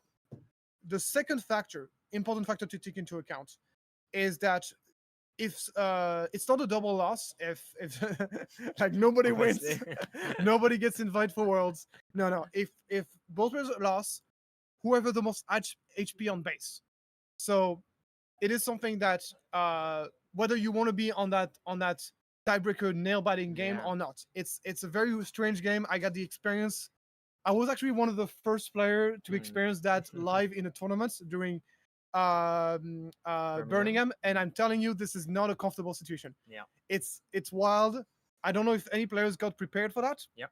But it is very difficult. It's very wild. Okay, then I'm thinking let's take a quick look at the lists before we move into the game. Yeah, I don't know if he's going to show us the list because we already know the list. We just want But to in see case it. there's any We just want to take a new look at the rules. sideboard mostly. Yep. It's really like the big deal. So, Mr. Um, Producer, help us out here. Yeah, move us forward. And yeah, as I was saying, it's going to be an interesting matchup. Relentless is very strong, but it can be overcome if you have enough. Because at the end of the day, Relentless is just, you have to spend 2 cards instead of 1 to kill something. That's kind of what the deal is. Obviously, it's 2 specific cards. That's why you need to have a lot of cards in hand. So you are okay doing 2 for 1s, and you are okay having enough options. So you're gonna have the right cards to kill it. So that's something to be taken into account. Hello, we're There you asking go. for the list. No, that's fine. You don't want them? That's fine. Until we get the sideboard anyway. Okay. So we're We'll going look to at the game list 1. between game 1 So- and game 2. Here the question is, does Bjorn want to concede game 1? It doesn't look like it because they're shuffling for the game 1, and I don't think they've sideboarded. So I don't think Raphael. Sorry, it's not Raphael. It's Dominic. I don't think Dominic decided to concede that first game. He's gonna play it out. There's 75-minute game. We also know that Dominic plays blisteringly fast. We saw this in the semifinal. No, in the top 8. Oh, sorry. Yeah, stop it. He's a very fast player. So that also can kind of influence his decision. Bjorn is pretty normal. Like, he's not a slow player. He's not a fast player, but he's playing pretty good. So There we go. The Game timer 1. is live. let's see. And needless to say, if Dominic managed to win that game one, it's incredibly bad for Bjorn. Let's put it that way. Bjorn needs to win that game one. He's heavily favorite. Of course. Without the great cursivity, we have seen the Kira's top deck is not the main deck is not equipped at all for the mirror match. Yeah. He's only playing 2 vigilances, no restock. Like he has no equipment for the game one. And Dominic doesn't seem too happy with the opening hand here. We have a question from Red Mouse. The name has been updated. Yeah, it's gonna be Dominic. Yeah. Turn 1, Inferno Fall versus turn 1 Pershing. Turn 1 Pershing is obviously better. Card advantage is extremely important in this matchup. So being able to get that card advantage right from the get-go is amazing. Yep. And So we can see Dominic attacking here. Yeah, those players have not even untapped. They're already proceeding through the motions here, playing very Yeah. fast. I love to see it. It's going to be a very entertaining game to watch. Ooh, death mark already. I like it. It's Super laser technician. he's going to kill it slowly but surely. I don't think there's anything Dominic can do to deny him the death mark here. So, Yeah. so I think it's a good play. Yep. He's gonna grind that Inferno Fall slowly but surely. Do you think he wants to wait for the double claim? Possibly yes. Possibly. The thing is, like, if you want to wait for the boss deploy, you are forced to then use a removal to. You can't use boss ability anymore. You cannot at the same time deal the finishing blow with boss ability and have boss in play at the same time. So that's kind of like the choice you have to make. Do you want to spend a card to kill the Inferno Fall, or do you want a double redeem? Oh, another one. Oh, This is that's looking oh very my good god! for The Bjorn. amount of draws is. Yeah. You see, for example, it's a very good example. If you have an opening like this in game 2 versus Relentless, that's okay.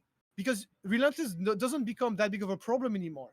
Because you got so many cards in hand. Exactly. It's very, very good. Oh, a third death mark! Oh my god! This is- What is this? Did he stack his deck? Oh my Pershing god! into 3 death marks. He's Oh, gonna draw no. half his deck. So. Good lord! Oh Jesus Christ! I think he should use Bosky. I think double double redeem on Bosky is like okay, it's That's gross. confirmed. It's gross. You're gonna meal yourself out. Yeah. So. Um. There you go. Looks He's like thinking Dominic about took whether he wants to initiative. use Bosco, but I think he does. Yeah. Yeah, he's thinking whether he's okay giving an extra resource to his opponent, but So Dominic just passed here. oh, okay, yeah, pack Sentinel. Oh yeah, that was very smart from Dominic to pass instead of taking initiative here. So he had the opportunity to play. Oh, he's playing aggro. That's very smart from Dominic. Yep. Maybe there was a misplay. Maybe Bjorn should have used Bosk ability on the Inferno Fall. Maybe giving that extra resources was wrong. Yeah. I mean, definitely just trying to push as much damage is what Dominic needs to do here. He still has ECL. Like, if he gets a Gideon out, starting to spread the love a little bit, so all of the removal from Bjorn is not really going to stick. then- Yeah, I think Bjorn got himself a little bit too comfortable. I think he should have pinged the Inferno Fall, giving the extra resources, huge tempo swing, being able to put Pike Sentinels down and Kira. I think the fact that Dominic passed should have said, "Oh my god, okay, I know what he wants to do now. Let's just take initiative. Let's just ping the Inferno Fall and then At least now he got a lot of cards, so maybe he found the answer he needs to deal with this board, but yeah, it's fine. I mean, all he needs to do now is not take too much damage, get into Super Laser Blast. That's Oh. this takedown really is good perfect. takedown. Yeah. So it's not the end of the world by but it was a bit icky. Like I would have preferred him to ping the Inferno Fall. And he decides to attack with this Pike Sentinel first. You could argue you might miss out on the 2 damage from the Laser Technician here, but then No, I mean the Pike Sentinel is more likely to be killed first because he has Sentinel. yeah, but there's nothing on the board. Yeah, I guess. And No, there's a Bosk is gonna be deployed. yeah, but Yeah. not right now. But the SLB could get pinged. right? That's So- true. Yeah, that's yeah. true. You're actually 100% right. So let's see here. He does end up pinging it. Yeah, you're right. Yeah, he missed out on 2 damage here. You're right. But he does get another ready resource. Maybe that was a bait. Maybe that was completely intended. Oh, If- this is huge. If that's true, this guy is is a mastermind. Is that's really true? Is that he baited that thing into? Yeah, by attacking with the Sentinel first, and he does find a Death Trooper. And is there something else there? Yeah, Death Trooper is not great here. Nothing to damage. If that was the play to really not attack with Yeah. Super Laser Technician to bait the ping, the Bosk ping, and be able to play Vader, that just is a great play. Like, this guy is really, really good. He does play the Death Trooper, dealing 2 damage to himself, it seems.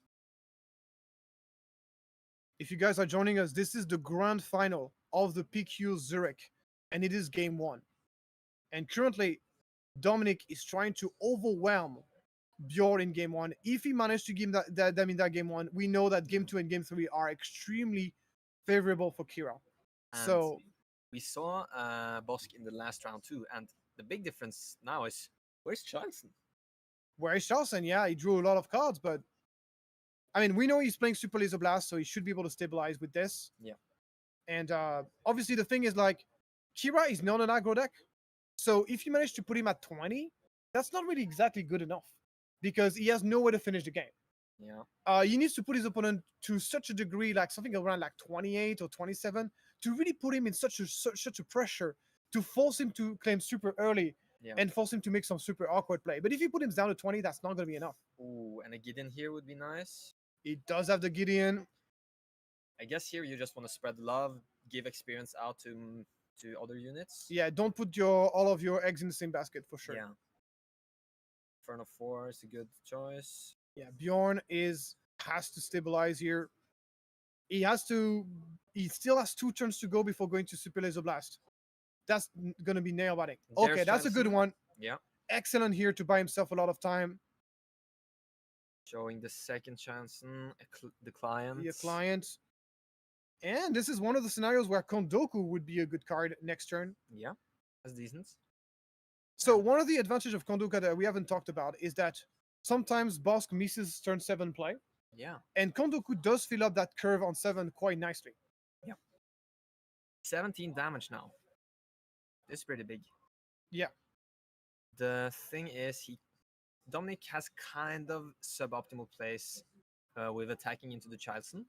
Yeah. But he does have resources to give shield with Kira, and he will get another experience when he kills Chilson. Absolutely, yeah. Another play. Oh, this is one of the few scenarios where the false choke is actually pretty handy. And he's very interestingly picking Gideon here. He doesn't want the experience things to get out of control, maybe, but Yeah, but like the Death Trooper would. oh my god, he's 2 going more very units. Jesus Christ. And Dominic decides not to attack with the Death Trooper. Okay. Interesting. Why? I Okay. A rule guess- we've learned today. What have we learned? We never say Dominic misplayed. We just try to understand what he did. We try to understand what he did Yeah, before we're calling it We're a misplay, sitting because here we've done multiple times here scratching our heads. where we say we called it, we were a bit quick on calling it a misplay, and we kind of bite our words afterwards. Yeah. So I'm but yeah. guessing he's thinking he doesn't have to sacrifice that unit. He might have some cards in hand that could deal with it. So he's now kind of forcing Bjorn to do the trading if he wants to. But the Okay. Sentinel now will prevent one attack to Yeah. the base, so he will enable Bjorn to use more that's actions. a beautiful vigilance here. Killing the units and healing yourself up is absolutely beautiful.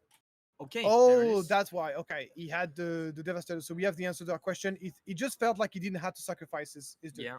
With that being said, he missed out on some damage, didn't he?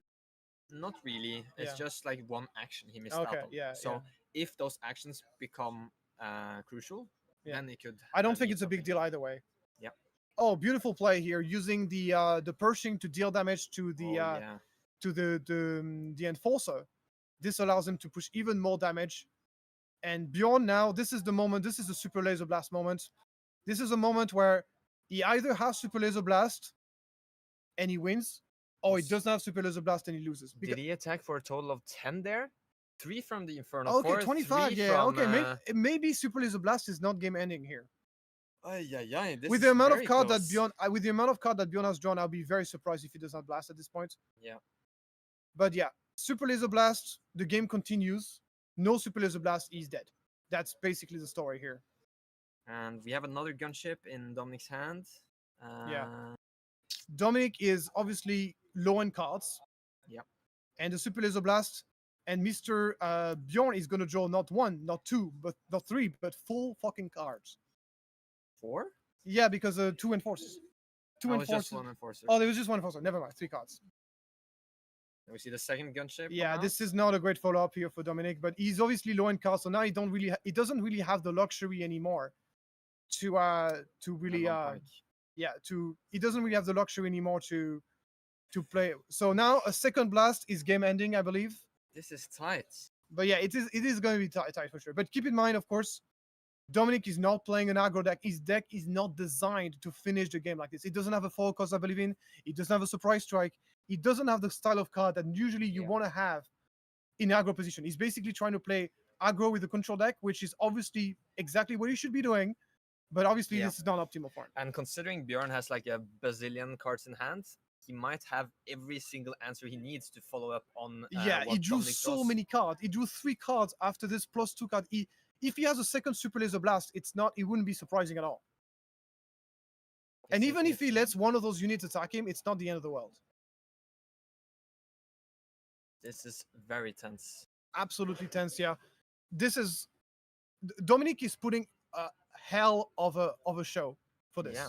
We didn't expect game 1 There to you go go. like this. We definitely did not expect the game 1 to be so So- difficult for Bjorn. So now comes the question: do you want the 3 damage?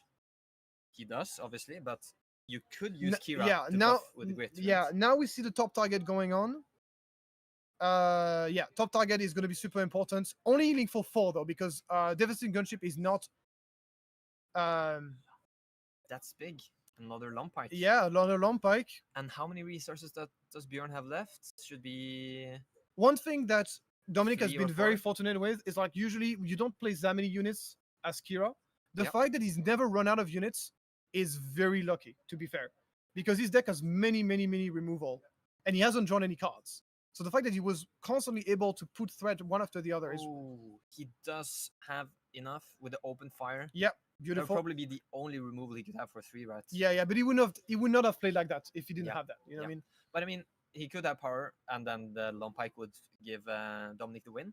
Yeah. But still, Okay, Dominic needs to keep healing, of course, because this is 24 is not a comfortable life total. If it would be at 20, it would be completely different. But 24 is definitely not comfortable. we have Lucas cheering in the chat here. Go Bjorn. Yeah, it's definitely not over, but he does need some cheers with 28 damage on the base now. Yeah, 28 now they deal on pike attack. So obviously you want to cash in the damage before the unit gets dealt with. And now Dominic needs to find a way to stabilize and heal himself up at the same time. Yep. Right now there's nothing in Dominic's deck that can finish the game, so he can afford to play a top target here. I mean, just slamming an Avenger. Do you think that's too risky? It's risky because it's a lot of resources spent just to kill one unit. Yeah. You're not at this point in the game. You're not comfortable enough to drop an Avenger. Yeah. You want to play a top target, play a cheap removal to finish Tom Pike, and then have enough resources left to kill whatever comes after. Actually, Nikiva is mentioning, when I was asking, do you think he should attack or do the shield? Yeah. If Dominic would have shielded, the grit would go up to 5, and the shield would prevent the open fire. Yeah. Maybe yeah. that would be a line, actually. That would be in line. So very interesting. Okay, Avenger coming out. This is the moment where Dominic is going to start. He's running out of units now, so he has to drop his big units. And this is why, okay, he's going to concede. Smart play from Dominic. So I explain you why he's conceding. Basically, Dominic said, I'm gonna play this game. I'm gonna play super aggro and see how that goes. And as soon as I know it's over, I'm gonna concede. So this game is not going to time. Yeah. Extremely smart time management here, guys. Yeah. Extremely smart time management. It seemed like a very calculated decision the way he saw that power of Dark Side and was just like, okay, that's Go over. next. You got a bazillion cards in hand. Yeah. It's time. So now I want to see the sideboard. Okay, let's go. So Bosk Blue got the main cards are 2 Pillage, 2 Cray Dragon is pretty big, and that's about it. Snoke is not terrible, Yeah. but it's not amazing. You're gonna put it in probably, so that's 6 cards he wants to put in. What does he want to side out? I don't think he wants top targets because I don't think he's gonna try to play aggro like this again. Force choke is terrible. I mean, it's not useless, but it's just like cards advantage in this matchup is really bad. Yeah. So it's like 5 cards he can take out. I don't like perilous position. At least I don't like all 3 perilous position. Yep. So yeah, probably it's gonna be somewhere in between those 8 cards. That's gonna be, and then he's gonna add in the pillage, the Snoke, and the Crate Dragon. That's my guess. Yep. So, but more importantly, because that's really where the matchup flips around. Boss gets slightly better after sideboard, but not huge. Let's see what Kira does. Okay. Good news for Bosk. This is not 6 Relentless or 5 Relentless. It's only 4, which is lower than average. Yeah. You would see most Kira player would have either 3 pop returns and 2 Relentless, or 2 pop returns and 3 Relentless. Yeah. So only 4. Other than this, he got Devastator, obviously. Probably Super Laser Blast, and obviously Vigilance. Yep. Because the meal is still going to be a thing, guys. Obviously, the meal plan is mostly on Bosk's side here. Yep. Bosk is going to try to meal Kira, and Kira is going to try to win with Relentless. That's going to be the name of the game. How important do you think the opening hands are? Do you ever want to mulligan for these key pieces that are important in the late game, or is it more important to hit resupplies and get there? It's more important to get there. The matchup is so long. You're gonna join to them eventually. Yep. Like it's only a matter of statistic. I mean, obviously you're afraid of Villages milling them out. Yeah. But there's not much you can do about that. Yeah. So you really want to really in the early game, you want to eat those resupply, you want to eat those Pershing, draw some cards. Yep. Card advantage and ramping is the name of the game early on, and this is only after that it's gonna happen. So this is a crazy game, guys. Game 1 goes to Beyond. At the same time, Kira is favorite after sideboard, but on the other hand, Bjorn is up a game. That means Bjorn needs to win twice more game. The pressure is on Dominic. Yeah, Dominic needs to win twice more game than Bjorn does. Yeah. So it's been a long day for both players. Let's see how long they can make it. We have 58 minutes on the clock. It's kind of cool that 2 local players. Yeah. There's people from all over Switzerland in this tournament today, Yeah. and it's nice that it's 2 local players that are in the final. Oh, Björn's nephew is in the chat and cheering him on from Germany. Go, Björn. Yeah, it's so nice. And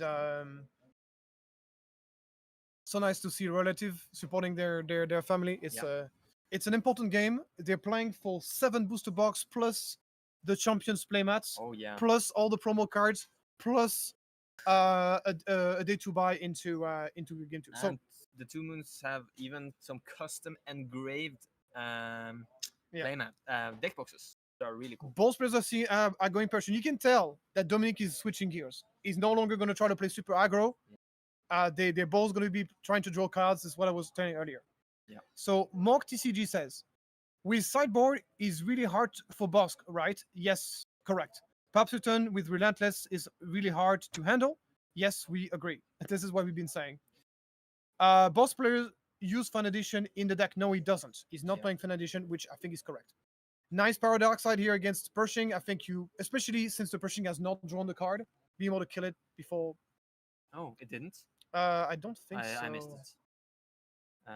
Yeah, I was too focused on the chat. Sorry. Yeah. Yeah. All right. So we're getting into this early game is going to be a little bit slow. We're going to see people ramping, and do you think that Dominic is gonna wait with his flip like he did in the earlier stream game, the top 8? No, I don't think so. We get an answer. I just got the answer here. I don't think so. It's not the same because really Kira is an answer for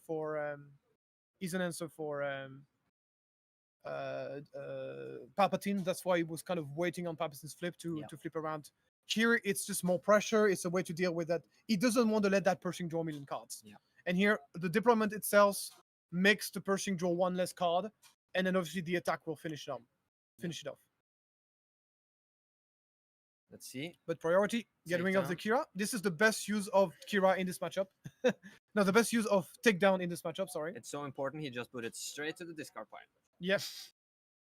Yeah, it doesn't even... yeah, the leader should come back into the leader position. Yeah, it looks like the judge will intervene. But this is a very good early game for Bjorn. Because Bjorn is drawing so many cards.